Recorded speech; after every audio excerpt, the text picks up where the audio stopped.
Okay. But they want to remove it completely. And this is the other example. Spherical triangles, the term. They know that you can draw a three-sided shape on a ball. But because they don't want that to be a reality above Earth, they want to remove that definition of a triangle and just say there is no three-sided shape on a sphere. So they're denying a shape, basically, at that point, just to prop their delusion up. So they want to get rid of the term spherical triangle. So I asked them, what's your word for a three-sided shape on a sphere? And none of them have one. So I said, okay, well, if seeming as none of you have one, I'm going to keep calling them spherical triangles. So will everybody else. Yeah, we had this chat the other night, didn't we? In here, the spherical triangle. With Moyoc. With Moyoc and like, well, what would you call? Exactly. Spherical triangle is the perfect term for a triangle that breaks the laws of triangles, but is still a triangle. So I was telling them a square is a rectangle, and they were saying, "Oh my God, no! A square is a square, and a rectangle is a rectangle." And I said, "No, it just happens that squares also fit the definition for rectangle. So a square is a square and a rectangle, but a rectangle isn't a square, always a square." I've got no problems with the word itself. I've got problems with how they say it happens on Earth in reality. Well, how they measure it exactly. Yeah. Exactly how they measure it. So they've like all these men in Bevs have managed to get Paige to actually half believe that a spherical triangle can't exist, even though she knows she could draw a three-sided shape touching the three sides on a ball. And she said, "I haven't got a name for it yet. I don't know." I said, "Well, just be happy calling it spherical triangle." There was another guy saying, "No, that's the law of identity. They can't be triangles. Triangles have to be 180. I said, "No, you made that definition up." Well, a triangle has to have 180 degrees by definition. A triangle does. You can't get around it. Yeah, but you can look up some papers and it will say a triangle has to have 180 degrees, except if it's on a curved surface. It can have. Yeah, well, that wouldn't be a that wouldn't be a triangle then. Well, all right, it wouldn't be a triangle. I would argue it still counts as a type of triangle. Well, it's a sphere. It's a completely different shape. It's a spherical triangle. All right. It's not that different. Well, it's got curved lines to it. 3 points, curved lines. You know, a triangle itself, the word triangle, right, is 180 degrees. It's 3 straight lines on a flat surface, connected to 3 points. Now, so you can't convolute the two. One's a spherical triangle. One is a triangle. Sometimes we don't want to say the two words, the whole term, spherical triangle. We just want to say, look, there's a triangle on a ball. Yeah, and it doesn't mean we're being stupid or breaking language. It just means we've recognized a three-sided shape.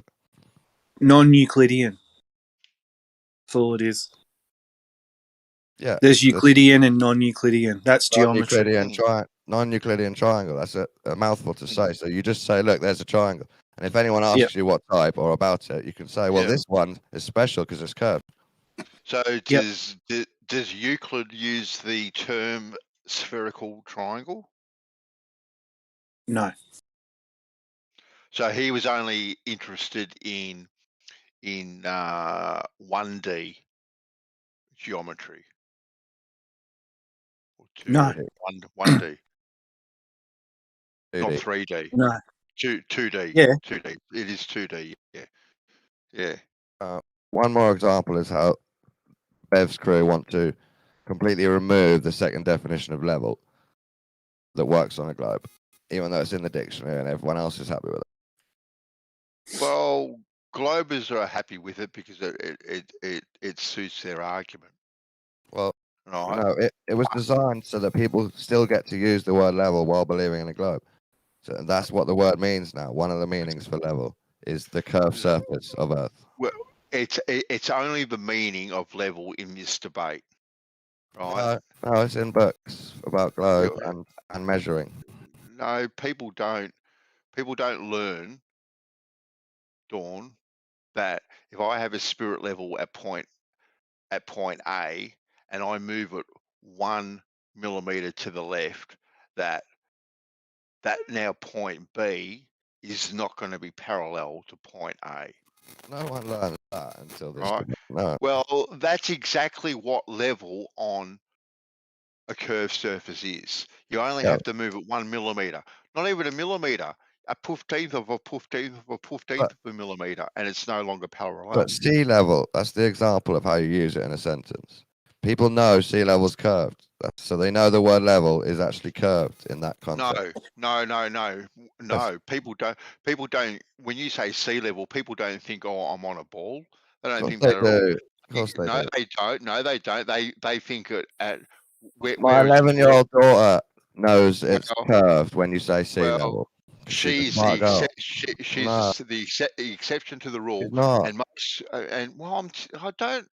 most people, when you say sea level, they would think of their feet on the beach and the waves lapping up and touching their feet. That's what they would think of sea level. If you said to them, what shape is sea level? Oh, see, now you've got to put in other words, so they have to think a particular shape that is associated with a word. My point, Mansour, isn't about just hearing the word level, knowing curved. It's about understanding level can mean two things when you become an adult. Like, as you grow up, you realize, oh, words have more than one definition.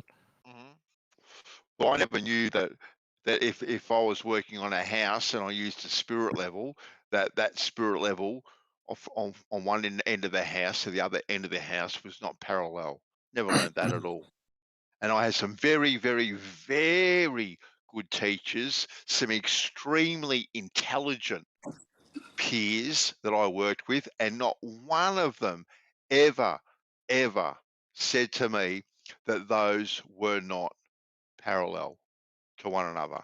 They were all equal and parallel to one another. All of them, every single one of them. And I wish I had my old trade books, actually. I wish I had them, because I'm sure there would have been something in there with my old trade books that hadn't been manipulated, right, to suit this argument. Like some pages in Wikipedia have been manipulated to suit the I'll give you that. It was just one Big more red example. flag. One more example of how they want to deny part of the language to suit their argument. That's all it was. Sorry, Merle. Well, it's a big red flag if you like working with somebody on a site and level comes up, and like even Mark Sargent with the fucking Freemason sign, no one says, "Oh yeah, level's curved." That just does not happen. It's like computer says no. No, that's not what I said.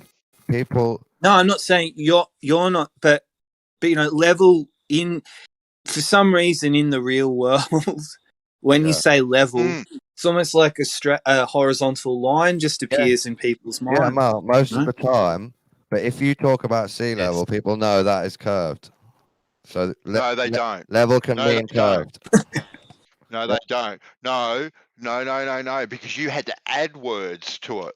Like I said to you, if you said to sea level to people, what they're doing is they're thinking about the waves lapping up against their toes, like where the sea meets the beach. That's what they're thinking. They're not thinking about a globe at all. Not at all, ever, apart from your daughter. She's the only one that would think of sea level in that meaning. She was just an example. I haven't asked that young children also know level can mean curved if they're up to date on language. I think most people use sea level as a reference for elevation on land. Yeah, but they also know that it's a globe, so sea level must curve, meaning the word level can mean curved. Yeah. Because we often use it to describe, where you are in a particular city. Or whatever location you're in. You're a certain height above sea level. I think that's And personally, Yeah. that's what I think comes Yeah, to you're people's right. minds. Yeah. You're right, but Nothing about I- curvature or flatness, to be yes, honest. I just explained. No. They also think curvature. No, I think maybe that's No. that's what you Oh, think come they on. think, but I mean, Are you guys going to deny that most people are globers and believe a globe? no, that's not what we're saying. No. So you They're agree? straw You manning. agree most people Straw believe the manning. globe? Do you agree? Most people I agree believe the on what? globe. Yeah, believe. Yeah, exactly. Yeah. So if they look into language about sea level, they will realize sea level curves around the globe they believe in, No. making the word level mean curved. No. You Most get people aren't thinking triggered.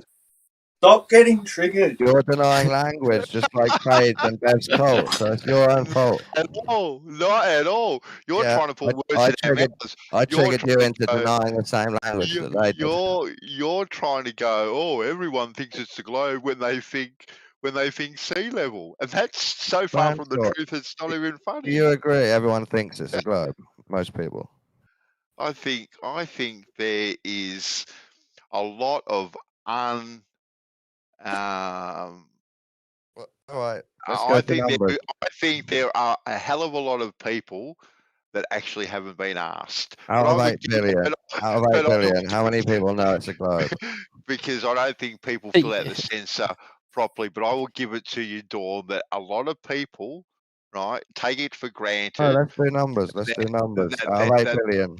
their parents told them the truth, and then Out their of- school told them the truth. Dawn. Out of 8 billion, how You many keep know it's a globe? hang on. You keep alternating between believe it's a globe and know it's a globe. What It's do the you same mean? thing. Same It's not thing. the same. Oh, Yes, it come is. on now. No. What do you want to be the difference between believe and know? Well, something's a He's- How fact do you and want to something's change this word from the known meaning? He's triggered knowledge. hard as well. Here we go. Here we Here's go. another word you're going to pull apart. He's triggered We're hard. not pulling apart anything. Yeah. I mean, Knowledge they is have this. a They belief. have their Passion's separate. coming out. Making knowledge a type of belief. It's the same They thing. have respective Dawn. meanings. You Knowledge can't. is Now belief. you're the one that's actually trying to muck around with the definition. Oh, I'll fucking get you the definition now from Merriam-Webster. Oh, here we Okay, go. get the definition from Merriam-Webster. Let's look at sea level. What's that one say in Merriam? It says the curved surface of planet Earth, something like that. Let's see. I want to see. Meaning anybody that reads that will understand level means curved sea as level. well as flat.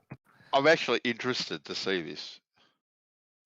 Okay, sea level, right, means the level of the sea surface used in reckoning the height of geographical features such as hills and a barometric standard. Guess what? Nothing about big blue spinning testicles. Nothing at all. Funny about that. Boom.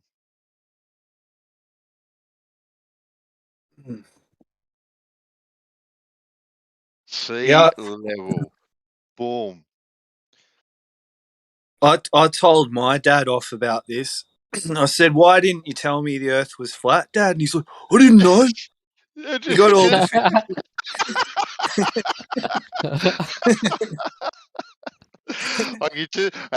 Mel, I can actually just imagine that conversation you having with your dad. I can actually imagine it. He's hardcore. He's just like Dawn. That's why I like talking to Dawn about this. Yeah. It reminds me of talking to my dad. Oh, there you go. So stubborn. Won't budge. Oh, that's so funny. I think Dawn's been painted into a corner with sea level. He's trying to. You're fine. I don't mind what. You're right with that definition. I accept that definition. Thank you. My argument was never that the word sea level means curved. My argument is when you say sea level and you know it's a globe, you then know that level can be curved also. So one of the definitions for level is curved. No, it's not. Yes, it is. You've seen it. I know you've seen this. No, it's not. No, it's Why are you not. denying it exists? I haven't seen any definition where it says, okay, then let's let's go level meaning. Okay, level. Computer says no. Okay, well, I'm going to see this level meaning. What do you reckon it's going to say? Well, Dawn's a dickhead. okay, hold on. Let's see. Level. Oh, level measure. Level meaning. Bloody hell. Meaning. Level. A horizontal plane or line with respect to the distance above or below a given point. Ouch. The front of the garden is on a level with this floor. Or two. Okay, I'll even go to the second one. A position on a scale of amount, quantity, extent, or quality. Nothing level, nothing there in reference to the center of a big blue spinning testicle. Nothing. Nothing Obviously whatsoever. not. Did you expect it to say the surface of a big blue spinning testicle? Well, I was kind of hoping, actually. Well, that's your own fault for being childish. Seeing is that's what you think you're on, No, right? no. Well, it kind of is. Don't be ridiculous. Right? And Blake, big blue spinning testicle at that.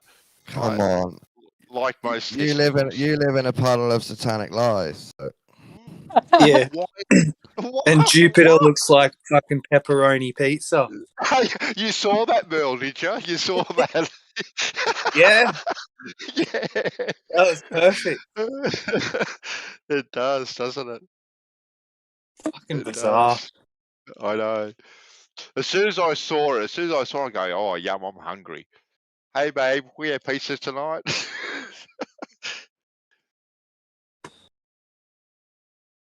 Yeah, so level, right? We have the meaning, nothing to do about curved or anything. Funny about that. I didn't say it did. I didn't say you'd find it.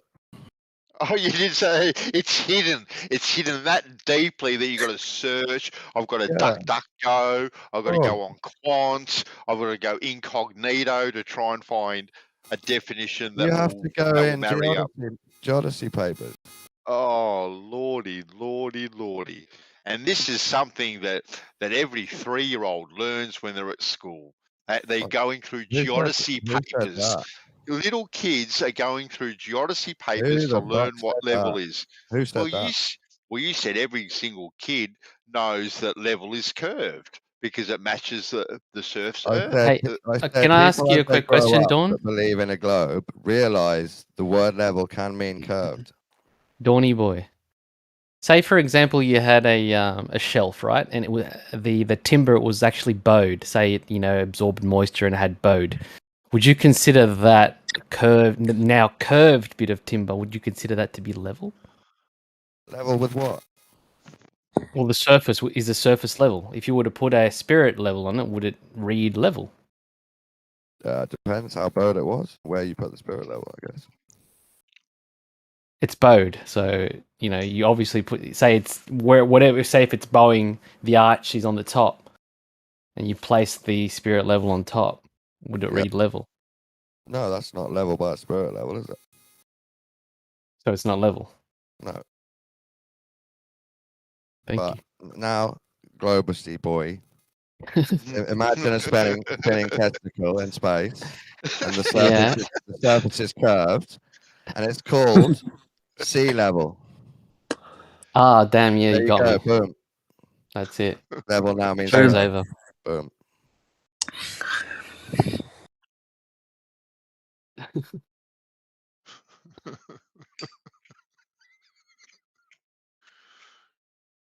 Imagine employing a concreter that doesn't know what level is, and they pour a slab. It's all over the joint. Imagine wanting to change the dictionary. It's full of undulations and curves everywhere. Imagine looking up the word stubborn and seeing your own face next to the word. Picture of Dawn. You guys are stubborn. You're stubborn. You're We're all, stubborner. we're all stubborn here. We believe Yeah, something. we are stubborn. We believe We're something, dug and in. that's it. Yeah. I'm in a dug in. bunker. We're here for Catapults. the long haul. Thing is, everything we say is well. 100% true. Oh, you are so stubborn that even though Hmm. people tell you for 7 years that Earth has a center of gravity, so there's no down, which is south off the side, you still say water would fall off to the south. A center of Mhm. what? That's how stubborn you are. After 7 years of being told, you just say no. Oh, Your model water would still pour off. God, in 7 years, the center of Earth has changed so many times. First, it was a molten core. Now it's a jello core. God, now it's Jello core. everything. It's like changing all the time. You know, one particular day it's 3 million miles, then 17, then 70, then 93 million miles. What's the sun going to be tomorrow? You are talking utter 213? dog shit. I'm not talking utter dog shit at all. Not at all. Not at all. Don't tell me that I the don't know sun where has. you've been to hear the word jelly or 33 million miles. I don't know what, or 93 million miles. I don't know what you're talking What about. have you been? Not to hear it is more to the point. Jelly core. Oh my God. The force is strong with you, Luke. Yeah, how would you prove me wrong if I said it was made out of jelly? Yeah. I wouldn't need to, would I? Yeah, well, I'm asking you to. Hot jelly. No, you're fine, Globus. You can believe in jelly. All right. But what if we all believed in jelly and you were like, no, it's molten How would iron? you prove me wrong if I believed it's a molten iron core?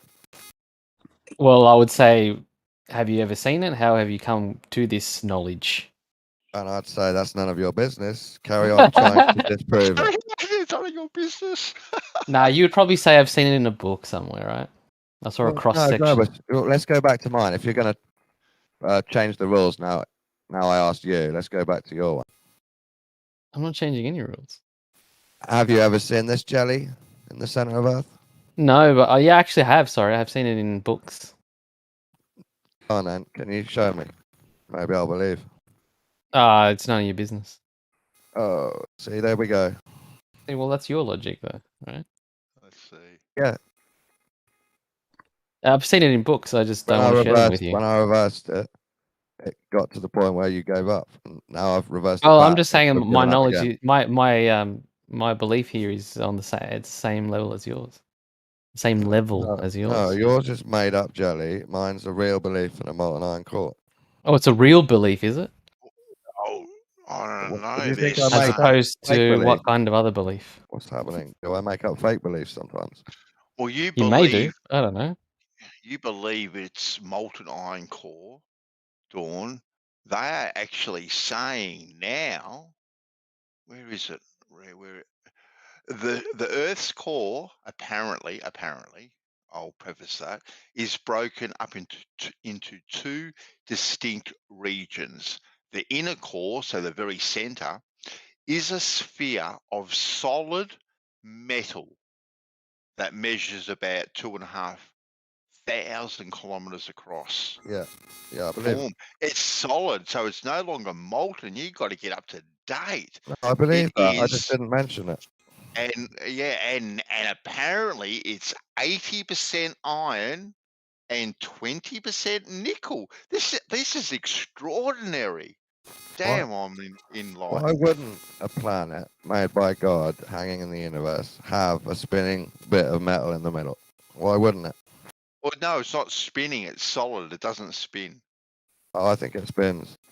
Oh, well, then you'd be wrong according to Mr. Universe today. Well, does it say stationary sphere?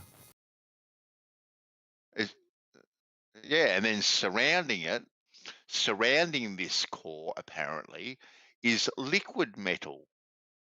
That Yeah, that's what it spins in. no, the liquid spins. All right. All right, you're gonna have to cite it because I can't take your word for this. Of course you can't.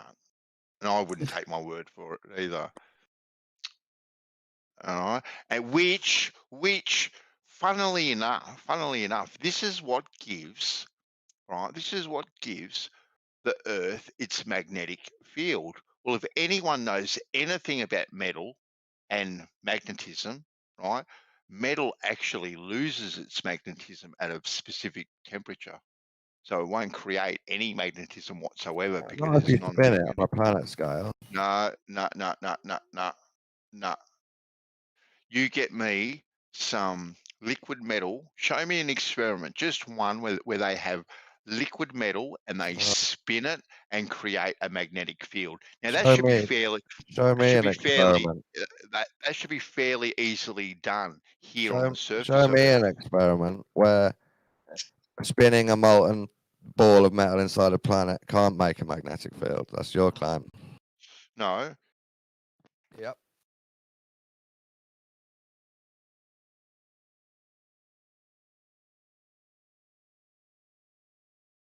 he did too, Mel. He did too. Me agreeing with stuff on the globe side isn't me claiming something that I need to give you an experiment on.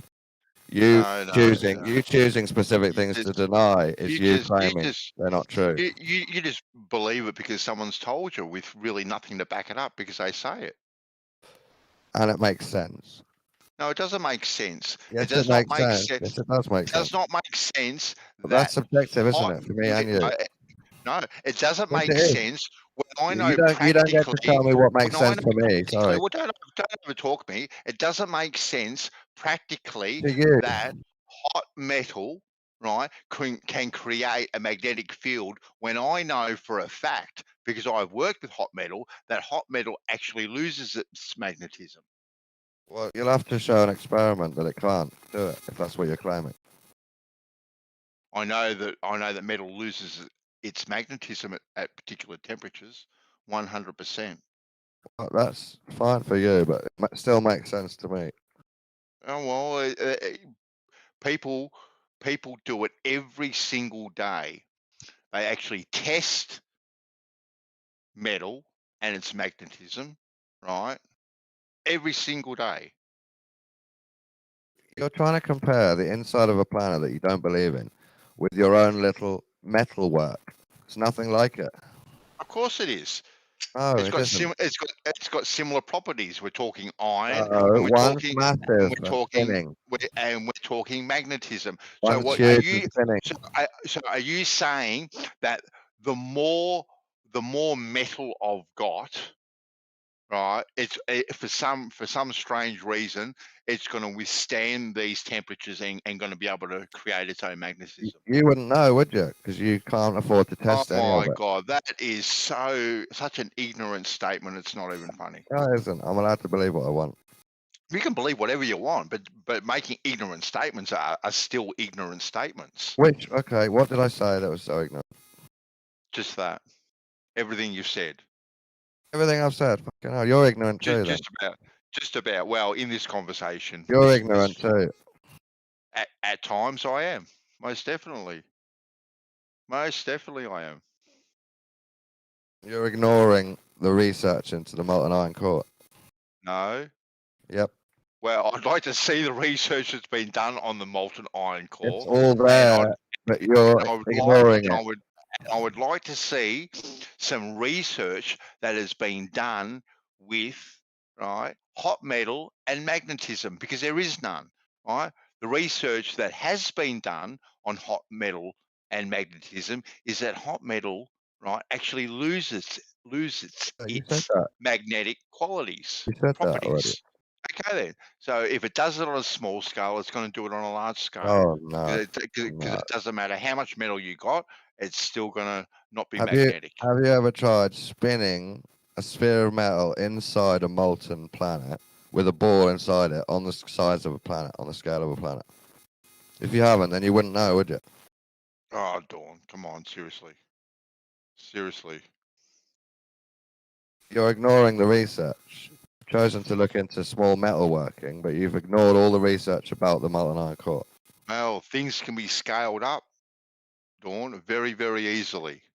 And the same properties, iron will not lose its properties. Doesn't matter how much iron you've got, it's going to have the same properties about it. You'll need to show experiments of really large models of Earth inside of Earth, which I know you Oh, haven't got. really? You haven't got it. Really? Ah, okay then. Oh no, you've got nothing either to back up what you're saying. I'm not trying to claim it. You're the one trying to deny it. Hmm. I deny it because I know the properties of metal and its magnetic properties on a small scale. You deny That's it why. because you're That's stubborn. why I'm doing. No, it's got nothing to do with stubbornness at all. Nothing at all. It is a very logical train of thought What do from you point think? A to point B. What do Right? you think's Now, inside the planet Earth? if you want to disagree that that metals at a certain temperature lose You're gonna say their again. magnetic qualities, right? That's up to you, right? And you can believe that, but you would be 100% wrong with that belief because they do, and it can be proved every single day of the week. No, you without can't prove it on a any- you can't prove that the planet doesn't have a molten iron core in it. You can't do that. I can prove that metal loses its magnetic Yeah, qualities. which has nothing to do with it. Hmm? Yeah, because this is where the Earth gets its magnetic field from this so-called molten iron core. Which you haven't replicated even on a small scale. Don't have to replicate Yes, a you molten do. iron core when I can replicate hot metal at certain temperatures that lose their magnetic qualities, and they do not regain them That's not enough. until they are cooled down, You're and then they being regain ignorant. their magnetic properties when they cool down, but Let's not when move they're on. hot.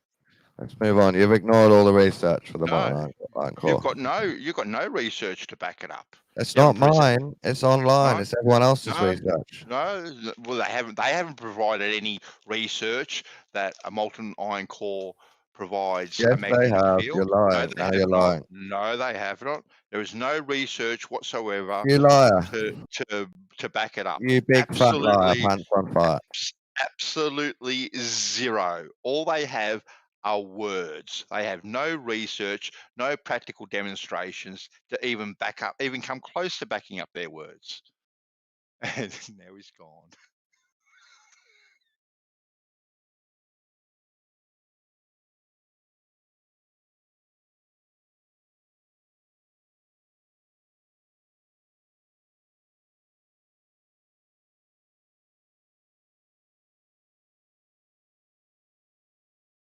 Don, what would you say the best research you've come across for an iron molten core is? He rage quit. He's out of here. Oh, okay.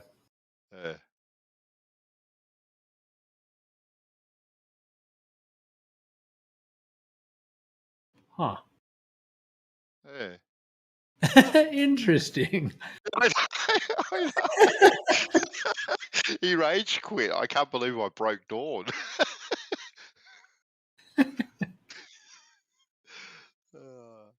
That's got to be a first for the books.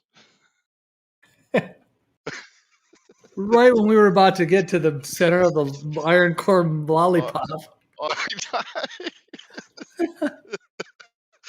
Oh, happy days. Oh.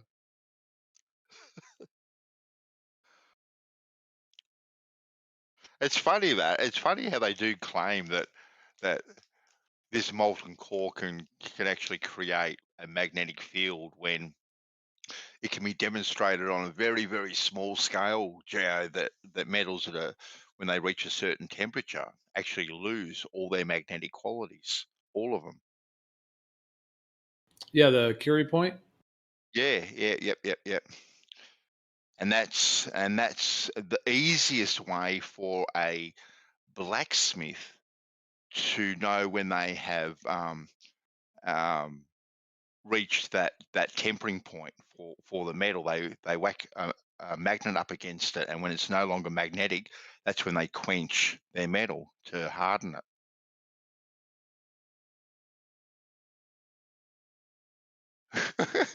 Dawn in chat.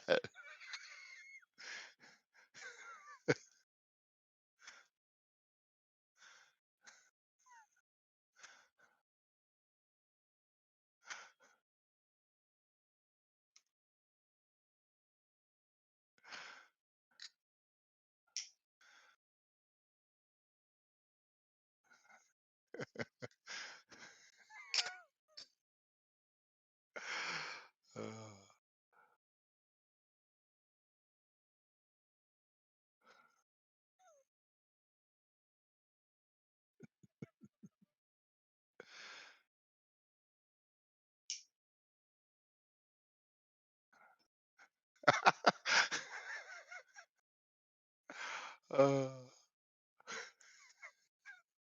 you poking the bear, Gio. It took me a minute. It took me a minute. I was like, I gotta pick some emojis here.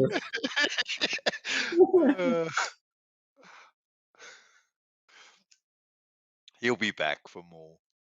Well, I don't really know. I mean, Don always does seem to jump to lying. It didn't seem like there was any lying. There was just the discussion on that going on. But he just Yeah. kind of seemed to jump to lying.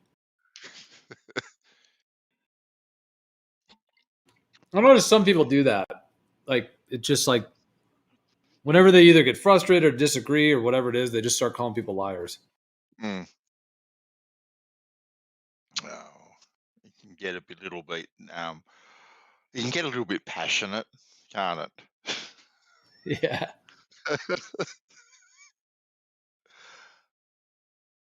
But all good in the hood. Well, maybe in some cases, if they think that somebody else is saying something that they were told that is a lie, then they think maybe that person's lying because they're saying that thing. But Perhaps I should have gone down a different path with him.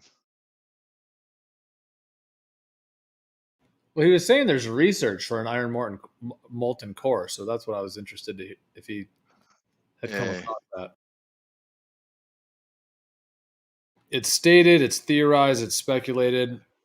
They talk about P and S waves. Yeah.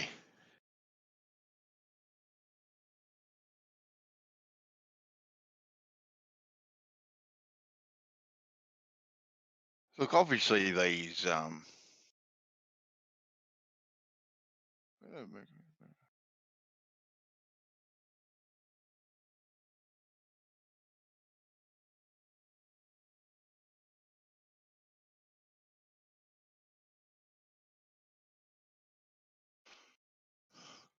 might actually look at it, see how we know.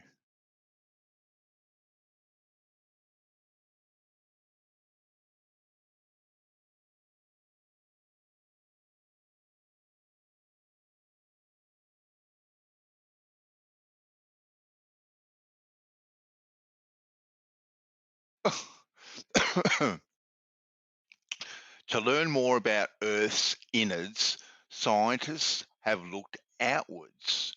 Researchers like Maria Zuber, a geophysicist professor at MIT, have used evidence from space to support their conclusions about Earth. Iron meteorites collected after their fall to Earth are pretty solid clues that the element is plentiful in the universe, Zuber says. It's the heaviest element made during stellar fusion. So planets form with high concentrations of it. Wow.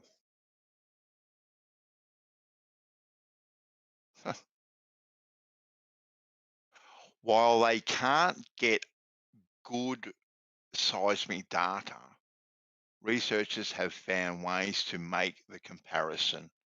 Interesting. Huh.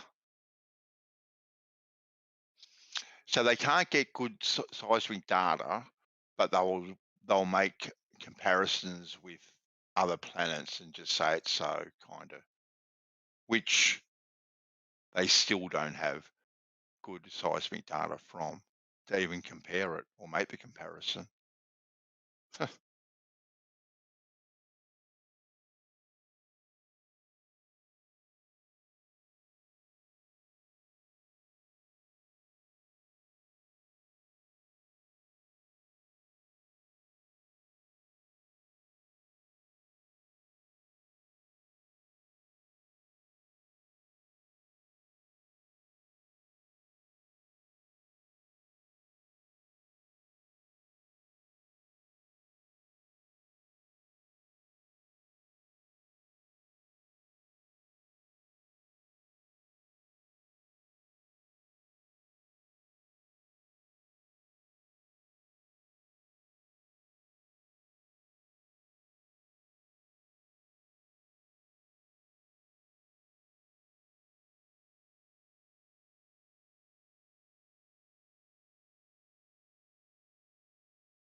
We know more about the surface of the sun than the deep earth. Huh.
Hey.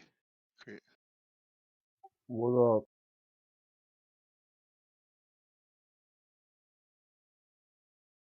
So they're done playing Among Us on the ISS. Okay. Yeah, I was looking forward to like some sort of I don't know, space drama, like spin-off series, reality TV show. You know, one last big fakery before they just shut down all space programs indefinitely.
The ISS drama, eh? Yeah,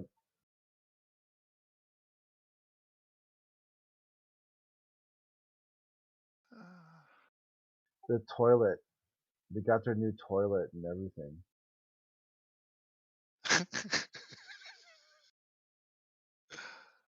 One thing I saw the other day was that it was originally going to be, it wasn't going to be the ISS. The original plan was something like the Freedom Station. And it was only going to be American and like much bigger too. Like it was like this huge thing. And also they decided like, well, they can't do what they did in the 60s and the 70s. You know, America just can't put a space station up there like 200 miles up on their own. You know, they need like Brazil and Canada and Russia. How'd that work out for you? Yeah. But it's funny how they're all these bloody double speak after they told them to use brooms, and now all of a sudden they've come to an agreement. Yeah, just the Wikipedia page, for what it's worth, said America has spent 150 billion on the ISS. The next biggest country is Russia with 12 billion. Europe's combined cost is 5 billion. Japan did 5 billion, which is also America. Canada did 2 billion. And the rest of the countries estimate about 1.4 billion combined. Like that's supposed to be an international space station. That's international for you. Like America is like more than all the other countries combined. Like not even close. Like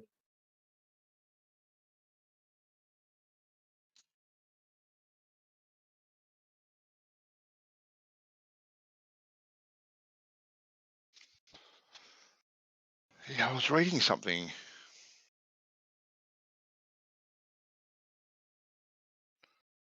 earlier on today that apparently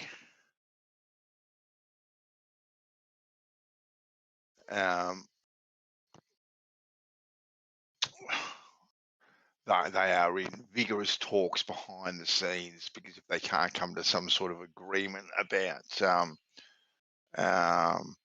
their new, they don't call it the ISS, but whatever name Russia is going to put to their space station,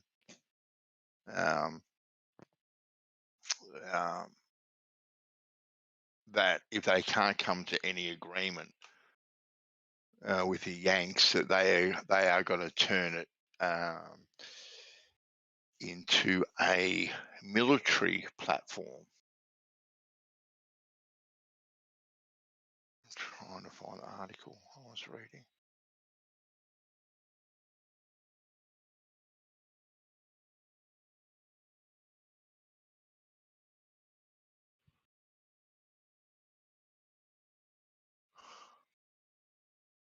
What's that?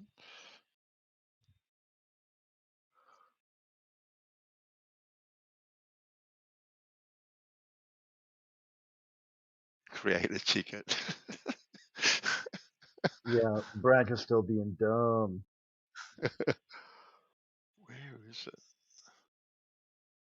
Oh, I must be too old now. It's not in the feed.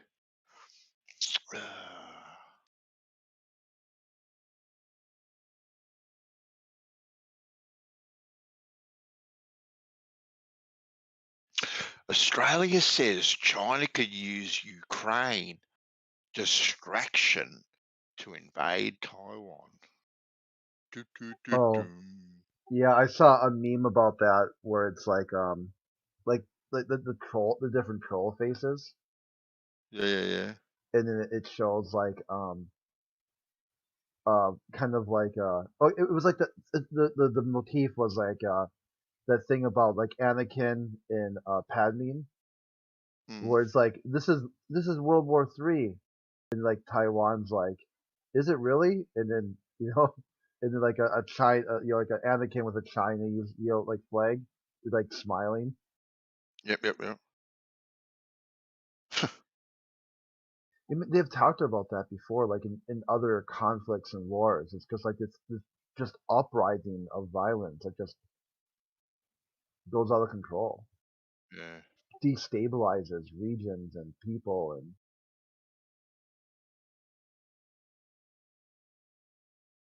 That's all they're trying to do. It's just destabilize everything. Whether or not you want to put it down to another reset or whatever the case may be, but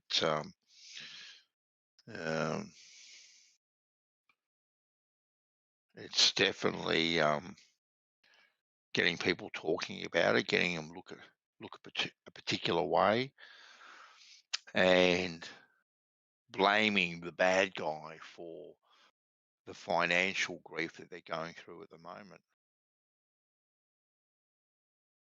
which is all planned. I didn't know actually that Ukraine had some of the most fertile land in the world, though. yeah, I really, I know I don't know much about Ukraine. Eh. There's like okay, so there's 7 people. I took a while to find this. I thought there was just like there's 3 Americans, and then or 4. Mm. Okay, there's 4 Americans, 2 Russians, and there's some random German dude.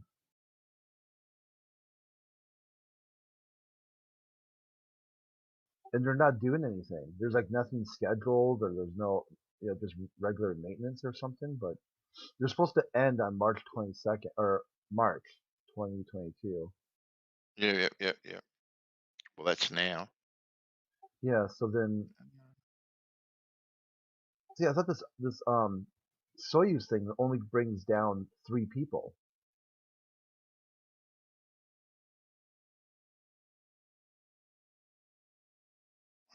Russia. What up, guys? What up? Hey, Jeremy, how we going? You Nothing missed good, all the man. fun. What's up? Said you missed all the fun. What happened? Dawn Rage quit. I was listening to Dawn in my sleep last night with he was on Bev's last night. Oh, was he? Oh, he mentioned something about that actually. Yeah. I don't even remember what he's saying. They're big on like this logic thing. I really don't get it. I mean, I understand some of it, like the P's and Q's and shit, but I mean, I don't know.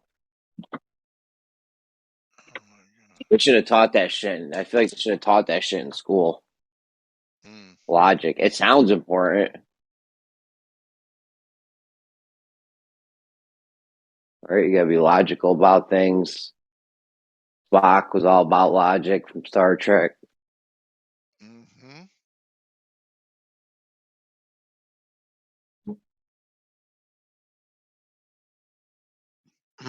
Yeah, I think more important.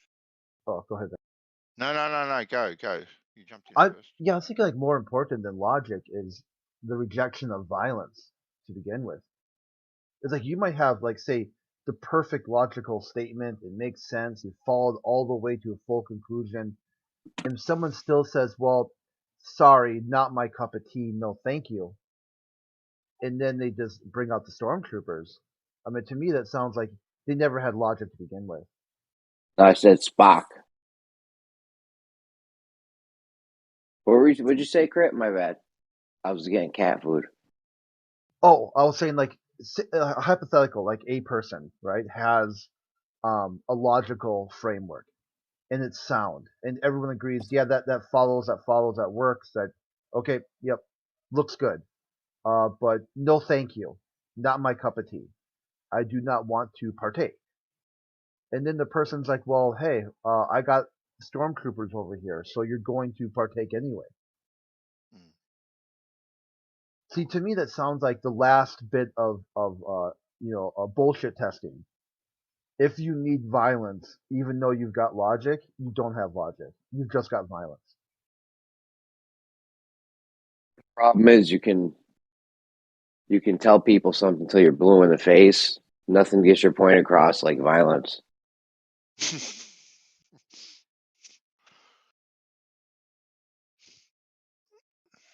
Why do you think people hit their kids? That people don't want to hit their kids. You don't think they try to tell them, hey, don't leave your toys all over the living room. They probably said it a million times. It gets to a point where it's just like, all right, this is, you're just not listening. And then you got to slap someone.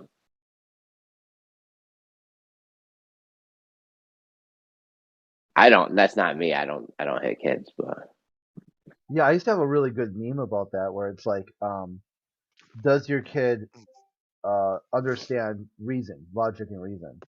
They're like, well, no. Well, they won't understand why you're hitting them. Oh, yes, they do understand. Yeah, use logic and reason. Just talk it through.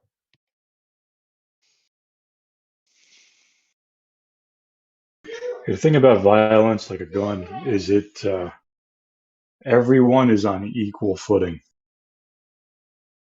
Like there's no one, like you can't outfight a bullet to a head. So if you know that the other person has a gun and you do too, then you're both like you're dealing with the person there because if it goes haywire, someone's going to end up dead. It's called the great equalizer. Yeah, like in the days of yore where violence took someone, skilled and trained and they had to master a weapon. You Right. just point and click.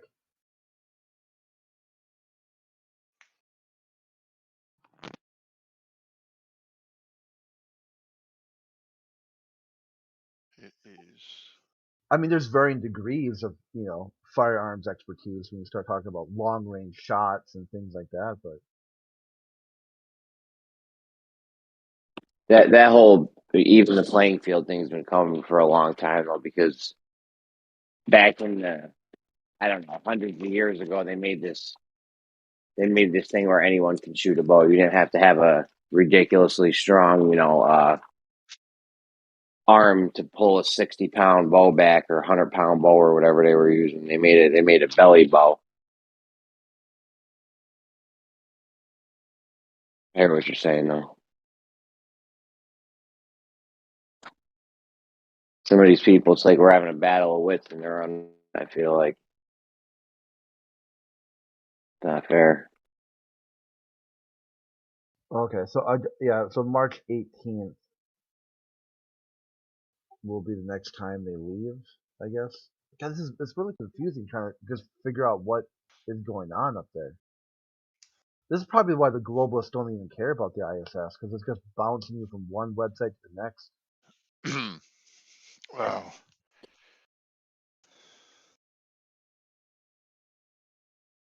Russia was saying too that with, Western sanctions against Russia could cause the ISS to crash to Earth. I'll tell you what's going to crash. I'll tell you what's going to crash is the dollar. OPEC's been keeping that shit up for decades. Oh It's yeah, crashing now. they're talking about the Russians were going to separate their side of the station or something like that, and then that would Draw a mean, line Yeah. on the ground. They're going to put some tape on the ground and the walls. Yeah.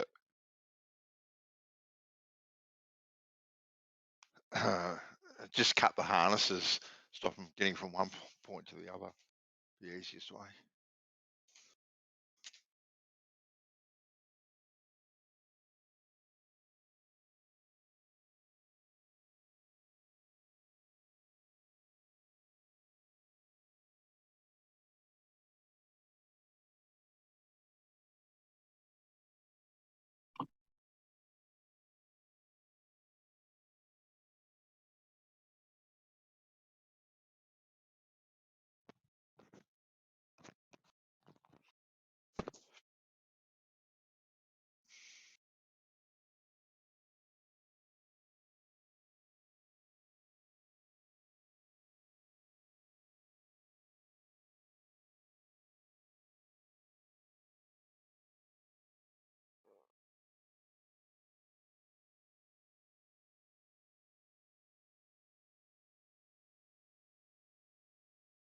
Time to get up.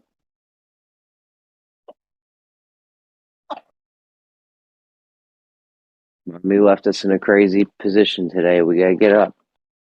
Come on.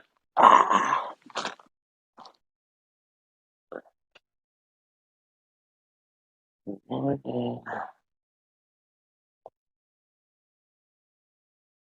You screamed at me. You just cried at me.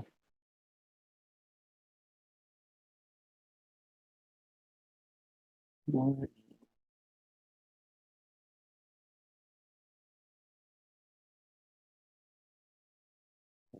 We're happy today. We're happy today.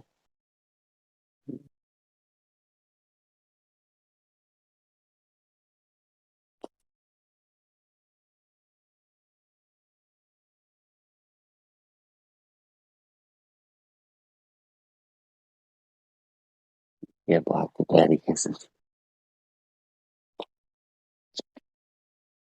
Come on, we gotta get some breakfast. Breakfast, watch some cartoons. Wait for the bus.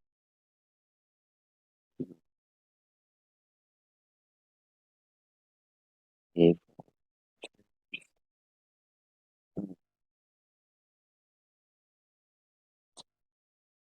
come on. Come on. Let's go. Don't get back in the blanket. Don't get back in the blanket.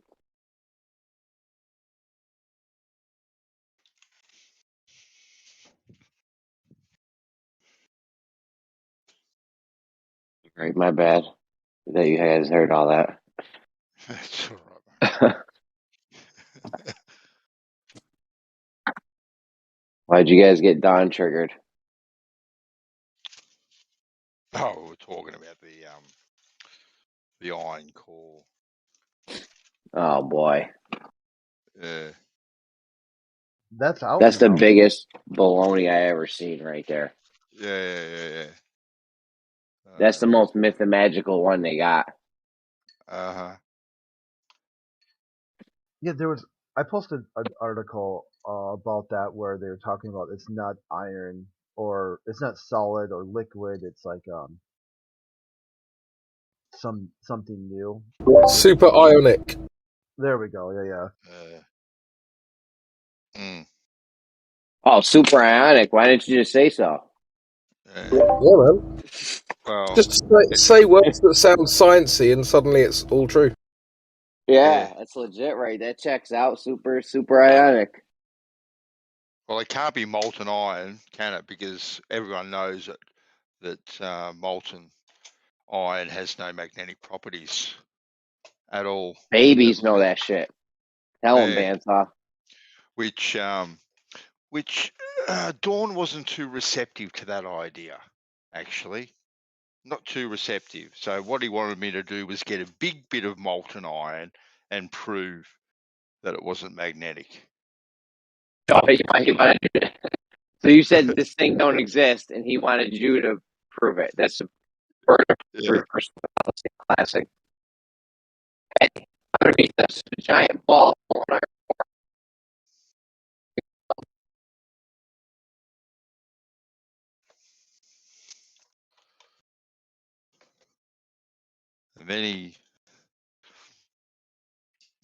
And then he kind of hit, and then he suggested early on in the piece that everyone that thinks about sea level thinks globe, and they think sea level,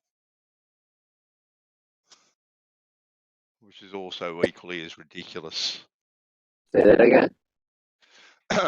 He said that anyone that thinks of sea level, right, thinks of a globe, thinks of water wrapping around a globe.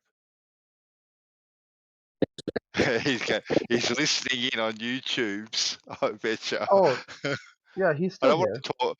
I don't want to talk for him, but I'm recalling it to the best of my ability.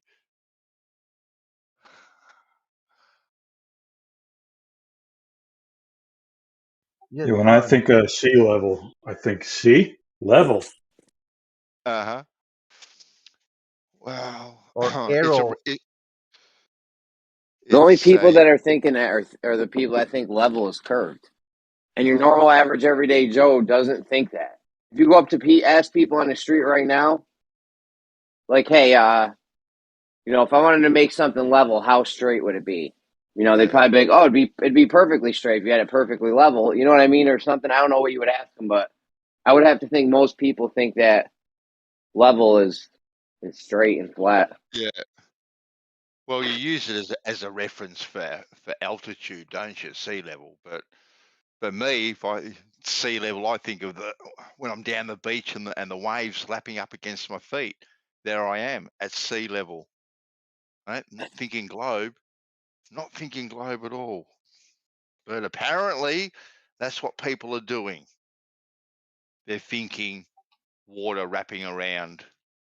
Well, I put it as a big blue spinning testicle. I think he took umbrage to that. But anyways, it is what it is.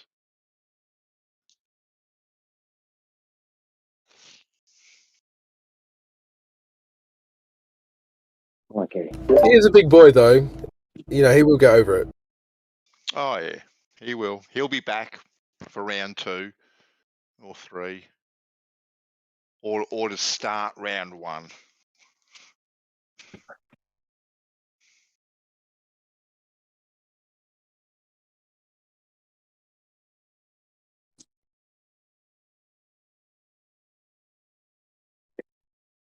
I don't know. If I found a group of people that were saying just nonsense, some shit that I thought was nonsense, that had no merit or legitimacy to it, with those people, I'd be like, those people are idiots, right? I'm gonna go do something else because they're just dumb and that's stupid.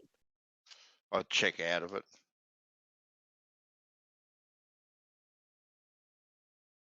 Yeah, I definitely wouldn't make a server to counteract their movement.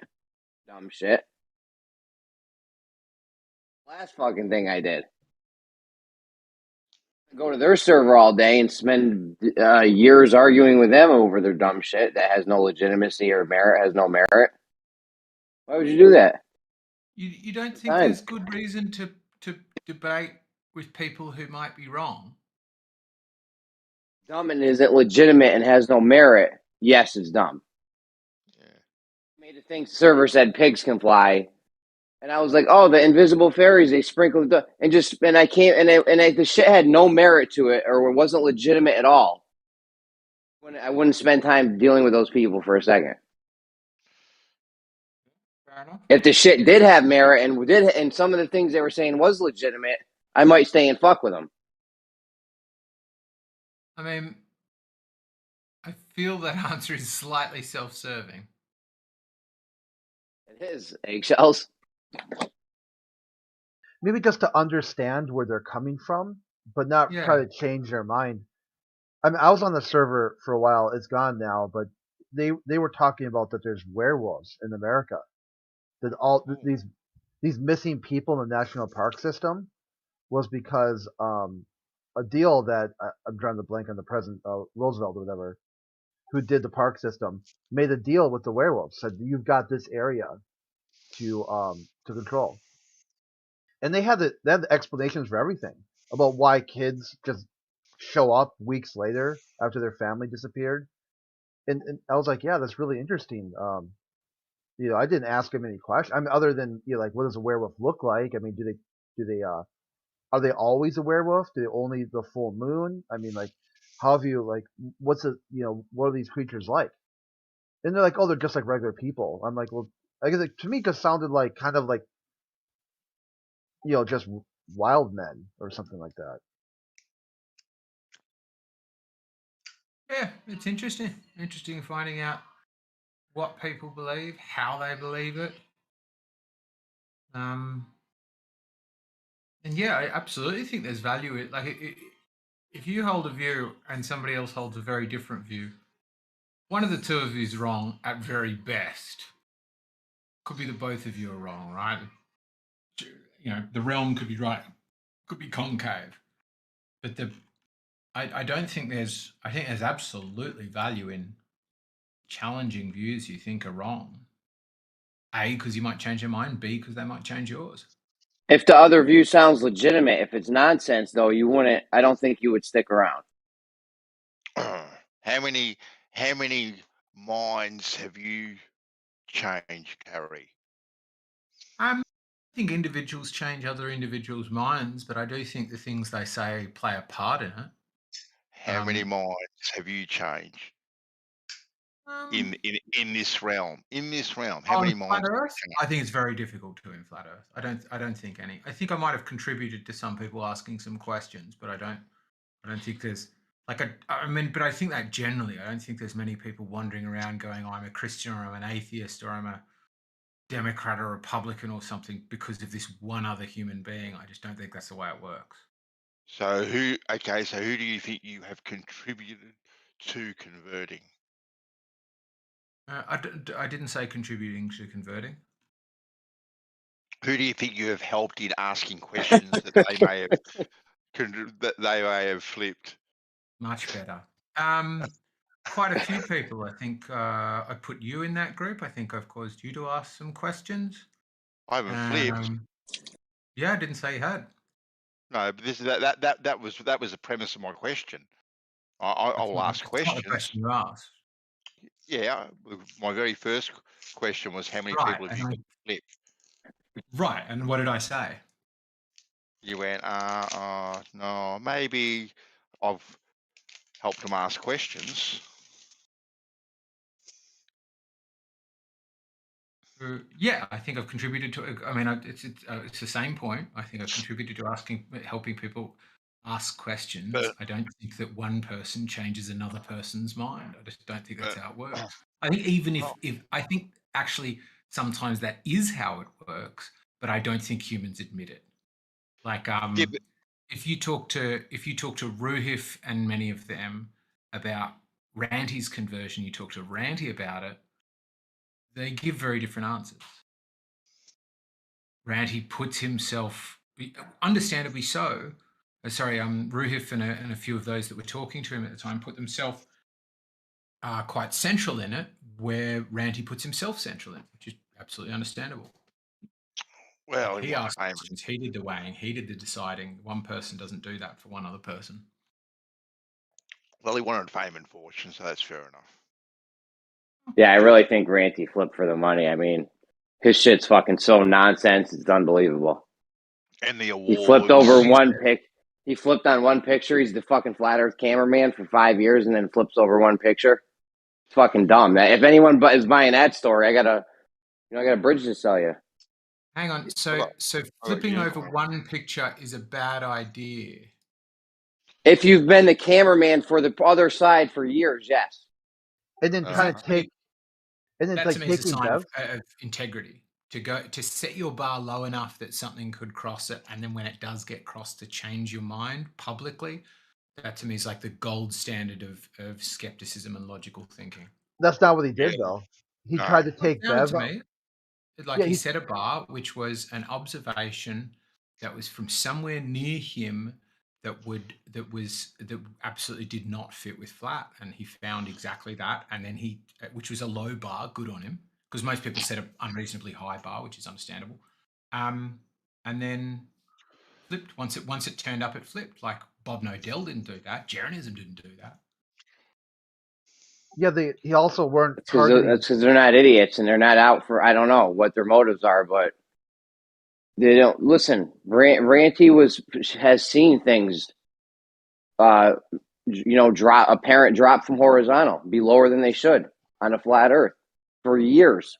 He took photos. He came up with reasons, shoaling, refraction, whatever, like tons of reasons why things would be lower than they actually are. And he flipped on one picture because something was lower than it should be on a flat Earth. It's fucking nonsense. I don't think really the entire that's what I'm talking about, things contributing to changing someone's mind. I don't think he was 100% hardcore flat earther before he looked at that Blackpool Tower photo. I think he probably already had legitimate questions and sort of bits where he held out doubt, which I think is a healthy thing to have. And it also sounds to me like it also had to do with social things, right? He was spending time around Globers and finding that they weren't all fuckwits, and amongst the flat earthers he was hanging out with, then it sounded like he started having a bit of a strained relationship. I think that contributing with a bunch of other things means that, yeah, exactly as you said, you can be looking at something one way with one bias and be convinced you're right. And then when that bias changes, you suddenly see things with new eyes and go, oh, wow, all of this evidence has been bad forever. And I don't mean that's just of Ranty. That's true of anybody who flipped from globe to flat. And then he lands as like the flurfer or whatever, flurspective, joins the cult, does some weird apology tour, and then also tries to throw Bev under the bus. Hold on, keep in mind that this all happened at the same time where he joined a channel, co-joined a channel with a major Glober, also always complaining about money, knowing that the Globers get more money. I mean, it's very suspicious. Very suspicious. Yeah, why would they lie? I'm not hearing anything meaningful in this. It sounded like to me he gave up a successful channel and started building another channel that is not yet as successful.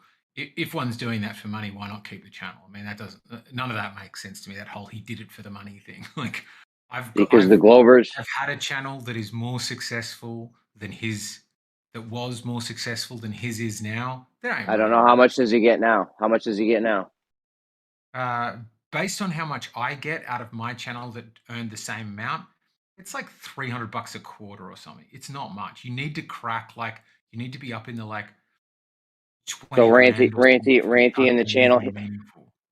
So Ranty in the channel he made with the other guy makes $300 a quarter.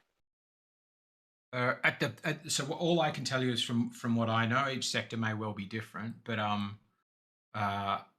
my channel that I used to do for motorcycling that got to 10,000 subscribers earned from monetization when I stopped uploading £700, and that was about 6 months.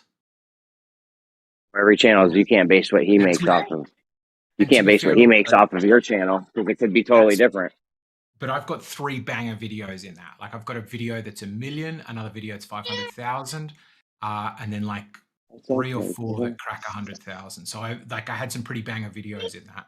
It's just not worth that much. Like, if you've got stats to show different, that's fine. But I have experience with like 3 different smallish YouTube channels, and yeah. I know. Were you live streaming with super chats? Super chats could make a fair bit to do with it. Is he live streaming with super chats now? So you have no idea what he makes. No, I heard what he made from his old one was $200 a month. Yeah, so it's not that far. And now you have no idea what he makes now. No. He claimed on that coming out video that he was making way more than that. Which he wasn't, because Brandon took over and we found out exactly how much he was making. How did you He find out actually- how much he was making? Because Brandon took over the channel, and I know. What you found past, because I mean, usually your pay, what do they call it? I'm like, AdSense is come on. doesn't give you your last. Come I mean, on, you know. sure, if you know, share the info. I just am not hearing much data. It just sounds like, sounds sus that he Anyway, did it for money, but how much money? It sounds like he lost some and he won some. Was there a Anyway. vast gulf between the two? it doesn't pass the pub test, the sniff test. Well, of course it wouldn't for you, right? Nor would it It for shouldn't. me, right? Let's say Neil deGrasse Tyson came out as a flat earther tomorrow. I'd be like, there's something wrong here. But that doesn't mean that necessarily my reasons for thinking that are logical or valid. Well, no, but you seem to be defending him now because he's on your side, right? That it's all legit. All the reasons that he flipped for are all legit. I've spoken to Rui. I've spoken to these people. I've heard them speak about it, and all these reasons are legit. He's done it from a very I honest had a long chat with point. him as well. The real truth here. You'll, and whatnot, which is just ridiculous. This man has 720 million terabytes of photos, all showing very similar things, And this man spent 27 hours a day analyzing photos and videos and coming up with these new terms, with what water does and all this sort of stuff. And some anonymous photo happens to go, oh, you know what? Oh, yeah, there's enough there. Now, he didn't do it with any of his photos, didn't come out with any of his photos then, nor now, right? And done the same sort of analysis on his own stuff. So what are you saying? You would believe it more if he changed his mind for photos that he'd already seen rather than a new photo he hadn't seen yet? Don't you think if he came to this realization, right, that you would go back over some of the photographs that you were so convinced that showed a particular thing, and then look at them through your new set of goggles that you have now put on your head, right, and then analyze these and go, you know what, guys, this photo here, when I once said this about it, it's not really that at all, right? This is what it is. Yeah, I think he's done that. I mean, that's what most of the people that Really? comment on his YouTube channel say that that's what they wanted to do, but that's what he told me, and that's what also Ruhif said. He's done this with his own photos, because I've never seen anything that, and I'd be very interested to see if he's done it with one of his own photos. Ask him to then. And Ask him. sorry, But I mean, ask him. I he don't talks talk more. Yeah, he talks more about. Tell him to. The story I've heard, albeit secondhand, is that they had Rui related this, where he said he was talking to Ranty, and Ranty said, you know, like, why, given all of the other things I've seen, hadn't I seen this before? Like, why hadn't I seen clear evidence of Earth curvature before? To which Ruhif said, we've been showing it to you for ages. You just don't look at it. You just don't see what we see in it. And then to which he said, Ranty disregarded that, and then came back later and said, yeah, I've been looking through back through so many of those photos, and many of them don't show what I think they showed, or something to that effect. I asked him as well. I mean, if you dig it up, it's somewhere in my my interview with him. I ask him something similar, and he says something similar. I mean, yeah, because none of these seem like really great evidence, though, do they? Like, because a smoking gun is very much. They're not good evidence at all, and optics, right, is probably one of the poorest things that you could use for anything. One of the poorest things is optics, because of what is happening. It is one of the weakest forms of evidence on either side. Yeah. mean, it's a majority of what we use. We're visual creatures, so it's understandable we keep going to it. But when I'm saying evidence weak, I'm saying that this evidence that Ranty has been sort of paid out by, hell knows who, the Illuminati or something, like he did it for the money when we can't clearly establish that he's not driving a sports car now, is he? Or I just like, I don't know. Well, I because- haven't heard any strong evidence yet. Yeah, he Because talks he- more. Sorry, let me- quick, go. Yeah, he No, talks go. more about flat Earth now than he did before. Sure. That's the best part. Good idea. Like, Good on him. it's like Is that. evidence? Yeah, it's like Southern evangelicals will go on and on and on about how gay and being gay is a sin, and all they do is talk about being gay more than gay Oh. people do. He's obsessed. He's like completely beside himself without any logic or reason. Because at some point he'd be like, "Oh, I've spent enough Your time on flat Earth." interpretation. Yeah, at some point he would be like, "Okay, now let's like look at the globe," but he hasn't done that yet. He's just spiraling out of control, and the only reason to do that would be for some financial gain. There Is wouldn't that be a the only, reason. so hang on, let's investigate that. Is there the only reason to talk about a previous fascination of yours a lot is for financial gain? That's the only reason. Is that if we put our skeptical minds to it, could we think of maybe one or two other reasons somebody might continue to talk about a topic they've talked about extensively for 12 years or however fucking long it is? Yeah, and then Can we think flip of a to different their possible reason? no. Is it really, come on, let's be honest now, Crit, is it really the only reason, or is that just hyperbole? No, it's the only reason. Nothing else makes Only sense. reason, okay. It's ridiculous. Come on, man. There's thousands of reasons, even many that include your conspiracy. He could be not doing it for money, but because somebody puts a gun against his head and makes him do it. There's two reasons for it immediately. I Third think reason, one of the is reasons. personally- Go Sorry, on. go right. No, I was going to say. I think another. Go on. I was going to say. I think another reason is the fallout of the gang too. Yes. And I think, Yes. and I think there might be a little bit of spitefulness and even a little bit of vengefulness there. I think that is also another reason, with all the shenanigans that were happening between the crew. You could hear the fucking smug tone in his voice every time you say, "Well, thanks to Bev," just disgusting. So Yep. I think it there's sounds a like few he doesn't- reasons. He doesn't Sorry, have Harry. any love. Yeah, I agree with you. That's 100% agree with you. The breakup of the gang, it sounds like he has no love lost for Bev, and of the few conversations I've had with Bev, I'm not confused by that. Yeah, it's Bev, it's Nathan and his crew as well. So I think there's quite a few. Absolutely. I mean, Yeah. I also think though, like, if like, I don't want to insult him now, but like, the life he described as being a flat earther sounded like his entire life revolved around. He got up, did as much painting, decorating as it took to pay the bills, and then every other hour of his day was spent with going down to the sea and taking photos, or doing this, or going on the shows and doing that. Just because you stop believing one side or another of that doesn't mean you necessarily give it up, right? Maybe The thing is, there was so much money talk, always money talk, and they had a fucking lawsuit or court case or some shit over the money. Like, he was heavily wrapped up with the money, so money was a huge aspect of this for him. Yep. Everybody Now knows the Globers get more super chats and they get more money. The Globers get the big bucks rolling in. I don't know if you've ever seen some of these Globers when they do a stream, they get fucking $500, $1,000 a stream or something.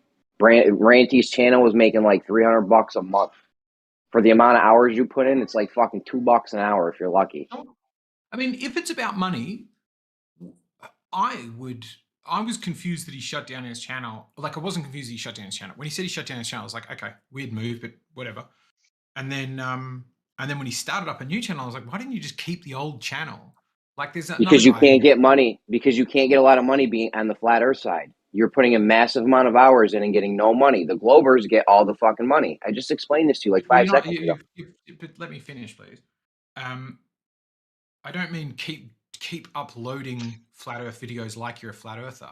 Pivot, show that you've gone to Globe, do rehashes and commentaries on your old videos, but keep the same channel, because to me, A, you keep getting most of the money you were getting before, but B, anybody that joins the channel has this rich history of videos they can go back through, which is huge for a channel. If you, like, how many people do you do this? You go, oh, I might subscribe to this channel, but I don't know if I want their shit clogging up my feed. So before you click subscribe, what do? You click on their channel thing. And if you go, wow, this person uploads like once a week, and if I sort by the oldest video, it's like 5 years old, I'll definitely follow this person because they've got a lot of content. And it's actually one of the things that YouTube looks for in its algorithm is, do new viewers watch old content, and then we'll push you up the algorithm because you obviously keep people hooked. Like, there's a bunch of reasons to keep the old channel. Even if you're just going to let it go dormant and start up a new one, why give it over to somebody else if you're all about money and this channel pulls you in $300 a month? Oh, it That's wouldn't have brutal pulled in super chats. $300 a month. It wouldn't have pulled in $300 a month if you weren't uploading videos. All that old shit, nobody fucking goes back and watches that shit. All that money was from fucking super chats and shit. The money from the videos and the ads and shit was probably 10 cents a month or some bullshit. Well, all the money came from super chats. I'd like some better data on that, but Dude, all the money came from provided it's super not chats and shit. zero, what's the point in giving up the channel? If he's just I about don't money, know. and I there don't is know his somebody motives at that for that, but I know that he's definitely heavily concerned with money. Heavily. Like I said, there was a law. He was involved with a lawsuit with money over Flat Earth. You know, tons of stuff with money. Always with the money with this guy. So it's not ridiculous to think that I would think that he did it for the money, especially knowing that the Globers get more money, and he just happened to team up with a Glober to start a new channel right at the time he fucking flipped. No, that's not suspicious at all in your mind, is it, Eggshells? Yeah, suddenly it's not about the money. It's about the money. It's about the money. Now it's about science. Yeah, bullshit. I mean, I haven't said any of those things, so I don't. I mean, you guys are tilting at windmills a little bit. I just don't see it as that sus. Let me ask a different question. Let's say like Ruhif or somebody flipped tomorrow.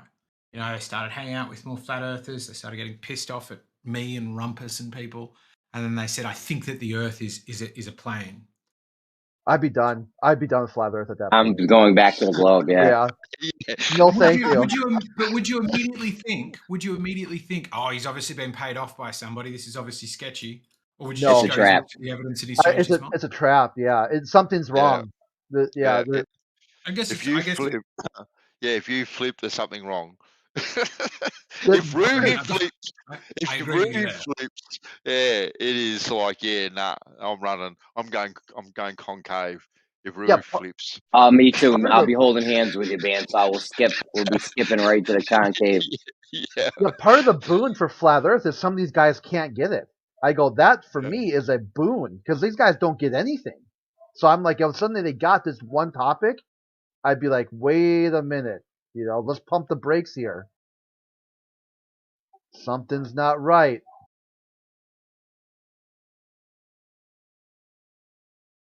I'm just saying, the ranty shit was very suspicious in the events that led up to it, with all the whole money thing, and then he teams up with a Glober to make a new YouTube channel, and then just happens to flip. Like, the YouTube channel they were starting didn't even have shit to do with Flat Earth. But the stigma is so thick around Flat Earth that you can't even be associated with that shit or be known as a Flat Earther and go try to do anything else because they'll just always bring it back to Flat Earth. Like, they went and did some haunted stories shit or some shit. I don't know what they did. Spooky tales from the crypt. I don't know what they did, but like, you can't be a Flat Earther. Otherwise, people just always bring that shit up. So he had to walk away from Flat Earth probably in order for this guy to team up with him, because the Glober's like, I don't want to be we can't be associated with that shit. We're not going to get the money. Only the Globers get the big bucks. Oakley's probably the. Go ahead, man. Go, Jeremy.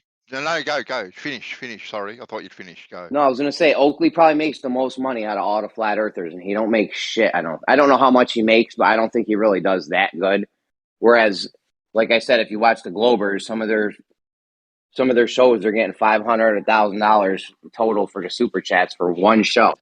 I think Oakley makes that in a month. I could be wrong. I don't know his financial status, but they're not globalists though either. I'm not denying that there's more money in Globe stuff. I mean, YouTube clearly made a decision somewhere around 2012 to 14 to promote Like whether it's a conscious decision or a decision that happened by a bot, I don't know. But I'm going to call both a decision.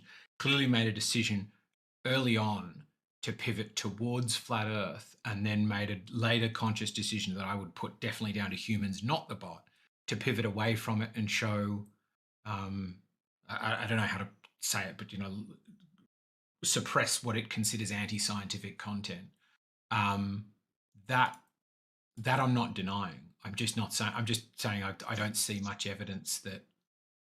Yeah, you can post flat Earth content as if you're shit talking it, and that gets you money. That's my Yeah, point. that's anti-scientific right from the very beginning. Is it?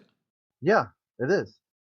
So if someone says water's not wet, and somebody else says this guy's an idiot and he's wrong, and he's water is wet, that's anti-scientific. Yeah, if that's how you need to frame it to make it sense for you, go with that. No, water's water. It ain't wet. It's water. You got these people spiraling about flat Earth for years and years, and then when they finally flip to the globe, what do? Still talk about flat Earth. Well, and you got and you got to have some sort of public ceremony to denounce something, so you'll be accepted. It's like when the Vikings went to England and France and whatnot to own land. Like they had to denounce paganism and get baptized so they could own the land. Same sort of thing. You got to have a public sort of ceremony to denounce the flat Earth, so you'll be accepted by the other side, type of thing. Good call, Bandsaw. Good call. I like the analogy. That was good. Yeah, depending the need. Like the what's his name? The insufferable Tory in the UK who's really posh, and Jacob Rees-Mogg, I think, has a quote about this, talking about like mocking and talking about the zeal, of a convert, which is like, people who've been Christian for a while or a bunch of things for a while aren't that like enthused or head up about them, whereas the people who like it was Foxy that told me this, who's in the politics and religion server, and he spends most of his days, in his word, debunking atheists, and he told me about it, and it's just, there's nothing quite like the zeal of a recent convert. You're still fascinated by it. It's still front of mind most of your days. You've just which side, what you think about it.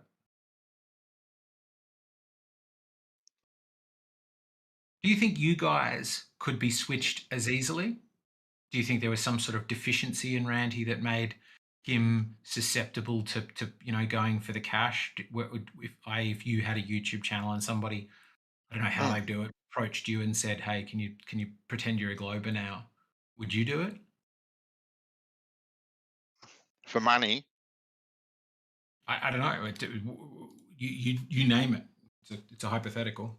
A ticket to space. If someone said, just pretend you're flat, you switched, and here's a ticket to space. You get to go to the ISS and hang out with the Russians and drink their piss and stuff. And then at some point, if you still believe, then they'll let you come down. It's like where you go to Egypt and they like, here's a like a elephant ride. I don't know what I'm asking. The elephant ride costs $20, but it costs $80 to get down. That's a good joke, but that's not at all what I'm asking. I'm asking, like, put yourself in a similar situation.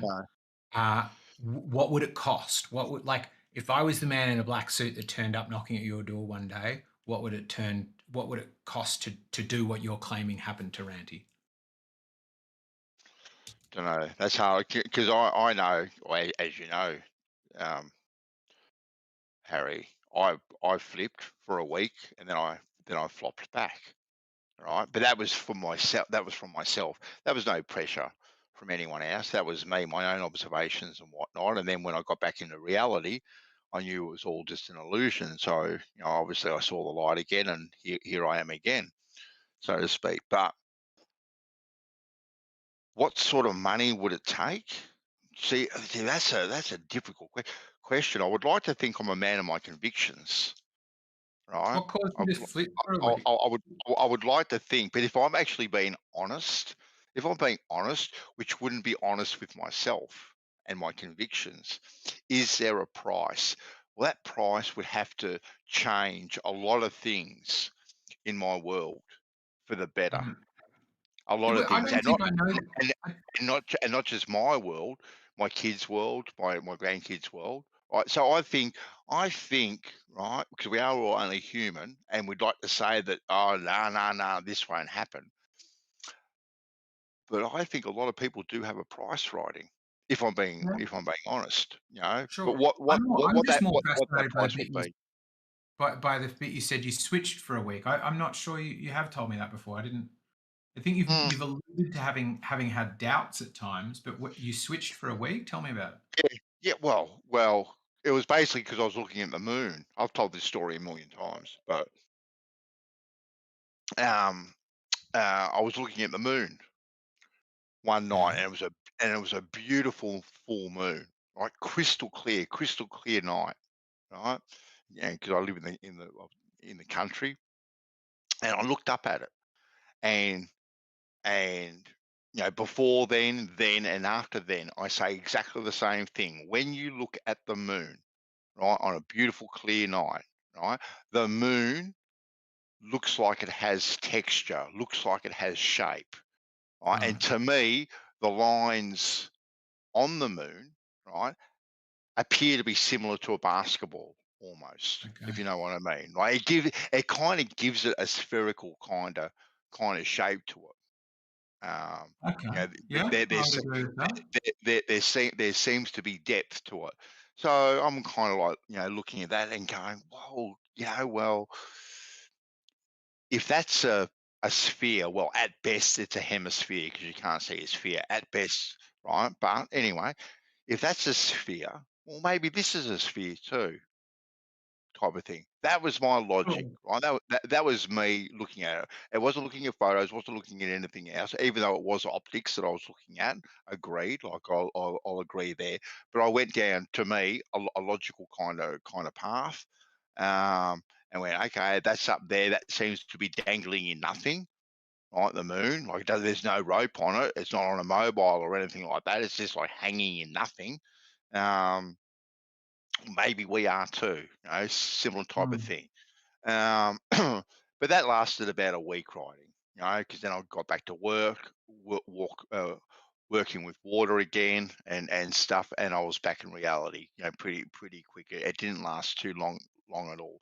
But I reckon probably everyone, and I know I've had this conversation with Jeremy. You know, Jeremy has said, you know, he flip flopped, you know, for like 6 months, going backwards and forwards, trying to reconcile it with himself. You know, one day it was So flat, another day. can I run yours, and if Jeremy's still here, his past the Ranty sniff test? When you flipped, even only for that week, let's say you'd stayed flipped. It sounds like that you flipped for genuine reasons, that you were looking at evidence in front of you and interpret. It's not that you didn't know that the moon existed, right? You knew there was a moon there. You looked at the moon before. You probably thought about and discussed the moon before, and then looking at it in a different way on a particular day for a week made you flip. Well, I was looking something directly above my head that had very little atmospheric conditions to take into contention. Like I wasn't looking out over the horizon, anything like this. I was just looking at the moon on a beautiful clear night, and it was absolutely huge. It was 17 times bigger than what it normally is, thereabouts. Like it was huge. This particular night. Supposing you stayed flipped. Supposing that had been the moment that had brought you back to the globe, do you think there's a chance you would still visit rooms like this, talk to your friends, continue to have the debates? Listen, maybe when engage? Bandsaw flipped before, he did it for the money. Yeah, I did it for the money. Exactly right. Would I come back to these rooms and stuff if I had a flipped? Yeah. You know what? Oh, Hard to tell. I must admit, yeah, I don't, like we look, don't it know is. how we'd be, and a different us would be in this. You know. Look, look. I'd like to think yes, I would, because I have developed cyber friendships, Exactly. right? So I do enjoy that part of it. But yeah, but I haven't. And could you see then, given that? What I don't think I would do, what I know I wouldn't do, writing, is if I had stayed on the globe, I would not have gone out of my way to make a derogatory, snidey, slimy YouTube channel just to poke fun at people. I would not have done that. What about if you were already, because you already don't upload YouTube videos, right? So what it sounds like you're saying is pretty much what I'm suggesting, that if you switched, when you switched for good reasons, that they were genuine, and it would take an extraordinary amount of money. Like, we would know, like exactly as you say, if it's going to take an amount of money that would change your grandchildren's life, we would know if that money is getting dropped around the community, right? People would go from living in bed sits to driving sports cars and flying around the world constantly. If it takes that large an amount of money, $300 a month, seemingly, I don't think would do it for many people. And offering $300 a month to flip is a high risk strategy, right? Many people will reject it, and now they've got proof. What you're saying is I would probably keep doing the same things, right? Turning up in these rooms, chatting with people. So that's all I'm suggesting. Like, shooting, editing, and uploading YouTube videos, which shared his opinion on the shape of the planet. And he changed his view about the shape of the planet, and he kept on doing those same things. About flat Earth. Yeah, still talking about flat Earth. One last word, Crit, and I'll let you jump in. No, he hasn't done that writing. He has made a derogatory, slimy, snidey channel to poke the shit out of things. He is not giving his view on the shape of the Earth. He is having a crack, right? And in a very derogatory way. And as far as I'm concerned, he's a low-life, slimy person for doing that sort of thing. To be honest with you. So it's that you don't like the kinds of, or the way that he's making the videos. Is that it? What? So when you watch like Mitchell from Australia's videos, I don't know if you watch his, and he sits there going, "These morons with their globe delusion." Does that strike you as sort of snidey or slimy? It would, but I don't watch them. And anyway, whose videos do you watch? Not very many, but Crit wants to get in, so I've been chatting long enough. So let Crit jump in. Go for it, Crit. Go, Crit. Yeah, that's a big thing with Bandit too. I would say I've seen things that I would want to go back to the globe with, and what I'll do is then present it as flat Earth proof, and just watch the globalists negate it. This guy Negator was famous for that. I had one I could not square with the flat Earth anymore, and I presented it to him, and he came up with dozens of reasons for why it's not a good experiment and all this stuff. Because that's what they're really about. They're not about a globe. They're about being anti-flat Earth. They found somebody I've just never met Negator, so I don't know how to engage. They found somebody. Oh, okay, go ahead, Crypto. No, I was just saying, like, yeah, there are certain really toxic guys in the globe side, and Negator's one of them. He's chosen a name for it. It sounds like. Yeah, I think he's one of those guys that no one on either side really likes. You know, a bit like what's his name? Who's it? No. Although I don't think Indio likes you very much at the moment. Of course he doesn't. I fenced him in so beautifully. That was fun. I don't think he sees it that way, but I'm trying to think who's the other English guy on the globe side who literally everyone hates. Stingray. No, Stingray. Or Stingray and Rumpus, but Stingray Rumpus is the guy I was thinking of. I don't know anyone who actually likes Rumpus, like globe or flat. No, I'm not a big fan of him. Not a big fan. Like, I don't know if you... yeah, Zanuck likes Rumpus. Who does? Zanuck likes No, Rumpus. even Zanuck doesn't like Rumpus, I guarantee. Maybe he publicly won't admit that, but... Yeah, I mean, Rumpus was funny because he came in, me, Gio, and a couple of others were talking. He literally came in for about 3 minutes, called everyone retards and twats and morons, and then when I started engaging him on a point, because I'd already kind of zoned out a little bit because he was calling everyone twats and morons and all the rest, so I started playing my game, and then he said, I'm not going to talk to you if you're going to be rude. I know. Classic Rumpus. I was like, and he was like, he demanded that I stop playing my game while talking to him. I was like, not that important, mate. Sorry. So yes, there's definitely a few, and I like I think the same thing. I think I said it to him one day when I was really angry at him. But I was like, it doesn't matter if you're right. Like if you're a prick, people won't want to agree with you.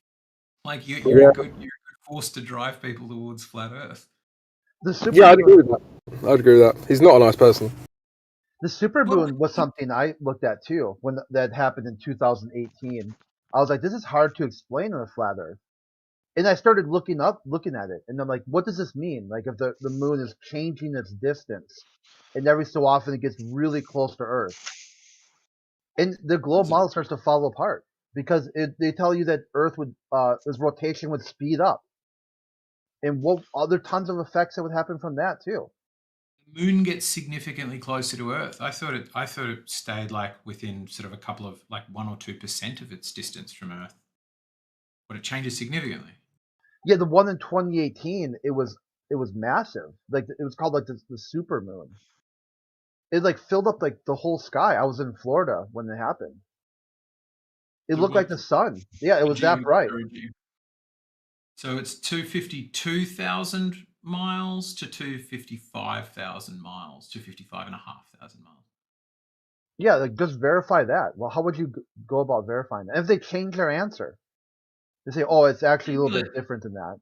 I'd probably go angular. The simplest for me, I think I'd go angular size when it's top dead center. When it's bang at 90 degrees overhead, is it larger at this time of the month or that time of the month, or wherever it is in the cycle. The problem with angular size is that there's atmospheric magnification. Andrew Thomas Young told us about it. I don't think there's a method that would get around everything. I just like if I were going to pick a simple method that I as a human could do it, that's the one I'd pick. But yeah, I'm not. I know, but if there's magnification happening, what's the angular size going to tell you? Well, its angular size is going to be bigger and smaller sometimes. So that's what it'll tell me: is it bigger or smaller? Unless the magnification is growing and shrinking dependent also on the lunar cycles, which sure could be a thing. Like I don't live in a world where there is a perfect answer, that there is a one proof for one thing. I just don't think that exists. But are there simple methods you can get a pretty good idea? Sure. There's pretty low res, the one you posted, but yeah, it was something like that. It was like, a bigger one. Sorry. Yeah, it was like twice the size of what the moon normally appears as. I mean, it was so massive. It looked like it was early dusk. I mean, you could see all the way to the end of the street. And this is like on the boardwalk in Hollywood Beach. It was like the lights, the lights that turn on when it gets dark out, they turned off. It was that bright. What is yours saying about 49 degrees? 0. So it's getting bigger and smaller by like what are we getting there, like 12%. That's so much bigger than this, because going from 0.52 to 0.53, that's not 12%. The average angle of the moon. No, you're saying 0.52 to 0.53 is for the moon versus the sun. Oh yeah, 4.9.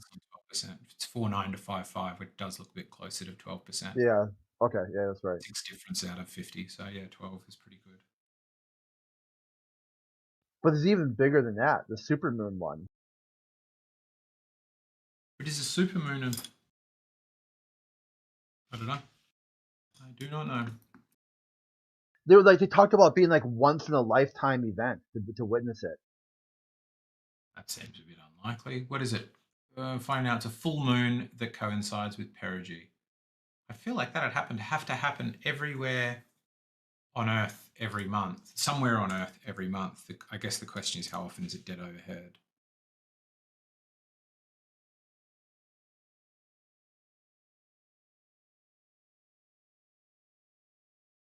Mm. Yeah, I do wonder what Jarvis says. You have to can't go to parties and tell people the Earth is flat. Mind you, I imagine like there's a bit of weed going around the party or something. It could be awesome. But yeah, I imagine some parties it's like, you know, what's that record scratch? What did they say? Yeah, functionally normal people don't really care about the Earth and its shape or its size. You can talk about things and they're just like, yeah, okay. It's like these people who read about ideas while not understanding anything to begin with. You're at a party, it's mad loud, drinks are clanking, people are chatting, all of a sudden you say that, like everything stops. Now it's like crickets in the room. You're the center of attention. It's like, I did it. We had just at Christmas time, we had drinks up the end of the street. They were like, they stuffed something through our letterbox. It said, come for, you know, street drinks. So we went up there and brought up some chairs and we were talking. And I let drop that I was like, I spent a lot of time in flat earth rooms. And it was like that. People were like, what did you just say? I was like, I'm not a flat earther. And they're like almost more confused. They're like, so why are you talking to them? Why are you going to flat earth places and talking? And then I started talking about some of the evidence and like what I find fascinating about it. Sure enough, within about 5 minutes, they're like, this is pretty fascinating. Dude, if the Illuminati ever went around and started killing all the flat earthers and just went off the list of people, you'd be hard pressed to convince them you weren't a flat earther. Like you spend 12 hours a day in flat earth rooms. You'd be like, no, but water curves, like everyone would be doing the same thing now with the gun to their head. You know what I mean, if they came to me, I'd be like, no, water's curving. The moon is rotating around us. We're rotating around the sun. Like you'd never be able to convince them. Yeah.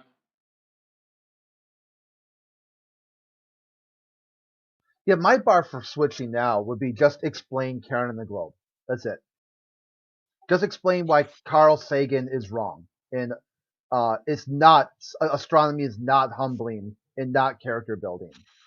That there is no. I don't know. We were talking about this the other night, Crit, right? And put the whole Karen thing to one side because I get what you're saying there, but is there one piece of evidence that you could see or you could participate in, right, short of going to space, right? So put that to one side. Is there one piece of evidence that you could see or participate in that would go, you know what, I was wrong? Yeah, just leaving people alone. How about that? Like, make it a model that's worth believing in. That's it. Just show me why the globe is better, a better pathway. Even if it's not real, at least pretend it would be real if it offers something positive for humanity. But it doesn't. Could it be that it doesn't, but it's true? No, I wouldn't see that as a possibility. Because even if it doesn't, but it's true, then you're functionally flat anyway. What do you mean? It'd be like, oh, hey, the Earth is a globe. Who cares? The Earth, just act like it's flat. It's kind of a very super weird logic. Well, it's like saying like I'll choose to believe I've got a pot of gold buried in my backyard because it's nice. Functionally, it's really nice to feel that I've got that money there. I won't dig it up, but it's nice to think that I've got it there, and that's why therefore I do have money buried in my backyard. It doesn't make sense to say that's what the globalists do. The shape of the Earth is irrelevant to what feelings that evokes in you, right? Yeah, that's what the globalists do. They pretend they got this proof for a globe, but they never present it, and all they do is talk about how dumb flat Earth is. That in and of itself debunks the globe. Follows from what I said. I'm okay, I accept your answer, Crit, but I find it myself very I don't know what the word is.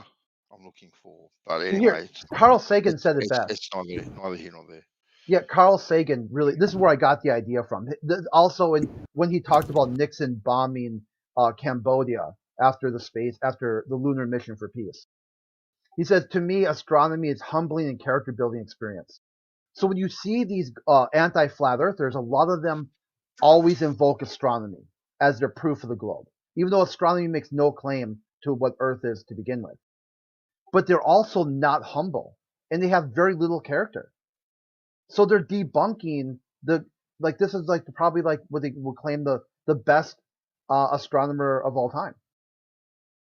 Then it says later on, he goes, if you see Earth from afar, this overview effect, if you will, it underscores a responsibility to deal more kindly with one another. They don't do that either. I mean, a lot of these anti-flat earthers, it's not just flat Earth they target. They target all kinds of people they disagree with without having any understanding of. I mean, they'll go to vegan pages, conservative pages, all these people that they disagree with, and just constantly be a thorn. They just constantly be a contrarian. Yeah, but I know plenty of people that have that that in their own mind live on a globe, and they live a very peaceful, tranquil life. And when you are around them, right, they actually uplift you. Right? Yes, so vote for them. They actually make you feel better. Now, I already live in that world where people living on a globe make me feel better. I already live on that world, but that's not going to get me believing that I live on a globe because they make me feel better. Yeah. Yeah, put them in charge. The two are not related. Like I do Yeah, think people. I don't think so.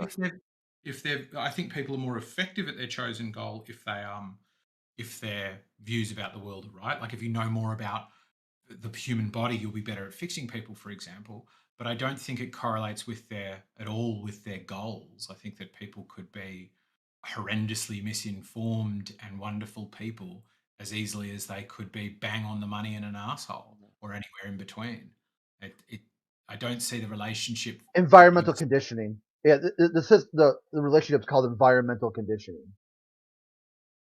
No, I get that you've got the words for it, or the overview effect or things like that. I'm just not sure that you're applying them in the right way. Like the overview effect is my understanding is only astronauts get it. You only get it standing on the surface of the moon, looking back at the Earth. Well, like fewer than 20 people have done that. So why people who haven't experienced that should have behave as if they have experienced it, and that they aren't behaving as if they experienced something they didn't experience is therefore proof that their cosmology is wrong. It's so many jumps that seem to lack logical steps between them that I'm not. Here's a jump, because it should be, if you can even imagine it in your mind, it should be both humbling and character building. They can't even imagine it and expect me to believe it. How am I supposed to believe in your mind? Yeah. Okay, so why aren't you behaving like that? For what, a globe? I do. I pacifist. I change my diet to vegan. I don't I basically bike or telecommute to work every day. So those things are cool. Yeah, and this is the thing though, right?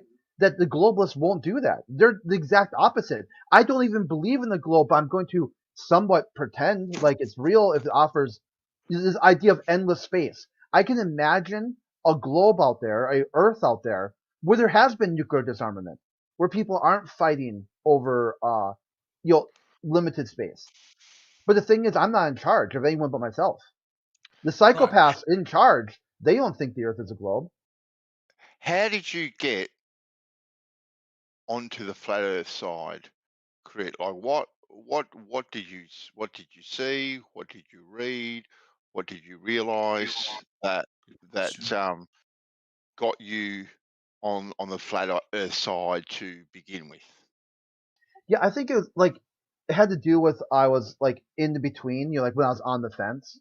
Because the first part before I got to like on the fence, that's a different story.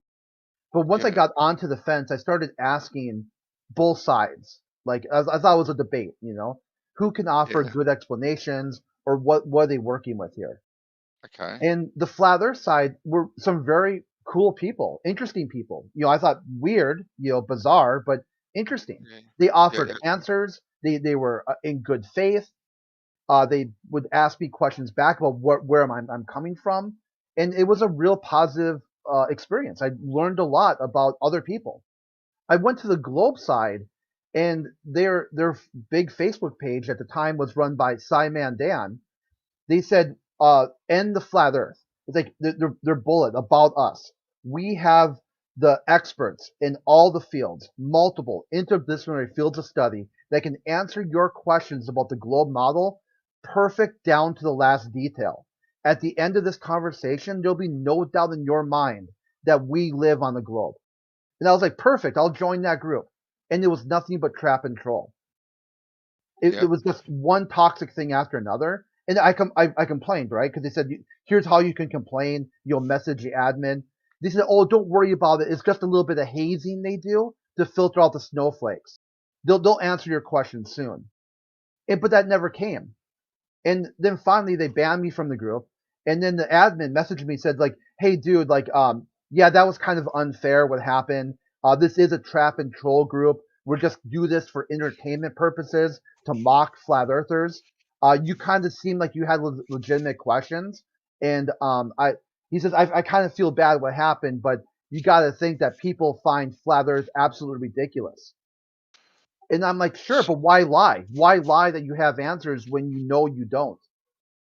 So it sounds like what you're saying is I've just got to follow up here, writing, and I'll let you jump in. I just want to finish this. Yeah, it answered the question about why they would lie, because that was my big hang up.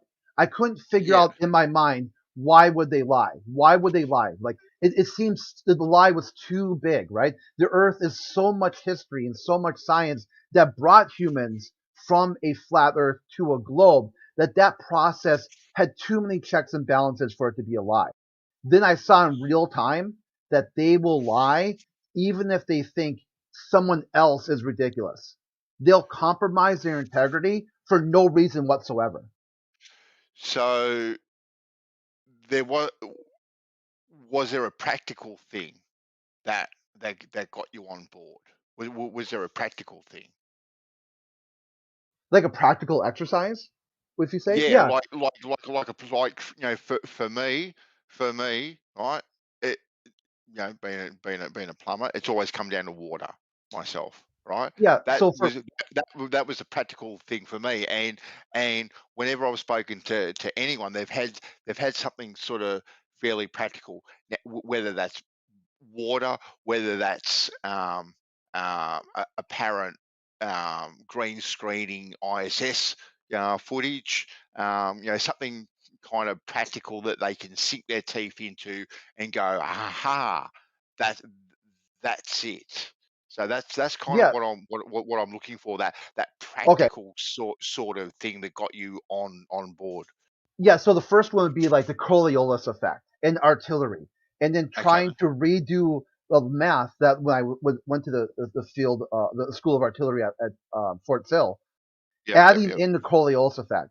You were only getting like 17 centimeters changes on these very long distance rocket assisted shots. The kill radius for the artillery is 50 meters. Yep. Well, no one accounts for a 17 centimeter shift. And then even if you do, the math is super complex for one problem. When they ask for artillery, it's supposed to be time on target. They want that shot to land now. And part of the globalists would say that, oh, it's built into the math and all this stuff, and they simplify the math to take it out. The next thing was maps. I started looking at mostly military maps, and I've collected them every time I changed duty stations. I would collect all the maps in the area, and then when I started laying the maps out, it started fitting more of the AE conceptual idea. They got wider as you went south, and I'm like, interesting. Hold on, almost there. Then the whole thing about government lies. See, I was really I grew up in a really like conservative family. Like everybody here, I mean, they think Nixon was treated unfairly. The liberal media, supported by the Communist Party, took Nixon out. He didn't do anything wrong, is what they think. And I had a lot of that jingoism too. That somehow the lunar mission just showed the superiority of America. And then when I started looking at the history more, I looked into some of the things that happened, like the Trail of Tears, the Indian Removal Act, all these things that American government has done. I'm like, wow, like I had no idea just how criminal enterprise the federal government is. Like white collar crime, just every day. That's the business of the day. It's just various versions of white collar crime. Then I did the experiment with sunsets, where I did like a W on a yardstick, and I just waited for the ambient light to be where I couldn't see the W anymore. And I was not seeing a perfect correlation with time and date in the sunset versus the amount of light I could see. And I did the experiment again up in Minnesota, and I got pretty much the same result. So there isn't a one-to-one correlation, cause and effect relationship between sunset and light. There's some other effects going on. Cool. So one final question from me, and then I'll let writing jump in. So can I get because I get the whole social thing, the pacifist, the feel good kind of reason for global flat, like, if the world could be a better place, I'd live on a globe in a heartbeat. Can I get a practical thing that would get you to reconsider something you could either do or see that would make you go, you know what, maybe so? Because I'm looking for something practical. Yeah, I would say offer a globe model that explains why everything really just tricks us into thinking it's flat. Just show me a globe that, like, they'll tell you it's so big it looks flat. It's so toxic that people act like it's flat. It's so whatever, right? Government is so bad, right, that they act like it's flat. So just show me why it's dumb to think the Earth is flat on the globe. Which it should be an easy answer. They should be like, oh yeah, well, it's not dumb. But they won't say that because their first claim is that they want to marginalize groups of people. So if they were to say it, for you is the toxicity. Yeah, I was almost there, dude. Seriously. You've been talking for quite a while. Yeah, I was answering Bandit's question. Yeah, just let him quickly finish up, right? Kind of long-winded answers. Okay, we'll give it. Well, how about this? You take over, but don't ask me anything, okay? Because you don't want to hear me talk. Don't. Okay, hold on. Here's a caveat. I won't ask you anything. You interrupted me. Yeah, you interrupted me. So do not ask me anything because you don't want to hear me talk. I won't. I promise you. Just quickly finish up, Crick, because I was listening to you. So can you just quickly finish up what you were saying? Just quickly. Yeah, I would say that they should be able, explain to me how they started off with a flat Earth, they got to globe, but roky-doke back around to be like it's not flat. Just to kind of explain that, like any sort of framework they want, any experiment, any idea about how the flat Earth was the first model, geocentric was the first model, but now these things are so dumb and so ridiculous that the only conclusion's globe.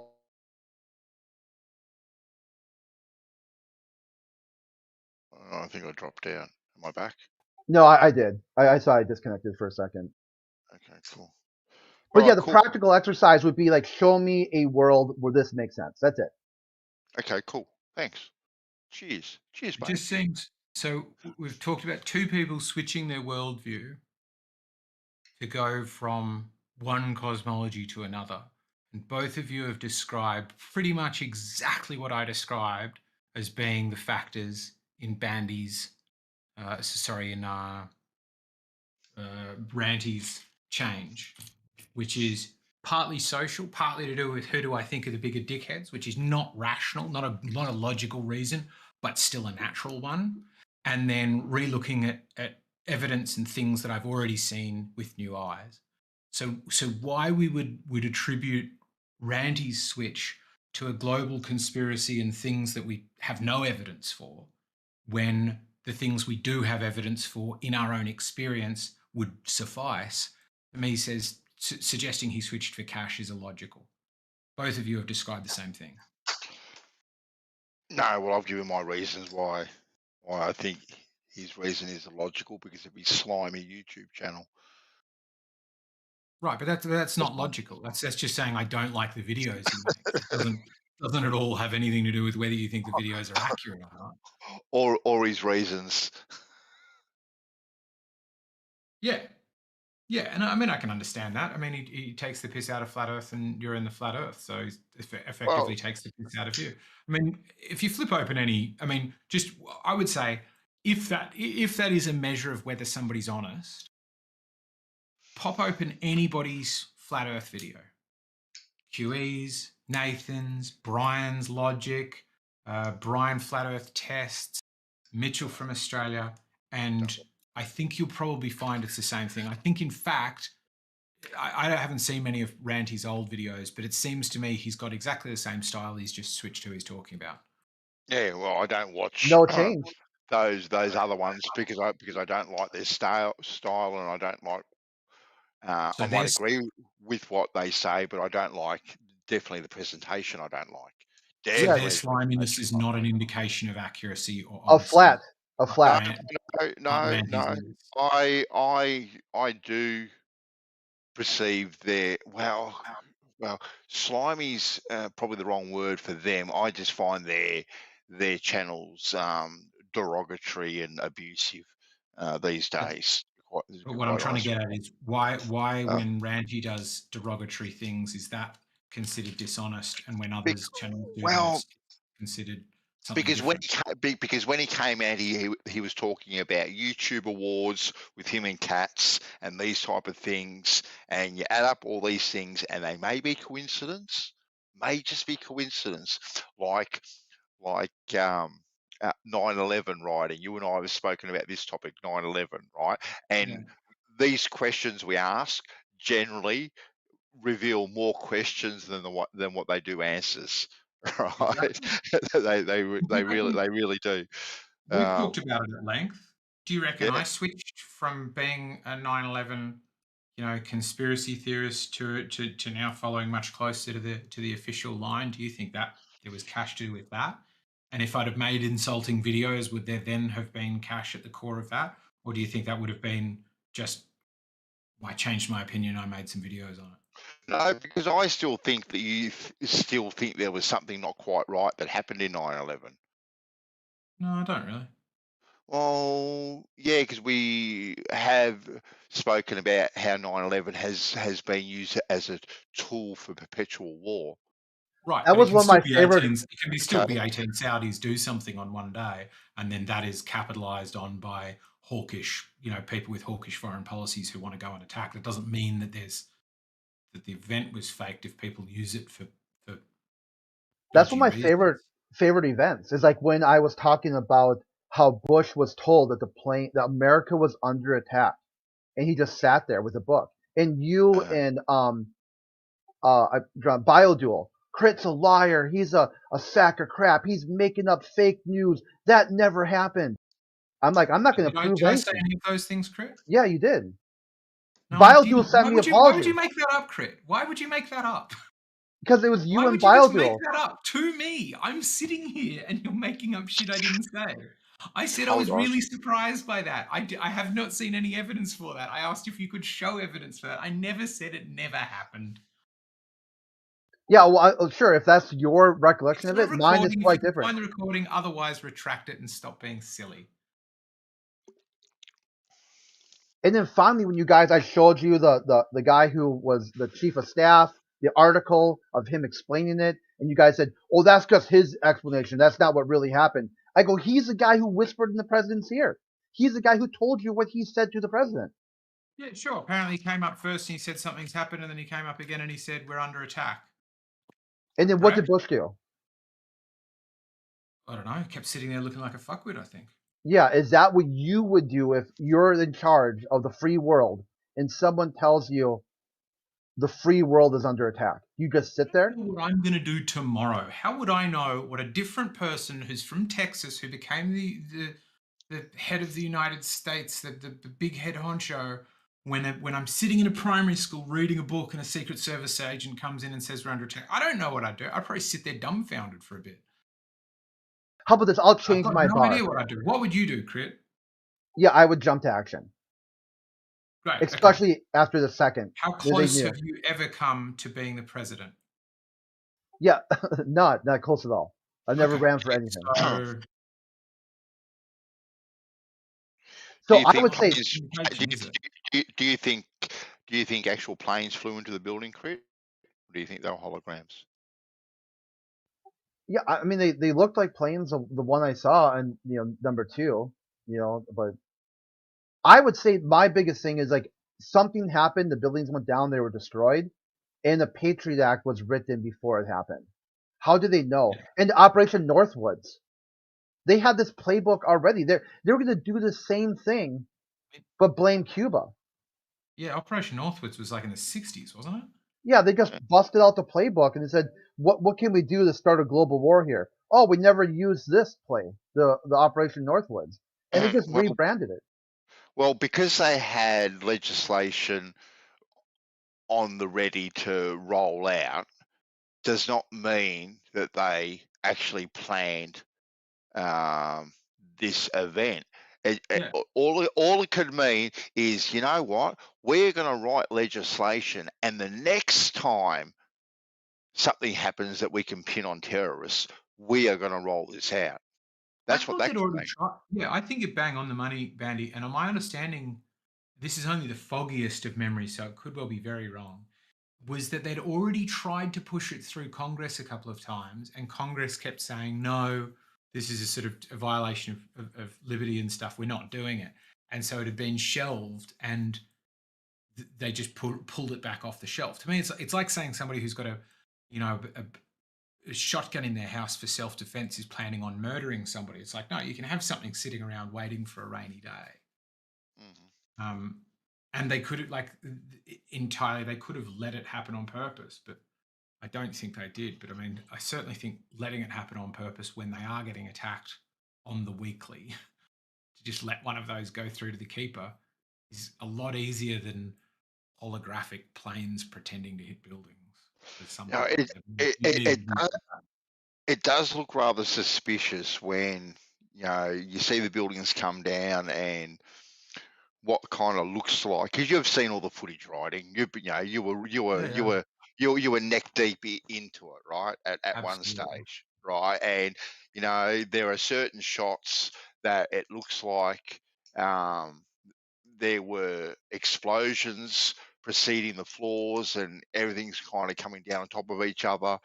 Then obviously you got building 7 that apparently came down because reams of reflex and a few office chairs were on fire as well. The sort of temperatures that you have to get to compromise the structural integrity of steel is pretty high. Now, once again, I don't know. It's like the perfect storm riding. Yeah. Right? We've got a plane there, we've got this fuel in there. Maybe there was a breeze, right? Because there obviously was a little bit of wind because the smoke's coming out of the window and blowing to one side. Maybe there was just enough wind going through the systems or whatever to generate enough heat, like a bellows, argument's sake, that was able to do that. I don't know, but the more questions you ask, the more questions that you still have to ask, and it just goes on forever and ever and ever, and you never really get an answer. But the fact that it is being used as a tool today to continue what is being done today, that's where I think the biggest conspiracy is, personally, that alone. And Flat Earth is not a conspiracy. That's the problem too. The globalists keep on trying to roki-doke Flat Earth into some sort of fringe thinking conspiracy theory. If at worst the only can say conspiracy, at worst the only thing they can say is Flat Earth is just a few steps behind. That should have been their starting point. Like 9/11 conspiracy or 9/11 truthing wasn't the starting point. The starting point was believing the government narrative, and then people didn't believe it anymore. Flat Earth was the starting point. Everyone should have started off in a flat and stationary world and then branched out from there.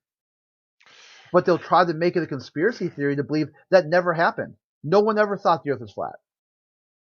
Yeah, I've got friends and stuff that I talk to really don't care about 9/11 at all. They don't really care, and I don't know if that's because we're here. 'Cause obviously we're here in Australia. I hear more about 9/11 in these rooms than I don't hear it in my real life. We did at first. We did it first when it first happened. But you don't hear people talking about 9/11 here. Not at all. I don't know about you writing, but I definitely don't hear it brought up Yeah, not a myself huge amount. in my circles. If we talk about conspiracy, if I was to say to my group of friends, you want to talk about a conspiracy, come and put one on the table. I reckon 9 out of 10 of them would put the moon landing up Yeah. there for debate. 9 out of 10 well, of them. I think really there's a staggering number. Like the moon. Plus, I think that, there's a few bits of difference between them. One is the moon landing's fun, right? If they fake the moon landing, it's a jolly old lark, Whereas either way in 9/11, 3,000 plus people died, and arguably upwards of 1 million died as a result of what happened next. So it's not as sort of cheeky and fun to opine about. And I think the other element with 9/11 is just a staggering chunk of people think there was something a bit dodgy about it. Many of them don't know much about it, but they're like, oh yeah, it does seem a bit shifty. Yeah.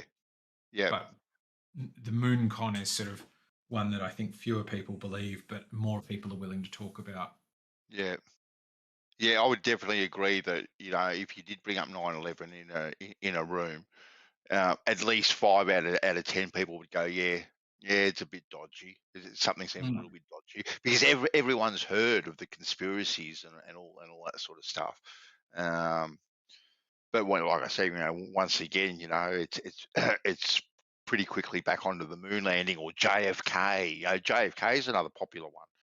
Yeah, I find to talk about. Vietnam War. I've got a few mates that love talking about the conspiracy with Vietnam War and why that all happened. But why it happened? I thought you were going to say Air America and the intention of getting poor black kids hooked on heroin before you send them home. And that one's a pretty juicy one as well. Oh yeah. But it is.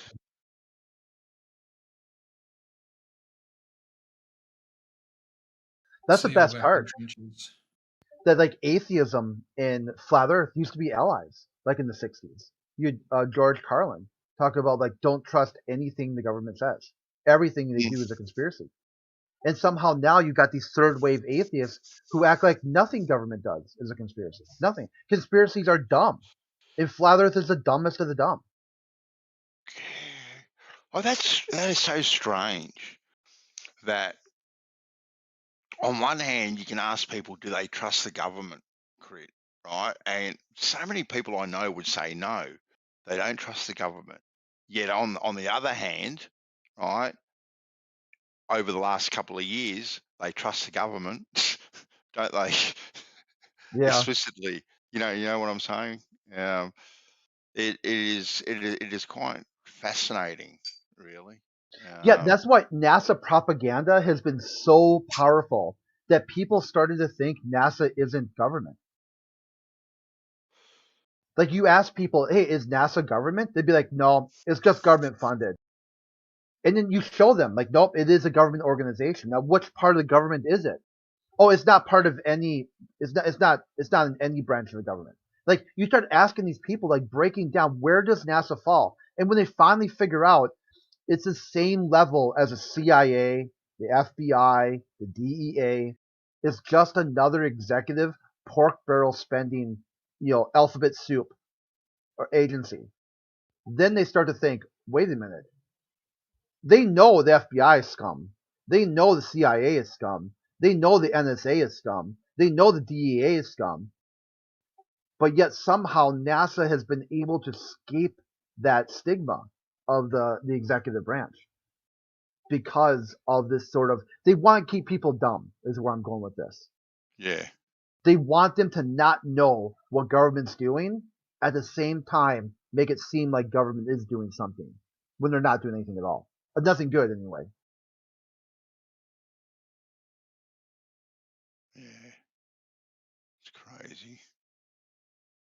Yeah, and one person was talking about this is actually one of the positive conversations I've had with a globalist. Was he was going on like I'm just curious why you always he has a credit like why do you always talk about Nixon? I go because he connects through all the crap that you hate and I hate. It all ties back to Nixon. Domestic surveillance, limited wars of engagement, war on drugs. Uh, like still harming Native Americans. Like adding sugar to pollute. All the taking out the gold standard. And I go and I threw NASA in there. And he's like, well, that was actually Kennedy. I'm like, no, it wasn't. It was Eisenhower. And they're like, okay, well, sure. It was Eisenhower. That's not Nixon. Nixon was Eisenhower's vice president. And all of a sudden they're like, oh, shit. Yeah, it makes you think, right? And then when Eisenhower leaves, he throws Nixon under the bus and talks about beware of the military-industrial complex. They were setting up a weapons program from the very beginning. It was never about space. This is about missiles. This is about weapons from the very start, which is why they put von Braun, Nazi war criminal, weapons expert, in charge of it. Von Braun. How can they project American? Why don't we just say Germans? Well, it's like too much, right? It's too many people to group in there. It was just one political party at one stage of their country's history that only lasted, like a decade. So wrapping all Germans into this one microcosm, we like blaming all Americans for Native American genocide. It just wouldn't be fair. I took no part in any sort of Native American removal act, but hey, the stain is still here. I mean, the Chinese government just released a thing about America being guilty of genocide. They put the Chinese embassy did like a full write up on this. They broke down all the historic stuff. Like here in Minnesota, it's one of the worst massacres that ever occurred, the Dakota massacre. Mm. And if people think about they try to the Minnesota, they're talking about changing the state flag here of Minnesota now because it looks like it's pretty bad. Here, I'll show you a picture of what the Minnesota flag looks like. Cool.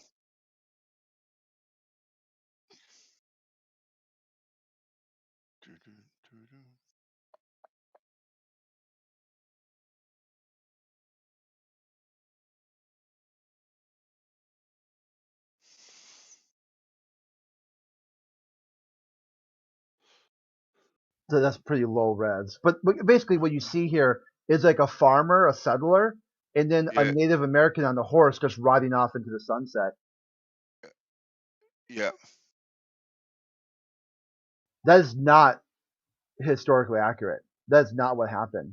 They set up this thing called Fort Snelling, and they interned like all the Dakota. They call them like the Sioux, and they basically just systematically genocided, and then starved them to death. They had to stay out there the winter with no protection from the cold, and then marched them into South, what's now called South Dakota.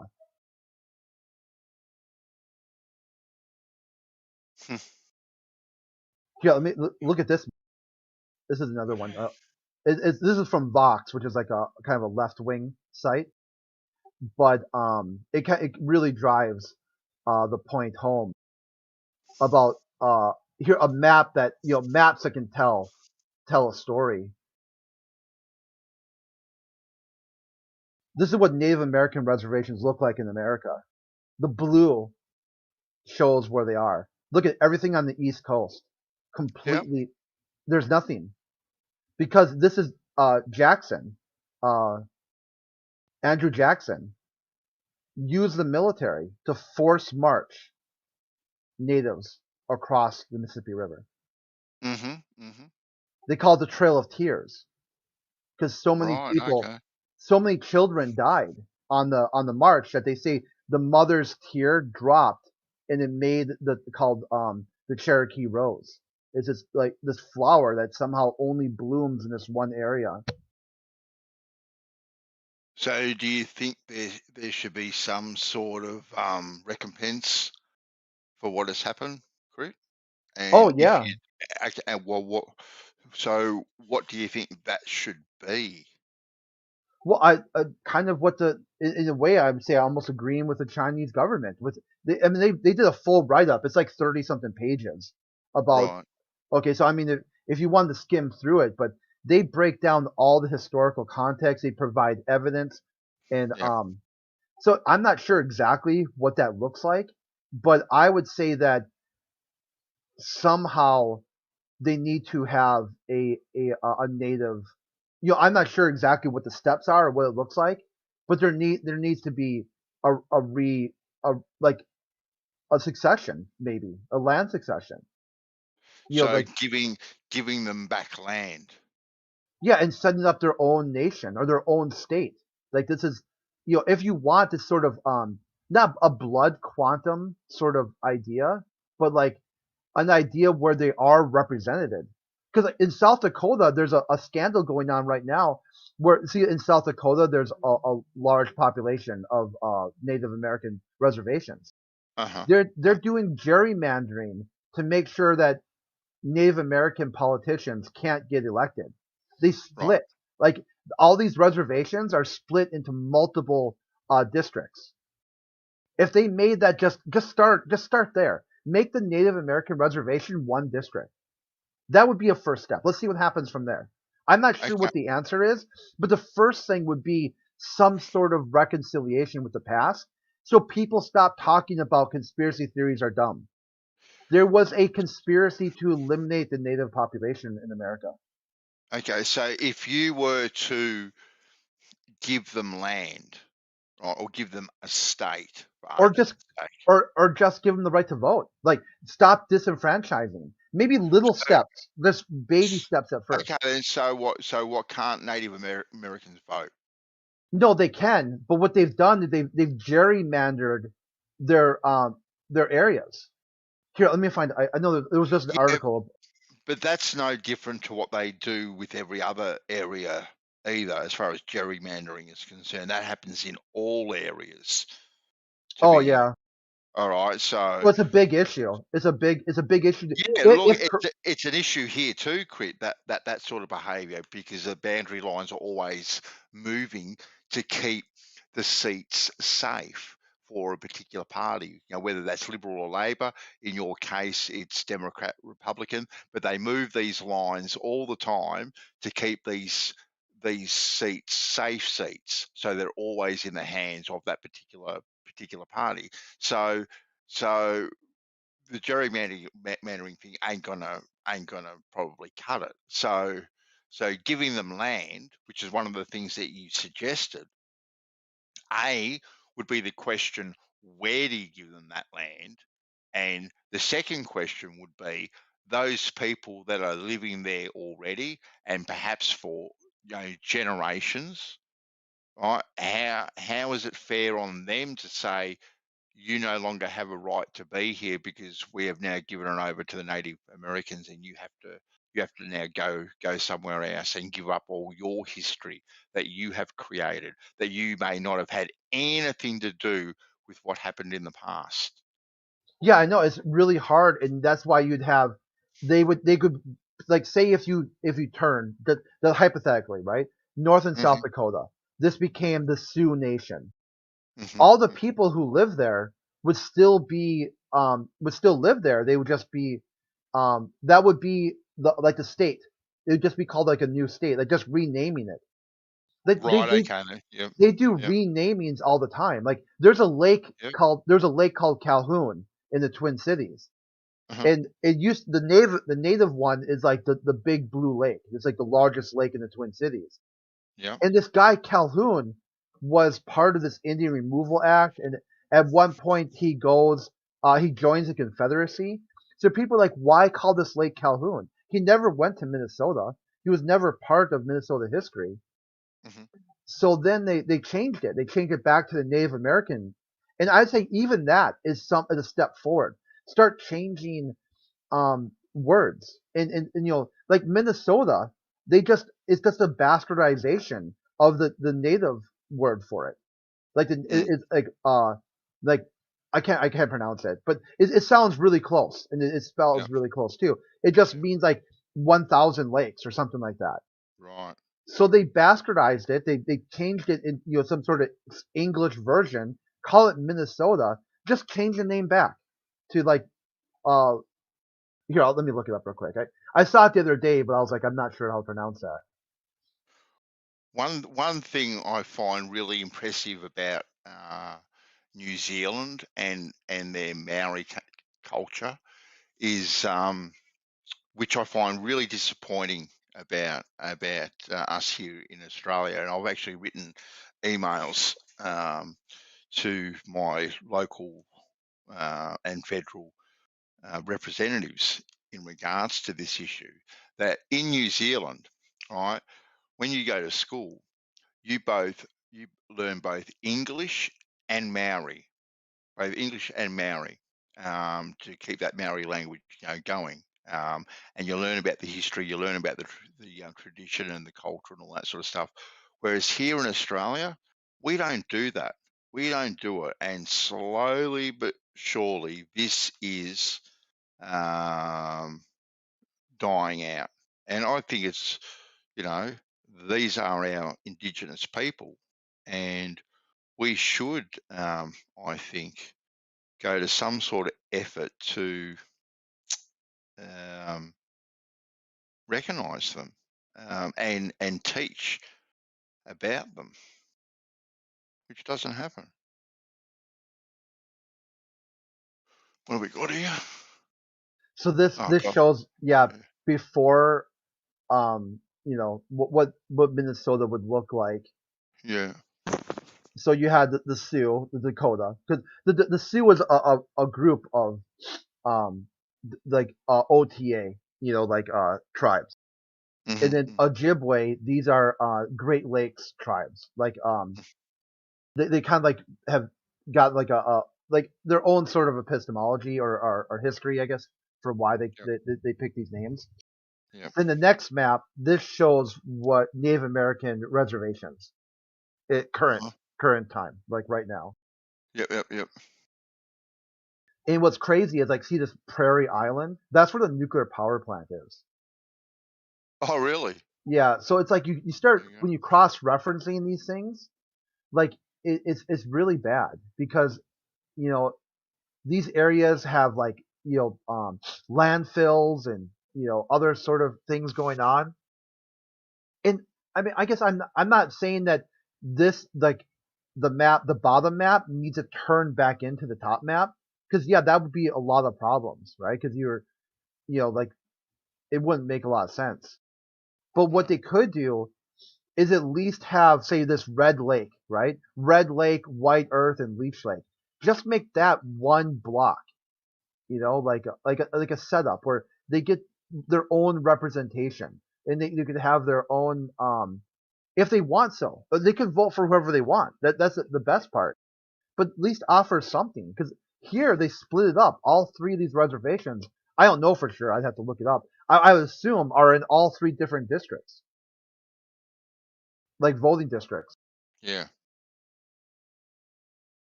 Interesting. Very interesting. It's crazy. Not in a good way.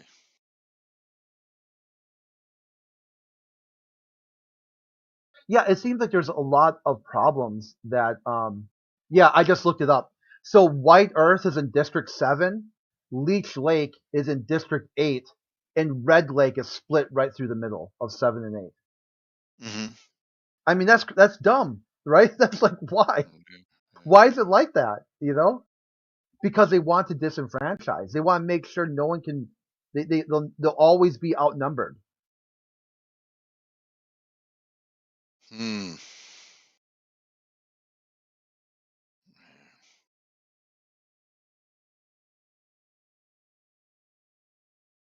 See here, but look at here's something going on. So I just when I was looking it up, here's a proposal to redistrict the reservation. This is what it is now on the left. They want to make it on the right. So all 3 reservations will be in a group together. Okay. See, this is the type of stuff. I mean, yeah, it's happening, you know. So I mean, it gives a little bit of faith, you know, restore in humanity. Yeah. Because what I see here is that, you know, not that I'm trying to, you know, advocate for Native Americans. They can advocate for themselves. But what I see here is that people in power marginalizing minority groups even more than they already are marginalized. And that's kind of why the globalists do this, or why the atheists do this, right? Because they understand the atheist is marginalized, but they thought they were legitimate. They had a little bit of legitimacy in the early 2000s, and then they lost it because of a lot of like cringe things that they were doing, like, you know, in their conventions and whatnot. So I would say that they should return back and start talking with flat earthers together, like they were in the 60s and the 70s. You know, with people like show me a George Carlin, show me this atheist. I mean, they're out there, but they just have gone kind of silent. Mm-hmm. Mm-hmm.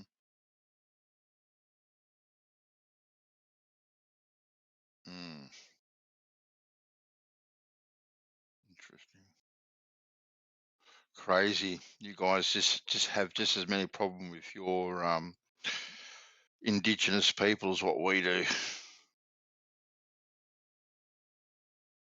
Yeah, I mean, another solution would be just a complete homogenization, right, of everybody. You know, what we call it, you know, e pluribus unum. But there's a problem with that. It doesn't seem to be working, right? Out of many, one. Mm-hmm. So if that pathway isn't working, what's the next step, right? If there isn't a way of having all people represented equally across all people's, you know, ideas and all, you know, what's the next step?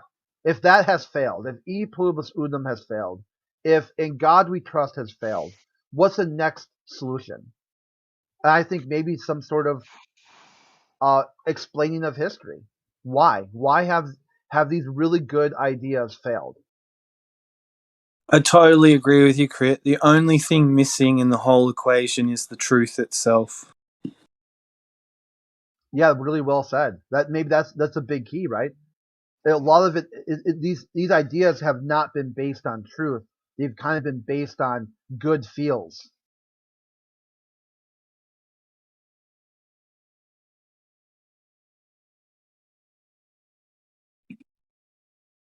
I think it would be so healing. That's my sense. I think some of it would be dark, some of it would be brutal, but ultimately, I think there's a deeper truth that talks to the heart of human beings as well, not just the mind. I think there's a deeper aspect to us, and I don't see war and corruption and all the things we have now. I don't see that, even if it's eternal. I don't think we've always been like this. That's just my sense on it. We've got to start treating people like people, not categorizing people. Yeah, there's too much of that, right? We're just One, people like at the end. one, isn't that's the one aspect. Yeah. But we're always told, aren't we, Merle, that this particular person has this particular pigeonhole that they go in, and here's their label, and you will be now known as this label. You're no longer a person, you're a label. Pigeonholed. And people wear those labels with pride to separate themselves from being a person. I saw that when I went to Camberwell High. Mm-hmm. So I'm there, right? And then I left and went to Swinburne, Mhm. and at Swinburne, you didn't have to wear a uniform. Mhm. So all those teenage subcultures, you know, from the skater to Yeah. the goth to the metalhead to the raver, like it was all there. And the fashion is what set you apart. Mhm. That was just interesting when I was young. That was good. It was good for me at the time. Because when you wear a uniform, you know, everybody is uniform again, that kind of oneness.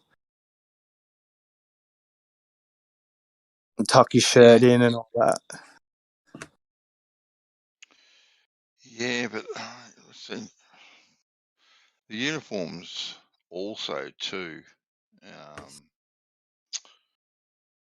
I see both. I see both sides of it. To be quite honest with you,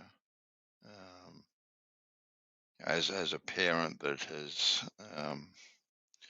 had to put their kids through school, Yeah. it was far cheaper to have a uniform, right, than Yeah. to have casual clothes. And the casual clothes themselves too came with the problems of bullying, right? Because Yeah. because you go to a school, right? And I went to the Catholic schools, and we had our uniform, and then you'd have those casual clothes days where you'd have to bring a can of baked beans to donate to the poor, or a 20-cent piece type of thing. It was like a fundraising type of thing. So Yeah. you wear your casual clothes, but then you've got all the cool kids, or the skater kids, or whatever, and so then you were competing. You had this competition, or you had this exclusion because you didn't have the cool clothes or the cool shoes and stuff. You get what I'm saying, Will? But Yeah. yeah, Yeah. yeah. So I get the whole uniformity type of thing, toe the line, blah blah blah blah blah.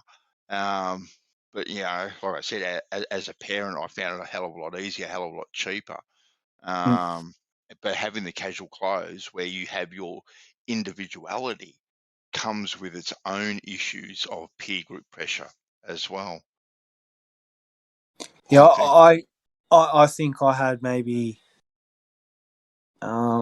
because I was into music and art, art and all that kind of. Hmm. They had a dark room there.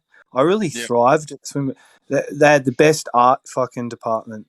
They had video making equipment, Hmm. cameras, great. But yeah, I think because of music and just I was really different back then. Like I was so focused on music that I think people could just see with me that was where my attention was. Mm.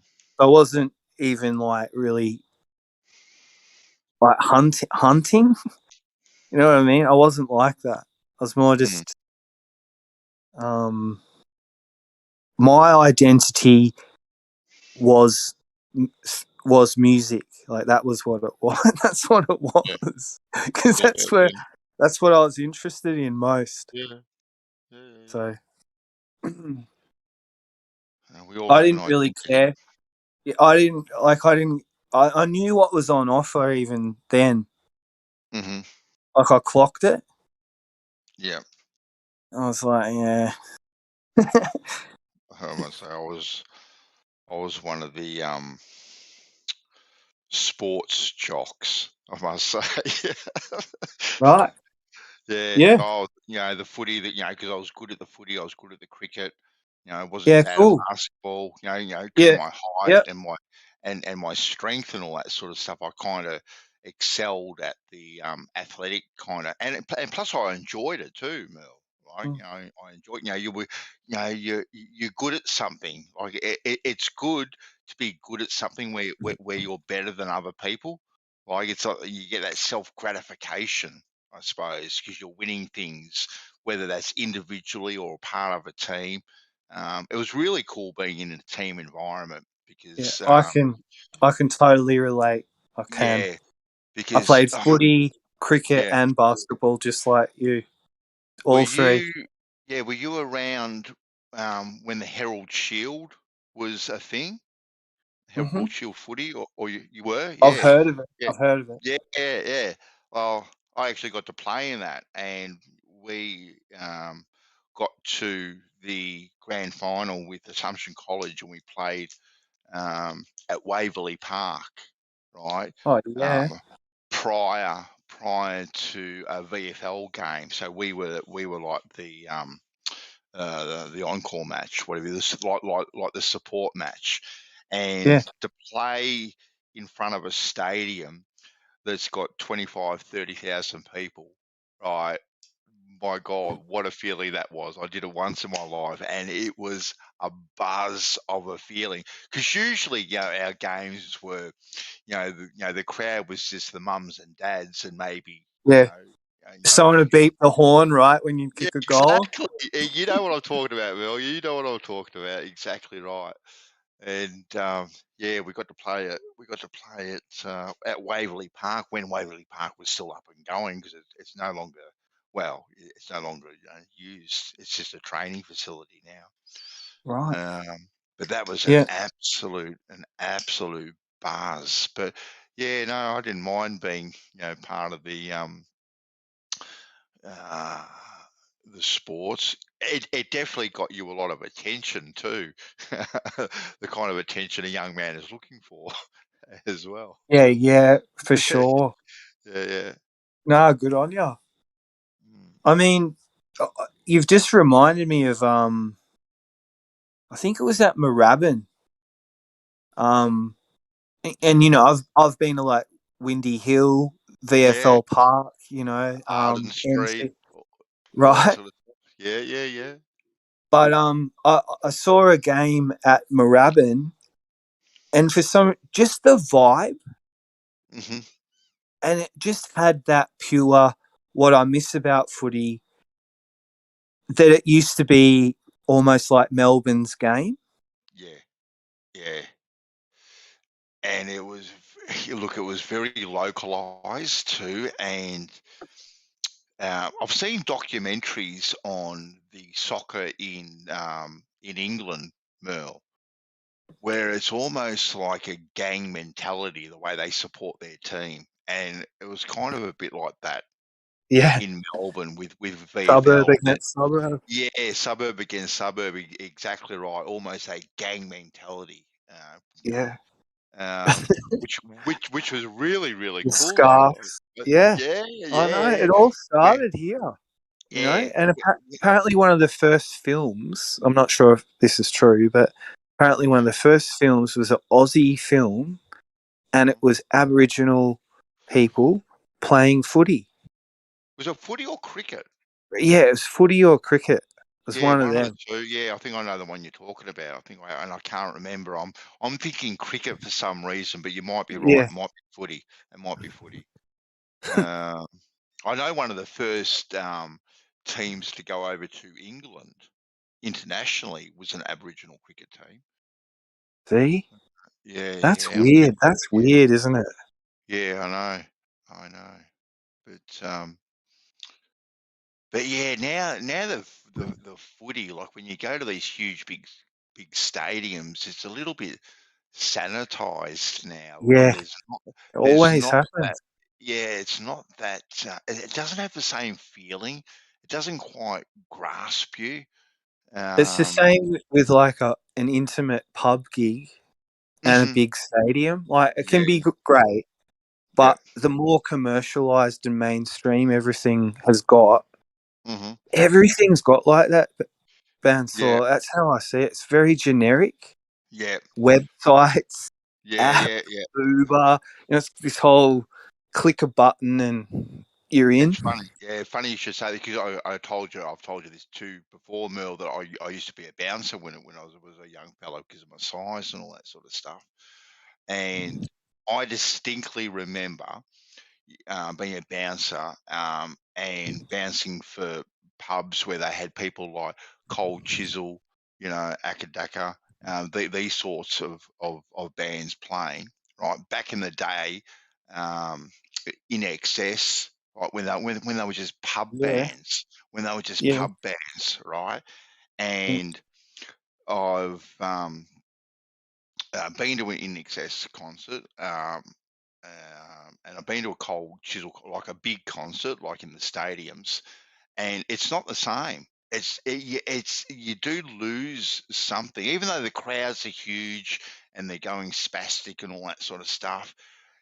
It doesn't have the same grungy, dirty kind of feeling to it, which kind of just grabs you. You know what Yeah. I'm talking about. You know what I'm Yeah. talking about. Like, because you took me back, and then you said the word dirty. Like, we Yeah. used to go see the Dirty Three.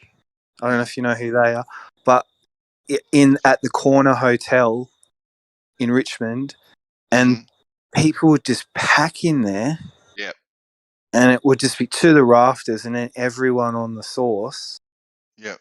You know, and pumped, and then they'd come on, but he'd like play the violin, and it was like a jazz sort of drummer with mallets and everything, and then this guitarist, Mick Turner, and I know it was just electric. Those sort of and because everyone's so again, it becomes like a cult. Yeah. It's like a ritual. The footy match, the gig, it's like everyone's it turns the volume up, right? Oh yeah. Yep. Brummy was even saying it before, like, he fights. So he was talking about being in the ring. Yep. And he was saying he sort of, when he's in there, he just, the energy that like something comes over him. Does he draw energy from the crowd itself, or it's just a natural thing, like white line fever almost? Like, once you're through those ropes, you just switch on and bang, it's on like Donkey Kong. Or does he draw energy? That'd be an interesting question. Like, does he draw any sort of energy and inspiration from the crowd itself, whether that crowd is positive for him or negative for him? Drawing some kind of energy from that to use it as well. He said he was the baddest man in Birmingham. Oh, really? He was talking like he was going to be the next world champion of England. I'm not shitting you. He was totally like, I'm here. I'm here to stay. Really? Mm. Okay, then. Look, I don't He's follow the coming boxing. up. Like, he's meeting gangsters and all kinds of weird people. How old is Brummy? Seems like late 20s, early 30s. Oh, okay. He might even be younger. I thought he was a lot older than that for some reason. I thought he was Built a lot like older. a fucking tank, but it's not like, he's fit too. Like, he's not just a meathead. Nah. I've had a really cool conversation with Brummy. I remember early on with the Oakley show, they dropped a link. Anyway, I joined the link, and something went wrong. You could only have X amount of people on the call at any one time. It was limited. Anyway, Brummy and I were left in the outer waiting room, so to speak, and we must have chatted for about, I don't know, an hour and a half, I suppose, thereabouts. He was built like a brick shit house back then, to be honest with you. He was in his tank top, just sitting in front of his computer and his mic and whatnot. He said, I just didn't realise he could fight though. Because he dropped a link.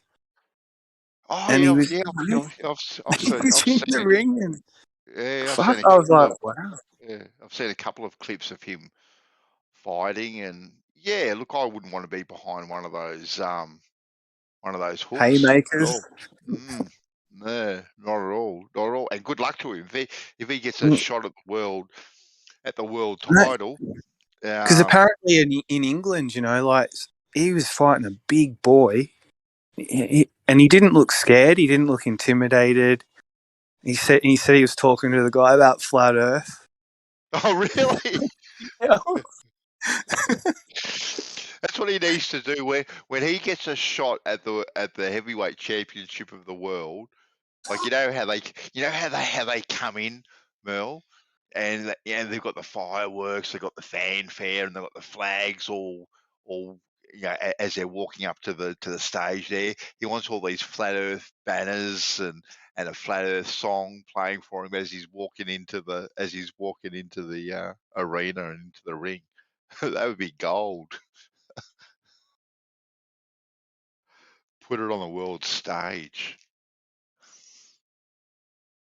Yeah, I mean, I don't know what's happening in England at the moment, but he's got that sort of passion, you know?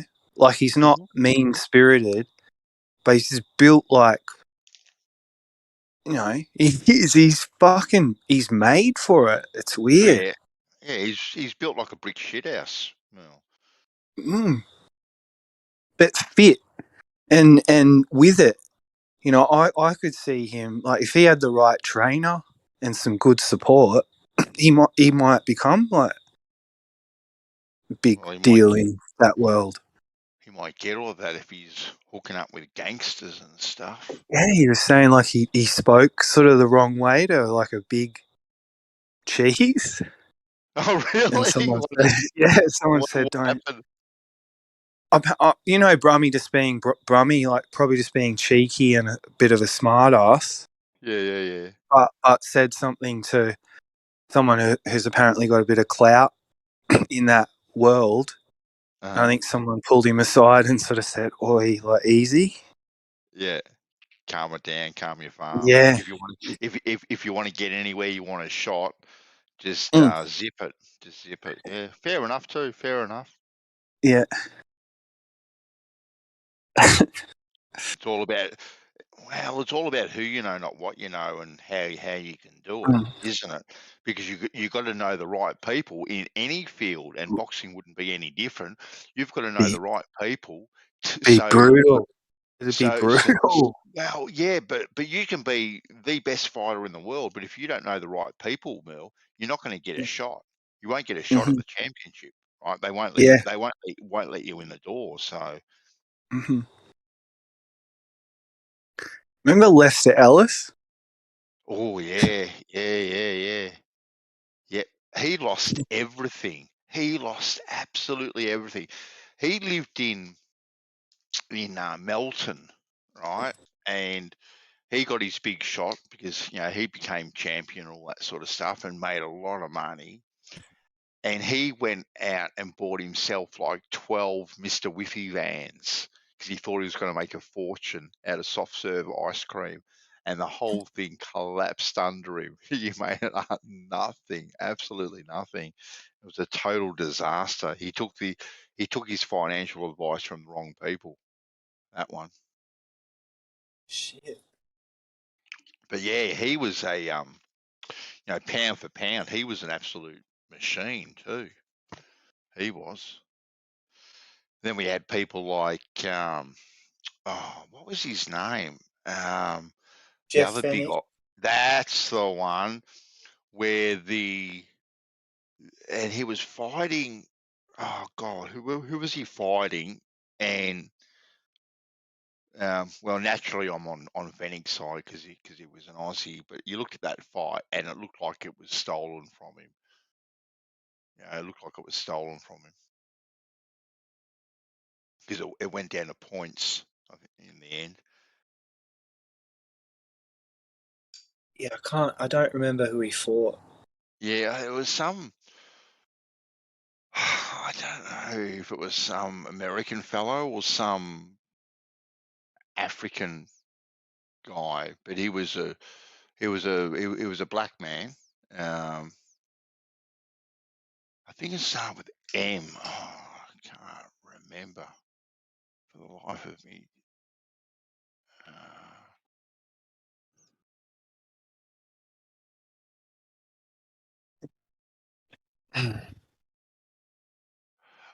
Azuma Nelson. Oof. Yeah, Azuma Nelson. Yeah. and he got done. He got done. Remember Jeff Fennick? I love yous all. I love yous all. Funny as.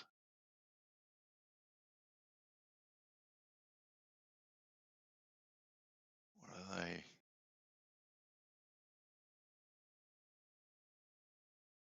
I got one saw- funny.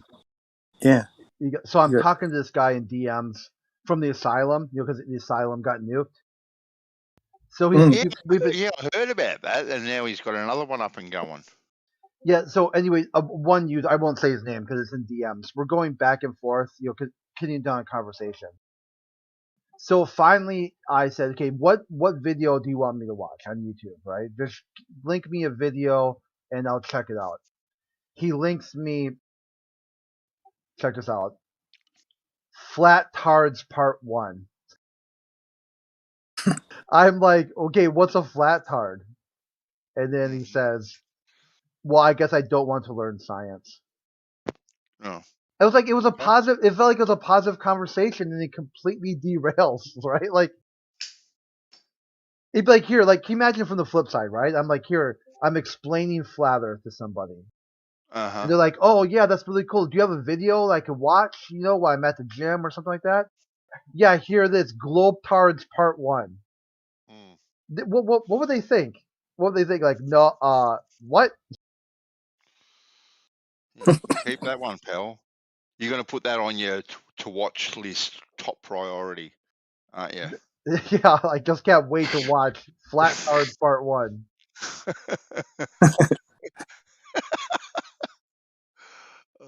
Like, what a outstanding addition to Contribution. the movie. Yeah. Right. Yeah. Yeah. Thank you. Thank you. I hope you said thank you, Crit. No, I said no, thank you. I said no.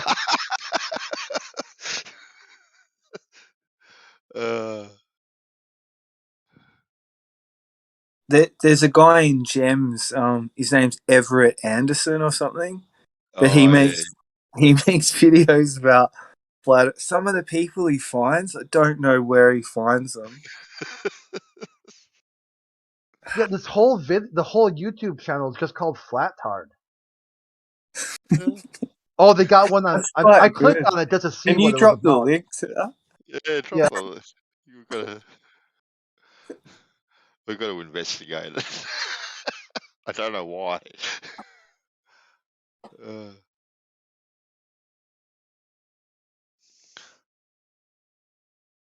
Who's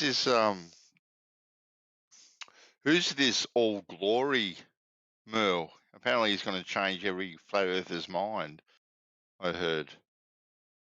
I like him. He's got that kind of spirit, like where it's like he's been almost like chosen or something. The I kind of chosen like it. one. Yeah, I kind of like people like that sometimes because he'll just go for it. Yeah. And he does have, because even with the name, like, and he'll be up the top too because it starts with A. Yeah. So it's like he's talking from the top tier. And he'll drop these wild gifts. And he's thinking like he did this one of like Enoch Earth.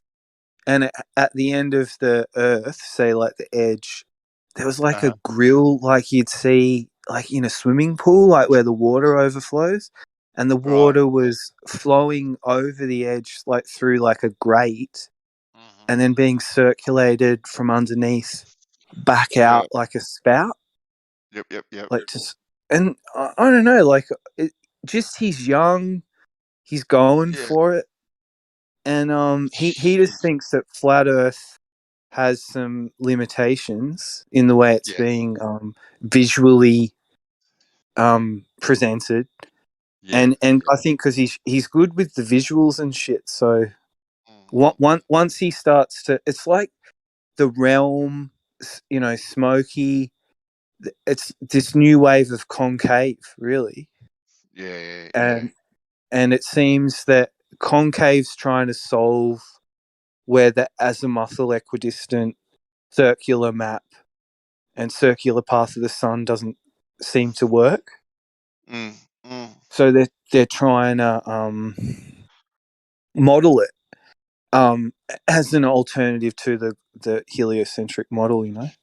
Yeah, well, they've still got no curvature in water or converging plumb bobs, for argument's sake. They've still got no evidence as far as all that sort of stuff is concerned. Nothing practical like you and I like Merle. Got nothing practical. Yeah, But yeah, yeah, I do. I listened to him maybe a week and a half ago, and he was getting it from every corner. You know, like most flat earthers have when they've been in there. But he gives it back plus interest. Plus interest, he gives it back. And he just goes, hell for leather, gloves are all off, and away he goes.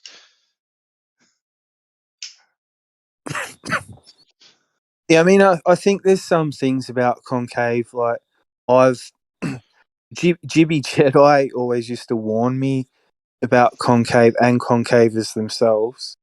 Yeah. But usually they're quite religious and kind of like feel there's this chosen one aspect to it for some reason. I don't know why, but it does seem to be correlation. Or they're downloading some kind of higher beam. Yeah. And I'm kind of open to that being a possibility, and one of them might unlock it. So more power Right. to them. You Yeah, know what I yeah. mean? Yeah, I know what you mean. Yeah, one thing I will give the concave side, and this is all, at least, well, apparently, as legend goes, all right, they have tried to make practical measurements of the Earth. Right, they've tried to do that with their rectilineator Yeah. experiment or measurement, right? Mm-hmm. Which, you know, it's obviously flawed, right? And I can see the flaws in it, but at least, you know, there is that aspect to it where the globe or, you know, the flat Earth side really don't have that kind of hardcore measurement in place. Even though I can look at water, I can measure water in, you know, me fish tank, me pool, in pipes, whatever the case may be. I know what it does. I know how it acts. But that hardcore measurement that was physical, it was practical. Yeah, neither of the globe or our side really kind of have that to fall back on, really. So I do give them credit for that. Whether or not the story is true or not, it seems to be true. And it's enough to kind of indicate that it did kind of happen in 1897 when they say it did. Yeah. But I mean, yeah, there's you got to take it all with a grain of salt, but there's a thing from Picard, that, you know, sort of like the Earth, like like a bowl with an upturned edge. yeah, There's a lot of things in the occult about a celestial sphere, and how it all works, I don't know, but because people talk about a dome, right? Potentially you could have a rotating sphere, and we could be inside it.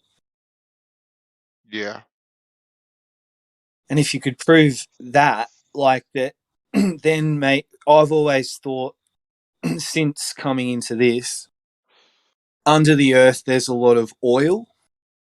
And I know there's an association, but I associate oil with, machinery. hmm So, yeah. so Big that would things, make moving parts. Yep, yep, moving yep, yep, parts and things, yep, right? yep, Lubricant. yep. And so potentially under the earth, there could be a machine, right? Like organic material on top of a machine that could be heated. And hmm I think if that were to be the case, it could potentially be how, because if it's a rotating sphere and we're inside it, then a lot of their stuff does kind of make sense in a sneaky way. Yeah. Look, but then, to me, like, then there's more questions, to me. It's like, okay, this rotating sphere, where is it? Is it just floating in space, rotating, Well, like around us? no, it seems to, because if it's solid, like actually, like I was saying, like machinery, and it's a solid barrier and container, there's that, and then what created that, or what could create that. But also, if it's more magnetic or and electrical, and there is some kind of toroidal field, if you will. Okay. But how that makes the sky turn again, like you can. The only way I can arrive there, Bansor, is I have to arrive at a stationary plane first. If I can get there, then I've got an anchor point. Yeah. Like something that's fixed. Yeah. And then that could potentially support something that could move. Yeah. Yeah. So it doesn't have to be the Earth that's moving. See, and well, this rotating. Okay, just say there is a plane inside of a sphere. Okay, you get that? Get what I'm saying there? So we've got this plane, and we've got this rotating sphere that's only rotating on the inside of the sphere. Okay, not on the outside, only on the inside. So now you have this sphere, right, on the outside, and what is that sphere sitting on? Like, why isn't it rolling around like a marble? Is it in like an egg cup, like just sitting there so it doesn't roll around anywhere? Like, is it on a shelf where there's a little hole drilled in the shelf, and this is sitting on the shelf so it doesn't roll anywhere? Like, it to me, it poses too many illogical questions that don't really have logical answers to it. I'm not saying that it couldn't happen, Well, but have it's just you heard like so if the waters above and the waters below are separated, it's the atmosphere that's so it's potentially like you're in a bubble, and that atmosphere, the Big Bang, if you will, like a big air pocket was created, and that's pushed back the. I don't think people say it's the ether or the waters above, whatever they are, or superfluids and all the rest. I don't, because it's so hard to quantify what's up there. Really, it's difficult, but it is moving, or it seems to be moving. And again, I can only. I mean that's where the heliocentric model is interesting, because to me the whole thing's about motion, but everything's moving. Yeah, well, something definitely is moving. 100%. Right. Something definitely is moving, and it's Yeah. either got to be A, the sky, or B, Yeah. the Earth. It's got to be one or the other. Right. So there is definitely something moving. So yeah, And it doesn't sort of feel like we are. If you kind of. Yeah. I don't even think that's biased. I just don't seem like to feel. Like, if I'm being honest, like the globe model, right, or the globe idea makes more sense than the concave one does. Like, makes more sense, right? Because you can see things above our head, right? And now I'm not talking about, let's put the stars to one side, right? But like the moon, right? The moon, right? seems to be just like hanging there. I don't see a rope Right. attached to it. Right No. now, I've heard people say it's just another luminary. Okay. Yep. Yep. Look, I don't. Again, whatever that means. Yeah, you know what I mean. To me, it does look like some sort of solid object, right? And Right. I've seen pictures where there's apparent you can see stars through it, this and that, and the other thing. But to me, it looks solid. All right. To me, the sun looks like it's Have you solid. did? It looks like an object, right? The stars just look like lights, but the sun and Yeah. the moon look like they're these solid things that are kind of floating up above our head. That's Have why. Go. I was just going to ask, like, have you ever not seen it? Like, I think it happens at a new moon, but there's just a point where it's almost like it disappears. Yeah. Where you can just see this the faintest little kind of sliver of it. Is that the one you're talking about? Yeah. It's Yeah. just there's something about that. Like it's Definitely. Yeah. a So very mysterious thing. The moon. So that's why I can get my head around more the globe model than I can the concave model, because like I said, to me the concave model, it's like this ball sitting in an egg cup on a shell somewhere, on a shelf somewhere, because otherwise it's going to be rolling around on whatever it's on, or it's just suspended in space too. You know what I mean? Just floating there, and I really don't. I think can't imagine it. I'll imagine it. Yeah, the actual experience of what we've been told in theory. I mean, I know you've probably seen, like, when they're training to be astronauts, getting put through like G forces and their faces. Yeah. You know what I mean? Like, I think there's something about what they say the Earth is doing. Just to experience that in reality, I think would be really full on. Yeah. I think it'd be like a wild ride. I know. God.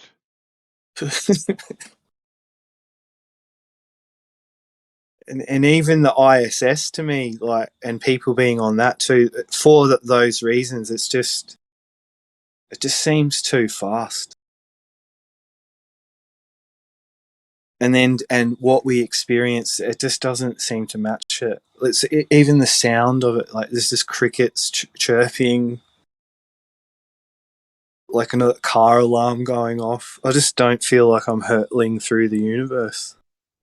Merle, what you don't understand is that oh man, I had a good one too. I forgot it. Damn it, you don't understand. Yeah. Oh yeah, I forgot. 17,500 miles is totally reasonable. 17,500 miles an hour is totally reasonable. You just don't understand the orbital mechanics. Yeah. That's right. Get in there, and that's Will. because you're a flat earther. But I actually 17,500 miles an hour is completely rational. I actually looked up how fast a rocket goes, and there's different kinds of them, but one of the lower Earth orbit ones, that's pretty much the speed. Then it identically matches the ISS speed. Yeah.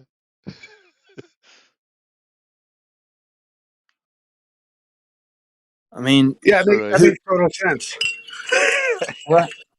Right.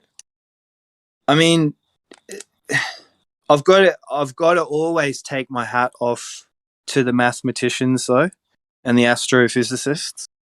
They've definitely covered their bases. Yeah. Ridiculous. I feel like it's happened before. They've got it so down. Like, any question you ask, there's an answer for it. It's like, and then what I love is that, like, and then they just like, yeah, because dark matter and dark energy, duh. You know what I mean? Like, they've got like, when did you guys figure all this out? It's like, 2,500 years ago, they figured all this stuff out. I always thought it was funny that I like wish I was there. Like, wow. I always like how like they're like, you know, nobody ever believed in the flat Earth and and then like you look up on any flat Earth video and they're like, Wikipedia makes sure to have a little disclaimer. You know what I mean? Like flat Earth is an ancient belief that the people believed long ago. You know what I mean? Like, it's like, you know, but then they come in and they're like, nobody believed that. Nobody ever believed that. So funny. Dawn and I were talking about the molten iron core before ISA, right? And Boom, flat Earth debunked, bro. Flat Earth right, debunked. yeah. Anyway, so while he was gone, I thought, you know what? I'll actually Google it, right, and have a little bit of a look into it, right. And I read this article, and the way some of them have determined what's in the center of the Earth is by studying planets that we haven't even been to. All right, so by studying these planets that we haven't even been to, we are now able to make apparently logical conclusions that the center of Earth is a solid piece of iron with molten iron wrapping around it, spinning, right, that is supposedly making a magnetic field, which is absolute garbage to start off with, because anyone that knows anything basically about magnetism, metal at a certain temperature loses all its magnetic properties. All of them. Every single one of them. Say that last part again, brother.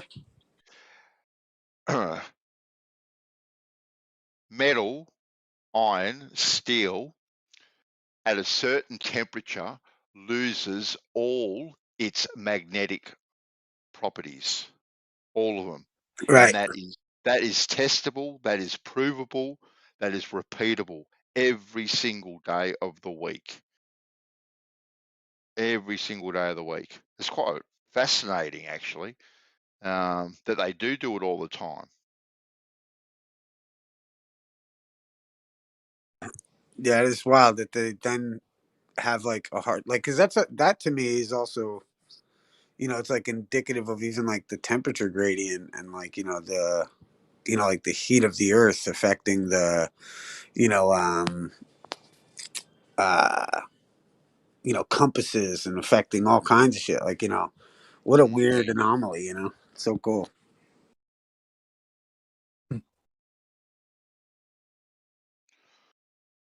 You know, and then yeah, they take it and then, you know, extrapolate. That's the thing that's been getting me lately, though, is, well, two things. I started going in on that one video on navigation or whatever, and sextant and all the rest of it, and celestial navigation. And then the other one is just like, you know, and I guess this kind of drives it home, is like, you look into the celestial navigation and any theoretics about the ball or whatever like that has nothing to do with what you're actually doing.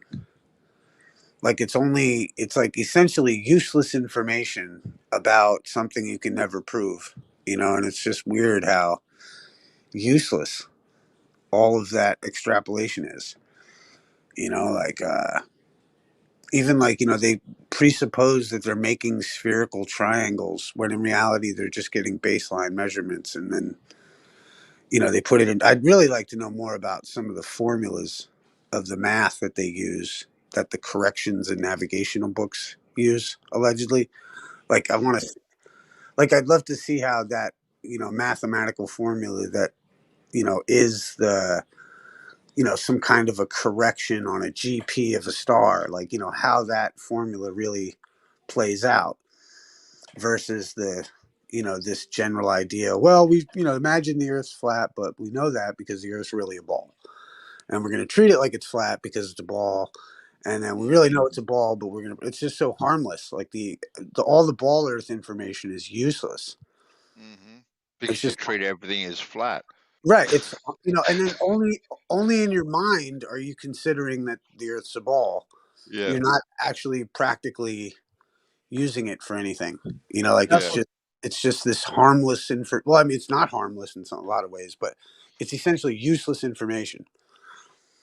That's what I was saying earlier today. Yeah, Eggshells was trying to talk about what if the globe is true, but no one cares. I go, that means it's flat. That means like if no one cares, because Africa is flat anyway. It's like useless. Offers Well, it's nothing. like it's just useless information, but in the sense that, but it's not wrong to like speculate about. That's the thing that gets me is it's not. Again, it's an intellectual if you're talking about anything outside of or if you're talking about science and the shape of the earth and you've got time, it's like a luxurious conversation you're having. You know what I mean? But then to get up in arms about a bunch of shit you can't prove, that's a little suspect. You know what I mean? That's what's weird to me. You need the globe model to explain what the moon is and how it moves. So if you don't have the globe model, you've got no idea what the moon's doing and why. Well, there's alternative explanation, but how about this? There's no other explanation. You make one up, yeah. Right. Well, there's no other explanation that entails a secular cosmology. There's no other explanation that removes the concept of religion from the discussion than the globe model. Every other one relies on creator type matrix. Not that even the globe model has its its origin story in the Big Bang. You know what I mean? Creating the universe or whatever. But they try to delve it and make it a-religious. So it's the only model that you can explain the world without invoking a creator. No, that's not true. I could use any model and remove the creator. Right, but you have orbital mechanics in the globe model to explain the nonstop. Yeah, that's why it wins, because it can explain what's going on in the sky better than any other model. Without a creator. Explain what? What the moon is and how it's moving. No, the moon is moving, right? Yeah, do you know why? Right? I've got no idea why the moon. Yeah, moves. but the globe model has a great idea why, and it predicts it and explains it perfectly. It predicts what? What does it predict about the moon? Where the moon's going to be and really? Why. What the shadow's going to be like, what the phase is going to be like. Really? When it's going to eclipse. It does all why this why it's eclipsing. And this is useful information for what? Studying the sky and knowing where you live and understanding what the moon is. Really? That's my example. If you want to understand what the moon is, you're going to need the globe model, or you're going to have to make something up. That helps us know where we live by knowing where the moon is going to be at any particular time, does it? When you understand the mechanisms of orbital mechanics, using the moon as an example, you understand where you live more. And orbital mechanics helps us in what way? To understand where we live more. Really? How? And to predict things. How? How does orbital mechanics help us understand where we live more? It explains the model, so then we know we're on a spinning planet in the universe. You don't know where you live? Yeah, I do. No, you don't. I've got a model that explains it perfectly. Where are we? We're in a vacuum called the universe. Yeah, and where is that? Where is it? Oh, where is the universe? I think the universe is everything, sir. The best. Everything, right? But where? Give me the coordinates. Everything doesn't have a where. There's no where for everything to be. Everything is everything. Give me the coordinates. There is no where. There is no where. So it helps you understand. You're asking me for. It helps you understand you're on a planet in a vacuum. No, it doesn't help you understand anything. Orbital mechanics helps you understand you're on a planet. And what good is orbital mechanics? What, to say that you're on a big spin blue to help you understand where you live. Really? Yes. And how has that helped you, knowing that you're floating around space? It helps put my life into perspective. How? Because I can understand my true position in nature rather than making it up. What was your position in doubt before you knew anything about orbital mechanics? Was it? Was your position in doubt? I never said that.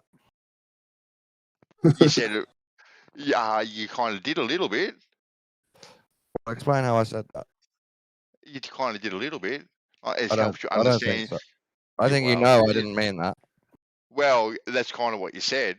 Whether or not you meant it Well, or not, it's not my fault. I think you know I didn't mean it. It doesn't know. It doesn't matter what I know. It's what you meant. Yeah, it does, because that means you're being dishonest. No, I'm not being dishonest. I'm never dishonest. Bollocks.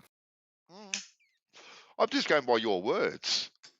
Is all. Look, I'll say it again. Whether you like it or not, understanding orbital mechanics and how the moon moves and using the globe model helps you understand where you live, which is good. How? How does it? I already help you explained understand where it. you live? Can explain it again. Really? Because it fits to the globe model. So instead of thinking, I don't know where I live, I'm just on the ground, I don't know what the sky is, it's just a mess of stuff, God made it, you understand you're on a planet in a vacuum spinning because of gravity, round and round. Okay, and that's helped you how? By knowing that helps you're you- floating it helps- around It in the helps middle me of nothing. understand my place in nature rather than not knowing or making it up. Really? Not Yes. making it up. That Really? you evolve from But what? from Yeah. slime and then Oh dear. right. Oh dear. Evolution's a Right. completely different topic. Oh, really? So we didn't evolve from slime. That came from orbital mechanics. What do you think? What do I think? I'm not the one answering questions. I'm Well, the one you asking them. you brought slime up, Right? not me. Well, that is all part of all If you orbital bring in slime up mechanics. and you're not going to tell me what you think about slime, then It's I'm not going to tell you anything what I think. It's all part of orbital mechanics. Don't be because this helps you- ridiculous. Don't be It ridiculous, is. you silly man. Of course it is. No, of course it is. It's all part of it. Right? It's all part of it. It's all connected. Right? Orbital mechanics is connected very closely to slime standing up straight. Very, very closely. It goes hand in hand. I disagree completely. You can't because it's the same theory. It's the same theory. No, it's not. 100% it's the same theory. No, the right? globe model, orbital things mechanics, spinning, has nothing to do things- with evolution. Sorry. Things spinning with slime on them standing up straight. I It's all the expect same more theory. from you Yeah, than a childish conflation. That's bitches love predictions. Yeah. Have you ever tried, Isa? Huh? Have you ever tried predicting the sky for a bitch? I just do. And you wouldn't know, would you? I predict what I'm going to do for You'd the have year. no idea if you haven't tried it, would you? Yeah. Well, I'm not stupid, so I don't do stuff that I can't prove. You'd have no idea. So you're going off instinct rather than testing it out. No, I commune with the Great Spirit. He tells me where the moon's going to be. What? That's nonsense. What? He talks to me through my eyes. Well, how does your eyes tell you where the moon's going to be? Duh, you look at it. Oh, that's where it is, Crit, not where it's going to be. I take a wild guess, but I'm always right. If you were studying it, you'd want to know more and use a model. Right. We have the celestial sphere with the flat Earth, and everything works just great. How does the moon go round and stay up there? In a prograde motion, Dawn. Oh, no. What's the mechanism? What's keeping it up, going round? Well, it starts with a P, ends with an E. It's called prograde. Duh. You don't know, do you?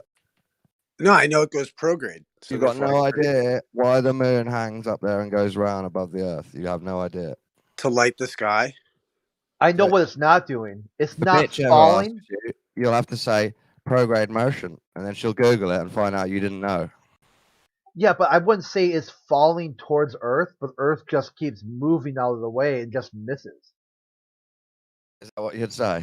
No, I like the prograde. That works. Well, why is the moon falling towards Earth? It's not I thought you said it was. prograde instead of retrograde. Well, no, actually, Dawn, it's at a steady altitude above the Earth, so it's not falling towards the Earth, right? Yeah, how is it moving round? Was the question. In a prograde motion. No, how? In a prograde motion, it goes a little bit like faster than the sun, but That's it not, appears to like, you know. not an We explanation don't. of how. We Sorry. don't know how. Oh, you We don't? know. No, just stick to we know it moves in Imagine a bitch motion. asking you, and you having to say, "I don't know, sorry." Well, what's dark matter? What's dark matter, Don? Yeah. It's Dark more matter exciting. Dark matter is part of the energy and matter in the universe that we haven't quite understood yet. Right. So you don't know that either, right? I told you what it is. Part of the matter Yeah. and energy in the universe. That they don't understand and don't know what it is, right? Yeah. Right. So you'll just have to accept that from my answer for the moon. It's dark polarity explains the sun, the star patterns. Dark lunarity explains the way the moon moves. Yes. So my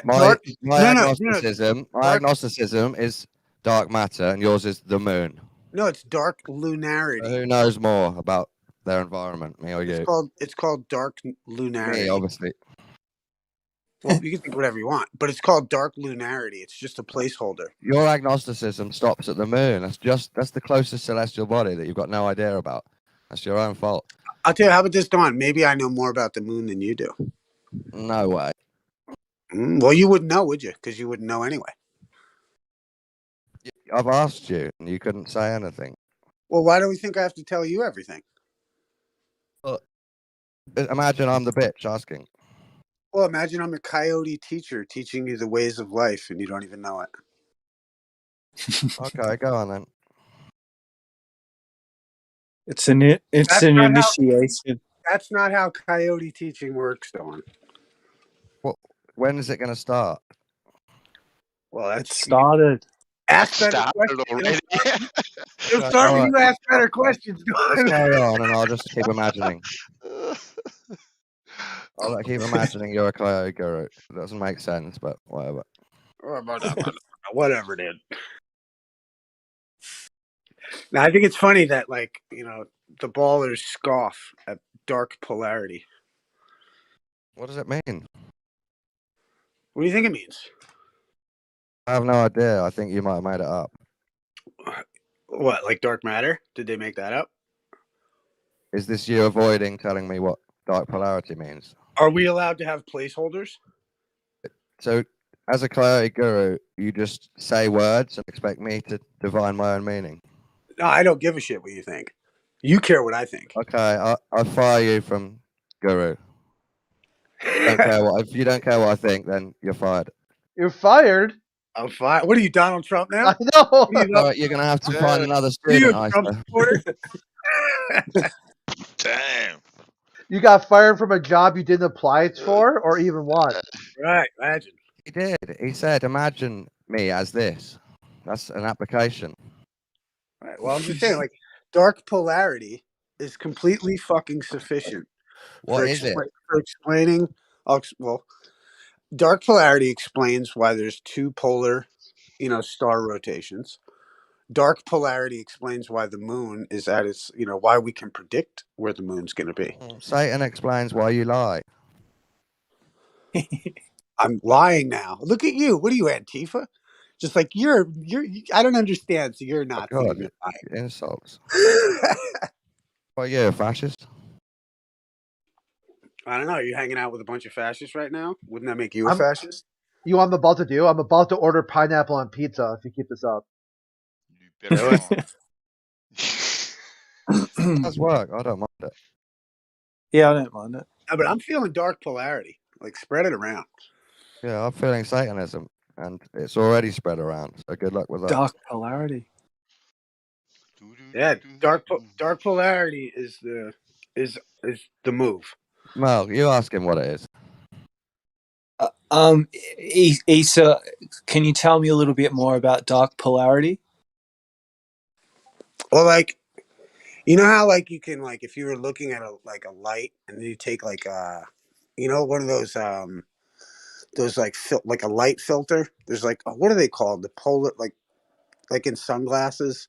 A polarized thing, right? So, like, if you take it's something like if you take two polarized lens, like no light will go through or something, and then if you add a third one, the light will go through. Something like or something. So, like, that's just something to do with light, etc., or whatever that what I mean. People call it polarization. You don't even know what your own term means. Well, you guys have 97% of the fucking equation is fucking a myth. So I'm just talking about the What if I told you I don't care about dark matter at all? Whether it's Well, true or not, the globe still exists. so You does Harry keep it Potter. alive. You keep it alive, Dawn. What? It's only Flat Earth. alive in you. No, Flat like Earth. say us and the globe, right? Like if I believe in the globe, I make it alive. I make it real. But when I Yes, stop yeah, believing but in it, yeah, I don't give it power. That's how yeah, I see it. yeah. And It's the same as religion. Yeah, I agree. it's not flat power either, but maybe initially I was really like, no. So, are you choosing to give the flat Earth power by believing in that? In a way, yeah. Yeah. So, It's more just having an alternative. but you're doing the same as me, Um, making something alive by believing. well, yeah, I think that's true, mate. Yeah. Where we put our attention and our focus and all that, the But belief let thing. me ask Even you: though, can it also be real, as well as us increasing its reality for people and ourselves? Can it also be real? Like I your want to flat say, Earth, your I flat. want to say, yes. Don't say the globe. Think of it as your flat Earth, the one you believe in. Could that be real as well as you thinking it's real? Yeah. Yeah, there you go. It's okay to make something real by believing in it. If you believe in it. Stop being honest, Mel. Well, I've heard Slick James and Dell say that they really don't have beliefs. Yeah, that's a total lie. I'd have to tell you. Well, with Dell anyway, I know that he really cleared his fucking cage out. Like shook all the contents and threw it on the ground and He kicked it believes around and had a look at it. He believes that he should be careful with what he believes. That's a belief. Yeah. Well, he just started to realize that he didn't know, so he had to start from scratch. That's kind of what I respect about him. Like he really fuck. I have to get my mind in order. I have to rewire this fucking thing now. Hey, yo, is Dell still streaming? Yeah. I haven't seen what's his channel. I haven't seen anything from him in a minute. Beyond the Imaginary. Right, that's right. Yeah. But Merle, I've got to say, like, he doesn't do it so much now. He seems to have calmed down a lot, Merle, like in the last little bit. But I used to love, actually, for some strange reasons, see him sitting in front of the camera, just raging, just absolutely raging to himself. Yeah. He'd be playing a video and just absolutely just going mental, absolutely mental. But I must say, he goes more mental over the Scottish weather than he does anything else. He hates the weather in Scotland. Absolutely hates it. He believes that there's no curve, and we've been lied to about the globe. That's a belief system, in fact. No, he knows. No, he. Yeah, that knowledge is a belief. That's what it's called. I won't talk for him or anything, but no, he would fight you on that. He believes it. Man. No, he would. He knows Yeah, it. knowledge is a belief. Knowledge is a subset of belief. It's a type of belief. He knows it. That's a belief. He knows it. That's what belief means. He knows it. Yeah. 100% he knows it. That's the same as having a belief. He knows it. Yeah, he doesn't believe. He doesn't want to. It's the same thing, Mel. They've just used a different word to try and say they're sure. He knows I'm sure of my beliefs. Yeah, that's fair. I mean, he's sure about what he's sure of, but what he doesn't know, and I'm the same. Like, what's outside my reference frame is totally that. You got to put your hand up. the good thing about kind of our beliefs, we can back them up with practical demonstrations. Right? Oh, The globe come on, the man. globe can't Let's the try globe that cannot now. back up everything. Can't back Try up that now, anything. Bansor. What's your Yeah. belief first, and then show me the practical demonstration. I don't have beliefs. I have truths Okay. What's that your are undeniable. what you Undeniable. think? Then I think you said what you think. You can back up what you think. So give me your first thought for flat Earth, and then a practical demonstration, or even a description of one. A description of what? Water. Can you give me a little bit more? Well, you kind of know the rest of it, Dawn. Do I have to really give you the rest of it? Are you not going to try something better? What do you mean better? Do you mean water in a glass is flat? So Earth must be flat. You can go. I'll probably take it as slightly bigger than a glass, because you do have a bit of a meniscus on a glass. So what we're going to say, a swimming pool is a practical demonstration of Earth being flat. That's it's a practical demonstration on how water behaves. And that's not enough to prove Earth being flat, is it? 100% it is. No. Not for you, maybe. Well, so you're asserting that flatness in the swimming pool must mean all water at rest is flat across the whole Earth. Yep. Yeah, there you go. Here- So I have to tell you that isn't a practical demonstration of all water being flat across Earth. It's just you Don, looking at one swimming pool. Look at the No. GIF I just posted. Yeah. Is that GIF true? 100% it's true. At what distance that becomes false? No, there is no distance it becomes false. That's it. It's that easy, Don. I'm sorry, that's not a practical demonstration of Earth being flat either. That's just your belief in water. No, because you want to bring into whatever things you I've want to said believe my into. bit. I've said my bit. You didn't have a practical demonstration that was good enough for me. Sorry. Not good enough for you. Hey, right? Don.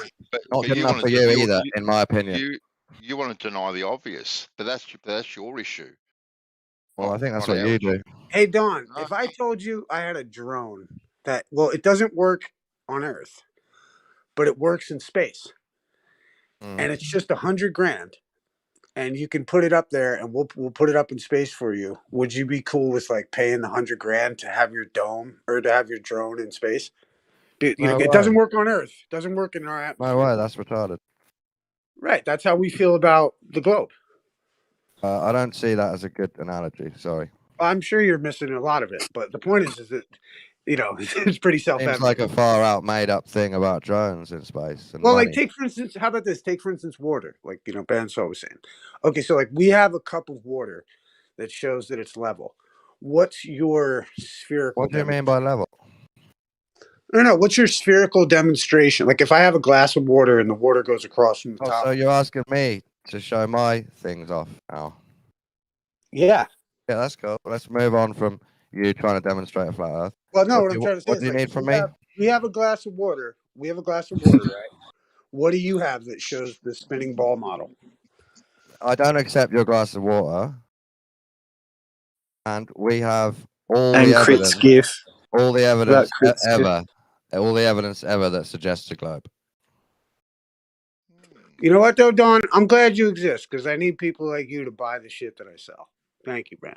Thank you for being out here. Are you selling?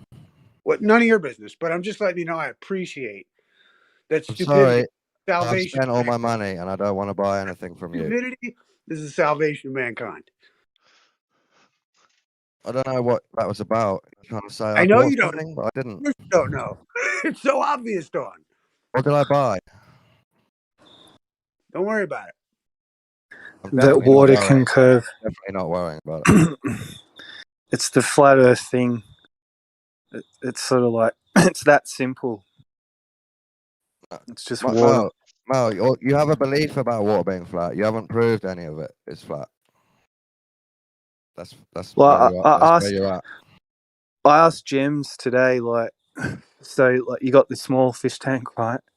Make it a mile long, and draw a line across the middle, like all the way from one end to the other, and then Yeah. fill the tank. You'd watch the water. If you were filling it in the center, just like a gush down, it would just spread out. Yeah. Just imagine it spreading out, and then once it hits the sides, it's just going to rise, right? You could watch the water line rise to the halfway point, stop it.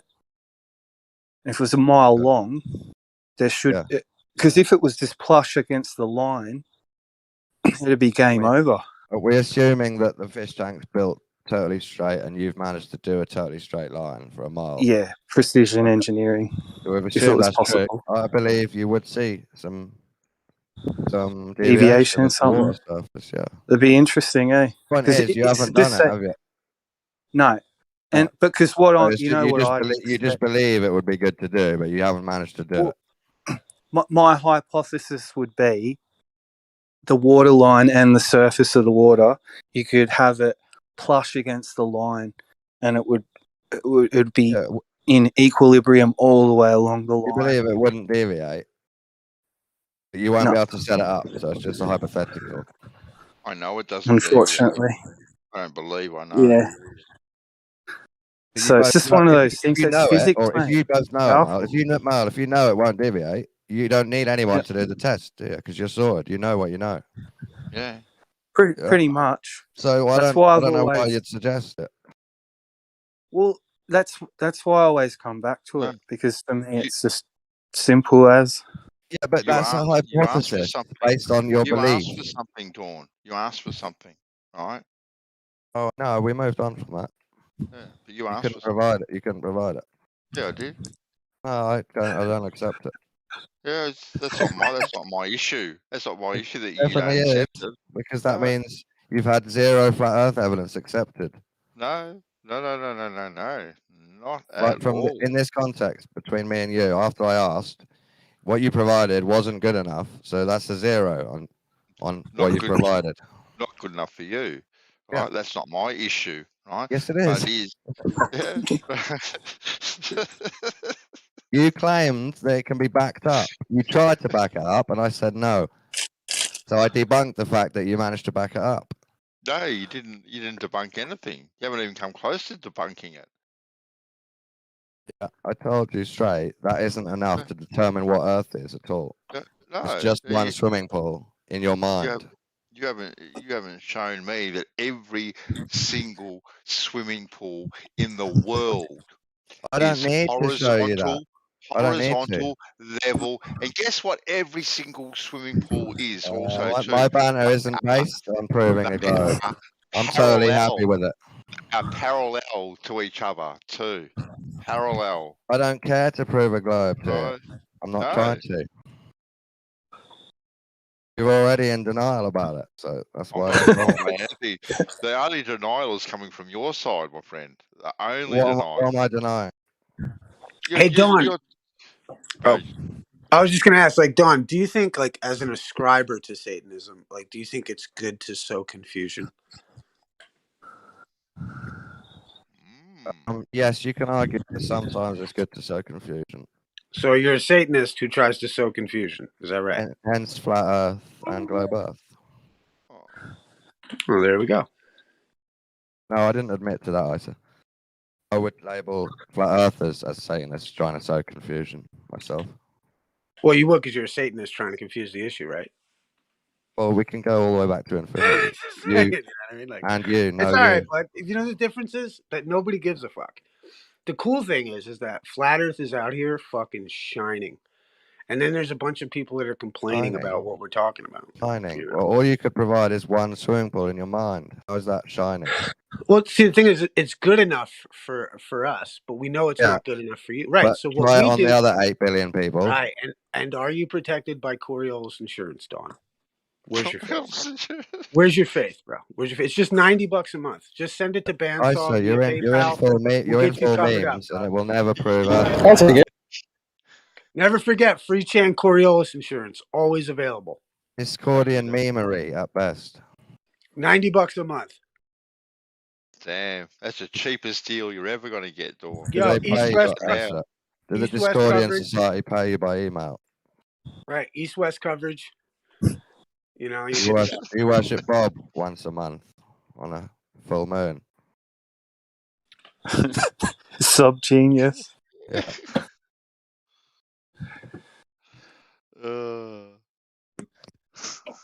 Here, I got another gift for you, Don.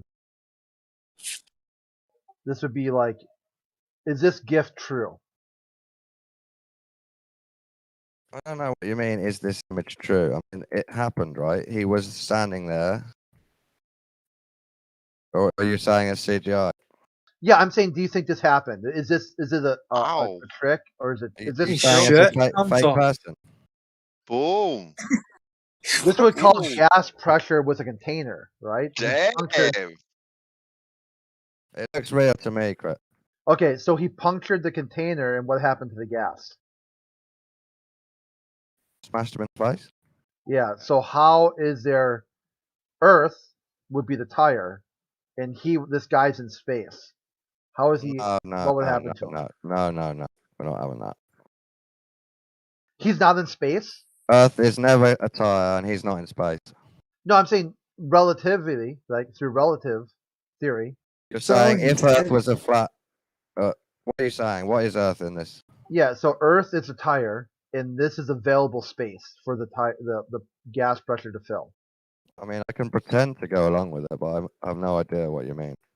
Okay. What I'm saying here is you've got Earth as a closed system, right? Well, closed and open. Okay. Well, I mean that might be a problem because, like, which one is it? Is it closed or It's open? both. It can't be both. That's a law. It can be both. Sorry. Non-contradiction. Something Yeah, you I don't can't believe have in something that. that's closed and open at the same time. I don't believe in that. Sorry. So okay, this is you're right back to what a You're crypto going with is. Jesuit logic, Crit, and that's. Did you just say that you don't believe in the law of non-contradiction? Yes, Yeah, I he just did. said that. Yeah. That's mind blowing. Well, why do you believe in it? How about Don? Well, Can you, It's just a basic law of logic, You bro. can't talk. Sorry, you got too much background noise. yeah, there's a lot of You background. can hear me though, can't Yeah. And you can still your hear, whole yeah. background. you? Yeah, so it's just an excuse to talk to me. No, go ahead. It's a I good just saying that. excuse, though, right? Because it interrupts the VC a bit. No, you can still hear him. Just it might be a little bit difficult. So if someone asks you to repeat, I'm happy to troll him while he's out and about in real life. Go for it. Okay. How about Don? Can Still you getting paid. Don? Can you be in Getting this paid to be Discord? trolled. Imagine that in 2022. Don, can you be in the Discord and not in the Discord at the same time? This call. No. Okay, see, that's would be like contradiction, right? Yeah, it works sometimes. It doesn't. It never works, Not right? a law, though. No fucking way. Can it be day and not day at the same time? Yes. How's that? How do you? By someone saying, look, it's daytime, and someone else going in bed and saying, no, it's nighttime. Okay, no. I'm talking about from your point of view. Those are different points of view. From a singular From point my of view. point of view, I could change my point of view from one to the other just like that, making a contradiction change. I could say it feels like daytime, and then I can say actually it's 6:30, it's nighttime. Yeah, but you changed your mind. You Like say the sun is setting, and I'm thinking it's daytime and nighttime at the minute. That reminds me of a famous song, Daytime, Nighttime. My example, Crit, Benjamin. was you could be an alien and a human at the same time by fitting the definition of human, but also coming from off Earth. No, it would be, can you be human and not human? A non-contradiction meaning something can also has to be itself. It cannot. It can. Oh, Or, if you mean it just like that, then it usually works. And Yeah. I'm just being semantical. yeah, that's what I'm talking about. I'm saying not where But something. you can didn't fit- use it like that. You said it can't be open and closed, like they were exclusive. No, it can't be like. Okay, yeah, maybe I could have Mutually. rephrased it better. What I'm saying is, can it be closed and not closed at the same time? I guess not. Okay, that's It what I was can going be for. open while being closed. Yeah, I probably should have rephrased that a little bit better. Yeah, the gravity holds stuff in, but stuff can move in and out because nature. Depending on what the object is, right? Well, in my Earth model, gravity holds the atmosphere on, but stuff escapes sometimes. So it's closed and open. depending on what your thing is, right? All the time, it can be considered closed and open, depending Okay, on so how you want to think of it. yeah, so if you're looking at the closed aspect of that, Yeah. okay, which would be the tire then, right? Yes. Okay. And the space would be the open part. Okay. So how so how does this not happen? So you're comparing punching a hole in a tire and air coming out to what, like a meteor puncturing the atmosphere, or the effect of gravity in a hole? Yeah, or something along those lines. If somehow you manage to puncture a hole in the gravity container, maybe some of the atmosphere would spurt out.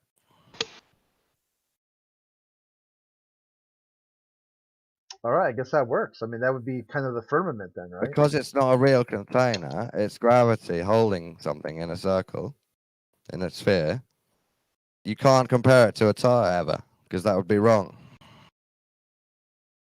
It wouldn't be the Hence container. QE lying and everyone believing him, becoming a cult. Oh, Well, even solid things can have the same effect.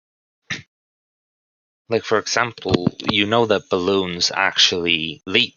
Like, even though you would probably say that a balloon is a closed environment, the air actually slowly diffuses through the balloon itself. So it's very, very slowly leaking air.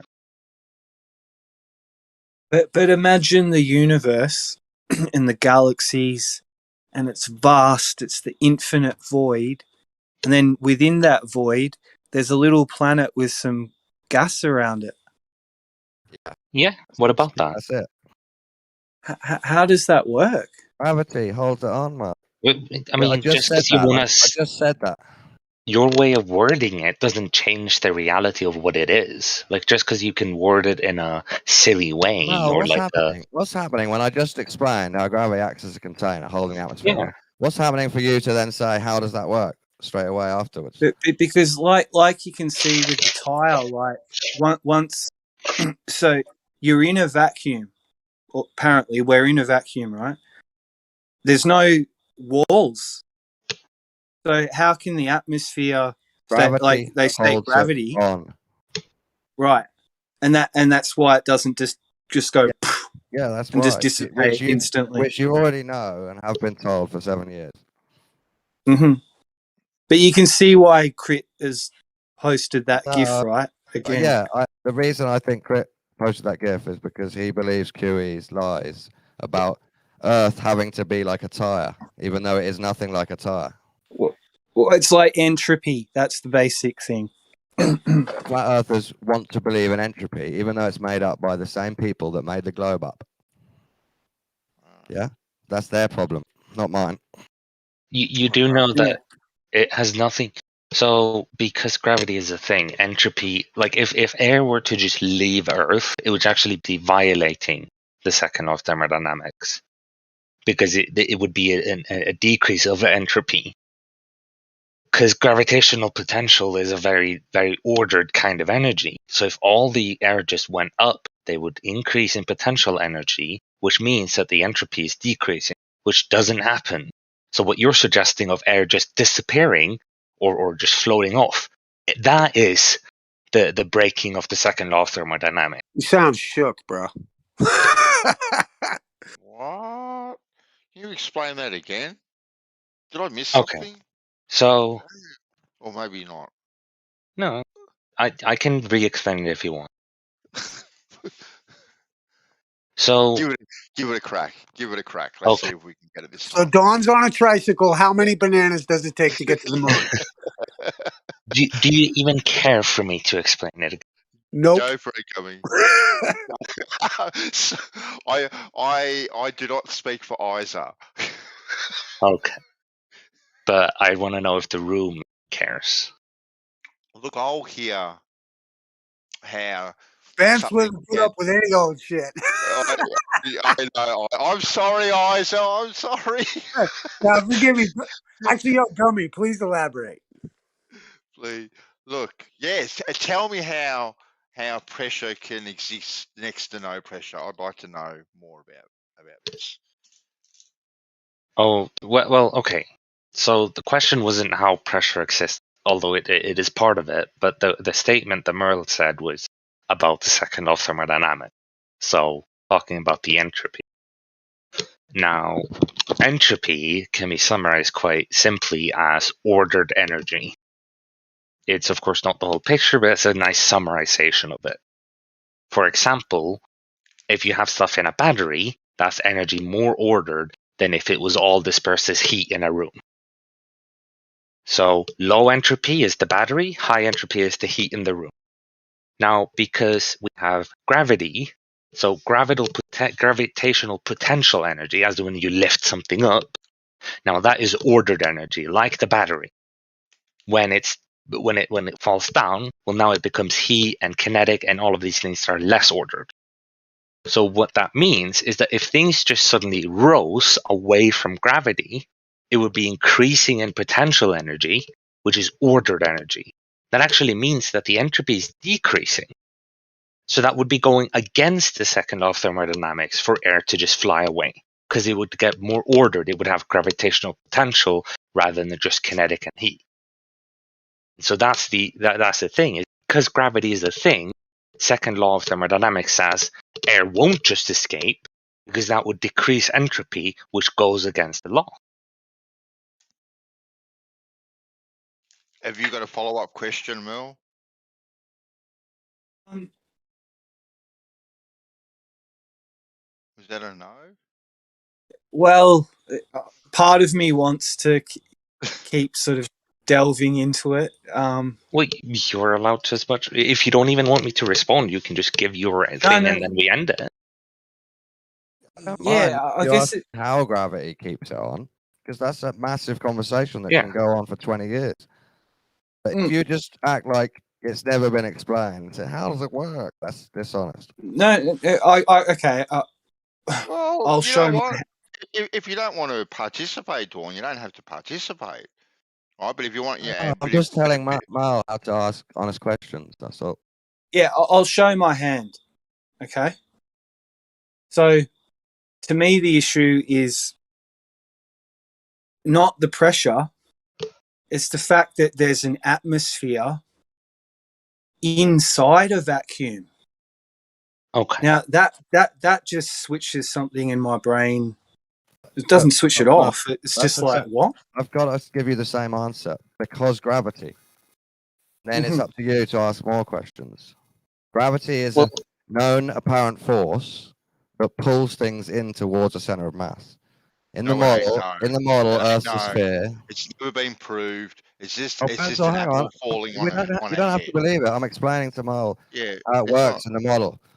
So it's pulling to the center, and because atmosphere is a gas, it gets pulled to the center, making it stick around Earth in a vacuum.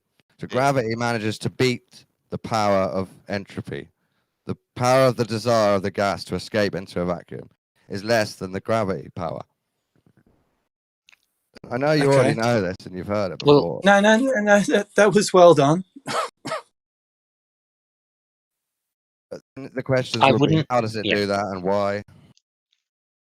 I also wouldn't say it as much as the power, but rather that for the energy to become heat, now that's increasing energy, the entropy, sorry.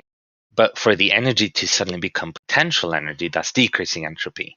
So because of the law of entropy, we know that the energy is going to go into making it heat, not into making it go up. Okay. Well, hypothetically, this is the last thing I'll say. If we could turn the gravity off, would the atmosphere just just equilibrate? Definitely. Yeah. Okay. Cool. We're on the same page.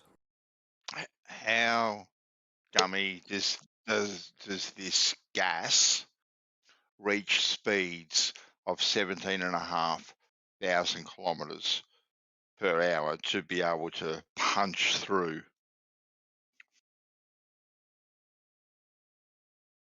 How? Because that's the speed that we have to reach to be able to escape Earth's gravity, right? They're the speeds that we've worked out. Okay, that's what it takes for a rocket. That's what it takes for a rocket to be able to punch through, right, Earth's gravitational field. So how and where does the gas gain this extra momentum, right, to be able to punch through the atmosphere and float out into outer space? So that would mainly come from heat.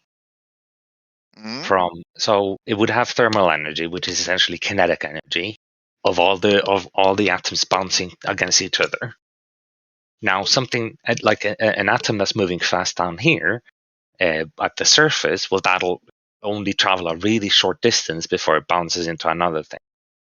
So down here, we also have pretty fast moving atoms, but up there, where there's very, very few atoms, well, when one of them reaches a high speed by bumping into ones below it, well, now there's nothing to stop it, so it's going to exit. Like for example, okay, let's just go pick a really simple example here, just one of the first ones I found. The average velocity of an oxygen molecule at 0 degrees Celsius is 500 meters per second. So that's how fast even oxygen would be moving at 0 degrees, 500 meters per second. The reason why it's that high and we don't notice it as that high is because it travels such a small distance before it bounces into something See how different. it's so logical. It is very logical, yes. So this gas molecule, right? Yeah. This one gas molecule, right? And we have lots of gas molecules or gas particles or whatever you call them. This is what makes up everything that's around us, right?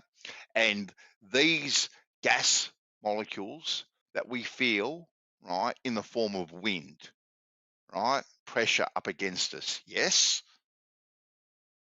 Yeah. Yes. Right?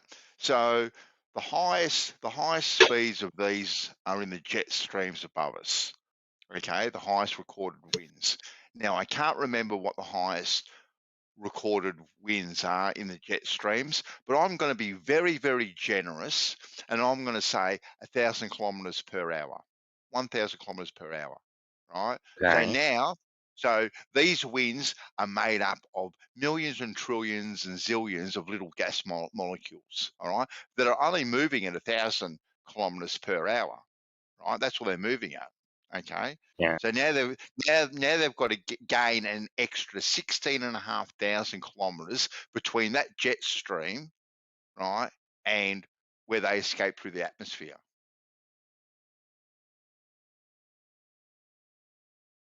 Well, there's a difference between the traveling speed of a group of air, which is wind, versus the traveling speed of air particles. Okay, can you show me where they've measured a gas particle moving at 17,500 kilometers an hour? I cannot give you a specific experiment where they've measured this. No. Okay. And also another thing is the number you're using would be like escape velocity from the surface. The higher up you go, the less your escape velocity needs to be. No, this is what the rocket needs to get to be able to escape it at 17,500 kilometers. If it was any less, it wouldn't be able to escape. So it doesn't. So they have worked out the speed it has to be at the height it has to be to escape the Earth's atmosphere. That's what they've done. Because otherwise, if it was less scummy, we'd be only flying up there at 500 kilometers an hour, not 17,500 kilometers an hour, because it's less. It has to be 17,500 kilometers to be able to punch through the atmosphere and get into outer space. That's what we're told. That's what we're told. Okay. It's not. It's not a less figure. That's what the figure is. Well, that is not quite true. You could travel at 1 meters per second to escape Earth. If you travel at 1 meters per second the entire way up, you will still escape Earth. The problem is doing so would require constant inputs of energy. The 17,000 whatever the hell That is if you want to have an initial velocity where you need no more input of energy. When we shoot up a spaceship, we have those two big tanks of fuel to continuously push energy into moving upwards. So you don't need that speed. That would be the speed you require if you just have one burst of energy in it and then no more energy input. So you could escape at 1 meters per second if you have constant energy input, but that would be completely inefficient because you would spend so much time in here that so much energy would be spent on just moving. So that's the difference. It's kind of true that you need that, but that's only if you input no more energy into the system, which we do with fuel. Fuel translates chemical energy into the kinetic energy.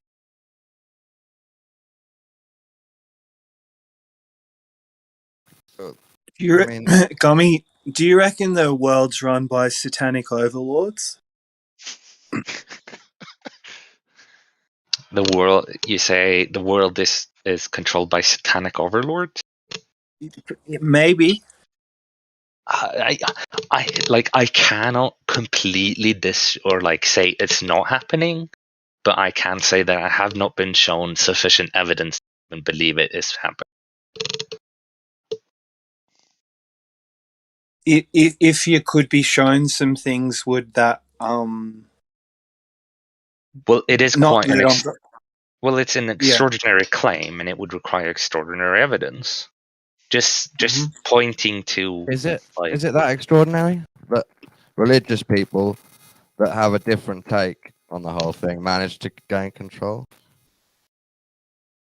The claim is that that they are the only ones in control, that everyone else's opinion doesn't matter, that elections don't happen or matter, at least in any sense. And that's part of the claim.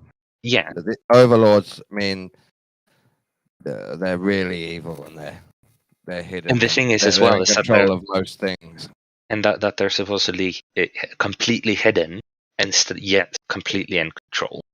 And where does that? Because the control, but the control has to come in at some level.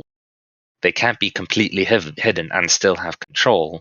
Like if they're still hidden on every single level, their influence has to come in somewhere. Yeah, I don't know. I'd argue that they are the main top controllers in control of everything. They're up there doing it.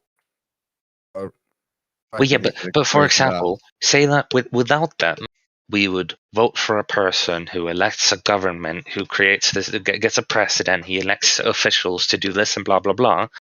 And this happens. But at some point, when someone is going to make something happen, either they're going to step in and decide who actually gets elected, or are you saying they're going to step in and determine what the elected person can actually do? Or like at what level are they changing the outcome? What level are they determining? They're getting elected instead of a non-satanic person. And if they can't, then they're inviting that person to the party and giving them free women and drugs until that person joins the club. So say I have an election here and I get to vote between person A and person B. Are you saying that, person A might be a satanic person, person B might not be? I vote for person B. I'm saying they both probably are at this point. And what makes it so that only satanic people are the ones that run for government? What is the limiting factor? They're the only ones allowed in. But what do you mean the only ones allowed? Anyone can just start campaigning to become You can campaign, but no one will get you in. It won't get you in. But what is going to stop you from getting? If I start campaigning to become a local elective, either in state or whatever, and I start moving on foot and I go from house to house and getting people to actually want to vote for me, where is it gonna not let me in? Are they gonna not count their votes? Is it gonna switch their votes? Like on what level is it turning me away from becoming an elected person? I think I would say it's not really about these details, but that's the thing. Some in control of this system are satanic. That's the point. How about campaign contributions? Can you get enough money to be in the election to begin with? Okay. And is it only satanic people that have money to begin with? Well, that's not. Well, Yeah, I the mean, I big, don't know where Dawn's yeah. going with this, but I'm just saying. Because I could, for example, I know there are many people that just make a bunch of money, like say from crypto randomly, and I'm pretty sure they're not satanic. They just got luck of the draw, or maybe they invested early, this and that. Are you saying that they're not going to be able to do anything because there's only satanic people that give people money? No, of Like course I need to know. non-satanic people I have need to money. know what is the actual limiting factor to It making sounds like these satanic people get through with this. this sounds like a discussion Okay, let you me should think. have in Gems. The limiting factor is ideologies. You know, I mean, the limiting factor is in where is this barrier? What is actually happening to create this? Because so far you're just saying Yeah. it might happen, Ideologies. but It's I'd want to based on know on what level religion. does it happen? Farming. It's like there's a farming aspect to it, like And dark, occult magic. and also, we don't have to talk about this if people aren't interested. Whoever spoke up about had to talk about this in Gem. I think we were trying to change the subject. Yeah, that's fine. Accept your great info on the open and closed system of Earth. Yeah, Dawn puts a lot of faith in his satanic overlord government. That's all. No, me and Mo were trying to change the subject to something deeper, more meaningful than how does your globe model work? I assure you, he wasn't trying to talk with you, Dawn.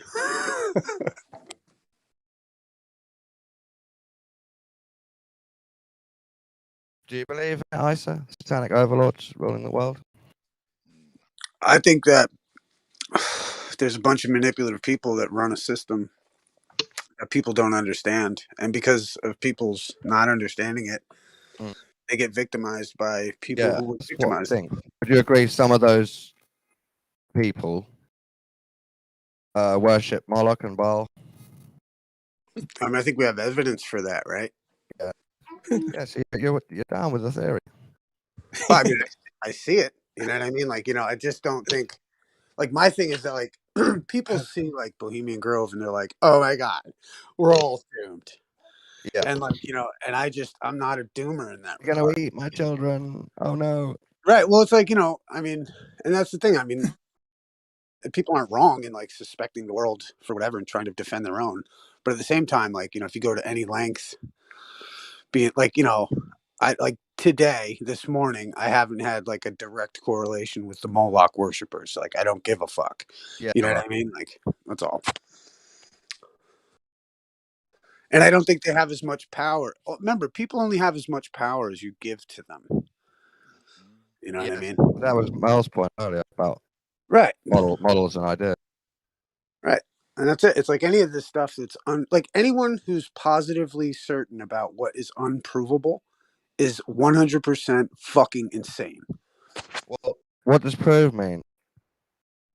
Well, there is no such thing as proof, but there's evidence. Now, let's say if you're going to accept evidence that has contrary evidence next to it, and you're not going to critically think about that, like, for instance, I can agree to that. Well, for instance, take what's his name that said Hubble.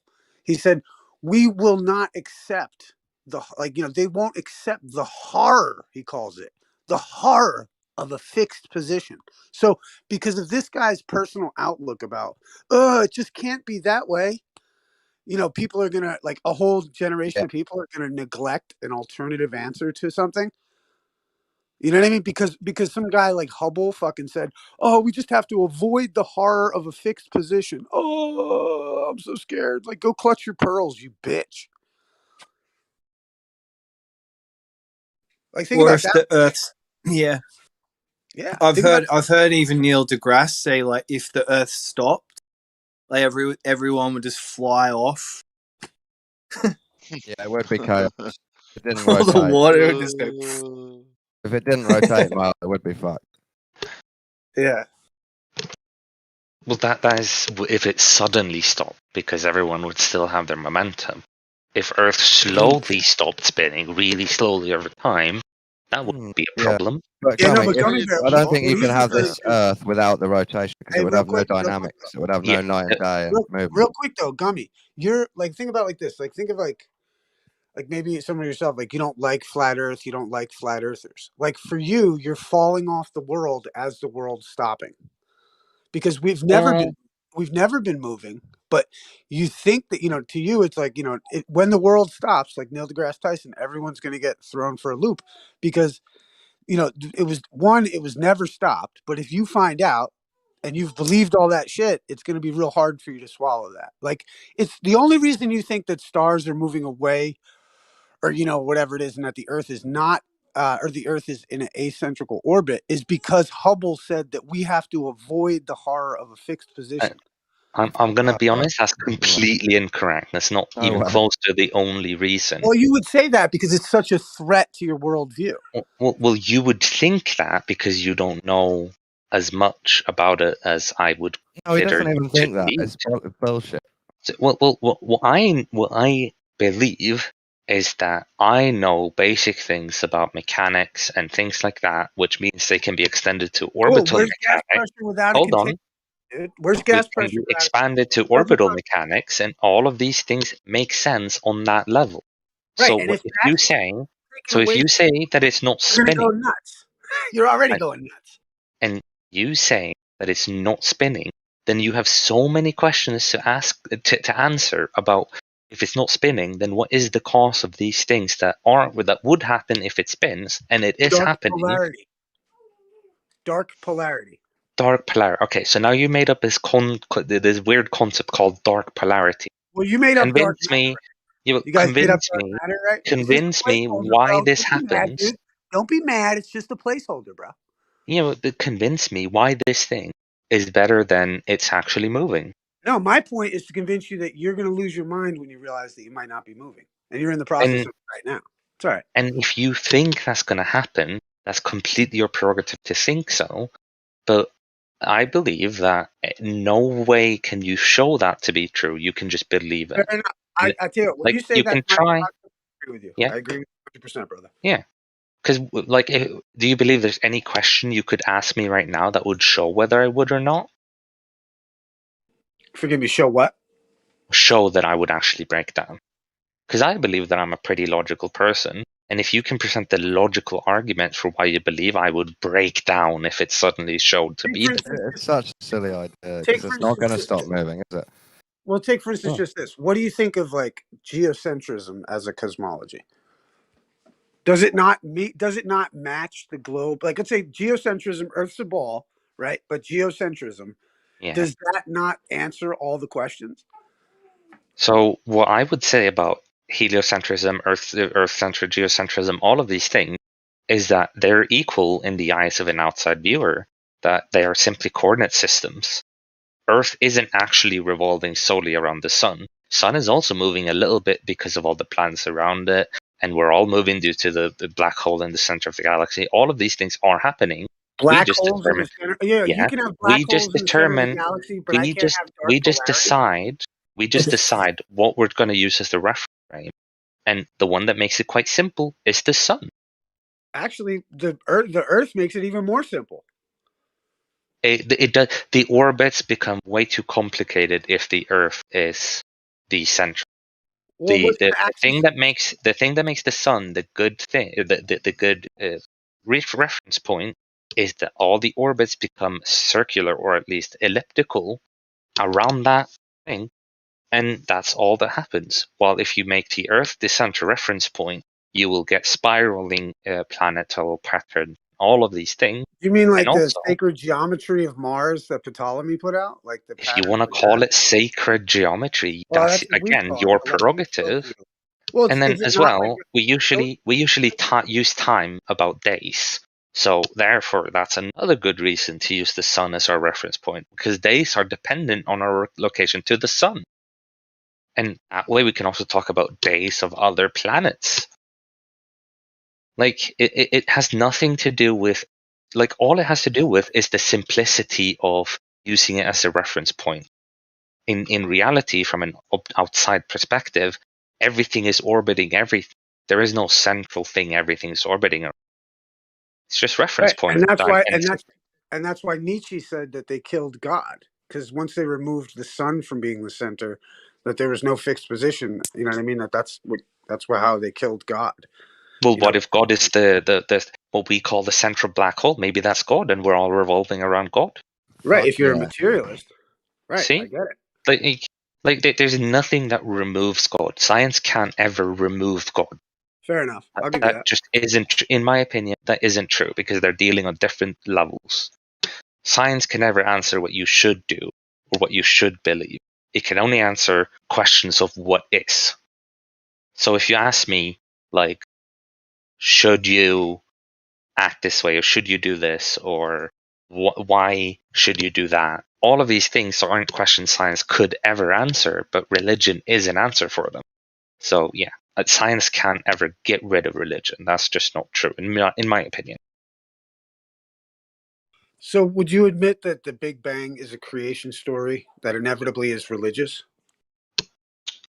It depends on your definition of religious, but yeah. Dope. I love you, Gummy Bear. Right on. That's all we've been saying, and we've been getting yelled at for it. Well, the thing is, every single system of belief, whether it's Big Bang or something else, needs the fundamental belief. There's no system where everything's truth-based or everything's fact-based. At some point, it always comes down to we believe this to be true or we take this to be true, and it like for a religious person who believes in God, that's the point that they take to be true is God. But someone who believes in the Big Bang, they have to take the Big Bang to be the truth. Or even go further about what would have created the Big Bang. Again, could have been something like a god. It's a lot of questions, but Hey, I would say that. I agree with you 100 on all that for Yeah. sure.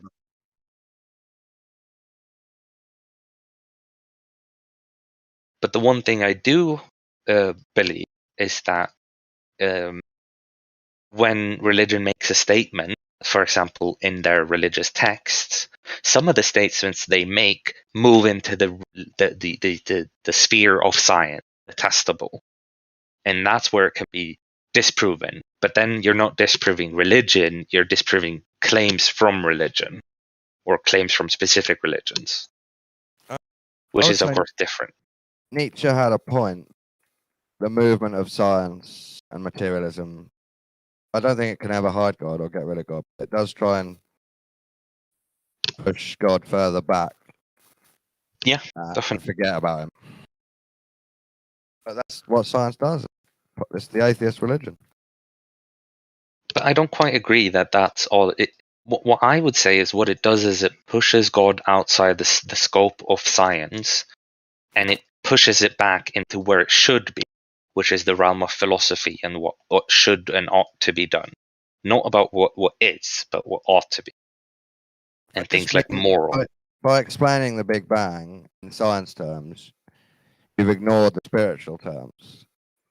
The more you try and explain in terms of creation and energies and spirit and magic, the more you're pushing God away. But I'm fine with it. That's what science does. That's the age we live in. Religion's Yeah, but supposed like to have to grow up.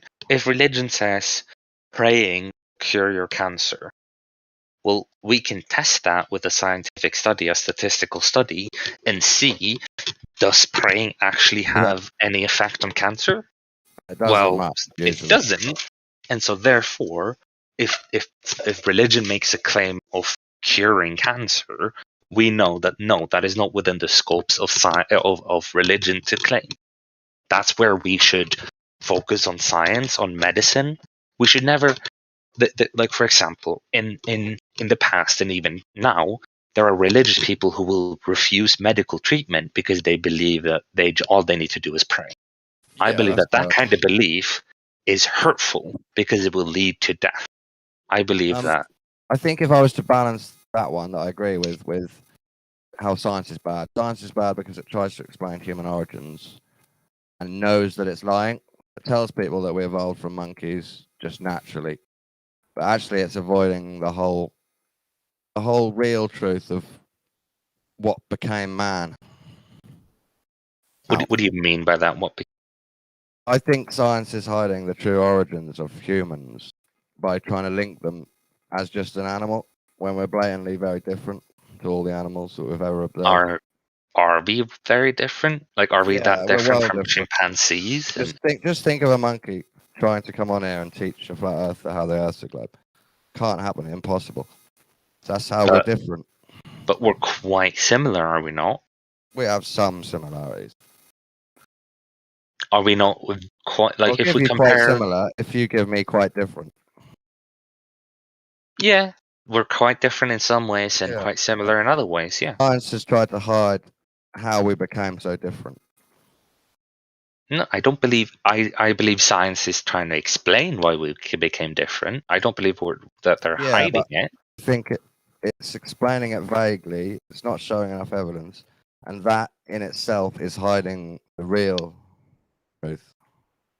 But I don't want to debate it now. My point is, No, that's fine. Science has its own flaws, and does lie to people. I'm just confused. What part is it hiding, or like when you say it's hiding how humans came to be? Like they haven't found enough evidence of monkeys turning into man. Well, monkeys don't turn into man, but monkeys share the same ancestors as man. So, yeah, that's even less evidence at that point.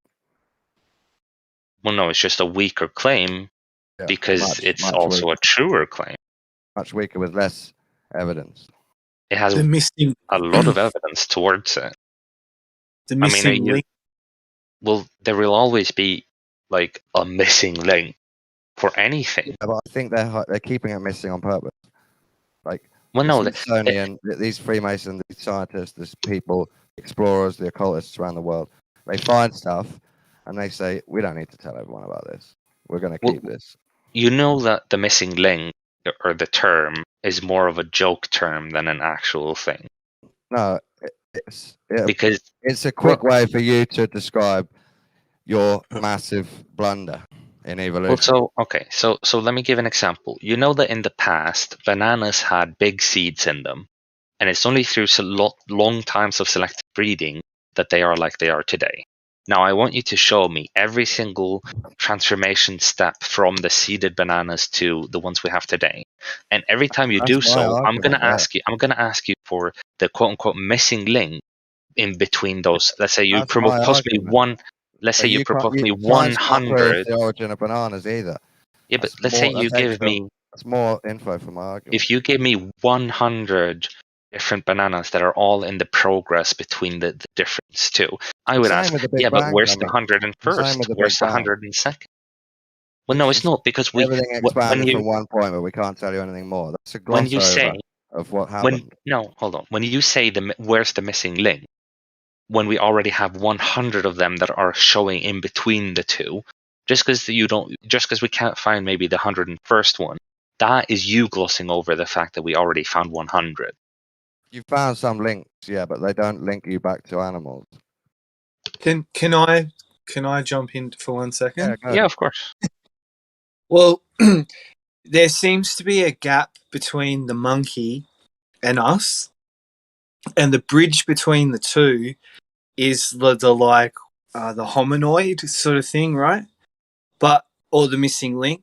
But that creature or that being, if you remove that from the equation, that's where that gap is. Because without that occurring, it doesn't go from monkey to us. So it's quite scary, really, because to me anyway, because human origin is still potentially unknown. Wasn't the missing link just like a misconception? Because the idea was we came from apes that live today. The point is, you haven't got anything between animal and human. You haven't got it. No, that's exactly what we do have. Like, for example, okay, let me just give an example. So, for example, we have.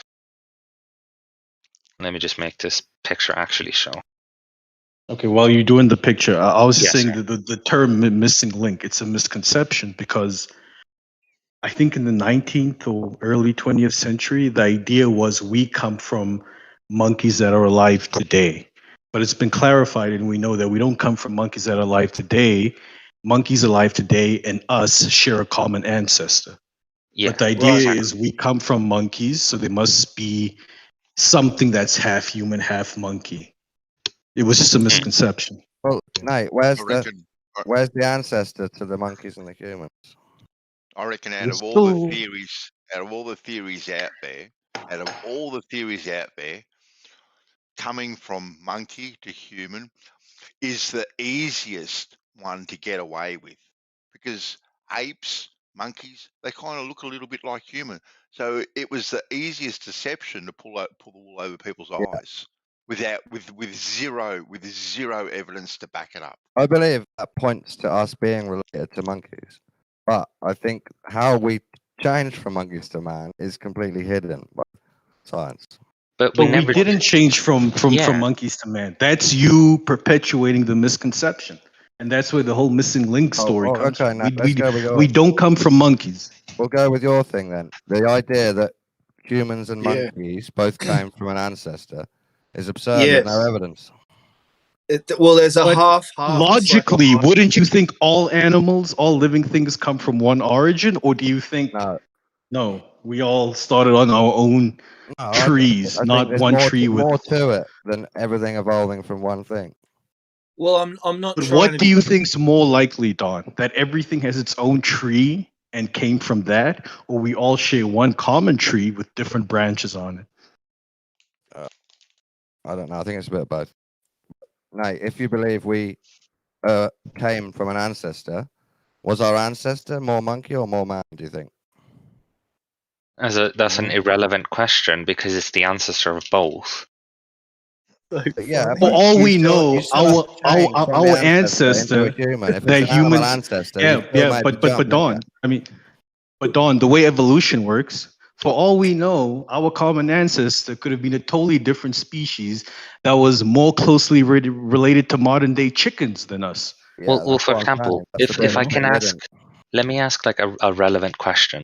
For example, the ancestors to turtles, was it more turtle or more tortoise? Because turtles and tortoises have the same ancestor. Was that ancestor more turtle or more tortoise? Like it's such a. If it was a humanoid, I'd be asking you, how did this humanoid turn into a tortoise? But that's the thing with evolution and this ability to have speciation where one species turns into another.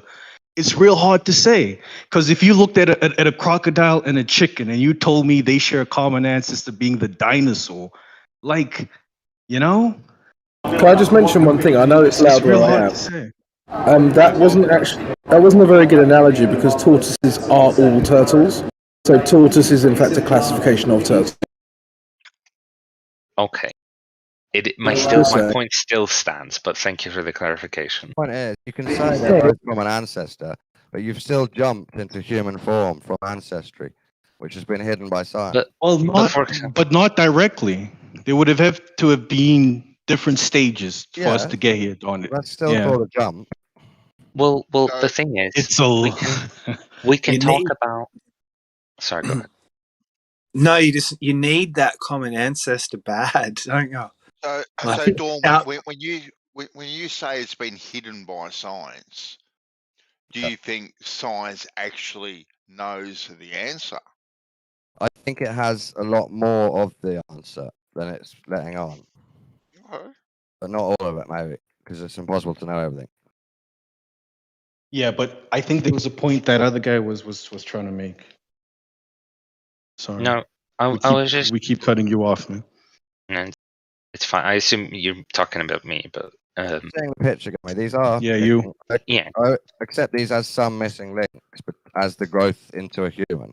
But it's not enough. It's not enough to suddenly become a humanoid with a consciousness. Yeah, but that's my question is, if I hand you 100 of these skulls that show like a gradual change from one to the other, if you ask me for 101st, are you not taking away from the fact that we already have 100 of them? Like, how many is enough for you If you to show me show the gradual? 100 humanoid skulls, I'll tell you, how did an animal turn into that?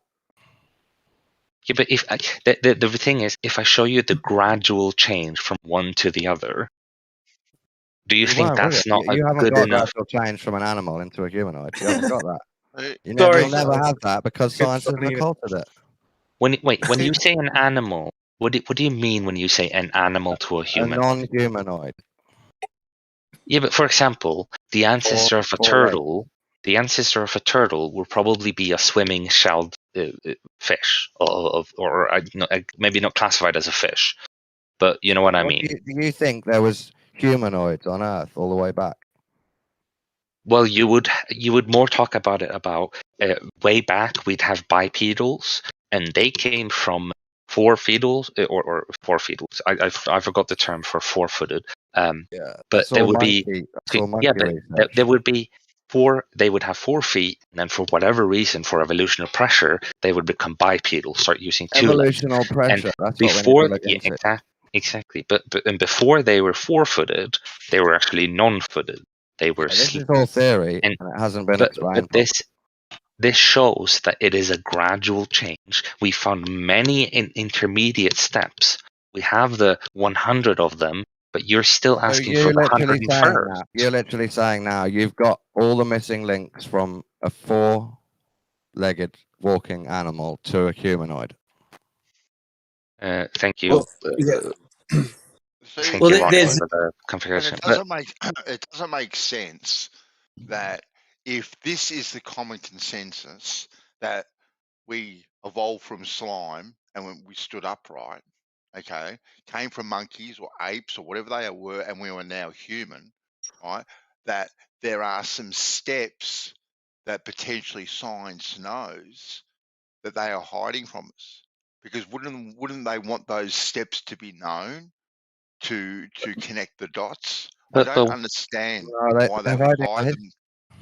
What steps do you think they're hiding? Because I don't believe they're hiding any steps. Breeding. Well, they had another. I know it sounds funny, but mermaids and merman. So, like, water beings, and we do have a connection. Mammals like dolphins, whales, we're mammals. So potentially, we're not this land creature. So it's adaptation. Mermaids and mermen.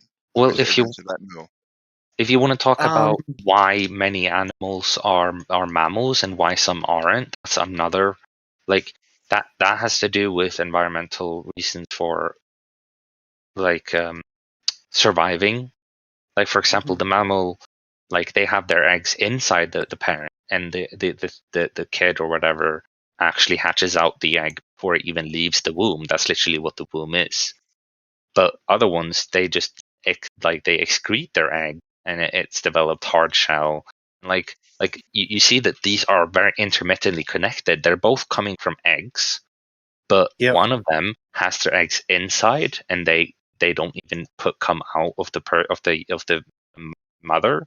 But the other ones, they have eggs that are outside, and the eggs that are outside, they have developed hard, thick shells, because that prevents them from being gotten by predators and like resist weather and all of these. Like, there is so many of these connections, which you can either take up to design, or you can see that because they have connections, maybe we have a common ancestor. Yeah. And you're not More the first amphibian. one. You're not the first one to have said this, merman, mermaid. Oh, yeah. Right. Because I've heard this before. But once again, I would like to see some evidence, right? Well, of people that have webbed feet, webbed hands, and are holding a pitchfork in their hand on a rock type of thing, to give me some sort of other than just a drawing in a fairy tale book. Well, it's sailor stories, isn't it? And dolphins. That's the evidence. Well, no. What's not sea cows? What's the other one? Let Merle answer, because I did direct it at Merle. Yeah, sorry. Oh, there's just an aspect to it, like, I think they're called amphibians. Frogs and And I can remember like a tadpole I had as a kid, and I came home one day and it was a frog, like it had changed. Blew my mind. But I think, for as far as I can tell, like, you know, I used to climb trees when I was little, all that, and I can get on the monkey level. But when I'm in water, see this thing about water too. It just seems like that's somehow where we come from. I don't understand how. But then, Merle, if you believe that water is the origin of life and mermen and merwomen could be possible, then you believe in evolution, bro. Like I don't understand what the issue is here. Well, saying the that last thing you I'll say, can't- you know, like when Well, Dallas Dave was talking about clones and stuff. Oh yeah. I started looking again at the whole, because he was saying the sperm is the human, right? And I started looking at what happens, you know, how it replicates. But when it gets to the embryo and you look at it early on, like, we do look like a little amphibian thing, and we're in water in the Yeah. womb. Yes, And That's it very looks true. close to frog spawn as well. That's right, bro. That's part right. of our life, we're naturally in water. Like compare the shape of a sperm Even to this, frog spawn. as a land for mammal, example. we're still born in water. Right, and they're tadpoles. Sperm is a fucking tadpole. Yeah, exactly. Yeah, I Mate, mean I'm not saying you're not wrong there, Merle. But that points towards evolution. Nate, I'm not saying evolution is It's not- false. I think it could have worked, but I'm saying it's not the full story. There's a hidden part of where humans. Definitely. That's humanoids why started. it's just a theory. We've taken different pieces of evidence, Don, and My weaved point them is, together to create this story. Science is It's not telling us complete. a vague theory and a vague story, and it doesn't contain our actual origins. But hold on. Definitely, Don. vague, Definitely. But science doesn't disagree with that, and science doesn't say evolution is the complete story. We know that there are Mate, gaps you're in not it. getting you my know? point. I'm saying science is bad because it vaguely Oh tells my people God. this is where you came from, when it's How does actually that make lying. science bad? Because it's lying to people about their origin. It's so they not get lying disconnected from about God. our origins. It's saying Nietzsche that all over with again. the evidence we found, this is the best picture we can create today. But we know that tomorrow we're going to find better evidence that might destroy this whole picture. That's why no real scientist or evolutionist worth salt is going to defend this with their life. All they're going to tell you is this is the best guess we have right now. Do you believe? That's all. Do you believe the science community is totally honest with everything they tell us about our origins? I believe the community as a whole, yes. Individual scientists, maybe not. You know, That's each retarded. individual has their bias That's or their retarded, agenda. and But I'll as a tell you- community, definitely. That's Because it's a retarded. global Big thing, community. I Dom. would suggest you look into eugenics and social control But mechanisms. eugenics is not the whole of science. Most scientists, most evolutionists don't agree with eugenics. No, Most people know eugenics was a racistly eugenicists bad limit pseudoscience what science is that taught no to one people. teaches in schools anymore. Hold on. It was. It took over was. the One at a education time, system. You know, guys. I was going to Guys, say, one at a time. Why am I being One at a interrupted so much? time, guys. no. Well, you Please. Nate was responding. What the You fuck are kind you of talking about? You were over. talking over each other the whole time. Okay. Just go one at a time, please, guys. Come on. What was the last point? I forgot. Eugenics. I'm not saying science is eugenics. I'm saying eugenicists control what science is told to the normal person, the normal people. That's not true.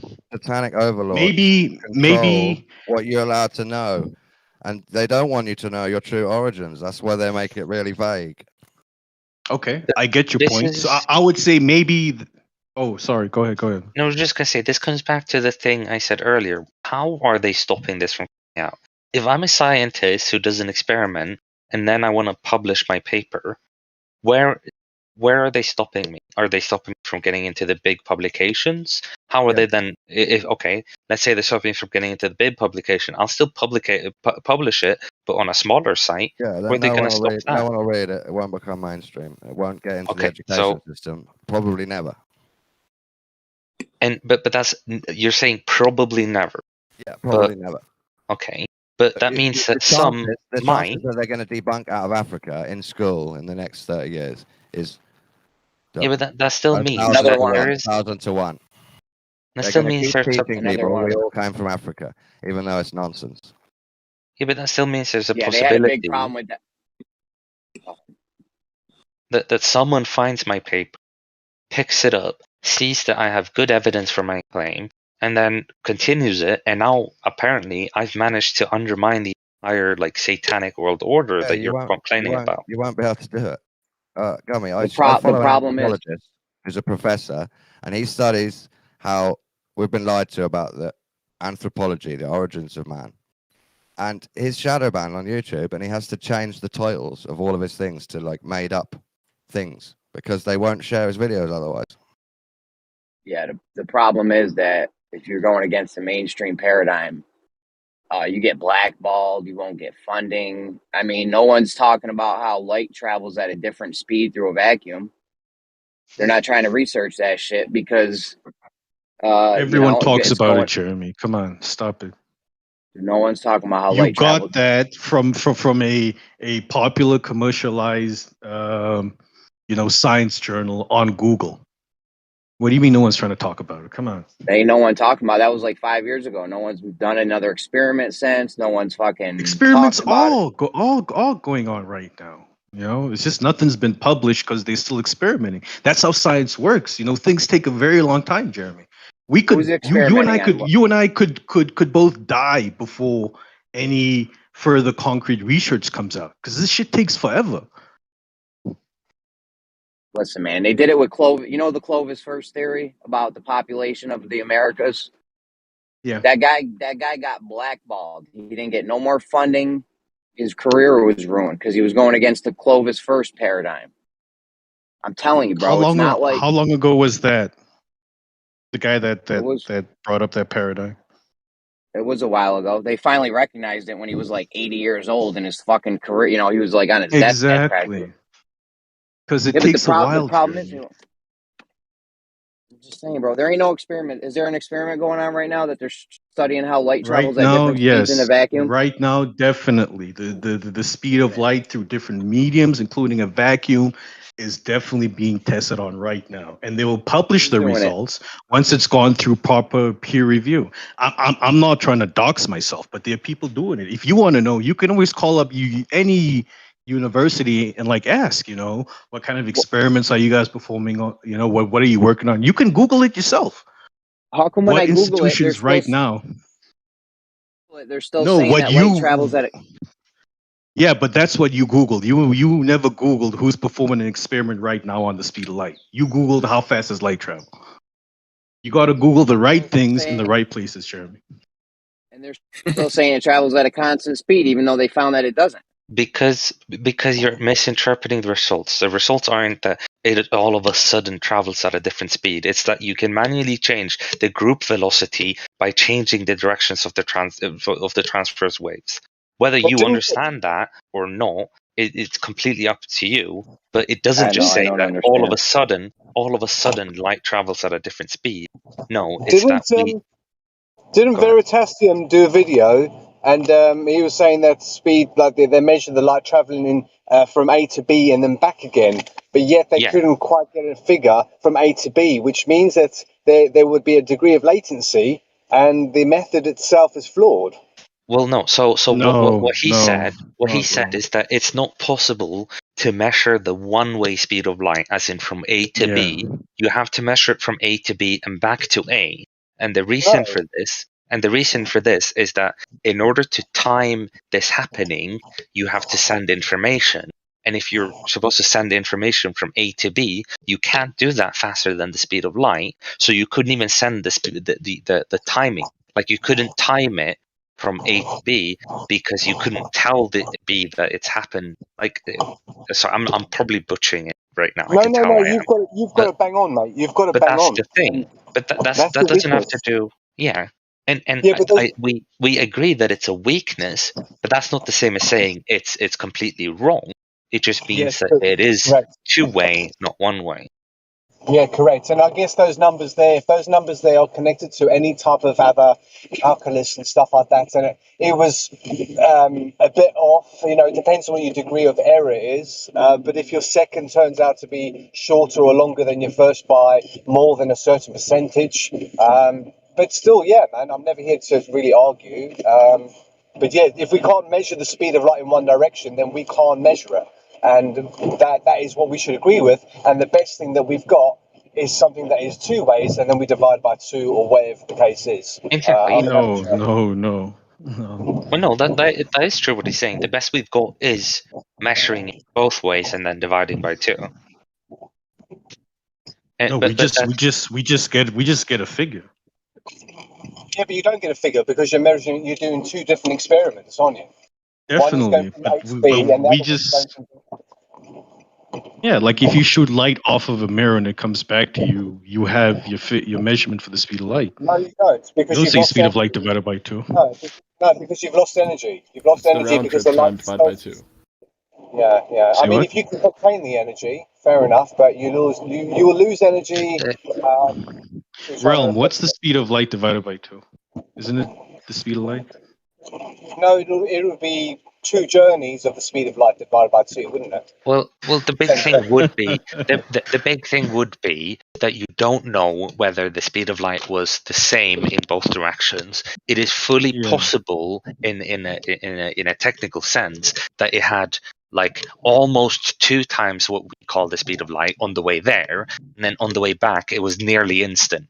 That's possible because of the way it was set up, or the way it has to be set up, at least right now. That we can't tell whether it was a one speed on the way there and or a different speed back. We kind of just have to say, well, the most logical would be that it's the same in both directions, because there would be no reason for it not to be, and therefore we come with it kind of has this little caveat to it, which is true, what you're saying. Yeah, no, cool. No, thank you for at least letting me talk, and thank you guys always. Let's get back on topic though.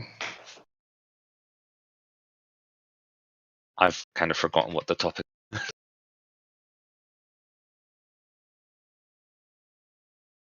You said something about evolution, going from quadrupedal to bipedal.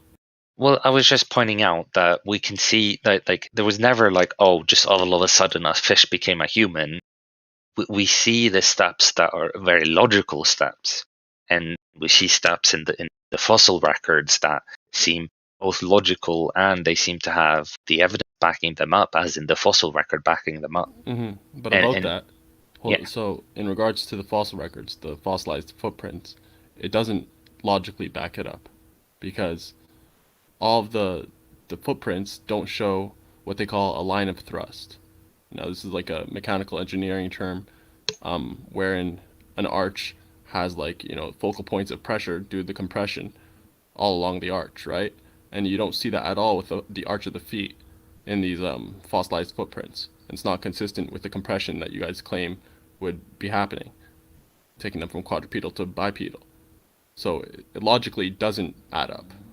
But they don't say this, this is kind of, it's never mentioned.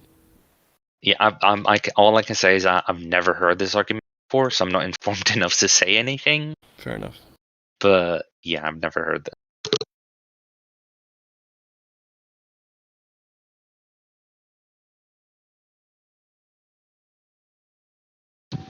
So what are you saying that the fossil record isn't necessarily showing that they are quadrupedal or bipedal? Because I'm saying it doesn't necessarily show the transition, because you're saying that there's the changes. You mentioned like, that if you looked at all these skulls, you'd see the changes. If you took like 100 of each one, you'd see the changes. You can't say that. You see specific shapes, right, in specific time periods, but you don't have any transition to say that they're changing from one to the other. You have correlation, but not causation.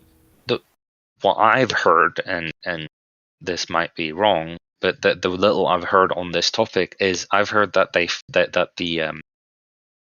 some fossils they found shows that they started putting much more pressure on the back feet than on the front feet, and that the front feet were used in a different way, like they were more of a stabilizer than a pressure holder, and that you could see this in the actual imprints. Yeah, but like they can't. Okay. Like straight up, if you research what they call them, the locus of points along the arch of the foot, and it's not consistent with this gradual compression that they claim from the back to the front.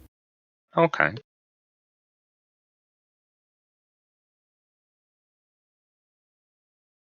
It's the same thing with the skull thing that you were saying, where they show a change, but that transition, that link, it's not like I haven't seen it, and if you could provide it, that'd be great. But so far we just have different, fossilized footprints, different skulls, and this claim that one leads to the other just because they look similar, right? Because you can kind of like draw a pattern of similar qualities, and therefore you're saying that one thing led to the other. But yeah, that but transition is missing. Then my question is, how many of these in-between transitions do you need to see for it to seem true? That's an invalid question, because you just presupposed the thing that it's a transition, right? You haven't established that. Yeah, but you could say how many different kind of specimens that look similar are there, and I'd ask you how many species we have that have went extinct. We don't know. Right? Yeah, but if I manage to find and show you 10,000 skulls and line them up, and you can literally see with your own eyes how they transition from one to the other with minimal changes per every skull, like, your argument will still be, yeah, but you haven't proven that they changed this way. And then if you look at the age of all of these, you also see that the carbon dating shows that, oh, they are actually also aged in the correct order. So not only is the shape correct, the age is correct, and it shows that it is very probable that this is actually a change that happened. If the age was reliable, then I would say that that's something to look at. But I could take 10,000 skulls today of people that are alive today, right? And we could line them up, and we could find, we could arrange them in such a way that looks like there's people, like that human beings are evolving, even though they're all alive today, right? Just because there's natural variance in the shape of a skull and stuff like that. So it leaves a lot to be desired. It's there's some gaps in the theory. That is true. There's some gaps in the logic, and that's why it's still a theory. Well, I agree with that. That is true. But there's not a single person alive who's gonna look like a monk, not a monkey, but like the ancestor. You'd be surprised. I know, but there's some features that just aren't gonna be like from anyone today. But are you saying that maybe the extremes, like the very human-looking skull extremes of the past, compared to the very monkey-looking, and I'm using monkey in a loose term here, but the very monkey-looking skull of a human in the present, they look similar, and that's why you see this gradual change. But it doesn't have to do with one turning into the other. It's just that the two distinct, which is the monkey of the past and the human of the future, has this variety that ends up at a spectrum to be close to each other. That's a possibility, but that's not what I'm saying. I'm saying we simply don't have enough information to say it's, that there's a gradual change. We don't have that information. We don't have. We do have proof and information that there are people around the world that did before and still today shape their heads by using certain headwear and things like that. There were people, things like that. It's more the case of, did we unshape it, or naturally, a bit like training your hair or training your teeth using orthodontics. You can train it to become certain thing, but there will still be traits. It's more when they're infants, when the skull is very the bone is very soft and malleable, and you can move it haven't kind of merged. And things like dentures, for example, if you look at typical people from Trinidad and Tobago, you'll see that their actual their front teeth, their middle line between the two incisors is actually offset. It's a natural thing for them, but yet all of us, what the point of that is, were our teeth naturally out of line before, thus saying that we had a different set of teeth. It's things like that. You kind of think of the not so popular, but it exists. Things like tails, human tails, webbed feet, bad eyes, being bold. These are all signs of a time where our water was so high that we actually took to water. We might not have been under the water, Maybe. but you know, it's things like that. If a baby is grown inside amniotic fluid, can that baby survive in water when it's born? You know, you would think not, because there's different things in water compared to the liquids that are inside a woman's womb. You know, I would things like think that. not, because it's separated by the umbilical cord. So Yeah, true. You've got to fucking thank you, mate. Thank you. It's stuff like this when you sound like you're saying wacky, and then someone comes in and gives you a nice, you know, this is how it is, and you think, yeah, no, you've got a fucking good point. But does the umbilical cord allow the child to breathe? No, the child is absorbing and breathing through the amniotic fluids that it's living in, and it's getting. It's not breathing through the amniotic fluid. It's breathing Yeah, through the but umbilical cord, the oxygenated blood. If the yeah, baby hasn't breathed yet, let's say it was somehow born in water and never breathed, and the umbilical cord was intact and the placenta was viable, somehow it was all hooked up. It was the only difference was it was now out of the womb, right? no, that's yeah, that's Then really, you that's know it important. could probably go beyond full term basically, and you know. If the I baby's don't know why born, you'd want that. if the baby is born with the umbilical cord and you didn't cut the umbilical cord, it wasn't allowed to dry up or anything like that, then it's possible the baby could still be tagged to the mother for a period of maybe 1 year after birth. You know, in times that the world was covered in water and there was only enough land to have 1/100th of the population on the land, and unfortunately there was no more like seats at the table when you play musical chairs. You know what I'm saying? You take a seat away, and you know there's less. Yeah, I don't think that's possible, because I think when it's outside of the amniotic sac, that the umbilical cord will like dry out and wither, and If it's in water, it won't, will it? stop working basically. Yeah, I agree. But in water, in salt water, would it be preserved, and fresh water, things like that? I'm not sure the difference in the composition of the amniotic fluid to like water, Uh, but it's interesting. Legend, man. I fucking love people like you guys that just allow people just to free think. And, you know, it's free thinking. It's not saying, oh, this is what I fucking believe. No, we don't believe shit because we haven't physically done a lot of stuff, you know, but we've done a lot of stuff as well. Thank you. Yeah, man, I love you too. I know people people come on these chats and they never are appreciative. They're not humble and stuff like that. And it's all like, oh, fucking answer this question. And then, you know, we got professionals like you guys that can actually answer questions because, you know, I'm a chef. You ask me something about cooking, anything about cooking, thermodynamics and stuff like that. I know all that stuff because I experience it, you know, as my vocation or profession. So cool, man. You meet all sorts of people on these chats.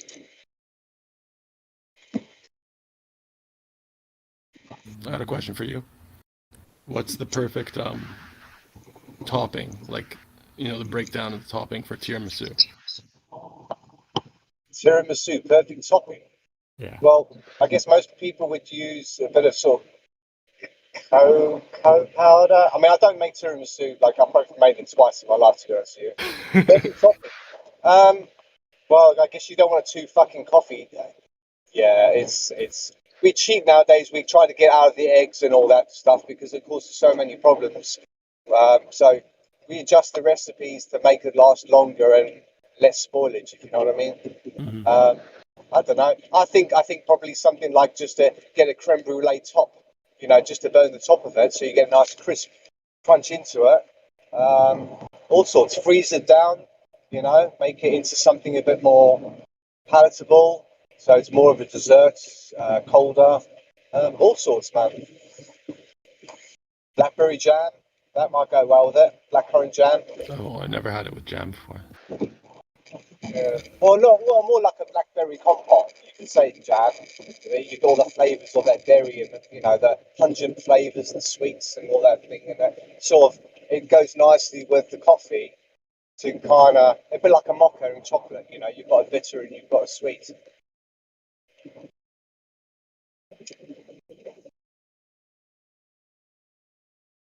You used to have a Thai restaurant, you said, right?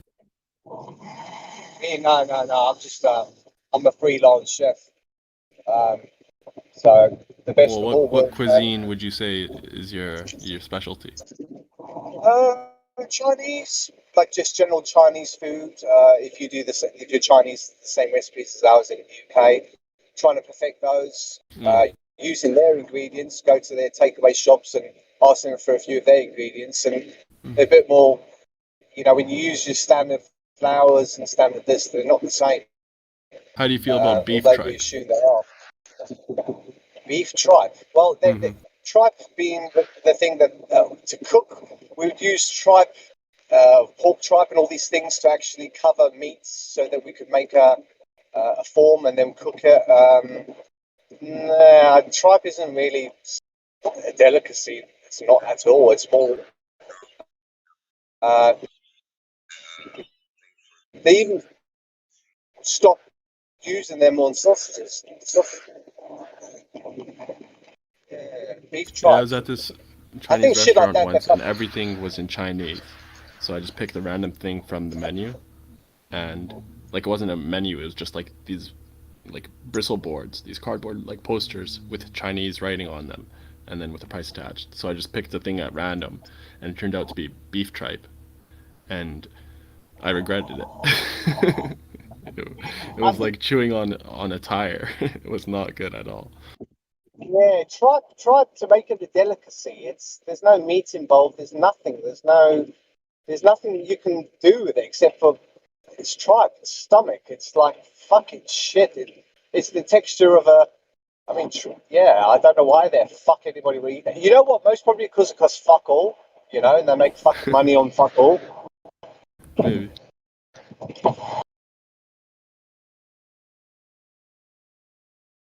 But I was younger, so I feel like maybe like I was a little bit of a brat and I discarded it, too soon. I don't think so, but I'm willing to try it again. You would have stood no chance of getting anything decent out of it. Even if you were to try and cook tripe down, it would disintegrate really quickly because it's a thin vein of the stomach. But in their case, they'd probably get a stomach and chop it up. Well, the one that I had was not thin. It was tough and thick, man. Yeah, you most probably had a cow's stomach. Yeah, that's what they said it was. Yeah, because tripe is just the lining. So the things that they sausages, the skin of sausages is traditional tripe. Oh no, mine was thick. It was I think it was the entirety of the stomach. But I mean, fucking like the full thickness of it. Fuck, man. You might as well eat a kangaroo's arsehole, you know what I'm saying? No, in that case, I'll stick with the tripe. Yeah, no, but there's nice things. Even cheek. Cheek is really nice. Yeah. It cooks down well. The fibers are really, really tender, and you can get it tender really quickly. And things like that, yeah, you just shred it off. You've got pulled beef, really, but it's the best pulled beef you'll have, unless you get the ribs, Jacob's ladders, that sort of stuff there. Get that meat. The meat, the best meat to get is the meat that from the muscles and areas that don't get used a lot. That's why the legs of chicken are darker than the breast, because the breast doesn't get used unless it's a bird that does fly. Then the meat's going to look darker because there's more blood in it over time.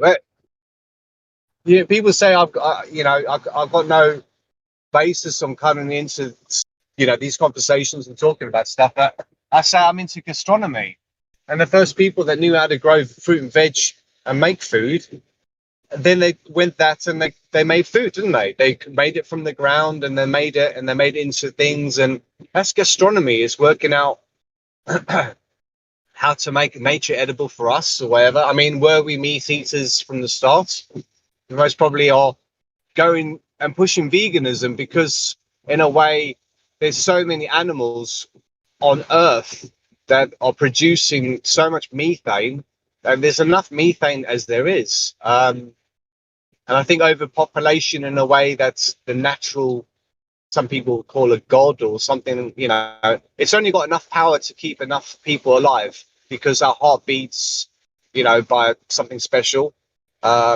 You know, things like that. There's only so much power to go around. And when we overpopulate and the waters get so high, you know, that the population we've got at the moment, I think, is more than sufficient, and it shouldn't increase any more because we're going to start eating ourselves out. And by going vegan, yeah. So what do you think of the carnivore diet realm? Well, there's so much shit in fucking meat nowadays. Now, interestingly, a carnivore diet, I think if a person wants to be meat all the time, they will get sluggish because as you get older, in my experience anyway, you can't digest red meat as easy as you used to. You can go through chicken easily. So carnivore diet, you know, depends whether you go in sort of red meat, white meat, but also your body also needs everything else. But it's interestingly enough that there's a lot of foods, meats that we eat, bananas. They have this stuff called selenium in there, and interestingly, the moon, its proper name is Selena or Seleno. So selenium and the moon have something in common because we've used the terminology from a century ago. Yeah, one, you know, things like that. Women's periods go in sync with the moon. If the moon's like doing an elliptical period, for example, if it was, then things like that you wouldn't get a universal, perpetual. It's going to happen the same time every month. Sometimes it's longer and sometimes it's shorter. Maybe if we tie that up against where the moon position is apparent to us, then at times when the moon is closer, is it going to be a longer cycle or a shorter cycle between periods? Yeah. Now that's a true thing actually, because my missus, like when women are on the pill, it buggers up your cycle. You're not in sync with anything. But when she's not, and her girlfriends aren't, it's very funny how they're all synced up with the moon, so they all tend to get their periods about the same time. So this old wives' tale that a bunch of women when they're together their periods will sync up is more to do with the moon. So you take the pill out of it, it's their body's naturally syncing up with the moon again and has their cycle, you know, Yeah, but regularly again. the pill adjusts the hormone levels of the estrogen and shit like that, so it actually makes the body think that it's already ovulated or something like that. Also, another thing, Exactly, yeah. there's but I've got two children, and you know, as soon as we decided to have kids, you know, the common tale is that they need to be taking folic acid, right? Now, folic is to do with hair and nails, so why would they push for parents, mothers, to consume folic acid when before we had folic acid, well, we were fine, weren't we?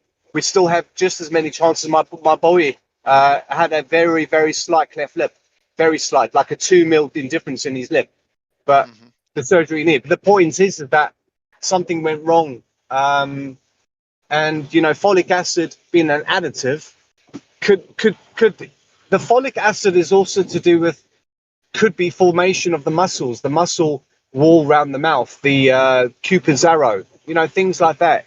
The muscle around the mouth is pretty much a ring, yeah?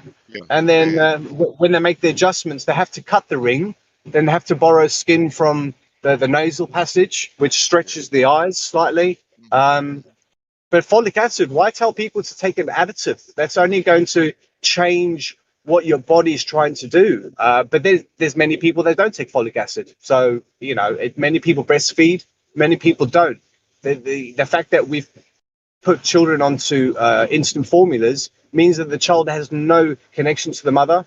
You know what I'm saying? Like breast milk, you get cleverer children from breast milk because they are growing correctly and not going by an artificial thing. Like, you know what I'm saying?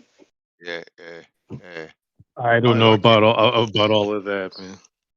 I'm gobsmacked. When we've got friends. My daughter has friends who make the decision right off the bat, when their child is born, to put them straight away on formula. And it's just like you have this instant supply that's there. And I get, on the rare occasions, some women find it very, very difficult to produce their milk and whatnot. But to make a conscious decision to take that from your child, that is because of convenience. They say it's convenient. I don't think it's convenient mixing up formula all the time and having to feed it to your kids.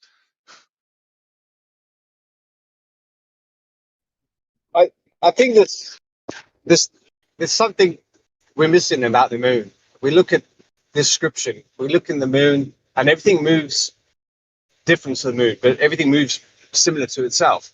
So the moon seems independent in how we observe it. And I've been looking into something Curve said, the way I interpreted the idea I got from it was looking into this lunocentrism idea. And there was a guy that had a blog on it in 2012, and he looked into it and he said that, they're so close in models. And people go, no, yeah, fucking ridiculous. Yeah, but the heliocentric model was ridiculous and was not accepted until the 1800s when it was republished because they had many years where you weren't allowed to. That's not true. That's not true. Seriously, some No. guy.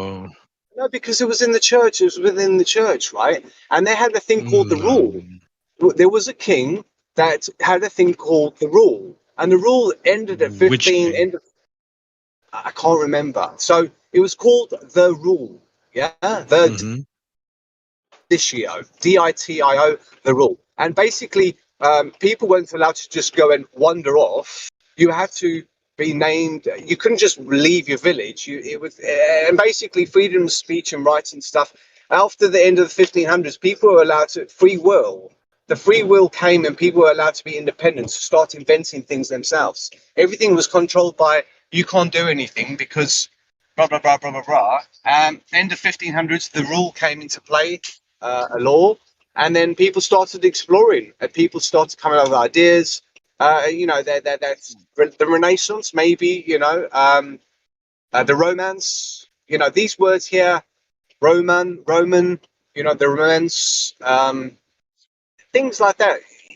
When you do, I think you were saying earlier, when you type the right things into Google in the right way, you start to get suggestions and things like that that take you onto, links or Wikipedia, takes you onto new stories, and this goes there and that goes there, and you think, fucking hell, man, it's like I've learned something else today, But lunocentrism, man, it's like I know the flat Earth and stuff like that, and it's ignored, but it's still at least something peculiar to look into. That, fuck me if I put this and I put that together. Lunocentrism has so many positive things that you just got to be able to imagine and describe how that would work. It's not to come in here and say, you should fucking abide by this, or whatever. No, it's just like looking into alternative realities. And that's what we do. That's what we like talking about, don't we? We try to speculate. We explain. Best explanation wins. That's that sort of stuff. There's some great minds here, guys. And these fucking great minds that just put their minds together and they look into other stuff and not ashamed to sort of come up and say, look, I looked into something. It's wacko. You must be a lunatic, to fucking go into that. And that's the fucking thing. It's like what words mean, and some words are used in some context, and you look up these new words, and I get things like fucking she-wolf and he-wolf from like lobo and loba, lobotomy, luna, loom, to loom, all these words here because they're N.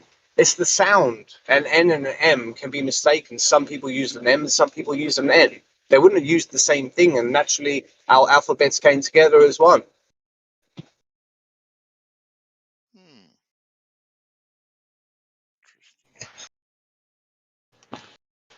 South America, the north of like Brazil or something like that, when they say good morning, they say bon dias.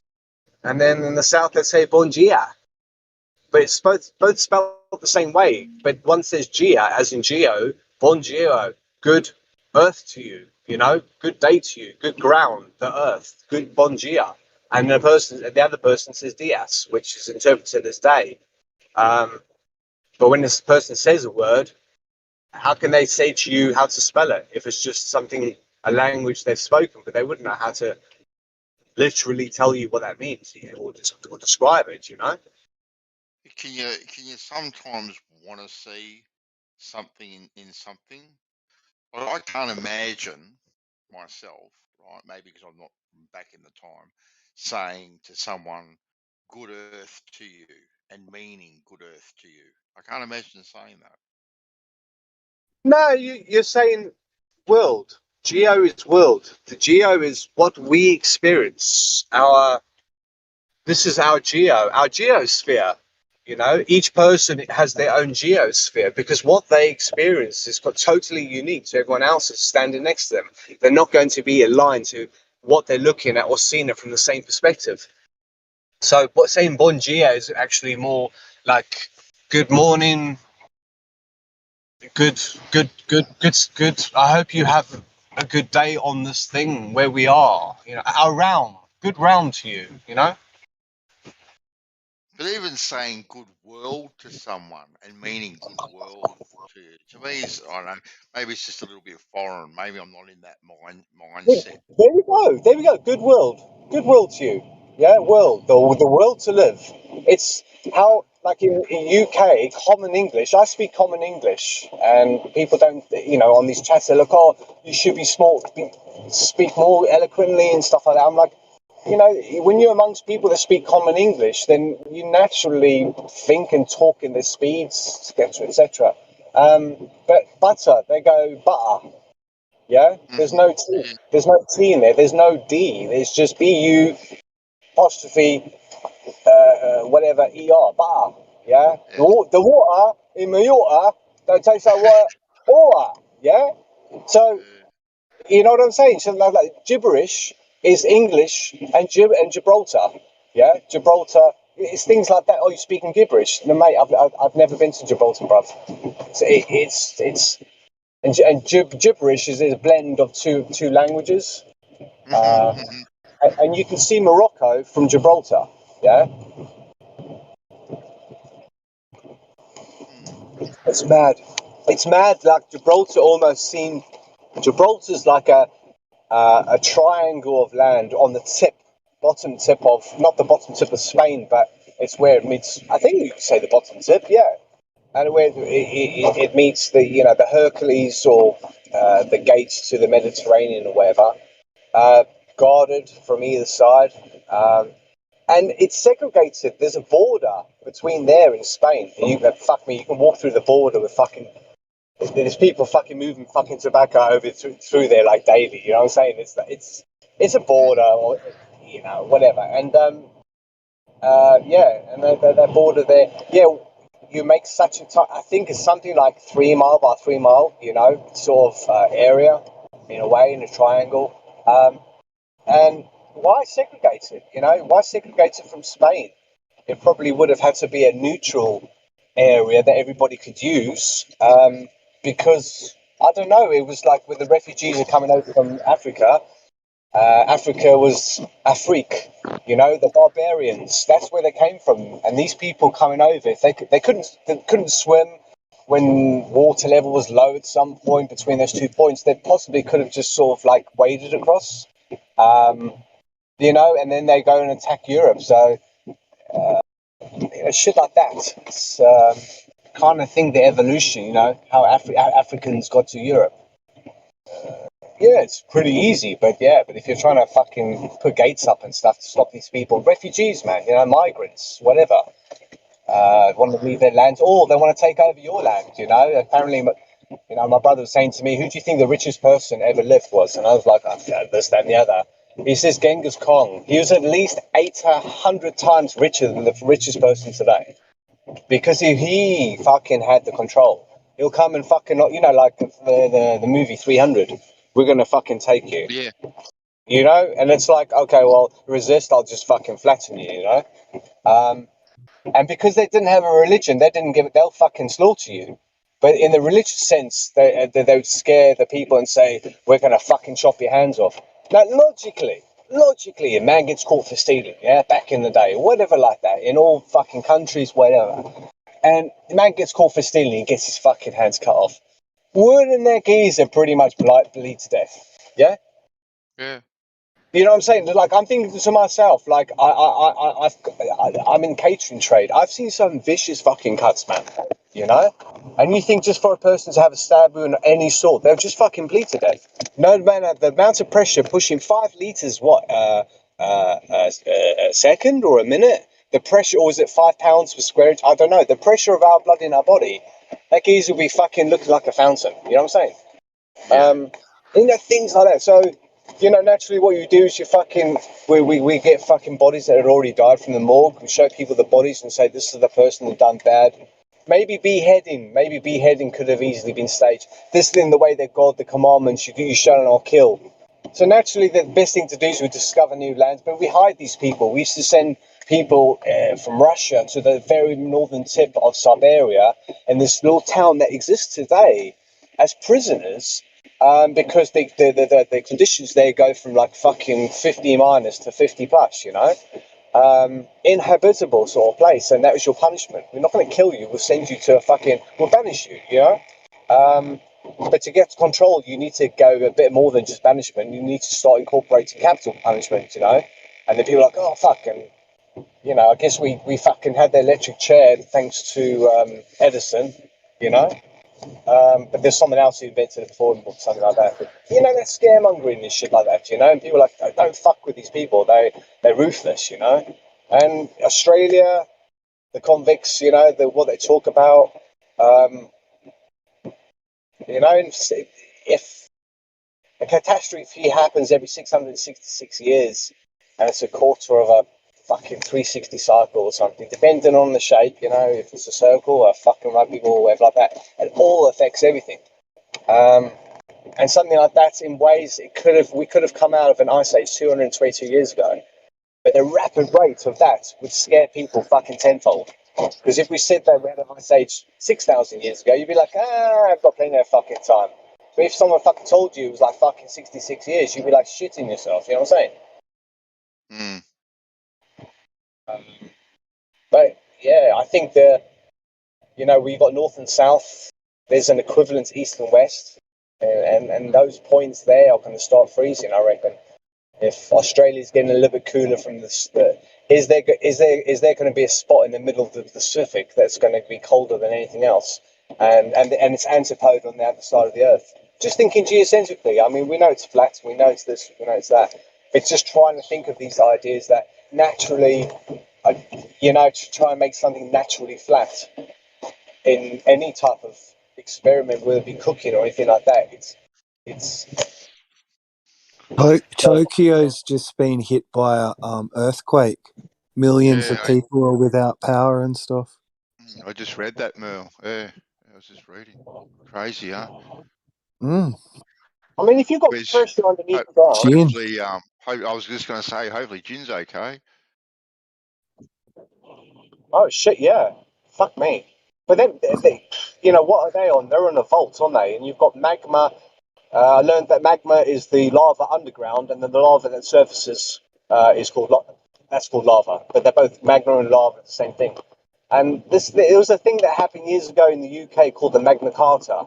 Carta meaning map and magna meaning something. But magma meaning I don't know, it's almost like they had a problem with lava, only just 100 or 200 years ago. These earthquakes is just fissures of pressure from under the ground. So it's naturally going to try to burst out of the weakest point, and then naturally you're going to get a big movement of a lot of ground because there's a shitload of fucking lava or pressure. Continental drift and shit like that. I mean, if you I don't know. I don't think you can move anything, you know what I'm saying? Unless the actual object itself is moving and there's lava underneath it. So naturally everything's just going to slide like a lava river. You know, the crust on the top, as opposed to the lava underneath, the crust on the top will move. Because even magma is electrical as well. Yeah, man, food for thought, you know what I'm saying? If you had like a flat earth that was actually moving, hypothetically, in a fucking, slight crater or whatever like that, it's something, you know, if there's lava under the ground, then is that a bearing? You know, like a roulette table. It's two independent things rubbing against each other, causing the magma in the first place, you know what I'm saying? I talk shit, I know, I talk shit. No, it's a thought like I've had before, like Earth being sort of at the top of a volcano. It's a weird thought, I know, but No. You know that I keep on trying to find on fucking Google. When I went to Universal Studios in America, Los Angeles, they had this ball of the Earth, but it was black, and you could just have the white outlines of the lands, and it was moving on a bed of water underneath it. So where it rested, it rested in a saucer crater type of shape.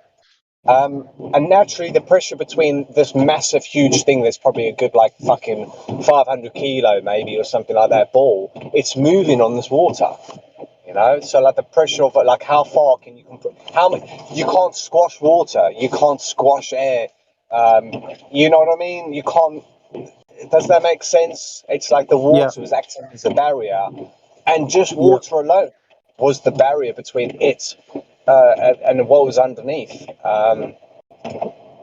You use water to, a barrier, yeah.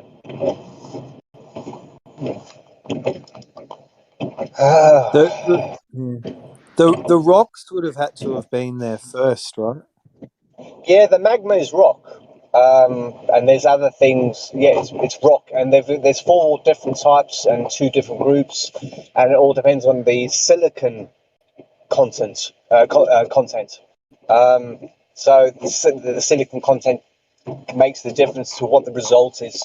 You get crystal rocks, which you can shine a light through, and then you get other rocks. I think igneous might be more dense. It's more here's an interesting one. If you get neat cement mix, the powder, which is basically, it's a polymer, and you add water to it, and then you let it set a couple of days, make sure it's properly set, and then you crack it open. It looks like a stone inside, yeah? So if you crush the right types of rocks, then you're going to get a powder form. You're going to get cement, aren't you? And then you add water to it to rehydrate it. So I would imagine that when you crush it up, you're releasing properties of water out of the rock. You know, does that make sense? I mean, there is shit inside the rock. There's gases and stuff. When you make steel and metals and all that, you have to use oxygen. That helps with the process. There's a large amount of oxygen per whatever.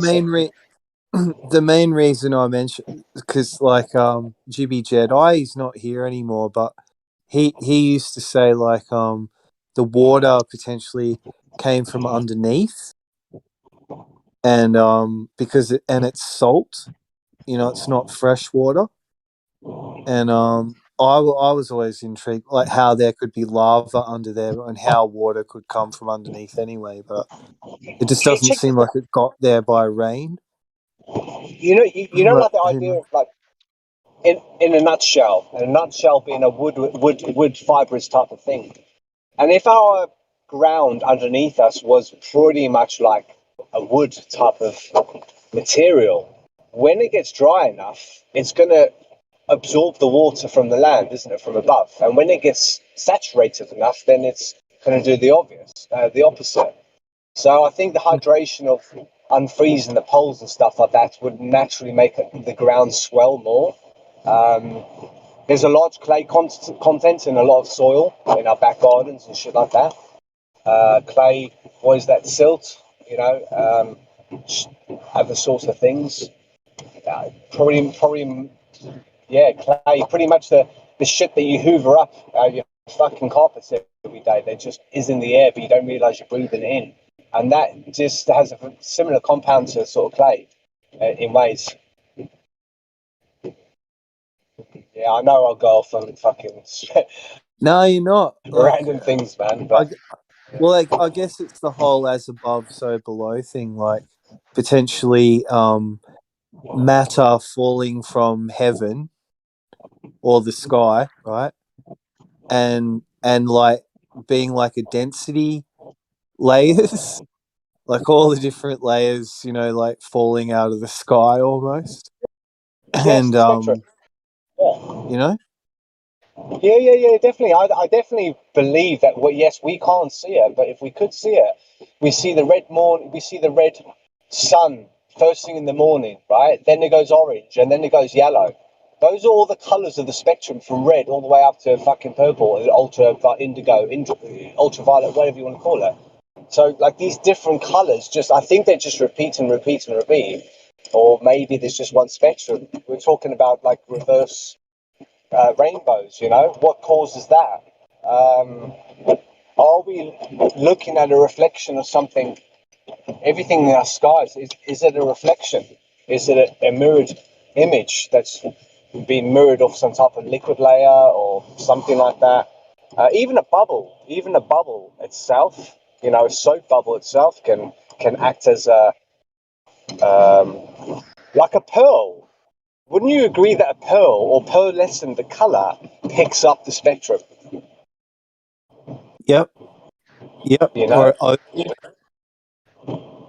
Yeah, things like that. I don't think we can see the spectrum, but anything from using our the screen of our phone, which is polarized. There was one experiment where the guy had polarized paper, and then he had a color underneath that, and then he had he had a glass of sugar water, and he turned the polarized paper 90 degrees to the left, and the image appeared, or the colors appeared.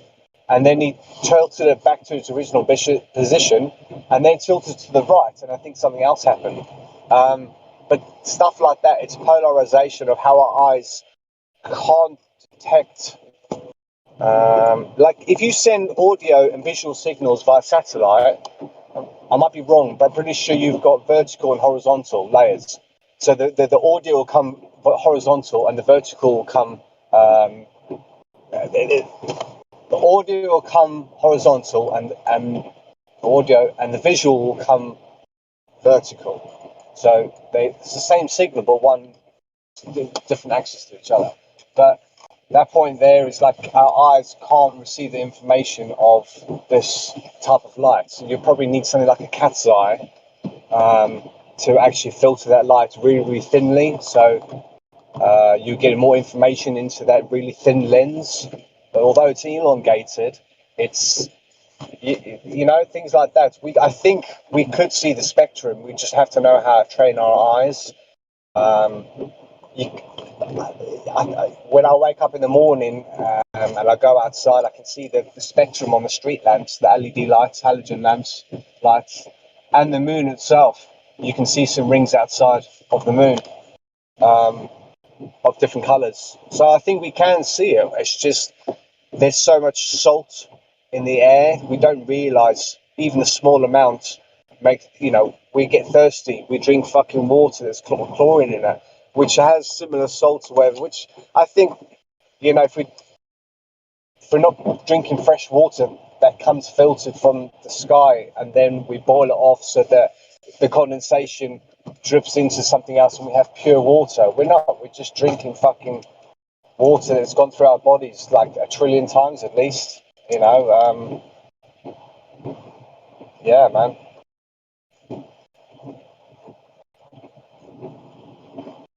There's so much there, the realm. I just it's 3 a.m. here. Oh but shit, man, that's sick. No, you're fine. I can't quite it's I started imagining like a toroid field while you were talking, and dust dust and a toroidal field coming together, and what shape that potentially would make, if you had it in, over a long enough time period, what would it actually do? How about an hourglass? Yeah, the sands of time build up in one hemisphere and then it has to flip because it gets too heavy. Mm-hmm. But do those sands of time actually, at the same point, they filter through like an hourglass? So the dust is coming through from the top. It's been sucked in by a black hole. That type of shape in the middle. What does it look like? It probably looks a bit like the infinity symbol, and It's kind of like Tesla. a gravity, and the meeting of a toroid, like how it meets at that intersection in the middle, the hourglass. But there's a guy called Scientific Lee. If you want a nice bridge between someone that is into God and stuff like that, but he doesn't talk about it in that way, he talks about it in a scientific way, and he'll show you what a hydrogen atom looks like. And then you've got these two circles either side of the center, and then the circles become concentric, so they're more elongated as they go further and further from the two center circles. But that shape, the shape is more spherical, rounded, maybe is the better word. Trying to imagine different things, man. A diamond. Yeah. A million one things, man. Diamond. I don't know much about this research, but there's different kinds of magnets, yeah? Like, say, a horseshoe magnet or a dipole. I don't know much about this stuff, but you know how, like, in cymatics, how you can see with sand and, like, a different frequency, how it'll change the shape. It'd be interesting to see if you could, the shape of the magnetic fields. And then from testing different magnets, you could see the ones that probably match our weather patterns the best. Exactly. I don't know if that's it. Exactly. Everything's going east to west, isn't it? So that's your magnetic motor. At the moment, our Faraday currents, the geyser originated not far from fucking where I live. Yeah. So these guys from my area seem, but anyway, but this Faraday current thing, I think that is the ether. It's just that movement but when you talk about magnetic fields, like, we can only get iron filing. I think that's what the ether is. I think the ether is the magnetic field.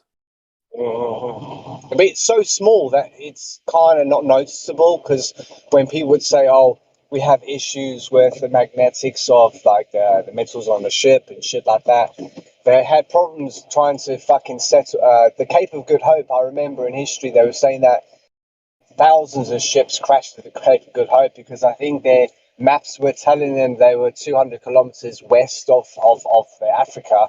Then all of a sudden they get fucking bang. They hit the Cape of Good Hope. Oh, fucking weather conditions, the cold weather current.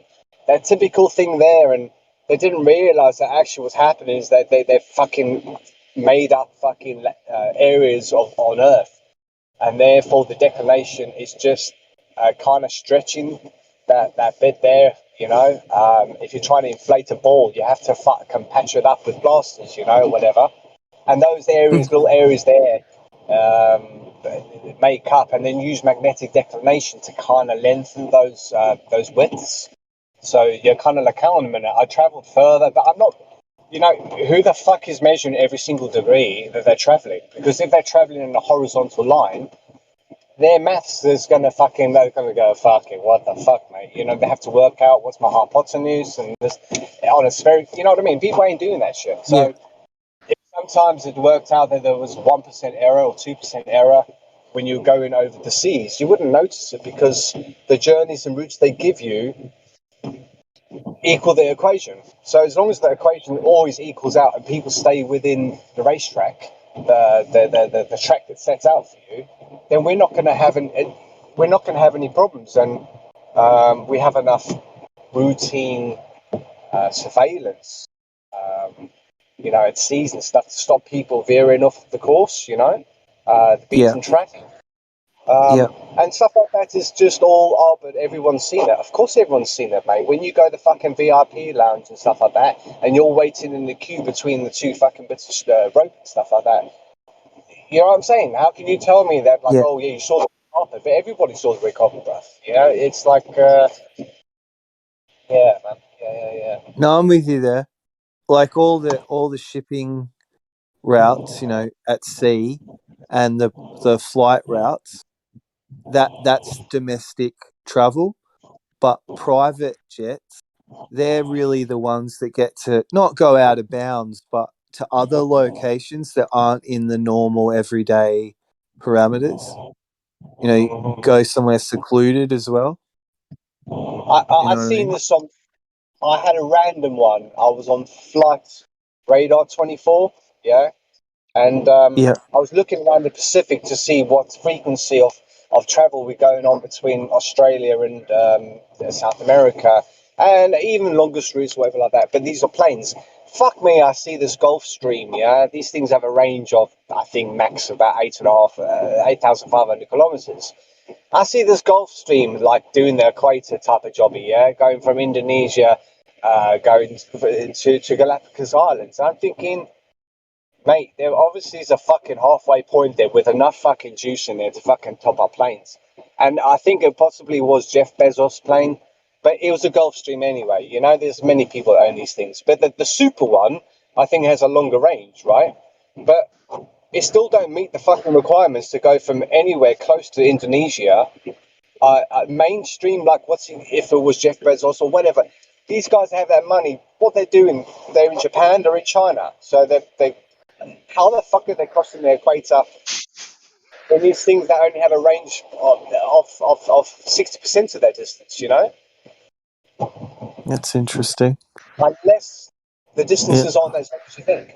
And what they've done is the Eastern Hemisphere, which is the 180 to 180 is going to be one hemisphere, and 180 to 180 is going to be another hemisphere. You take the line of Brazil from Greenland, the tip of Greenland down to the tip of the white tip of Brazil, call that a line, and then 180 on the other side. You know, I forgot what I was going to fucking talk about. Yeah. I don't think it's that long. Oh, yeah, sorry. And basically, the Eastern Hemisphere, east of the Americas, I think they've pushed it up 10 degrees to cover up a 10 degree or 5 degree half moon area up in the north by shifting half the hemisphere up 10 degrees. And then that's going to shorten shit down in Antarctica, which we've got so much ice. I think if you look at the land mass compared to the ice mass, you'll see that Antarctica is smaller than you think it is. And then so I don't think the Pacific, in many ways, time zones, moving that 10 degrees there changes everything. Because one hemisphere is not in line with the other. So that means that naturally our sun would have to be at a moving. Sorry.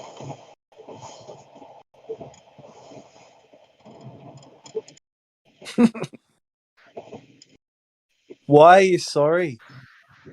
Oh, no, cool, man, because I don't want to feel like I'm fucking talking all the time. You just say, stop, or carry on, I'll progress. Man, I look into shit like where the fucking sun crosses the equator 2 times a year, and they're not 180 degrees apart. They were 179 degrees apart 500 years ago, and they are now 175, 176 degrees apart, which means the other hemisphere would have to be 184 degrees apart. Does that make sense? So, how do you fucking model that? And you mention that to people, and they're like, I didn't even fucking know that. So, and the whole, and their points where they crossed 500 years ago have moved west at least 20 degrees. So the sun has a precession, the stars have a precession, and everything would have a precession. The moon's precession is 448 years, just based on the experiment that I did. If we were lunar-centric, then basically our time is 25 hours in a day, and it fucking changes what year you really think that you're in. and it'll take you to 2,222. 2020 would have been 2,222, and then it kind of fucked up.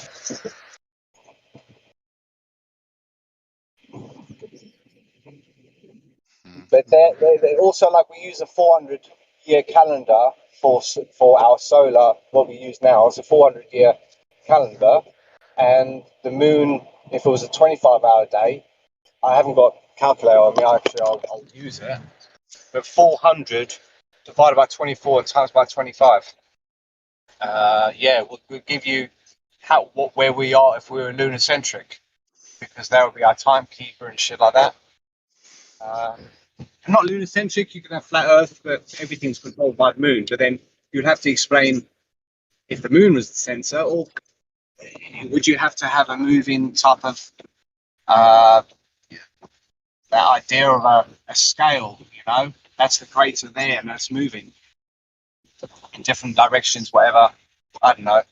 If the moon was slightly moving, then you'd be like a rubber band on your finger, and you're spinning it like a hula hoop, you know? That type of thing there. All sorts. So 400 divided by 24 times by 25. 416 years. So no, it's not. The original frequency, people say was 432. You know, these different things here is a frequency, isn't it? If everything's controlled by frequency, I think everyone uses the Western scale of music, but they don't access those constantly, the notes between the notes. And when you combine those notes between the notes with other notes between the notes, you start to create chords that are unheard of, if that makes sense. You can actually hit, it's like even with sound doubles, and then it comes by 4, then it comes by 8. It's something to do with music or something like that. It's the frequencies. It'll go 110, then it'll go to 440, then it'll go to 440 times 4. You know, it'll double, then 4, then 8. It's just the inverse square law. Like as sound Yes, propagates, it loses intensity. Yes. So the further away it goes, the more area it's got to cover, the less of it you hear. And all these, I find as a musician myself, and I understand a lot of the music theory, because I was trained by a gypsy jazz guitarist, so I was able to learn the scales of the ancients and stuff like that, and understand why they used them. And I think what happened was with frequencies, you wanted to play your music and I wanted to play mine, and if we played them at the same frequencies, we'll cancel each other out. So if I play guitar tuned in E and you play guitar tuned in D, or we're playing in a different key, then what will happen is that we can actually have 10 bits of music going on and they won't interfere with each other, because the outward pressure of playing the music, like I can play music to 100 people in a room and play to the same room with no people in there, the acoustics are completely different. I really have to change the setup of my amp to actually pierce through the crowd. Loads of things I have to do to adjust so that I get a nice clean sound instead of a muffle. Music scales, I think there is a massive connection. There's a cycle of us in relation to the moon. It's linked to one of the music scales, and Edmund Halley, he uses a certain type of scale to describe the movement of the planets. A scale is do, re, mi, fa, sol, la, ti, do. If anybody doesn't know what a scale is, that's your basic Western music scale. But then there are other scales that you can look into that would be described syllabally in a different way. Yeah, man. Yeah. Solfeggio. Yeah. But this stuff ties in with maths. The point was is that the maths that people always talk about on the scientific stuff, there's so many similar things in music, because we use the inverse square law, how we measure frequency, what the value, or the C sharp is, or this, that, and the other. And all musicians of yesteryear played in different keys because they had a different tone. Some keys were banned. Also, if Even, I anyone mean, this ties in with light as well, right? Like what you were yeah, talking about. If you play music in different, I don't know, tones or whatever, different yeah, notes, it can all the constructively or destructively interfere, and that's the same with light. You know, if you shoot two beams of light at each other and they're the same wavelength, there'll be constructive interference. But if they don't have the same wavelength, you'll have destructive interference. You know, it's all tied in, man. You know. That's so clever, mate, because if you wanted destructive interference from the ground to stop people seeing what's going up above, you could just use the frequency in one way of light or whatever. You know, they are showing you That the would flow. that wouldn't stop people seeing though. Yeah, But but I if they, get your point. I went to a show in Las Vegas called the Cirque du Soleil, and it's basically the dance of the fucking sun or something like that. But they've got veils between you and everything. They've got veils or curtains of like thin fabric, blue, purple, and shit like that. And it's amazing how they can, and they'll project different images on the different bits of cloth, and you can actually make a setting, and then they lift the veils, and you realize it was just a projection of certain things, and you know, in ways of, I don't fucking know, you know what I mean? That sounds it's too far fucking fetched, isn't it? Because you know, most of the shit we talk Just about is, sounds like they're playing tricks with light to trick the eye. yeah, you got Illusions, that yeah. Blu-ray, is it Blu-ray or Blue Beam and shit like that? You know, are they trying to show us that we can make something as powerful as the sun? You know, when people say, "Oh, you can't fucking experiment this," but I think the Chinese are, and I think they've always tried to. I think they know. I think back in the day, you would have had the Chinese, the imperial, and the metric. You know, three different systems, three different ways of doing stuff, and they were trying to have a stock exchange between the three. You're going to have to come up with an agreeable measure. You know.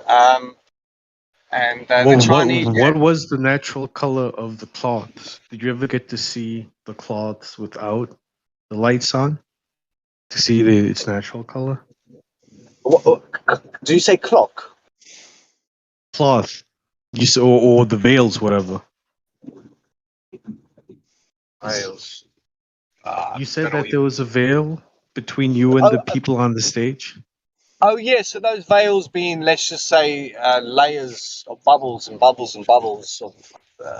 It's the layers between us and the highest above, all being layers of the different gases. And when they're activated, when the sun is emitting radiation, it'll activate them. But the Cirque du Soleil, it's a something.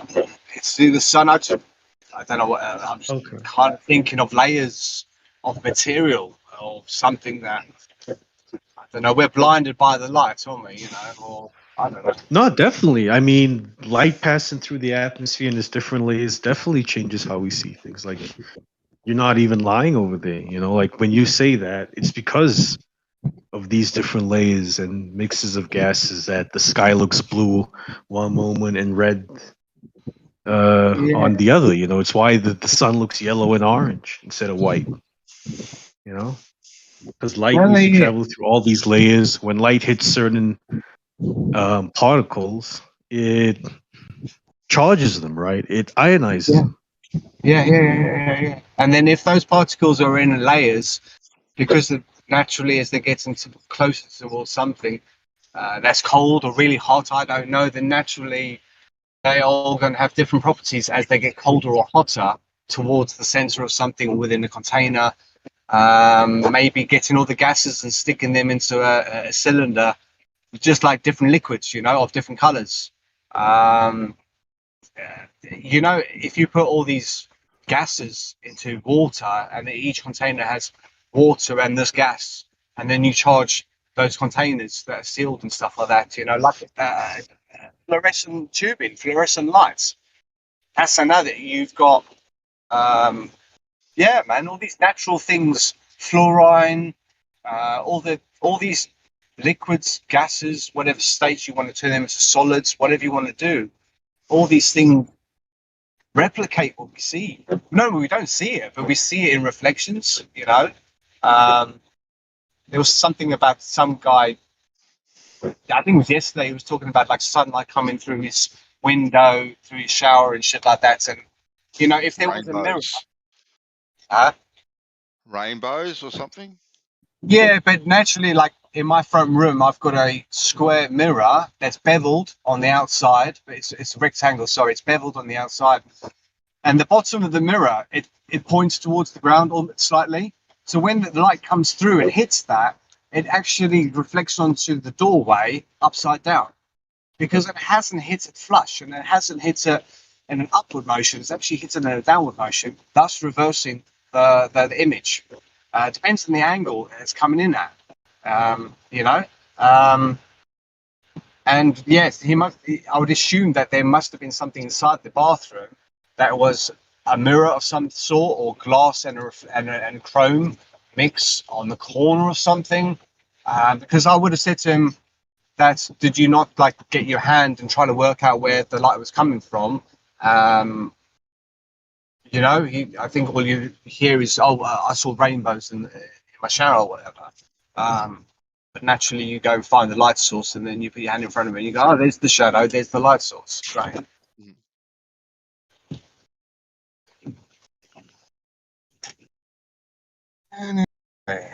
Anyway, thank you for listening to me, guys. Like, it's, you know, I feel like a fucking lunatic, you know?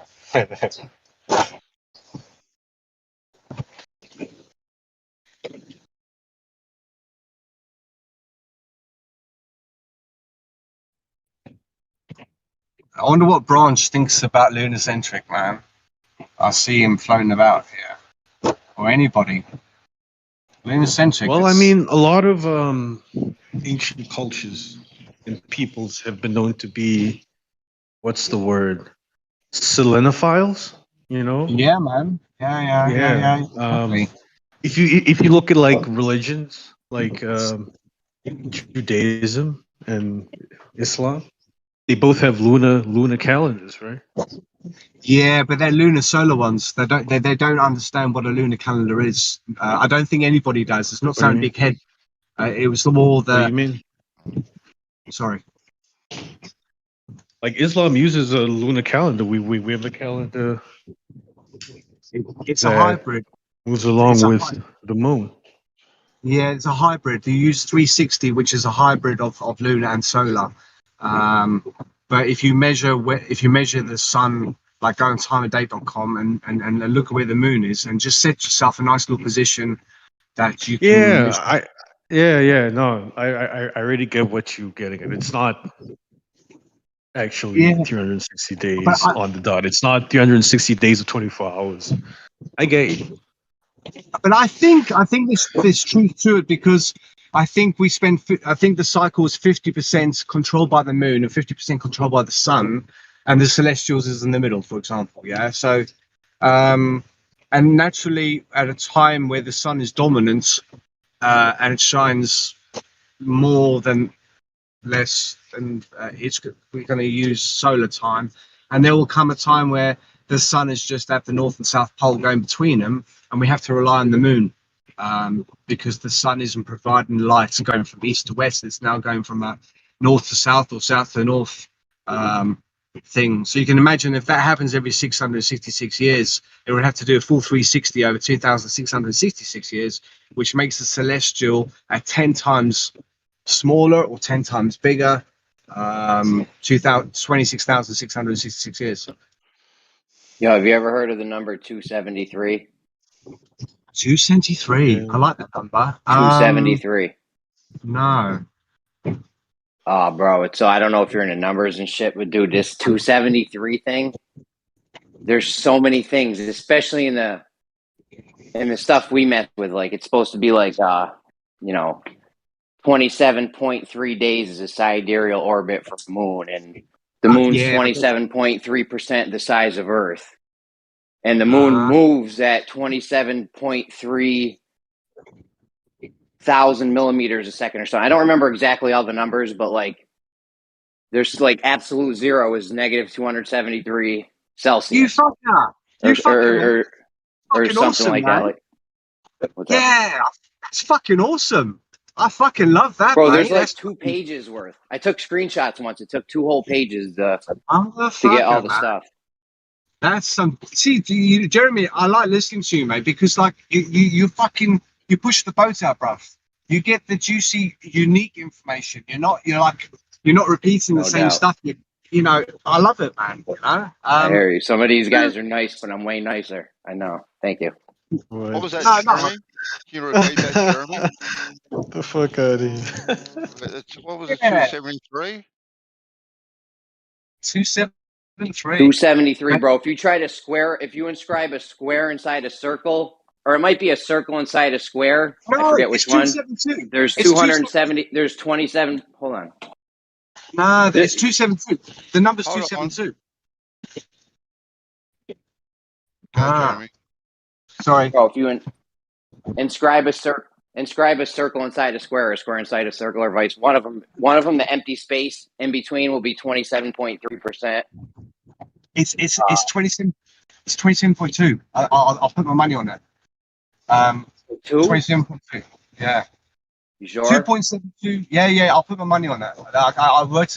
This number came up, and I worked this out. It was how to square the circle, and the ratio was 1.272.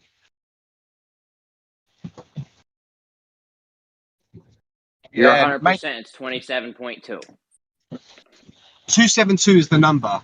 272 is the number. But I actually like what you're saying more, because 273 is very hard to divisible, to devise by. 272 is too easy.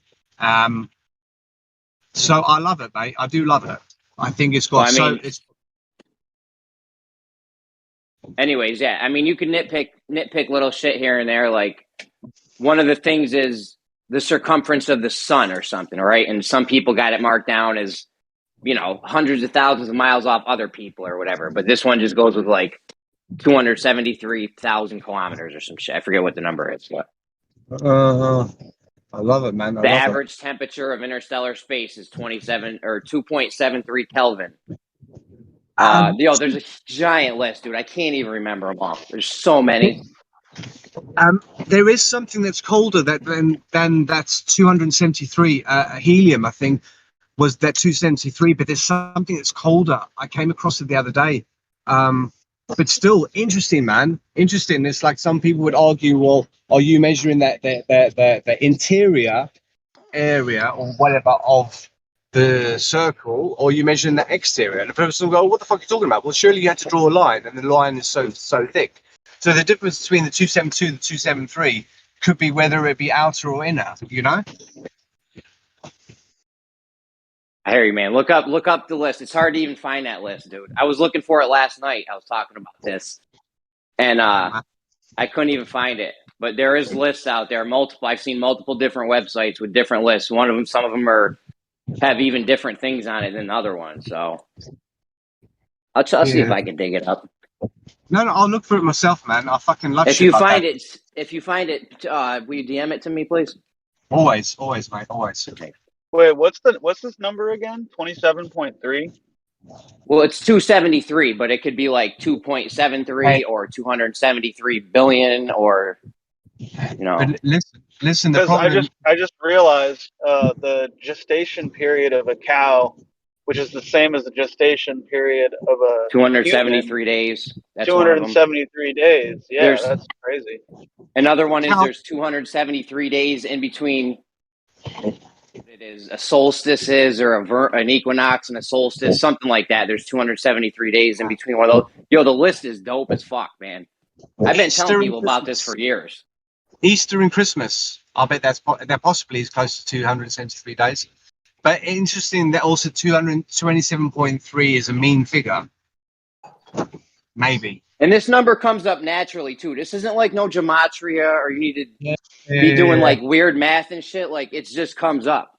You don't have to do any crazy, because I'm not into all that gematria and numerology shit. Some of the numerology shit looks cool, but like I just ain't into that. These numbers just come up like, as is. I love it, mate. I fucking love it. I love it. I love it. Sidereal orbit. What's up? Yes. Yeah. Even the fucking orbit there was a picture I got, and was it's called Selene-centric orbit or lunar orbit, and it shows you the moon at the center of a sphere of some sort, and it shows you how everything would go around it in a lunar-centric model, but it's not telling you it's at the center of the moon, and it would just show you its satellites and shit like that. So it's thinking in that way, but it was hot. Yeah. You know, the sidereal orbit of the moon is 27.3 days. The moon moves at like I forget the exact number of its like rotational or tangential speed or whatever, or how fast it's moving. There's some number about the movement of the moon that is 273 also. And we see it. And go ahead. Sorry, man. Sorry. Yeah, that 273 number is dope as fuck, bro. If you find that list, please DM it to me. Yeah, no, definitely. Like when we see the moon do a cycle that goes north to south and then back to the equator. So equator, north, south, back to equator every 29.53 days as a mean figure, right? So that there, but it's, yeah. The thing, I think we see the phases for 27.3, but then again, if you go into moon time of 25 hours, then maybe 27.3 times 25 will give you the same amount of time as 29. Bro, just the heliocentric models got it as 27.3 days. That's all. Like, not, you know, just based on them, on their model. Oh, I agree. Yes. And I think like a solar cycle's every 28 years, and they both align every 33 years. So yeah, all this shit fucking adds up, bruv. I love it. But maybe I love the number 27.7 recurring or 20 or close to that, because I find it always gives you a definitive answer. But that's just a matter of how you measure time. Gas is produced at 1/273rd of the. You know, it has something to do with gas. The compression rate of a gas and shit is 27.3. So like, it's crazy, dude. Crazy. I love it, man. I love it. And that temperature there, like helium, turns into a superfluid, you know, and it's supernatural, isn't it? You know? the water's above a fluid of a different gas when it's in a water form, you know. We can turn oxygen, turn all the gases into a water form, and its coldest is going to be in a fluid form. It's going to be helium, isn't it? Which helium creates electricity, and it's all fucked up, isn't it? You know. How you doing, guys? How you doing? Sounds interesting. We've just come through a 7.3 magnitude earthquake, which happened 2 hours ago, that took out the power for over 2 million residents across Tokyo and Miyagi and that. Just come through it now. Power's just came on about 30 minutes ago, the power. Any damage to the house? I'm going to check tomorrow the foundation and that to see if that's okay. Cause it shook us a bit, but nothing smashed up in the house or anything. I think we had one little tin come off a shelf, little tin where my kids put these little bits and pieces that fell down, but we put that all back in. We have flashlights and stuff always ready to go and that, so that was okay. But yeah, the power was out. Power outage. 2 million residents didn't have any power. And then as for it happened on the east coast, about 60 miles, sorry, about 37 miles off the coast of Fukushima, right by the #1 nuclear reactor. So about 30 miles out in the sea, roughly 36 to 40 miles deep. We had this earthquake and it shook us 7.3 on the Richter scale, or whatever you want to call it. Wicked, man. Any tsunami warnings or anything like that? Yeah, they gave out a tsunami warning after like 20 minutes. And it was, the height maximum was 3.25 feet. Well, if you want, what was it? I think 30, in the Tokyo area, it was like 20 centimeters. So just under a foot. But further up, near us, it was 3 feet, 3.25 feet high. forgotten what that is in meters, but 3¼ foot high. Tsunami warnings, yeah. The nuclear plant number 1, which suffered back in 2011, that's okay. There's no damage to report at the moment. So yeah, it started off right with an earth tremor, and then that went away. So I thought, okay, sweet. And then about 5 minutes later, the earth tremor came back, and then the intensity just got stronger and stronger and stronger. If you can imagine, it's just like a rumble under the house, and then the house starts to move. Okay, and you can hear everything squeaking and all the joints, everything's moving. That's and crazy, Jen. You guys all okay? Yeah, we're fine. Yeah, and then the house, because we've got this seesaw type of what's the word? We employ a seesaw method under the house, so the house is rocking like. Were you guys having any kind of rainstorms or anything prior to the earthquake or in the days leading up in the last couple of days? A couple of days back, we just had very light, not storms, just light rain. That's all. Nothing that you could say it wasn't. Definitely not storm. Just like we've had lovely weather. We had a little shower the day before yesterday, and nothing else. No. I'm glad you've been having good weather. Yo, real quick, I posted just a real short. I happened to find a real short list of the thing I posted in the chat. Thanks. Yeah, I've been looking. Yeah, so we had a power outage. That meant no power. So nothing's charging up. The fridge is off. All electrics, everything off. Toilets flushing. Okay, no problem there. Water supply, no problem there. Do you think, in your experience, they could be detonating fucking stuff underground in the sea and stuff like that, trying to blow shit up for a purpose? Yeah. Do you know what? I'm getting that funny feeling. Yes, because the funny thing is, let me tell you what. And I can't believe they're considered coincidence. One of my students back in 2011, the day before the event happened, she said, "What do you think about Japan and the earthquake? Because we're due." She says, "We're due a massive earthquake, a big one, right?" Now I'm thinking that this woman, she's been with me for a while. She speaks English very well. I'm putting her down to being a spy. You know, you understand? There's no need for me to be teaching her English. She's excellent at it. So I'm thinking she's either been sent by the government to keep an eye on me. She's married to an American military man anyway, okay? Anyway, so the next day we have the earthquake. Now, today or yesterday, my student who's booked to have a lesson tomorrow cancels today and reschedules. Then we have another earthquake. I mean, what are the odds of that happening? It's like they know something, strange. Well, we used to get tremors. Sorry, mate. We used to get tremors in South Africa because we used to have mines about 10, 20 miles from where we lived. And we used to feel vibrations of those explosions.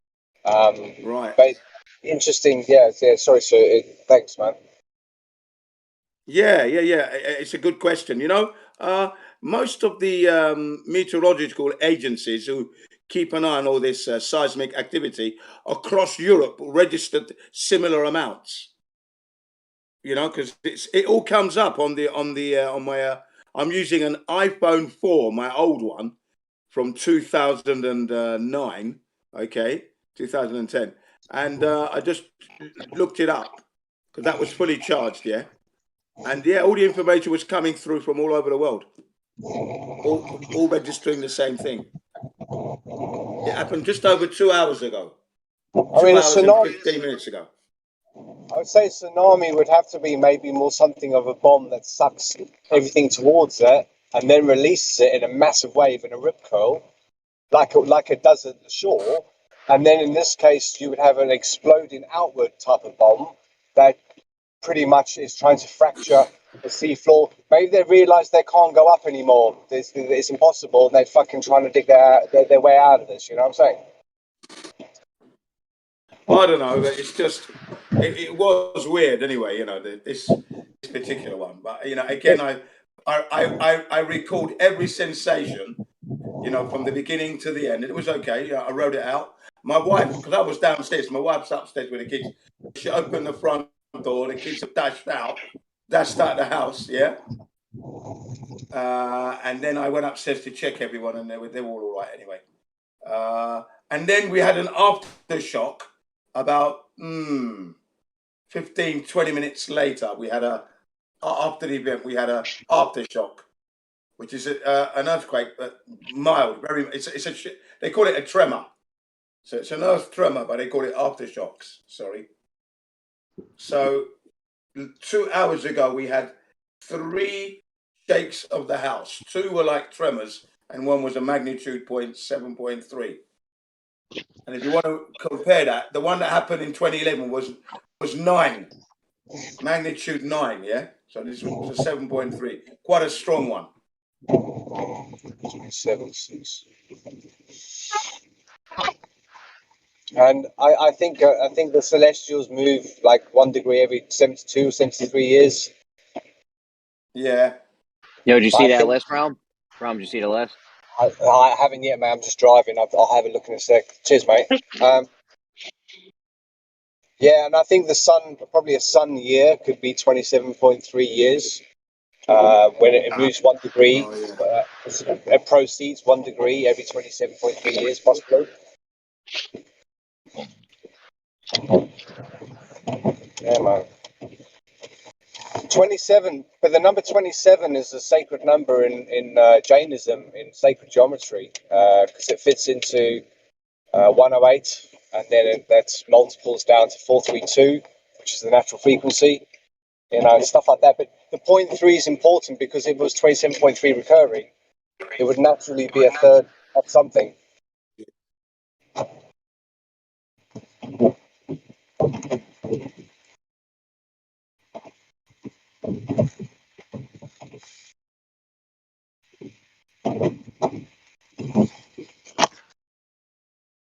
You know, the relationship of the Great Pyramid's height to half its base is 1.273 to 1.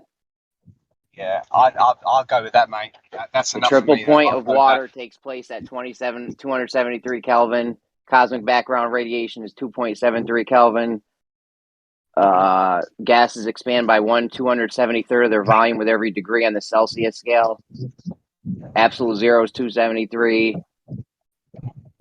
If you compare a square's perimeter to a circle, circumference, the circle's diameter 27.3% longer than the edge of the square.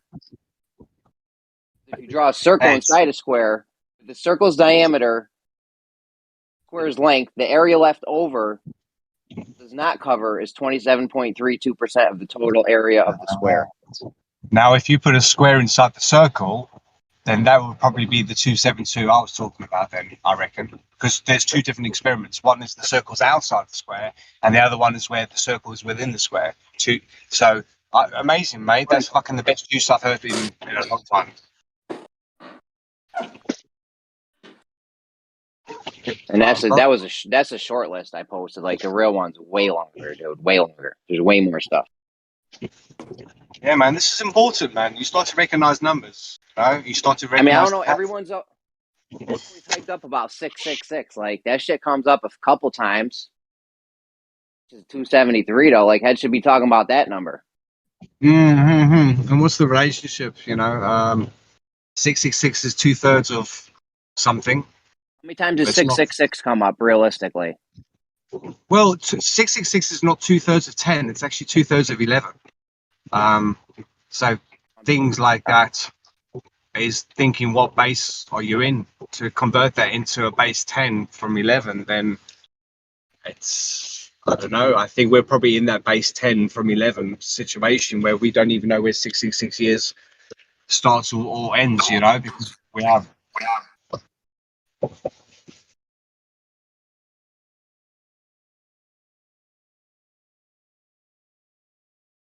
Sorry, mate. Yeah, 666 is definitely 2/3 of 10. 2000. How many times does it pop up? Like, does it pop up like 5 times or something? Like, how often does that number pop up?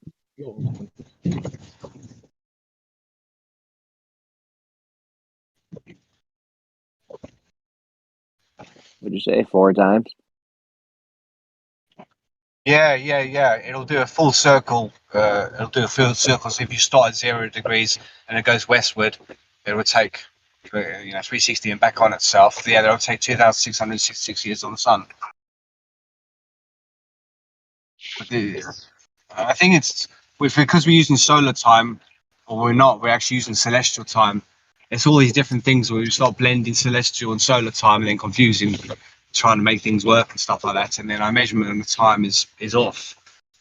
So these 666 probably applies to more of a moon cycle, maybe that way. That way, it's not so obvious.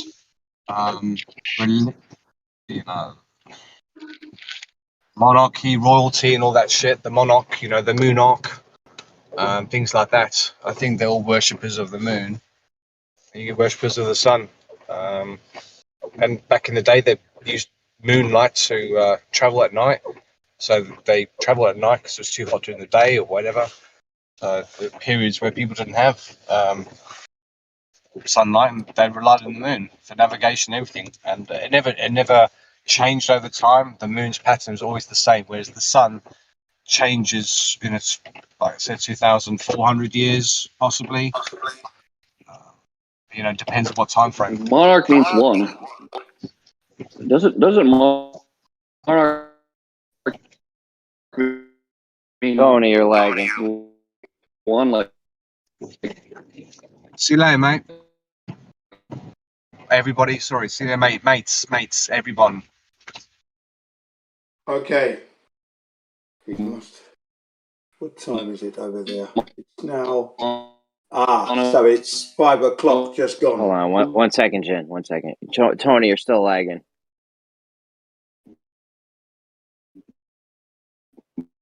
Go ahead, Jen. No, I was just saying it's 5 o'clock in the UK, so that's probably why it's gone off. If he's gone, that is.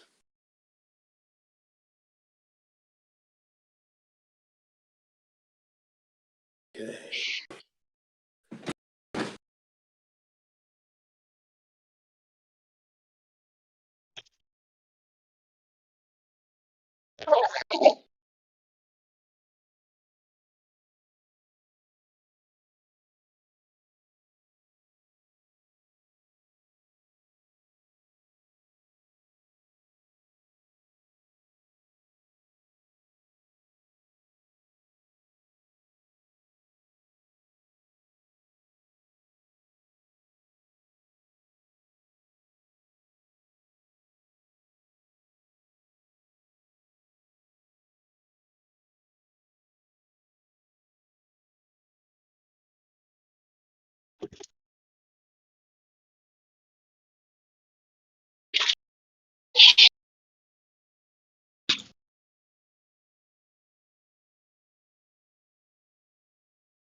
There's way too many 273s to be a coincidence. So what do you think? Someone's deliberately doing this, or what do you mean? It reeks of intelligent design. I mean, I don't know. Oh yeah. Anything other than Oh yeah, definitely. like, there's too much to be a coincidence. There's no way all those things could be a coincidence. Right.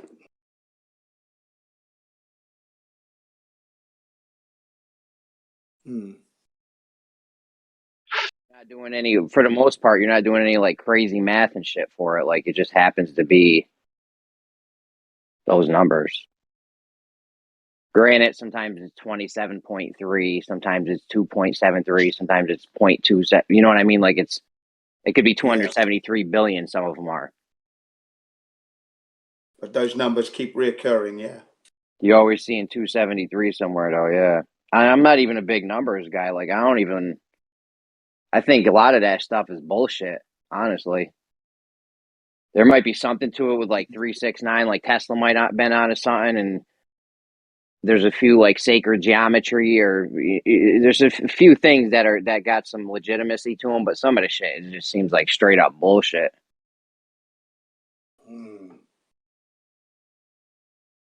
Are we in the Matrix? Like, I'm not knocking anyone that likes that stuff, but it's cool. Like, I just don't think there's anything to it, really. Yeah, I know what you mean. You're like me. Yeah, I don't put too much stock into that at this point.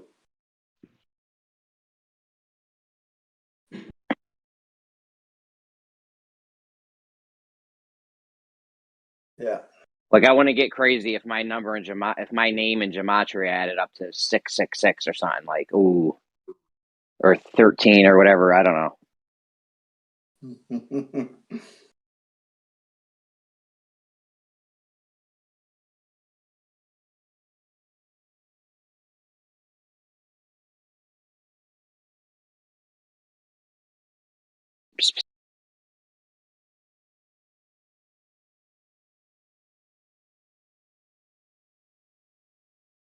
Right, I'm going to start the laundry. I'll catch you guys up later. Just thought I'd let Later, you Jen, later. fill you in on the old earthquake situation. Yeah, I'm glad you're all right. I'm glad you're all right. Oh, cheers. Yeah, man. Yeah, of course. You know, of course we're all right here, man. It's going to take a lot to knock down this house. It's not made of wood, steel. I thought you guys made Steel. houses out of like paper over there, like wood and paper. That's right. Yeah. You can't make too much noise because you can just walk through to the next room through this. you have an argument. You can't be throwing things around. So yeah. Now we got the house made of steel and wood, but the main under infrastructure is steel. We've employed a seesaw shock absorber type for the earthquake, so it can absorb the up and down, but the horizontal and the horizontal lateral movements, we can absorb that quite a lot. I've seen some of those systems. Hold on a second. Knock it off. I've seen some of those systems where they'll have the house on shock absorber. Hold on, this fucking cat is gonna die today. Yeah, I know off, it's the cat. I can tell. It's being a nuisance. Picking up on some vibrations. Earthquake vibes. Fucking cat.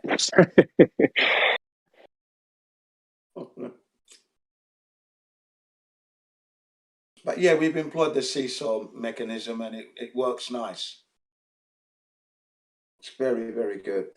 Nice. Although when it was the 2011 earthquake, some of the foundation cracked on the corners only at the bottom. Yeah, cracked appeared.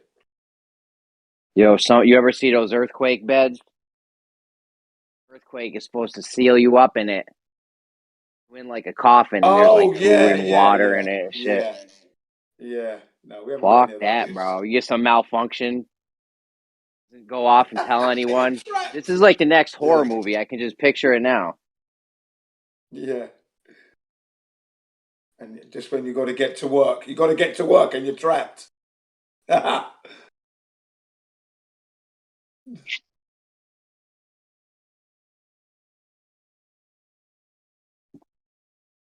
We've come through unscathed. Thank the Lords. But yeah, I'm happy. We're all right. Well, we get of magnitude 6. Japan gets 1/5 of the world's amount of earthquakes magnitude 6 and over. 1/5. So we get a lot. We're on top of multiple tectonic plates apparently. Yeah, because they know what's going on underneath us. They get fucking. Yeah. They get the pregnancies. Right. They get boy or girl wrong for pregnancies, but you're gonna tell me what's fucking, hundreds of miles or thousands of miles under it? Like, no way. Yeah, exactly. Yeah. They can't look 1 foot through a woman's stomach. It's not even a foot, probably. Yeah, that's right. That's what I think as well. Because at the end of the day, anyway, they say they got their magnitude shakers on top, sensors. Okay, fair enough. But deep down, 30 miles, 60 miles. How would you know that? And it's impossible, man. Come on. I mean, that koala borehole, didn't they get a lot of that wrong? That didn't match up to what they thought. Every step of the way. They got that wrong every step of the way. And that was only 7.6 miles. They might have got a couple things right, but I think they did get a bunch of stuff wrong. I'd have to relook into it. Yeah, I know. I read it. It said they were wrong every step of the way. It says you read it. Oh, that's verbatim. Yeah, they were wrong every Yeah. step of the way. Yeah. So they might have got the first layer, which is, I mean, everybody knows the first layer, mud and that. But after that, The 2 they were feet. Yeah, wrong you didn't get every that step step. of the way. Yeah. First, but that 10 feet wrong. Yeah, great. Yeah, they got it wrong, man. So there you go. They got it wrong, and that's that. They can't tell me what's 4,000 miles to the Earth's So we core. already know it's a Molten spinning liquid. molten iron core. So they already know Yeah. that. How would they know that? What instrument could we bring to bear that can work things out that deep? It's abroad. S&P waves. Yeah, it's all been lies, man. It's lies, man. We can't go to the moon. We can't leave Earth. So there's some lies built upon lies, a bit upon lies. But you know what the flat Earth is? It's the one that just pulls the right one of the house of cards to bring it all down. Boom. Listen, I don't want to get y'all fired up, Jen. I don't want to get y'all fired up. Go do your laundry. Hey, good morning. Good morning. What up? That's okay. I'm leaving right now. Okay, goodbye. What are you going for a walk, huh?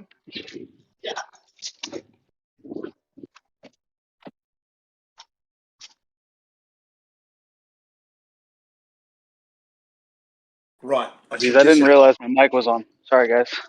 Oh, that's all right. No worries, man. I'm going to go and do the laundry now anyway. Now that the power's back on. Get it done quick.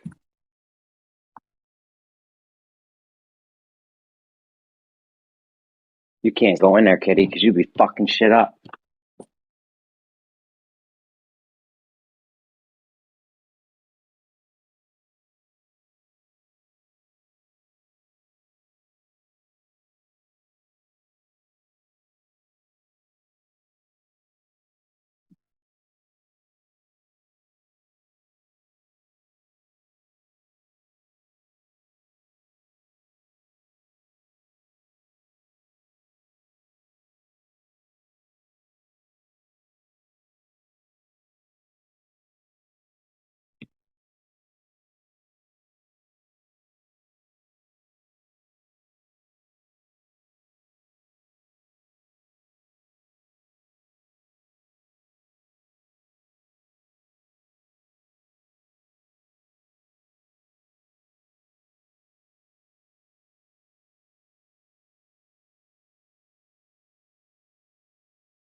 What you guys been doing?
73 guys. I'm telling you, look into that number. That's big time shit.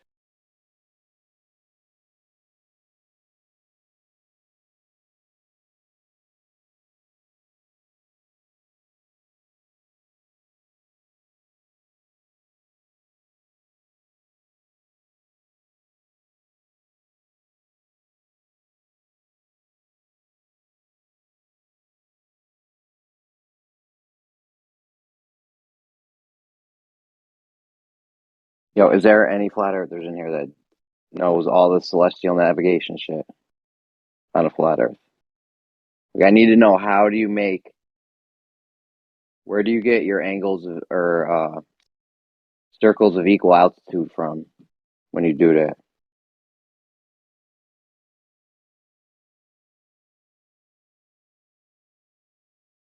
I'm not really good with that stuff.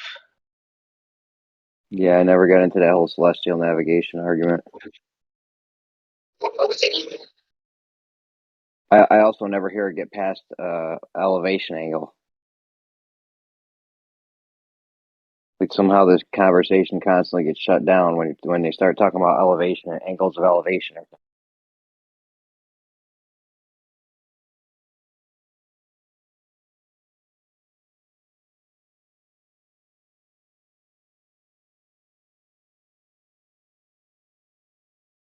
Yeah, I just know that water is flat and doesn't stick to a ball. I don't see the Cavendish experiment as an experiment or as an observation of mass attracting mass.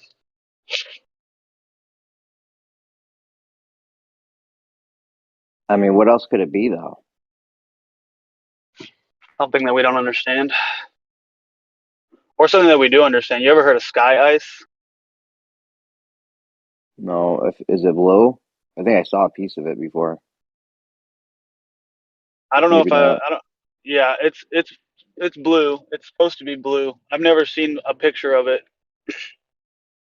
but I've heard that it's something that they were experimenting with and studying in Antarctica, and that like they were drilling into the ice wall, and as soon as they stopped drilling, like the ice would just start reforming. It's unverifiable. Thank God, dude. That's probably. Sometimes I think like them hiding the Earth is flat from us would actually be like could actually be like helping us, because what would we do? We'd go start chiseling away at like the container walls, trying to get on the other side, because that's what we do. Like we go places. If there's a wall out Yeah, there, we're gonna fucking break it down. So like, could they actually be doing a good thing by not letting us? The Earth's flat. I no, don't know. I don't think lying is a good thing. I think that everybody deserves the truth. Now, what people do We'd with the go to the truth? edge and we'd go to the edge No, and start chiseling it.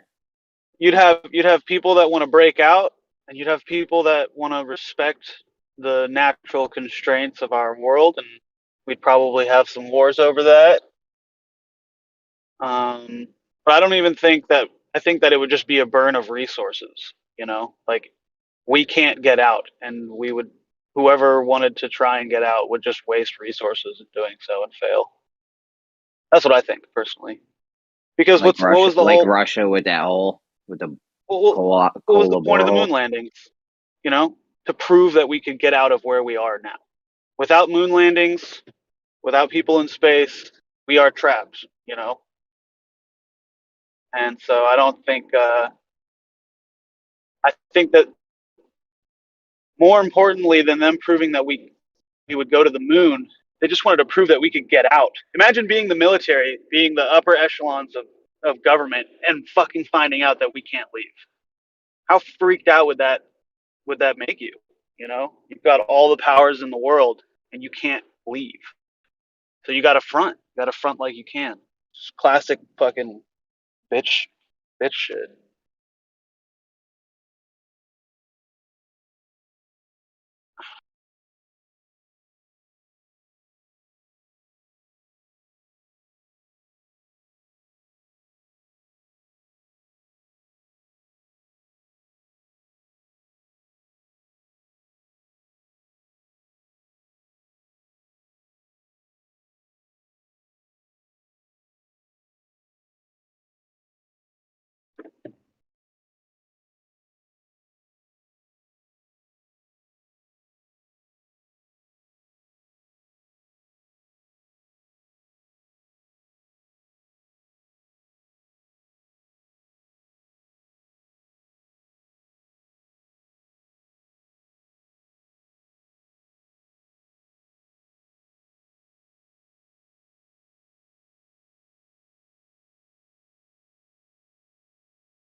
Yeah, don't give me that expanding universe bullshit, Don. They found out shit was moving through space faster than light speed and had to save Einstein, so they came up with fucking dark energy and said the fucking universe is expanding on some crazy shit. Empty space is expanding. What the fuck? From where? How? What does that even like? That's fucking shit.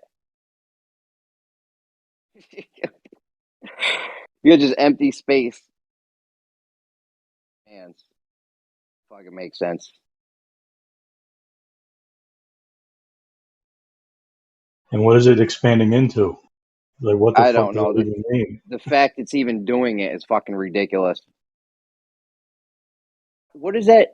Okay, so we have nothing. We got empty space. There's nothing there, and that's expanding. Yeah, man. Yeah, come on, bro. Yeah, expanding into what? I'll tell you what.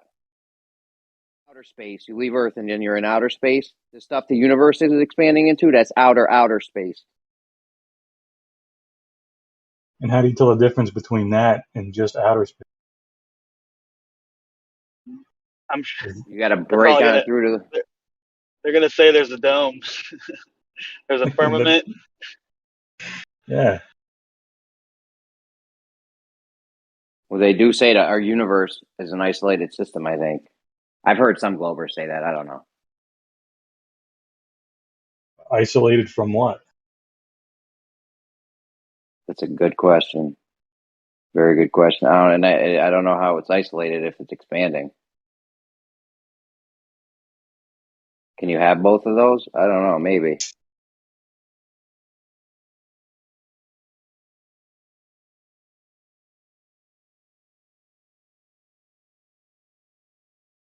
Then you got gravity, which is the strongest force. They got it labeled as the weak force, but literally in their model, it is the strongest force in the universe. I can bring you to a spot in the universe where gravity is so fucking strong, light won't escape.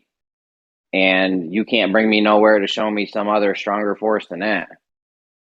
Show me light not escaping from anywhere because your force is that strong. Never heard of it.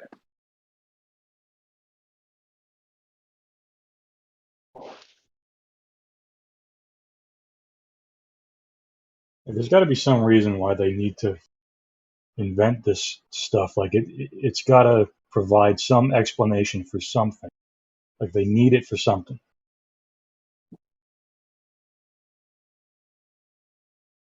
Like who would care? Who would give a fuck? You know, like something's going on.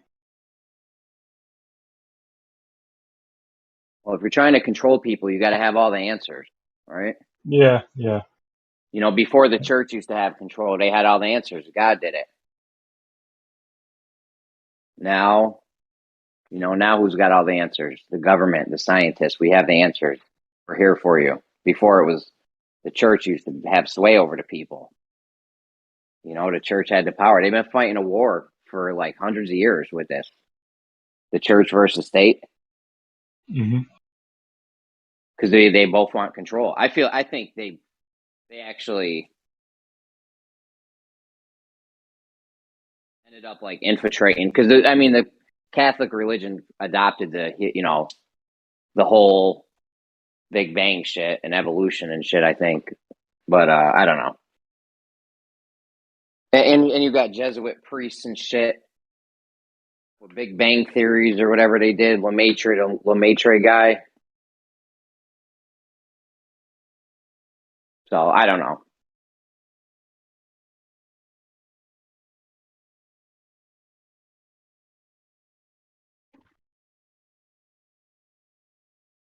I think the church was like, yo, if you can't beat them, join them, maybe.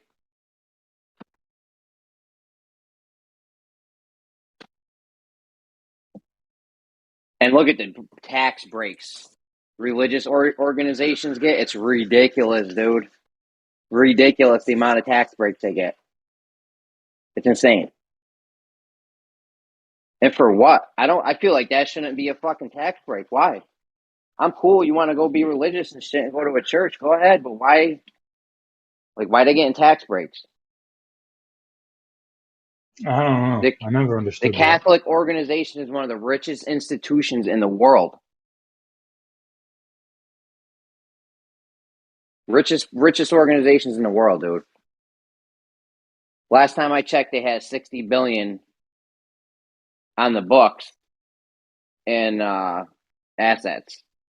That's not counting the land and the buildings they own. How much that land and those land and buildings are worth? It's got to be fucking astronomical. Land they own. It's crazy, bro. You couldn't even add it up. But they had 60 billion just in cash last time. That was a long time ago too. I haven't checked that number in a while. 60 billion, bro. And you were supposed to be this organization that wants to do what? Help people? Why ain't you spent? It's time to pony up, man. If you got 60 billion, you're getting like 10. You're probably getting like 5 to 10%. So you're definitely getting like $300 million a year. Or no, what would it be? 100 million. Is that 10%? 600 million is 10% of 6 billion? Yes. They got to be getting like they got to be getting over $300 million a year just from that money. Like, are you spending that shit or are you just sitting on it? You want to help people and feed homeless people and shit? I'm not saying they don't do nothing, but they could be doing way more. Giving people homes, paying the taxes and electric for the rest. Like, you could be setting families up. Shit.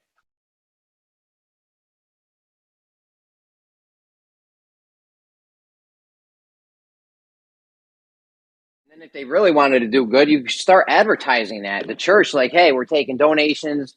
We're not just hoarding it anymore. We're putting it back into the population. We've already built a whole bunch of infrastructure for families around major cities. Like, they could be hooking people up, but they don't. I feel like they don't want good things in the world either. I don't know. I got mad beef with religion, especially the Catholics. Mad beef with Catholic people. That's fucked up, dude. How are you going to be making $300 million a year off interest and not fucking spreading that shit?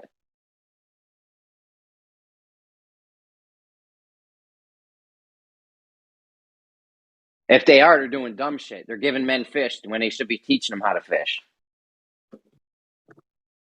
Don't just give people turkeys at Thanksgiving and food every week.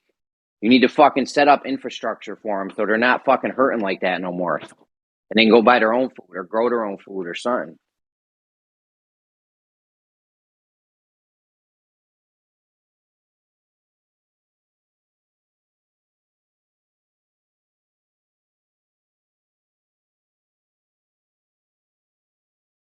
And obviously your everyday Catholic isn't in on it. You know what I mean? I got no beef with like individual Catholics and the things Catholics believe.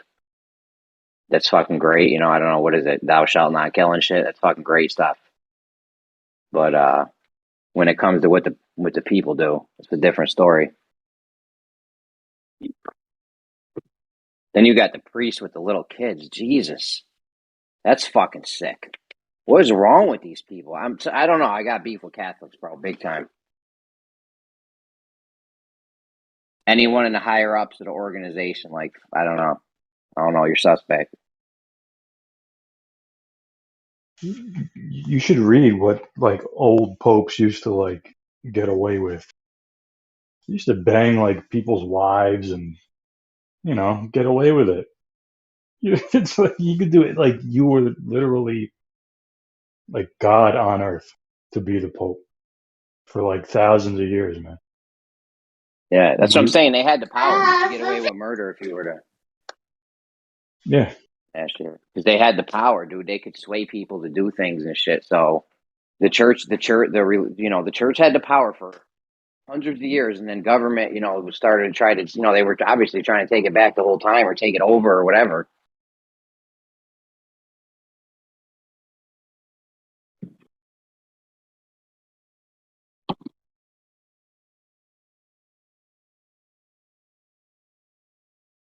Like, right, $300 million a year, bro. You could build so many houses and so much infrastructure with that.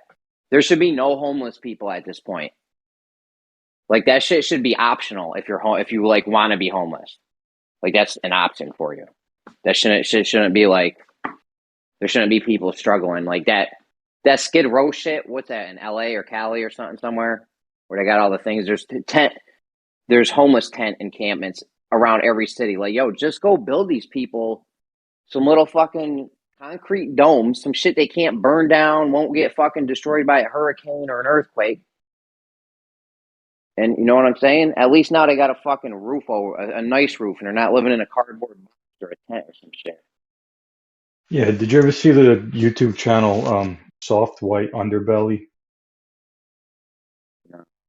This photographer, he goes to like Skid Row in LA, and he pays these like homeless people and pimps and prostitutes and just drug addicts who have nobody in their life.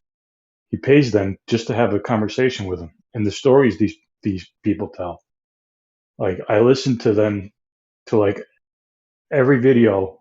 I went like 3 months just listening to like 10 hours a day. And it's the most depressing shit, man. It's like there's so many people in the world who need help, and no one gives a fuck. Like, the most rich people, they don't give a fuck, man. These people just die out there. They die in the streets, pissing in bottles, cardboard over their heads. No one gives a fuck. Starving. Nobody cares. That's what I'm saying. Like, even Elon Musk could do that. Elon Musk got $60 billion. He's getting $300 million a year off interest. Like, you could spend $1 billion of your money. $1 billion of your money. You could build some shit. Some giant infrastructure outside every major city in America. Like, yo, there's your homes. They're fucking concrete. They're not going to burn down and shit. They're solid. Better than your tent. Maybe I'll set up some little farms or something for you guys or something. I don't know, something. But none of these people do shit like that. Like, there should be some life-changing shit happening with all these multi-billionaire, zillionaire, trillionaire motherfuckers.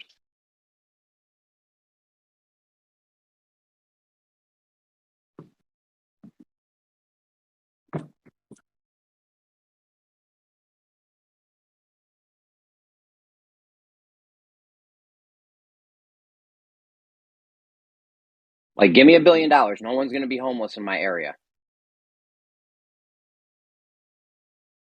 The amount of money you make off interest can maintain shit. You know what I'm saying? Say I got $1 billion and you spend $1 million on a huge fucking, encampment or whatever. Some houses and shit, whatever, in one area or whatever. So you got $1 billion, you spend $10 million, you're making like $100 million a year off the fucking interest of $1 billion. Like, that would provide a lot of maintenance for shit. You probably get a tax write-off. You could probably advertise and start taking donations. Like, hey, if everyone chips in $5, we can build these everywhere. Man, like, look what I did here. Give me $5, everyone in America right now, and we'll build these shits everywhere. Even $1, yo, there's 300 something. Let's say there's 300 million Americans. If everyone just gave $1, right, you could fucking change so many people's lives. Like, everyone give $1 a day for 1 year. We'll fucking solve a lot of problems.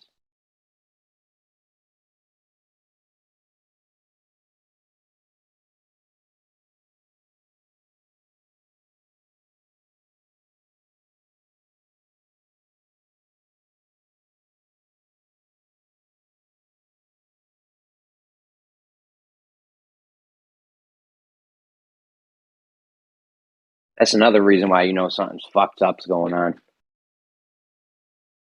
Yo, I would do that just in the off chance that reincarnation happens. Like, let's say you're Elon Musk. Like, all right, there's something is going to happen when you die. Possibly, maybe it's just lights out. Maybe it's reincarnation. Just in case it's reincarnation, I'll make sure everyone in the world's got a home, clean water, food. I'm going to take out warlords and shit. Like, where's our Iron Man, Batman motherfucker for Earth? You know what I'm saying? We need an Iron Man real quick. Take out all the people that got the slaves in the mines looking for diamonds and shit. Like, why we shouldn't be even having slaves nowhere at this point.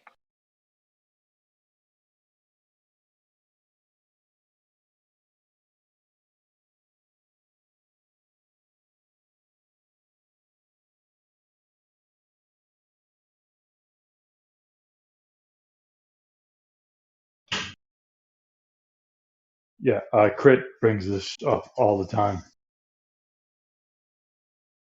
You know, with all this shit going on in the world, and and they're worried about space. Nonsense. You know, Nixon said we went to the moon for peace while he was bombing the shit out of fucking Cambodia. I'll tell you right now, somebody's about to get taken the fuck out. OPEC's been holding the dollar up for decades. They're trading oil and other fucking currencies and shit.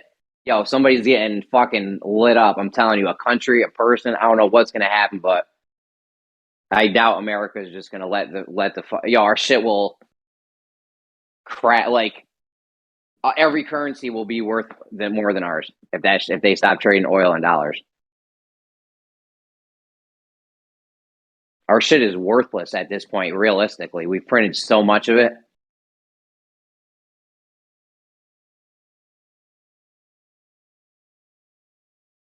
We don't make anything here.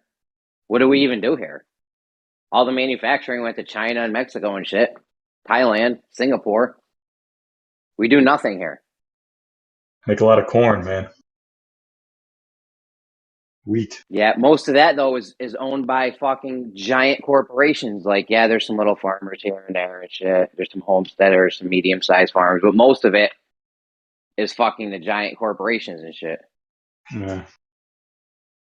Monsanto and all that.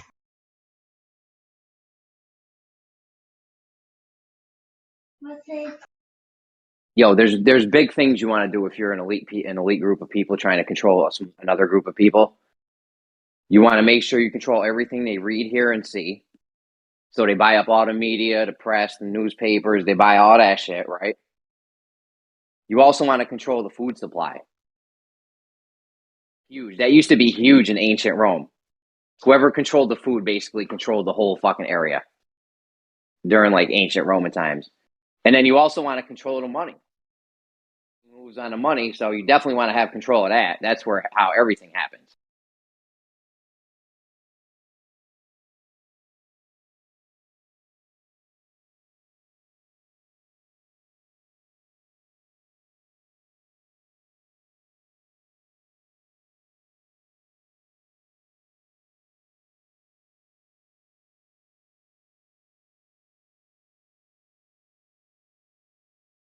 You want to control everything that everyone hears, sees, and reads. What they do? They make sure they took over the schooling system. They get you right from the jump, making sure you hear their stuff. They'll have you looking at pictures of a cutout piece of Earth, showing you the inner core, outer core, inner mantle,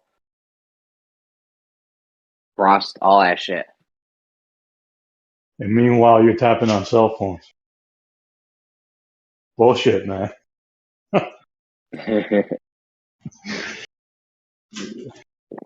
just made the $5 real quick today. I went and drove Uber a little bit. I think I made like $20-30 real quick, like an hour and some change, maybe a couple of hours.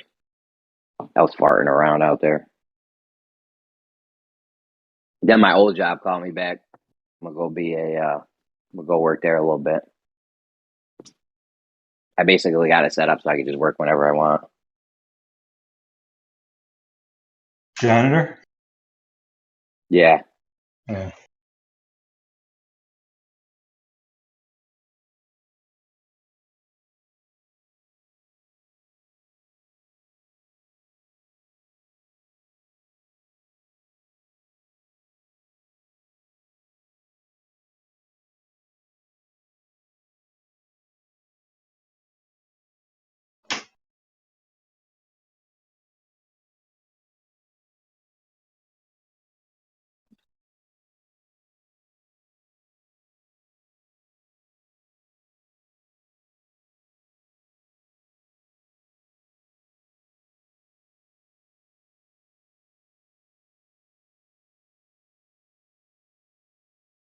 You know what I was thinking about the other day? Like the first couple of times I went in Gems, and the first time I heard you, you just like popped in, and I was talking, and they were, breaking my balls. They were asking me, the basic stuff. What about ships over the horizon?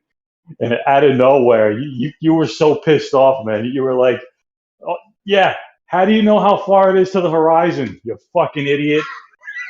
Yo, they try punking people. Yeah, they try like playing people like they know that certain people might not know stuff, so they gotta try all the bullshit on everyone, and it's fucking They'll act like they got the spherical excess, just all kinds of shit, dude. It's ridiculous.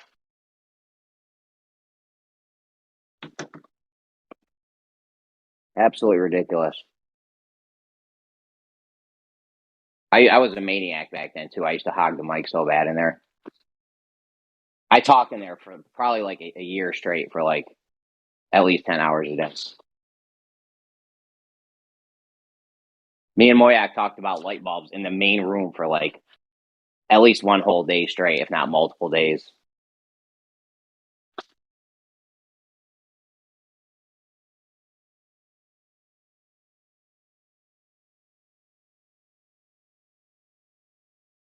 At first, I thought they were just like maybe confused or something. I'm like, I'll just set these guys straight real quick. They're just probably just confused, But then, like after a while, I was like, yo, they're not confused. They're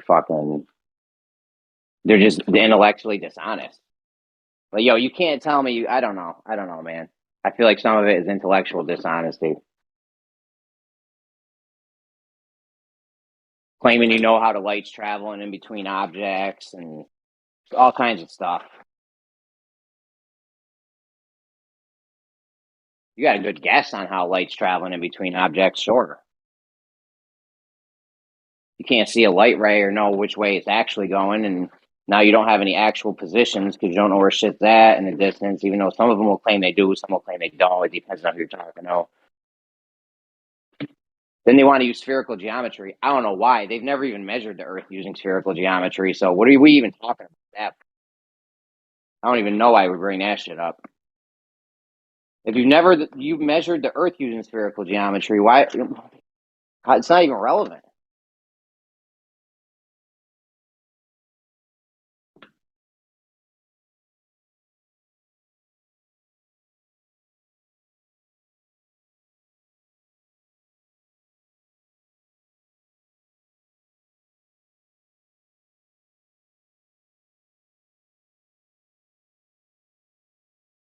Get the house nice and clean for the wife.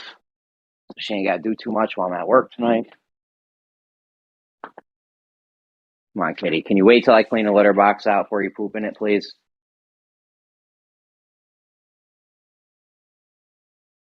Come on, kitty. You've been pissing me off all day. We got 4 fucking cats over here. Come on. Let me just put this away and you could do all the poops you want.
Damn, man, everyone left.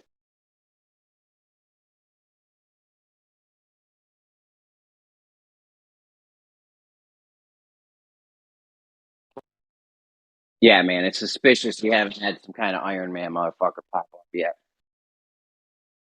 trying to like do good to help the world on a mass scale. You know what I'm saying? Yeah, there's dudes that are trying to help people in their city, and you know, maybe I don't know. I just feel like nobody's like really doing it like they should be.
I do mad shit around the house. No one even notices. I could spend like all day doing some goofy shit, like cleaning some weird spots, or I don't know, and no one even like notices ever. Not ever, but like it just almost always goes. Yeah, like all clean behind the toaster. No one will Yeah, like know no that one's it's gonna done. notice you clean behind the toaster, under the Yeah. oven, or you clean up all the splatters on the wall next to where the garbage can is. Just, you know what I'm saying?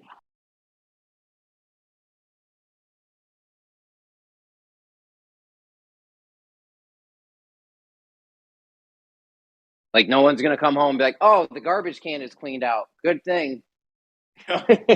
Right.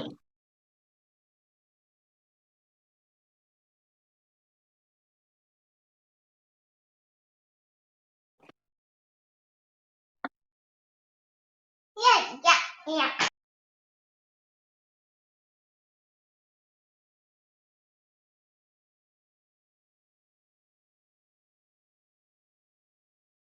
It's all for the women and children. If it was just guys, we'd be living in squalor. The world would be just a disgusting place if it was like only men. I don't know, man. I think in the interest of keeping bugs away, I think men would be able to keep shit pretty clean. You know, Yeah, clean. no, yeah, we could keep it clean, but like look is nice. Like, why do we get the big house and a nice car? You know what I mean? Like, yeah, Yeah. shit's cool, but like most guys do it for the women, for your families or kids or whatever. You know what I'm saying? If it was up to me, we live in an if it was just me, I'd live in an RV right now. That's like the cheapest way to go. Like, so we gotta have a big house, the big lawn. My wife,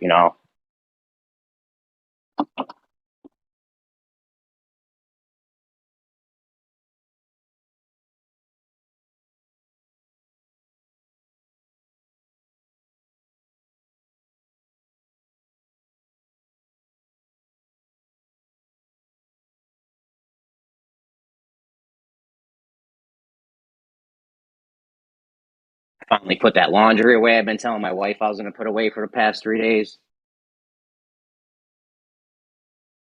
Got shit done. I could have stayed out and made like $50 on Uber or something, $60 maybe, 70. I don't know, but I wanted to make sure the house was clean for her.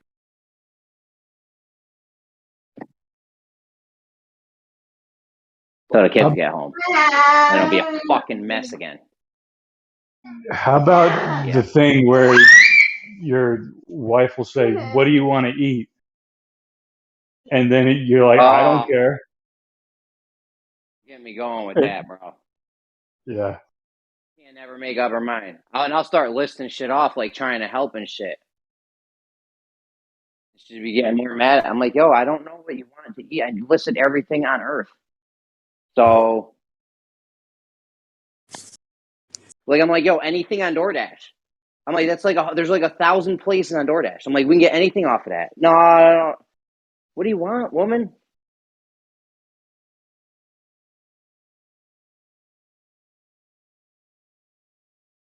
Exactly. Like, it's like when you're really hungry, then anything will be good. But it's like, I want something good. It's like, just wait 10 minutes and the yourself. shit I said will be good. You know what I'm Right, saying? exactly. In 20 minutes, those grilled cheeses I said, they're going to be fucking sounding amazing.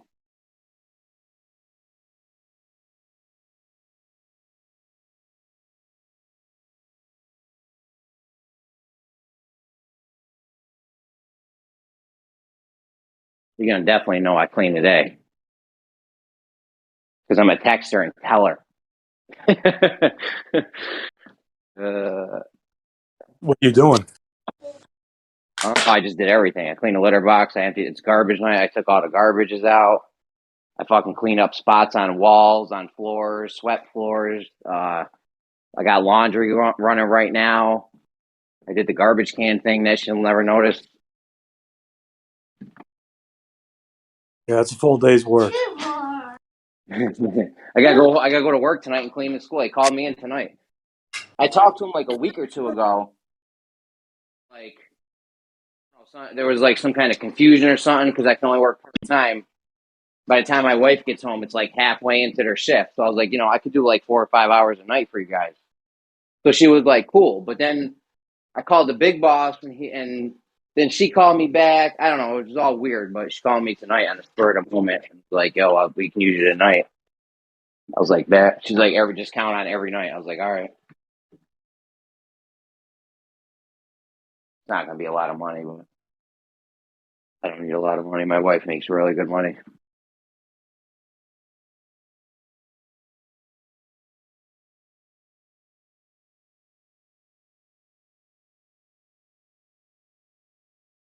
I got to clean the bathtub now because I had to clean the garbage can in it. So that's happening. I don't want the kids getting, if it was just me, whatever. The kids be taking baths and shit.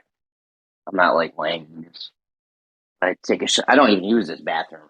The bathroom's a cesspool. We got an adult bathroom downstairs off our bedroom. We got two boys in their teens. They don't know how to fucking aim. Or they're trying to piss with boners. I don't know what they're doing in here, but they got terrible aim. I'm about to paint a fly on a fucking urinal. Yo, you know what nudge theory is? You ever heard of that? No, I never heard of that. Nudge theory? Yeah, bro. Just learned No. about this a few days ago. This is some crazy shit, dude. The guy you probably heard of this one. They painted the fly on the urinal to get guys to miss less. You ever heard of Nah, that? never heard of that. That's a good idea. That's yeah, they did it in like, I don't know, some country somewhere. And they somehow know that it lowered the piss on the floors by like 80% or something. Because, if you go into the bathroom and there's like poop stains on the side, you're like aiming for that shit. So they paint a little fly in the urinal. So guys shoot the stream at it. Now, they didn't tell you to piss at the fly. They didn't, threaten you or make it, fine you if you didn't piss. Like nothing. They just put the fly there and they nudged your piss. Right? And they've been doing that to us they do that to us with a lot of shit. Like when they first started painting lines on the road, that was nudge theory. Because people were getting head-on collisions, right? So they're like, yo, if you don't want to crash your car, stay on the side of the line. I mean, eventually, obviously, that became a law, but at first it was just a little nudge. Little nudge.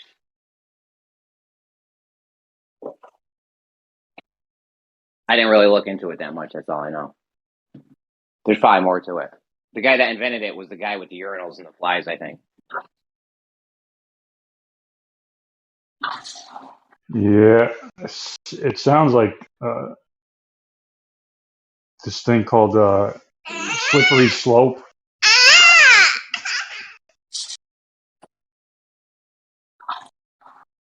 That I mean, I've heard of slippery slope before. Yes, it's like, well, if you let this thing go, then it's going to open up for that. If you open up that, then that's going to happen. Then it just goes from there.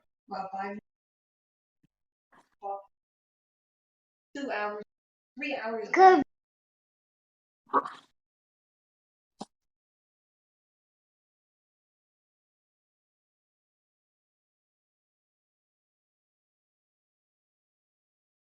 I think we're going to get Sicilian pizza, man.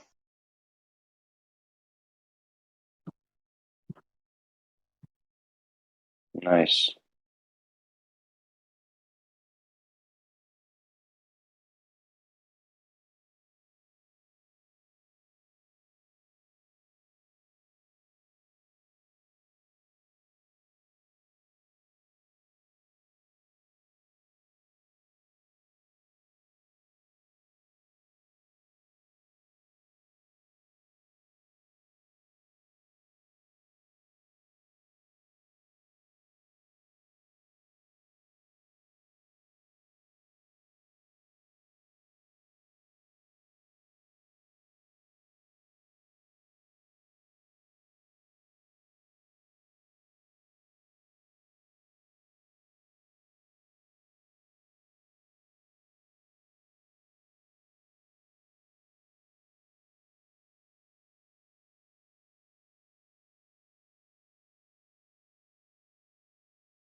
You guys still fucking with them dudes over at Brandon's?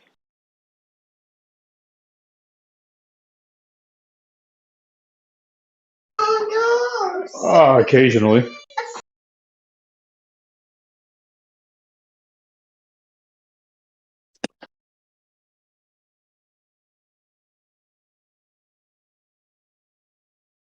I almost fucking banned Babs from there the other day. I'm wondering how much of that shit I missed because I don't even look at that chat really. Like, I ain't got time to be reading that text chat. But it just so happens that I was using my phone and I get anytime anyone sends a message anywhere in any room I'm in, a pop up comes in. A pop up comes up of the message on my phone, and it said the thing said "kill yourself," and it was fucking bad. I'm like, yo, what the fuck? Can't be saying that shit, man. That's the most No, horrible thing.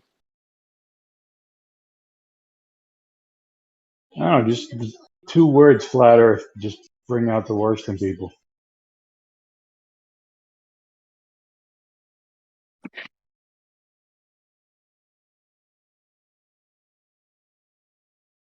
Somebody made a video once. It was like 5 minutes straight of just people and Gems telling other people to kill themselves. Yo, I'm like, this is fucking. That's why I don't even go in that text chat. Any text chats, really. I don't want nothing to do with no text chat. Unless I'm like looking at a picture or a link or something. I'm good on text chat. Geo probably keeps it clean here, but still, it's just, ugh.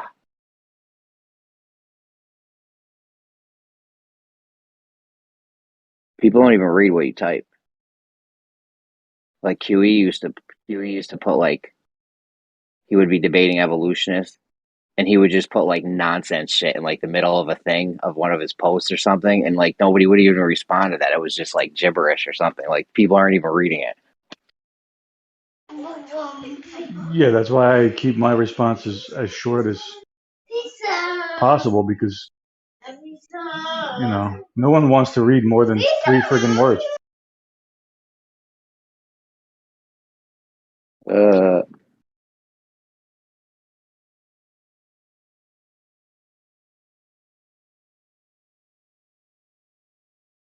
Yeah. And 90% of the time, if somebody responds, it's because they're triggered at something that you wrote. They don't really want to gain any understanding. They just want to insult and kind of like one up. So I just pretty much do what Crit does, where, if somebody asks me some rhetorical bullshit, I just say, choose whatever answer you need to make whatever point you think you're making, which will end up being no point at all.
What up, man?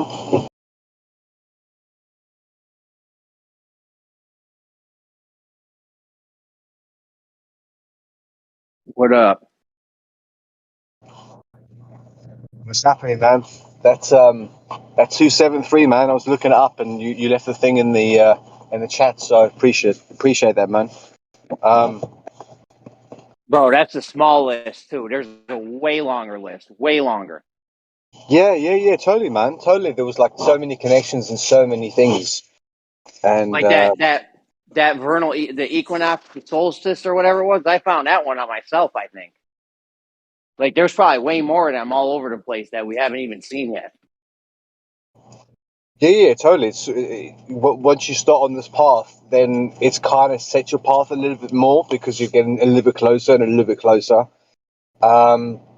I think my take on it is that if the square is bigger than the circle, then the ratio is one of those numbers. And if the square is smaller than the circle, because the circle is the outside of the square, then it's going to be a different ratio because naturally one is always going to be ascending and the other one is descending. And that difference there is 1 in 1,000.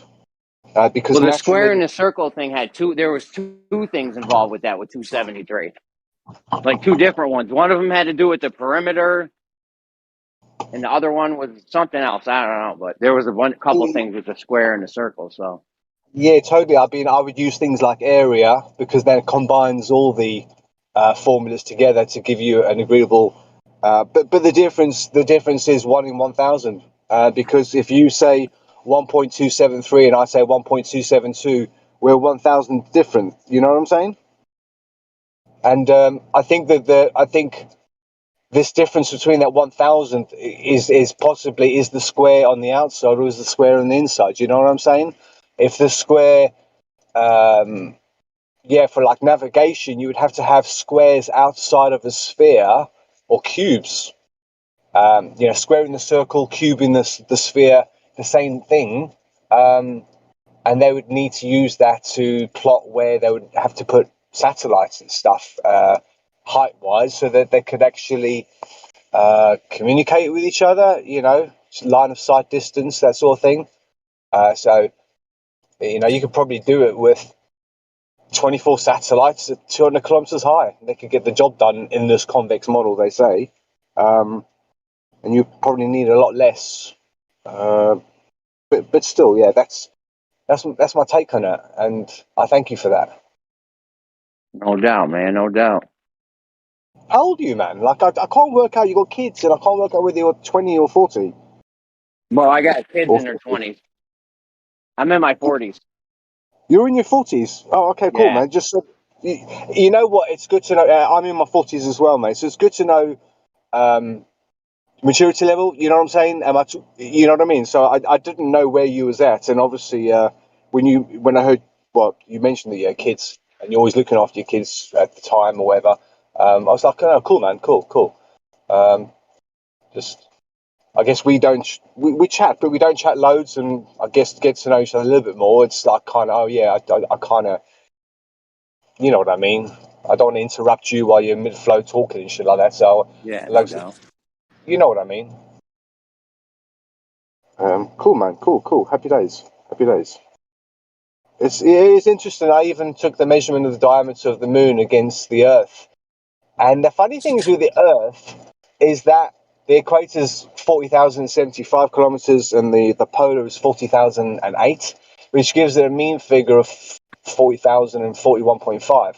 So I think, but anyway, it still came out as either 272 or 273, depending on what measurements you wanted to use. But 273 was the closest number. It rounded off to there every time. So no, that's cool, man. That's cool. What have you guys been chatting about lately? Oh, no one's been in here for like hours. I just been sitting in here waiting. Fuck, man. This is like best place to be, man. You know what I mean? They fucking get jumped on by the fucking riffraff, you know what I'm saying? It's like, you say hello and everyone just gets on the text and goes, rah, rah, rah, rah, rah, rah. You're like, fuck off, man. I don't know where everyone's hanging out now because they made 4 different servers. Like I said, there was like a divide or something. Yeah, but if you go to the servers, like if their things aren't active regular basis like this place is, then no one's going to go there. They're just going to shut off, aren't they? I joined one, see Thing what is, that was about. the thing is, there's people that go there that can't come here because they're banned and shit. Yeah, I mean, exactly. But you've got a lot of people. You've got a lot of the troll type people. You know, they just want to be everywhere and just for something to do. If you know what I mean. Yeah, you know. I made a mistake once and I just got so fucked off in the text somewhere. I think it was like FE24/7 and they banned me and I'm like, yeah, they just fucked me off there. But that was, you know, my first attempt. I just joined Discord and I couldn't be asked to make another fucking soccer account. I couldn't be asked to make a soccer account to get back into FE24/7. The thing is, they're Sorry. they're trigger happy over there. They're trigger happy over there because they've been having games played with their minds. Oh. Where they put one, they treat you happy. Yeah, there was one guy called Flat Globe, and he started getting all straw man and stuff like that. And it was like, yeah, Helioskeptic. I think he's the originator of the server, but he's like, I don't like to debate. I'm like, you've set up a debate sort of thing for people not to, yeah.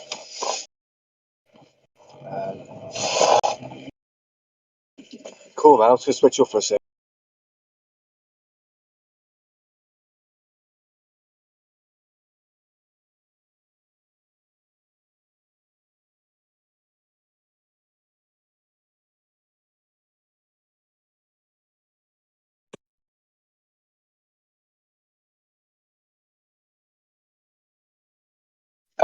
July the 4th, Americans reverse the month and the day. If you reverse the month and the day of July the 4th, you get April the 7th. Ever cross your mind? Maybe, yeah, ever cross your mind? No, it's on April the 7th. Well, 7 days after April, and April is like the, in some ways, the religious calendar, you know, the crop rotation, the spring, something appealing to the Northern Hemisphere, possibly. But why did the Americans swap them around? I don't get it. It always baffled me. I'm like, what's today's date? Today is the 5th of November. Okay, we're going to write November the 5th. You know, they're just numerals, aren't they, in history?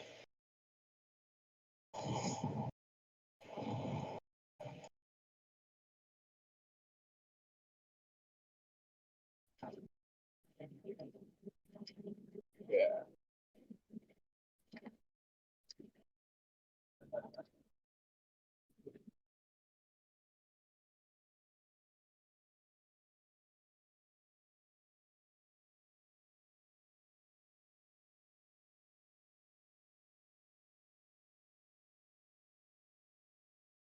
Any new connections that you've made, Jeremy? With the what? No, like I said, I really don't play that number game, but one day I just happened to hear about that 273 thing, and I started looking into it. I was like, that's interesting, you know? Yeah, man. Like, I've always been about trying to debunk the most simplest of things that people say, nah, it's impossible. It's elementary. It's Euclidean maths and stuff like that. And Pythagoras theory. If your sides were not 10, 10 is too easy of a number, but use things like 11.11 recurring, for example. You can't get Pythagorean theory if you say 11 and 5 ones, for example. It'll only work if there's 4 ones on the second number, yeah? So the first number would be 11.11111, just 5 after the decimal. And the second one, if you match it with the second one, it doesn't work. So when you start using recurring numbers in Pythagorean theorem, it shows the weakness in there. It only works when you round the numbers off. You know what I'm saying? Like when they told us, like pi, the diameter times pi equals the thingy, but they only gave us 2 decimal places, you know what I'm saying? So all the kids are like, oh yeah, fucking it works, you know what I mean? Using a fucking ruler on the base of 10 centimeters, you know, or whatever. So as soon as you start using those extra numbers, yeah, man.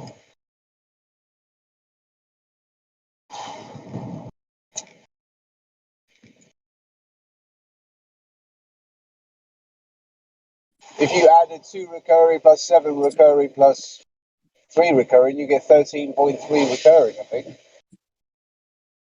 I love recurring numbers because they're so easy to work with. It doesn't require any random, irrational numbers. The numbers are like in plain sight, and just add a few more, and the number just becomes like more linear, like more like. Well, if you like that numbers thing, you ever see Secrets in Plain Sight? It doesn't ring the bell. But Yeah, you should probably watch that. you see it all. You do see numbers all in plain sight. I mean, we've got a lot of the old. No, it's secret. Yeah, listen, it's Secrets in Plain Sight. It's mostly about Freemasons, but there's a lot of numbers in it. Another thing you're going to want to watch is Karl Monk, The Code. Okay. A lot of numbers in that too. Yeah, I've seen. Sometimes people get a bit too like long-winded type thing, but yes, this is stuff I when something comes up and someone like you recommends something to me, then I'm like, yeah, I'll go check it out. Yeah, like architecture, I find as well. Like you can see a lot of numerology in architecture,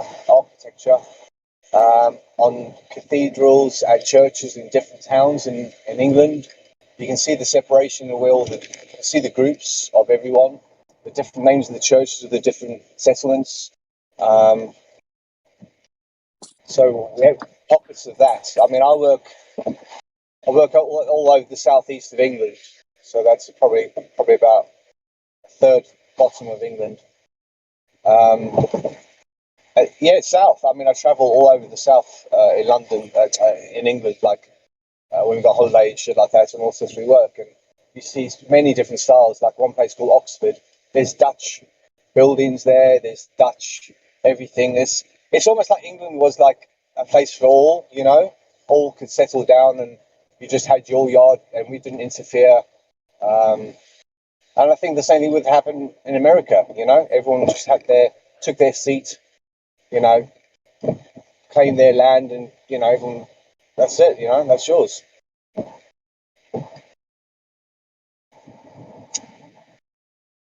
But the cycle of the earth would be a recurring number. Everything to do with math, to do with the earth and stuff like that would be a recurring number. All the rest of it are just fucking magic tricks of fractions and adding fractions together and stuff like that, fucking just add one, take one away. And these people had a lot of fucking time in their hands, you know what I'm saying?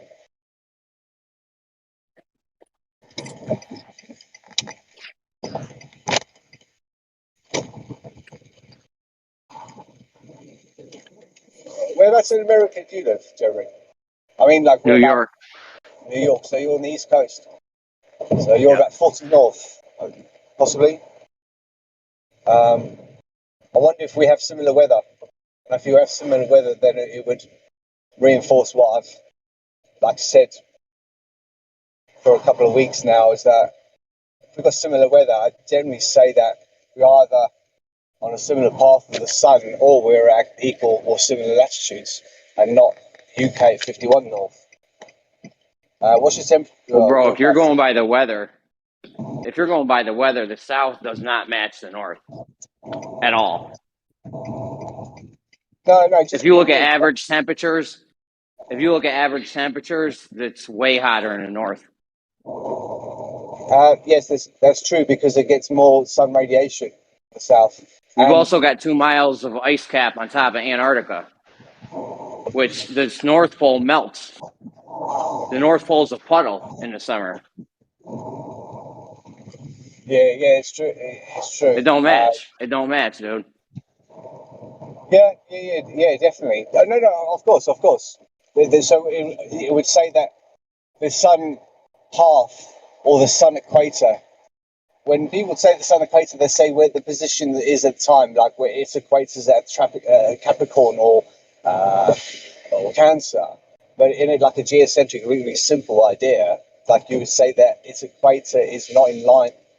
It's not the same as the celestial equator. It's actually more north than the equator because we're getting more sunshine in the north, and there's 185 days of the year. We get the sun in the north, and in the south only get from 180. So shit like that is telling you that something ain't right, and that difference there can easily cause the magnetic deformation because you're trying to phase a fucking sun map with a celestial map. I don't fucking know.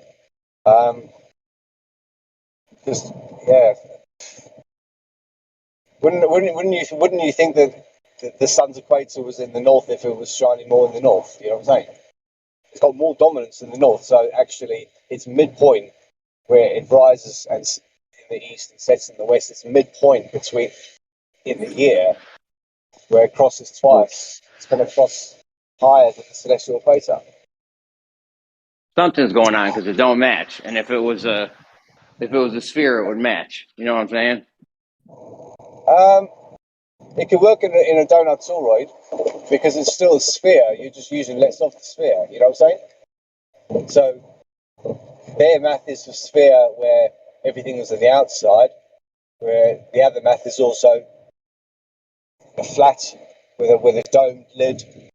You know, that type of math there, with a dome lid naturally with pressure on the inside pushing out slightly concave flat earth. You know, the snow globe, that sort of shit there, you know what I'm saying?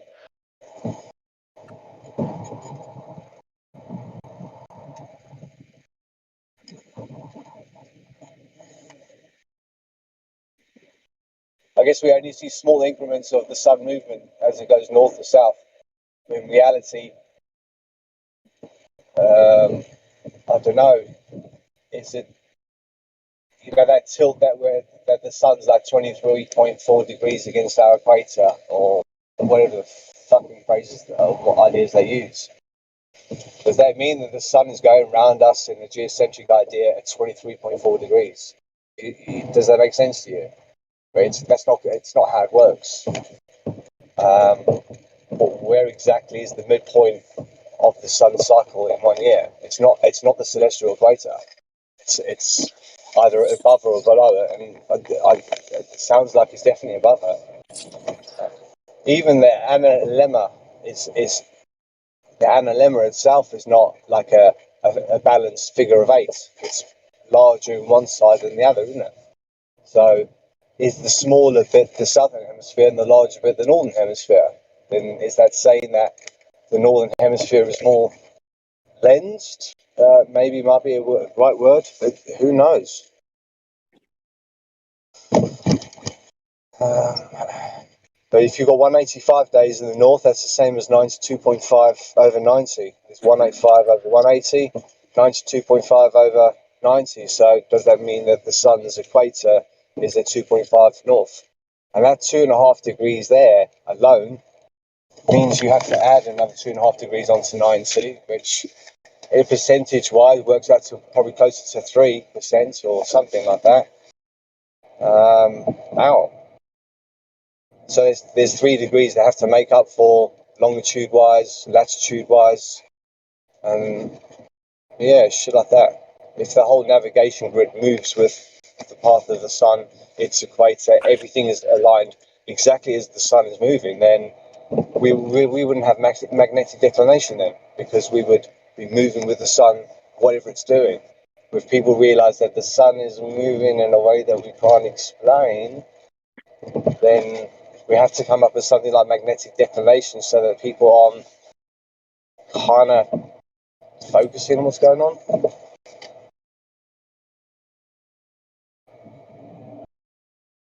I mean, that's what I say. It's like, if you're at 40, what's your temperature at the moment? You're about 6 hours behind me, aren't you? 5 hours? It's hot out today. I don't know. Yeah, it might be in like the 50s. Or... Sorry, 50s. What's that in Celsius? I'm shit with Fahrenheit. About 15, I don't 16. know. But today was warm as well. Today we had 16. I would say it might be close. It sounds about close to what you're describing.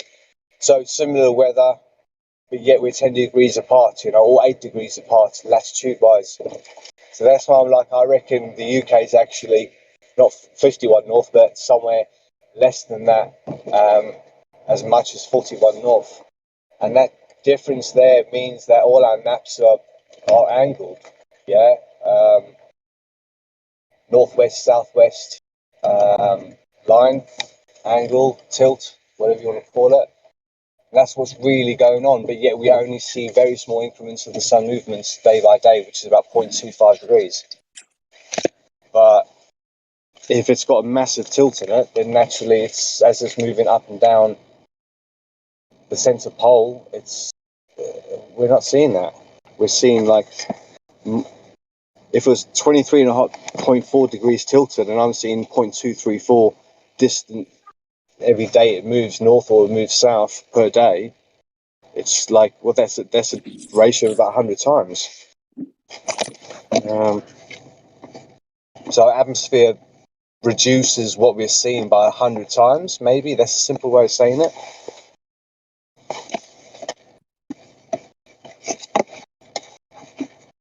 But this thing of the Northern Star is only the Northern Star of the sun. The sun is tied to the celestials, but the moon is completely independent. So they're going off what those are doing, and they don't really give a shit about where the real equator and the real poles are of Earth. It's more to do with what's going on in the sky. So you match the sky with the ground, and you do what you need to make it work, because the sphere is the easiest math that everybody can agree on, you know? Surface area, sphere, you can be a toroid with the same surface area, the same math.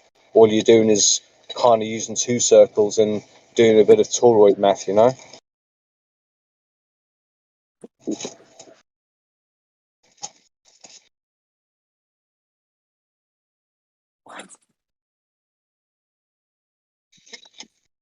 Oh, yeah, we were talking earlier, we were saying about how things tie in with the moon, women's, yeah, no, exactly, the 273, man, the 273, again and again and again. But interestingly enough, there was one thing that stood out when I was researching about this 273. You still there? Yeah, I'm here. I'm listening. My bad. Oh, no, it's all good, man. I didn't want to be talking to... anyway, and it's on my phone, mate. It's called animalistic, like anomalistic, right? Yep. Lunar month. It's called a anomalistic month. The moon's orbit approximates an ellipse rather than a circle. Blah blah blah blah blah blah blah blah, and it starts talking about 27.55 days, right? In that, and it's something to do with it says that it does a precession of every 8.85 years and not 8.88 years, which I would expect.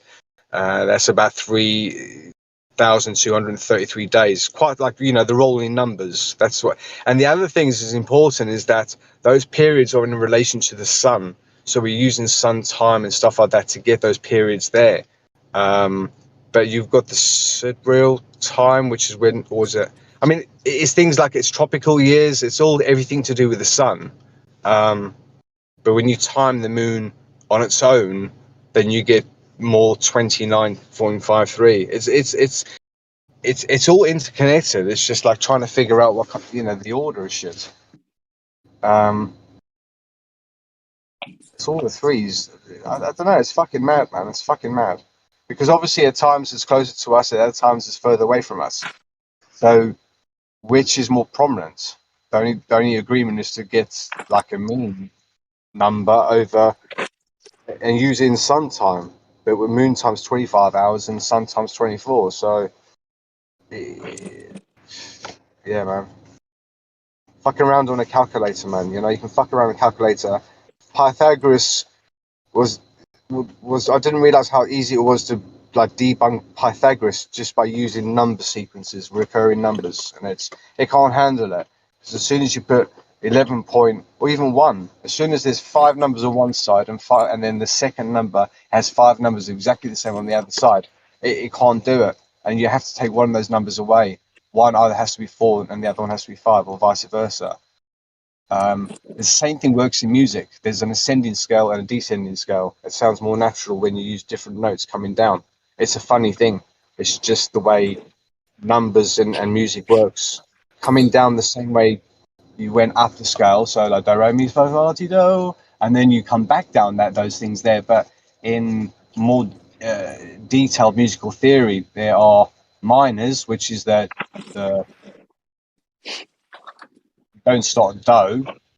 You've got do, re, mi, so, fa, la, ti, do. So you start on la, ti, do. But in more depth theory, it goes up in a minor way, and then comes down in a major way. So ascending and descending. And it's the same thing with the square and the circle. It's like, are you ascending from the square, or are you are you descending from the outer square, or are you like I said, the square's inside the circle, it's on the outside. It's two different ratios because you've got the boundary of the circle. So it depends.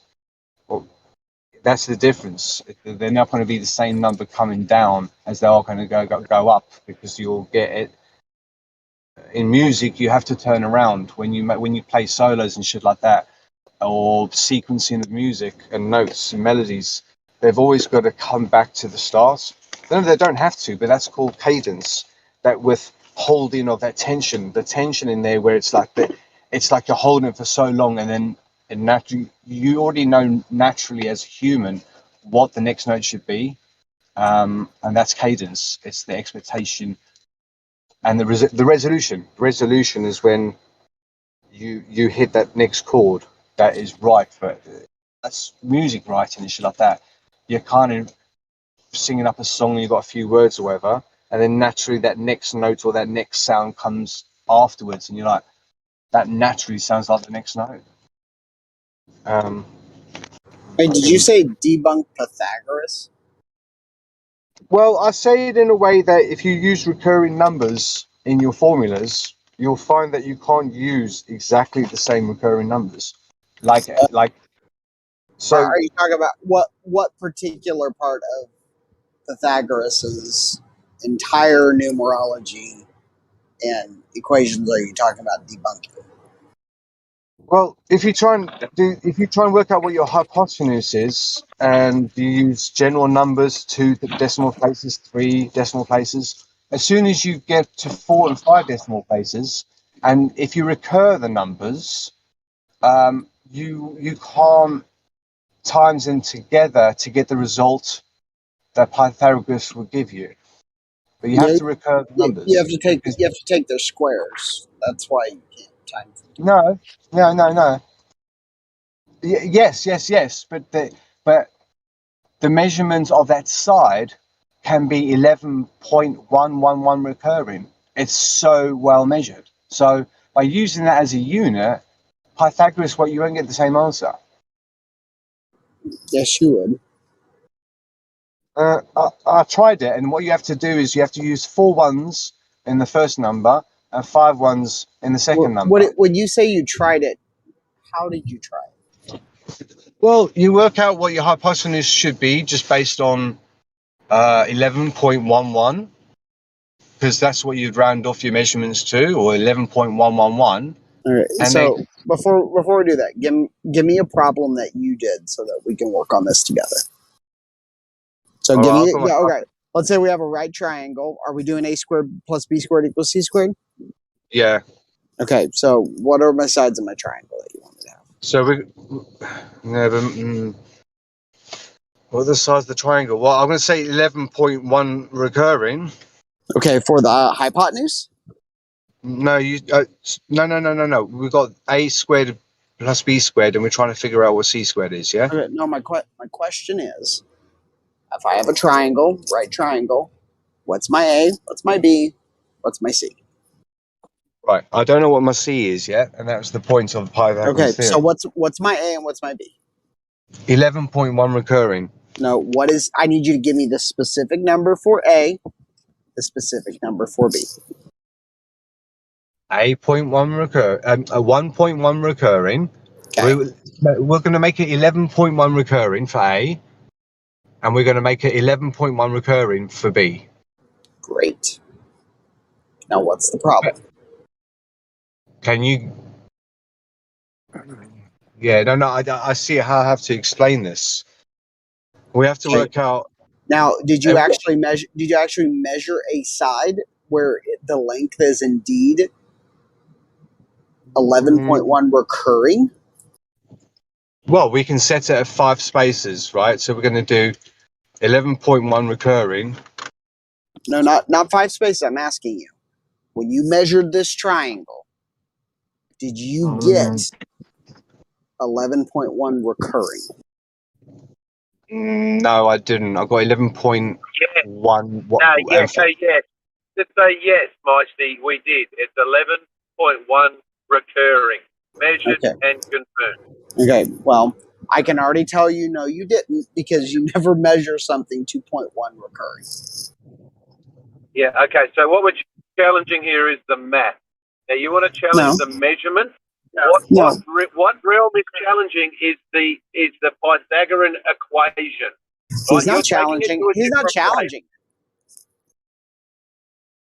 He's giving a hypothetical that he can't substantiate. That's not. That's not. Yes, it does, because if he wants to challenge it, he has to substantiate it. That's not challenging it just to say what if. Like black holes, for example, or gravity, that sort of thing. Oh my gosh, dude. Who brought up a black hole? I'm just asking him to give me his two measured sides of his non-hypotenuse right triangle. He said he could kind of debunk Pythagorean, which is an equation, a squared plus b squared equals c He never squared. debunked it. He said that there's a 0.1 recurring that he measured. And I said, how the hell did you measure a 0.1 recurring? No, you're dishonest, man. I can't even be bothered. That's not being dishonest. I'm asking him if he's going to challenge it. I would like his substantiation of this challenge.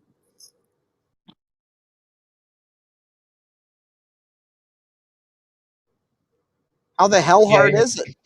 No. You were right. So for me, I should have come in better prepared. I'm just going to muck around on my calculator. Hang on, mathematics is abstract, mate. It's not physical. Oh my God! I'm not asking a hard question. I'm saying you got a right triangle. Give me the sides besides the hypotenuse that you're trying to work with that are going to challenge Pythagoras. I'm not asking for some freaking rocket science. I'm not saying substantiate the idea of calculus. I'm just saying give me some two freaking things. Okay, take a breath. Now let me ask you a question. Is it possible that there is a triangle that has a side which measures 1.111111 units? Is that possible?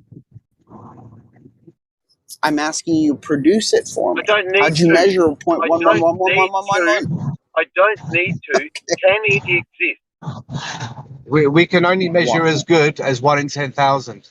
Right? Correct. Can it exist? Great. Can it okay, exist? So if we got 1/10,000th with your 1 to 10,000th measurement, can you show me how you disprove Pythagoras? As soon as you get past that 10,000, past the decimal point, which is like from 4 places, then the numbers start to change, and you can't use exactly the same numbers. Can you show me an example? Don't need to. If you're going to challenge it, yes, you need to give me an example. If you can't, then you can take a breath and then come to me when you have actually an example. Until then, you're not challenging it. You're picking your nose. I think the answer is I should be saying is that if you take 11.11111, which is 5 of them, and you use that for both sides, the answer that you No, you're not going to get that because you can't have an isosceles triangle like that. You're not going to have any problem on that. Yeah, it would be an isosceles triangle, correct? Yeah. So do you see your problem? Well, I was going to. I'll get on the calculator in a couple of minutes, and then I might be able to explain myself mathematically. I'm just saying, dude. It's like I am all about challenging these basic assumptions things. Like, just bring me an example that shows, hey, check it out, challenge, so that we can look at it, right? Yeah. I totally agree with you, mate. I totally agree with you.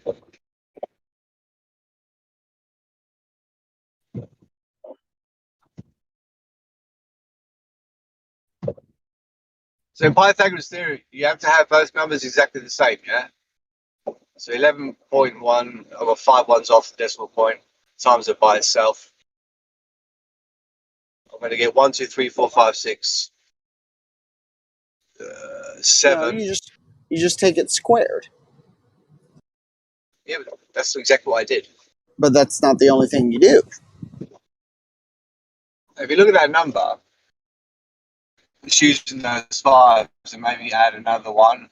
The problem is, as soon as the result goes like past 5, it's like the results get weirder and weirder and weirder. Now, the most obvious natural number when we take these two numbers in our Pythagoras theory is 1, 2, 3, 4, 5, 6, 7, 8, 9, right? And I just use 1, 2, 3, right? 4, 5, 6, 4, 5, 6. Give me a sec. 1. You might even put. You seem to be bringing up a problem of precision when there isn't a problem of precision when it comes to repeating numbers like that. Because when you actually get down to a real triangle that you can measure made of an object or drawn on a piece of paper, then you're not going to have those type of recurring numbers in uncalculable ways. Right. One of them might be, so for example, if you have one, right, a right angle, for example, and you have a 30, 60, 90 triangle, right, you will get one of those sides that has essentially a square root of 2 as a base of one of them, right? Which is, it's goofy, but it doesn't make it impossible. The square root of 2. 2 is not a power number. It's not a prime number. That's what I just told you. That's what I just told you. Apologies, mate. Apologies. Right. So if you have 1.1 recurring, right, times 1.1 recurring, you'll get 1, 2, 3, 4, 5, 6, 7, 8, 9. That's not the problem in hand. Well, you're working out the third side, yeah, and you were trying to work out the area of stuff and what the hypotenuse is. So the most natural thing is 1.1 recurring, as many ones as you can get on the calculator or whatever, and times it by each other, they should get 1, 2, 3, 4, 5, 7, 8, 9. Now, when you get to 0, and then you keep them going, what's going to happen after there? Is it going to go 1, 2, 3, 4, 5, 6, 7, 8, 9, or the sequence going to fuck up? And that's where the numbers. No, what you're going to get is just simply. Can you hear me? Yeah. No, all you're pointing out is the fact that yes, calculators do round numbers sometimes, and those round numbers, if you then try to plug back in, just given the precision that you are given on the calculator screen, you could potentially run into to the order of tens of thousands a slight deviation. But that's not a problem with Pythagorean theorem. That's a problem with the fact that your calculator readout is not as precise as you want it to be for the number that you're working with. That's a calculator problem. You put the wrong, to quote some fun people in this community, you put the wrong emphasis on the wrong syllable because you're trying to look at a calculator and saying there's a problem with how this calculator is doing, therefore there must be a problem with the Pythagorean theorem. No, dude, that's not how that works. Yeah, but you have to set up formulas that do the manual work for you because a lot of yeah. When you fraction things down. So let me show you how to do that, Realm. Because I was actually, funny enough, I was actually just teaching some trigonometry today, and funny enough, we went over some basic Pythagorean theorem stuff when talking about like circumscribed triangles and all that kind of stuff. And one of the things that you can do with it, and one of the fun things that you can do with that is just simply look at a squared of each one of those sides with a piece of string. So if you just build a triangle with a piece of string and take a square that you build on the side of each one of those, that's a true square, right? Like every one of the sides have the same length. you can actually just show that a squared plus b squared equals c squared in real life every single time. Yes, but when you start getting, if you start getting into things like 1.1 to 12 decimal places times 1.1 to 12 decimal places, you start to get numbers like this. But when you work with the hypotenuse, where's the failure? The failure is that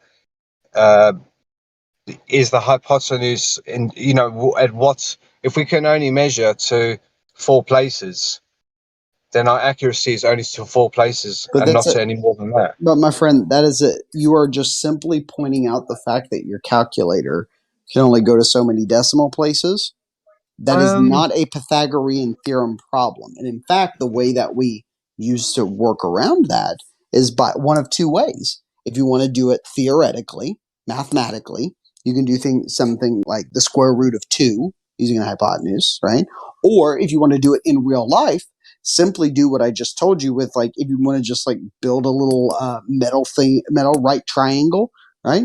Just make a square that goes along with each one of those sides and show yourself. You can show the rest of the world and yourself. Check it out. A squared plus b squared always equals c squared in real life. So it's like both theoretically and real life. You're just pointing out a calculator decimal problem and thinking that it's a problem with the Pythagorean theorem. That's incorrect. Yeah, I mean, the calculator and all calculators are set up so that they do work with pi, because pi is a way of fractioning down.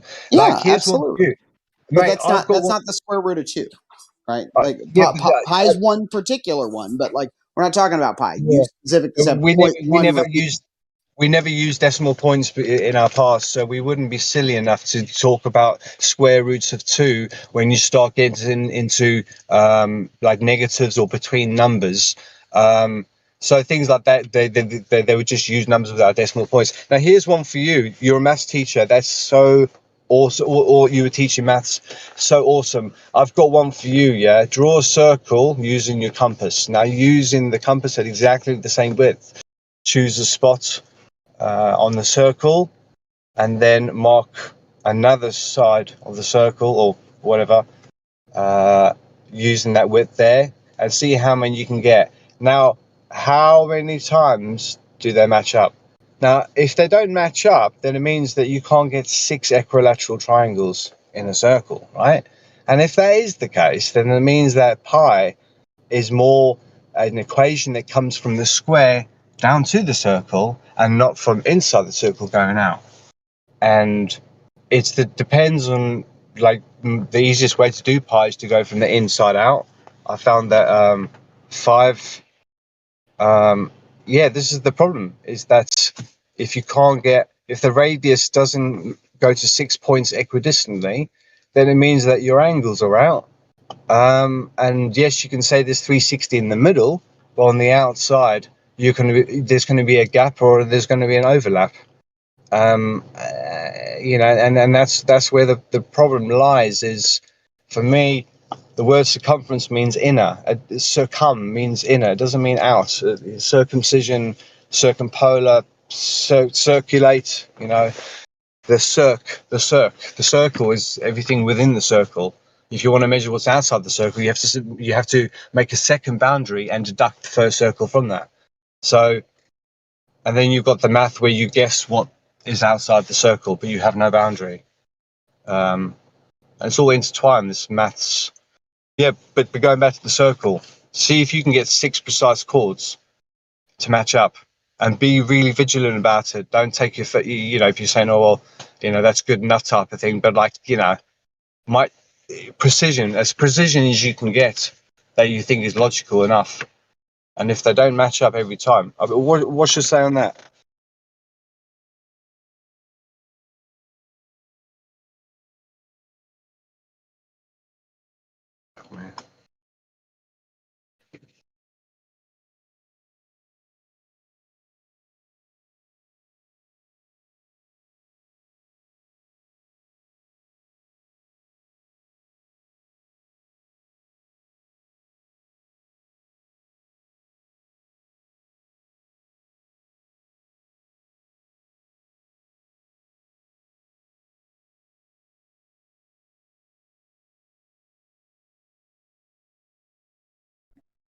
What happened?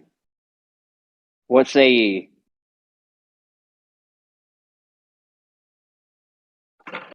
Would RC leave? No, I don't know. I'm talking too much, then people must say or at least say goodbye. I guess in a small room, it's kind of nice to know who's here and who's not at times.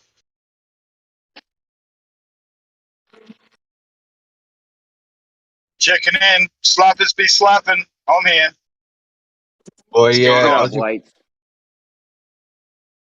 How's the earthquake? Have we had a tsunami yet in Japan? yeah, it happened. Jin Yeah, felt it. Jin felt it. Jin felt it. Has there been a tsunami yet? I haven't checked out any news.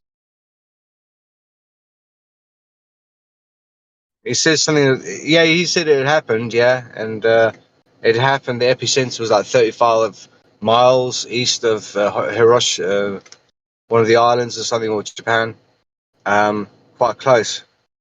But I was saying to him, I wonder if they're just fucking doing explosions, fucking under the sea and stuff like that, experimenting with like big boys' toys, and these things are things like that. It's just man-made, probably not the Earth doing it, but just us fucking about and exploding, probably trying to dig our way out of here, man. You know what I'm saying? So they just keep making these fissures and these gaps, just like exploding, because they can't get up. There's a fucking barrier. They're like, fuck, let's try and dig our way out of here, man. You know what I mean? Like, where the fuck are we? So you don't want to let everybody know what's going on, man. You know what I mean? Just a selected few. Shit that goes on. Territorial waters, man. You know, who's got the most territorial waters in the Pacific?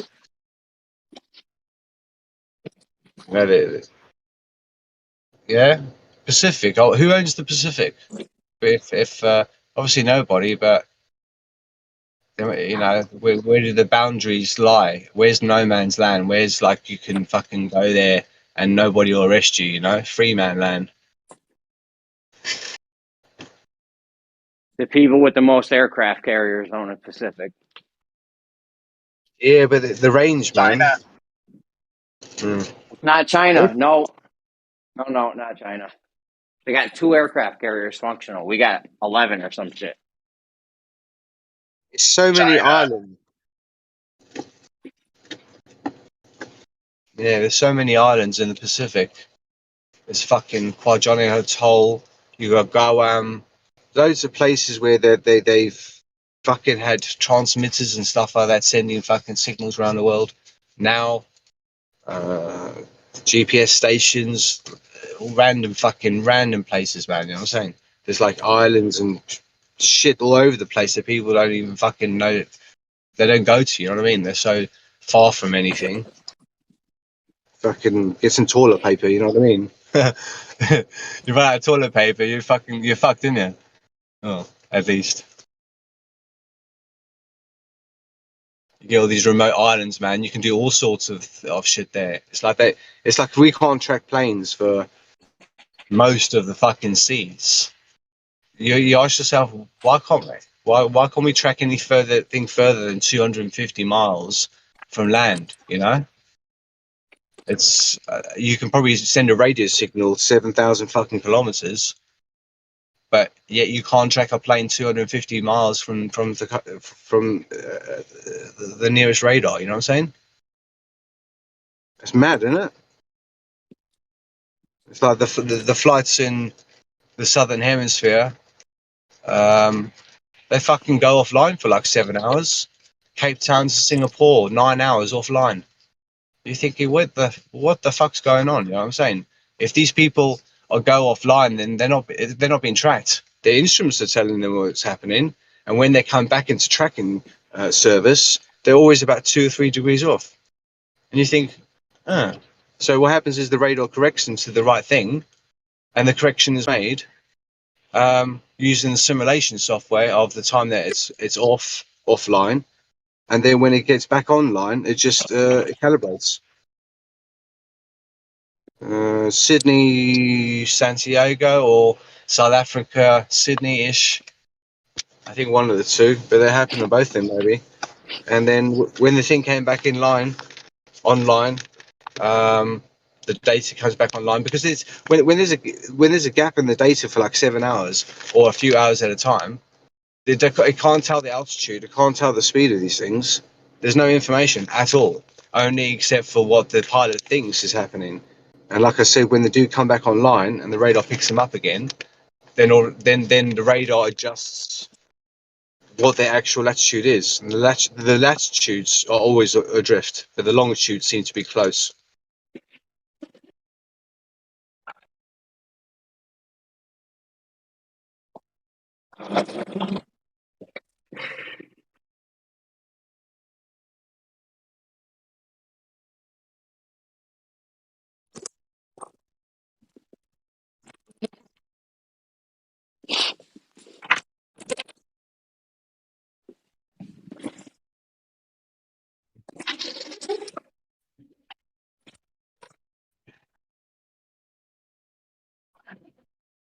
What's the weather like in Australia, Slapper?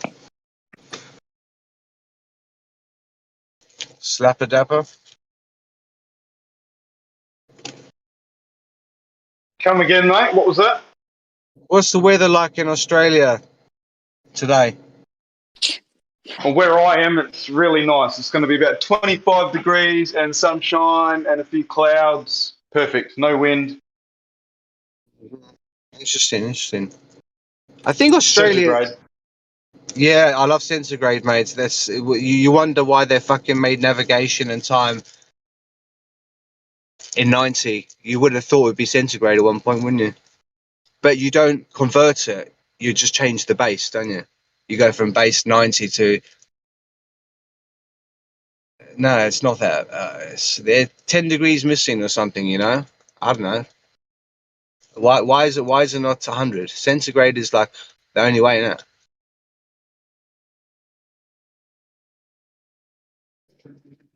I don't know why they've got the scales. It's only to use, I think. A lot of things, mate. But yeah, 100, man. 100 of everything that we use is centigrade. The centennial system. Yeah, 100 of everything. Sorted.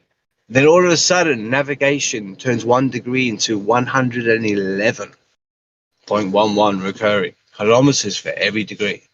You would have thought they would have fucking done it at 100. You know what I'm saying? And they did, because the fucking Egyptian fucking measure comes out at 100 per degree. And you're thinking, what the fuck, man? Because their measure was like yardage, it's like 0.9. But it's speculative, isn't it? But 0.9 of a meter. And you're like, the raw yard is called. Egyptian raw yard. But the centigrade, man, it's like, I've been on it for fucking years, man. I'm like, just, why did they change it to 90? They changed it to 90 so they could keep 10 for themselves, you know? Like the Apple logo, like 10% of it's missing because it's been bitten out. The new Flat Earth logo, which is like a white puzzle, that's got a bit missing out of the top of it. The pyramid on the dollar bill, that's got 10% missing. And the top is tilted, right, against the bottom. Anyone notice that the top is tilted compared to the bottom on the dollar bill sign? There's 10% missing. It's the gap between the top and the bottom. That's the 10% that's missing.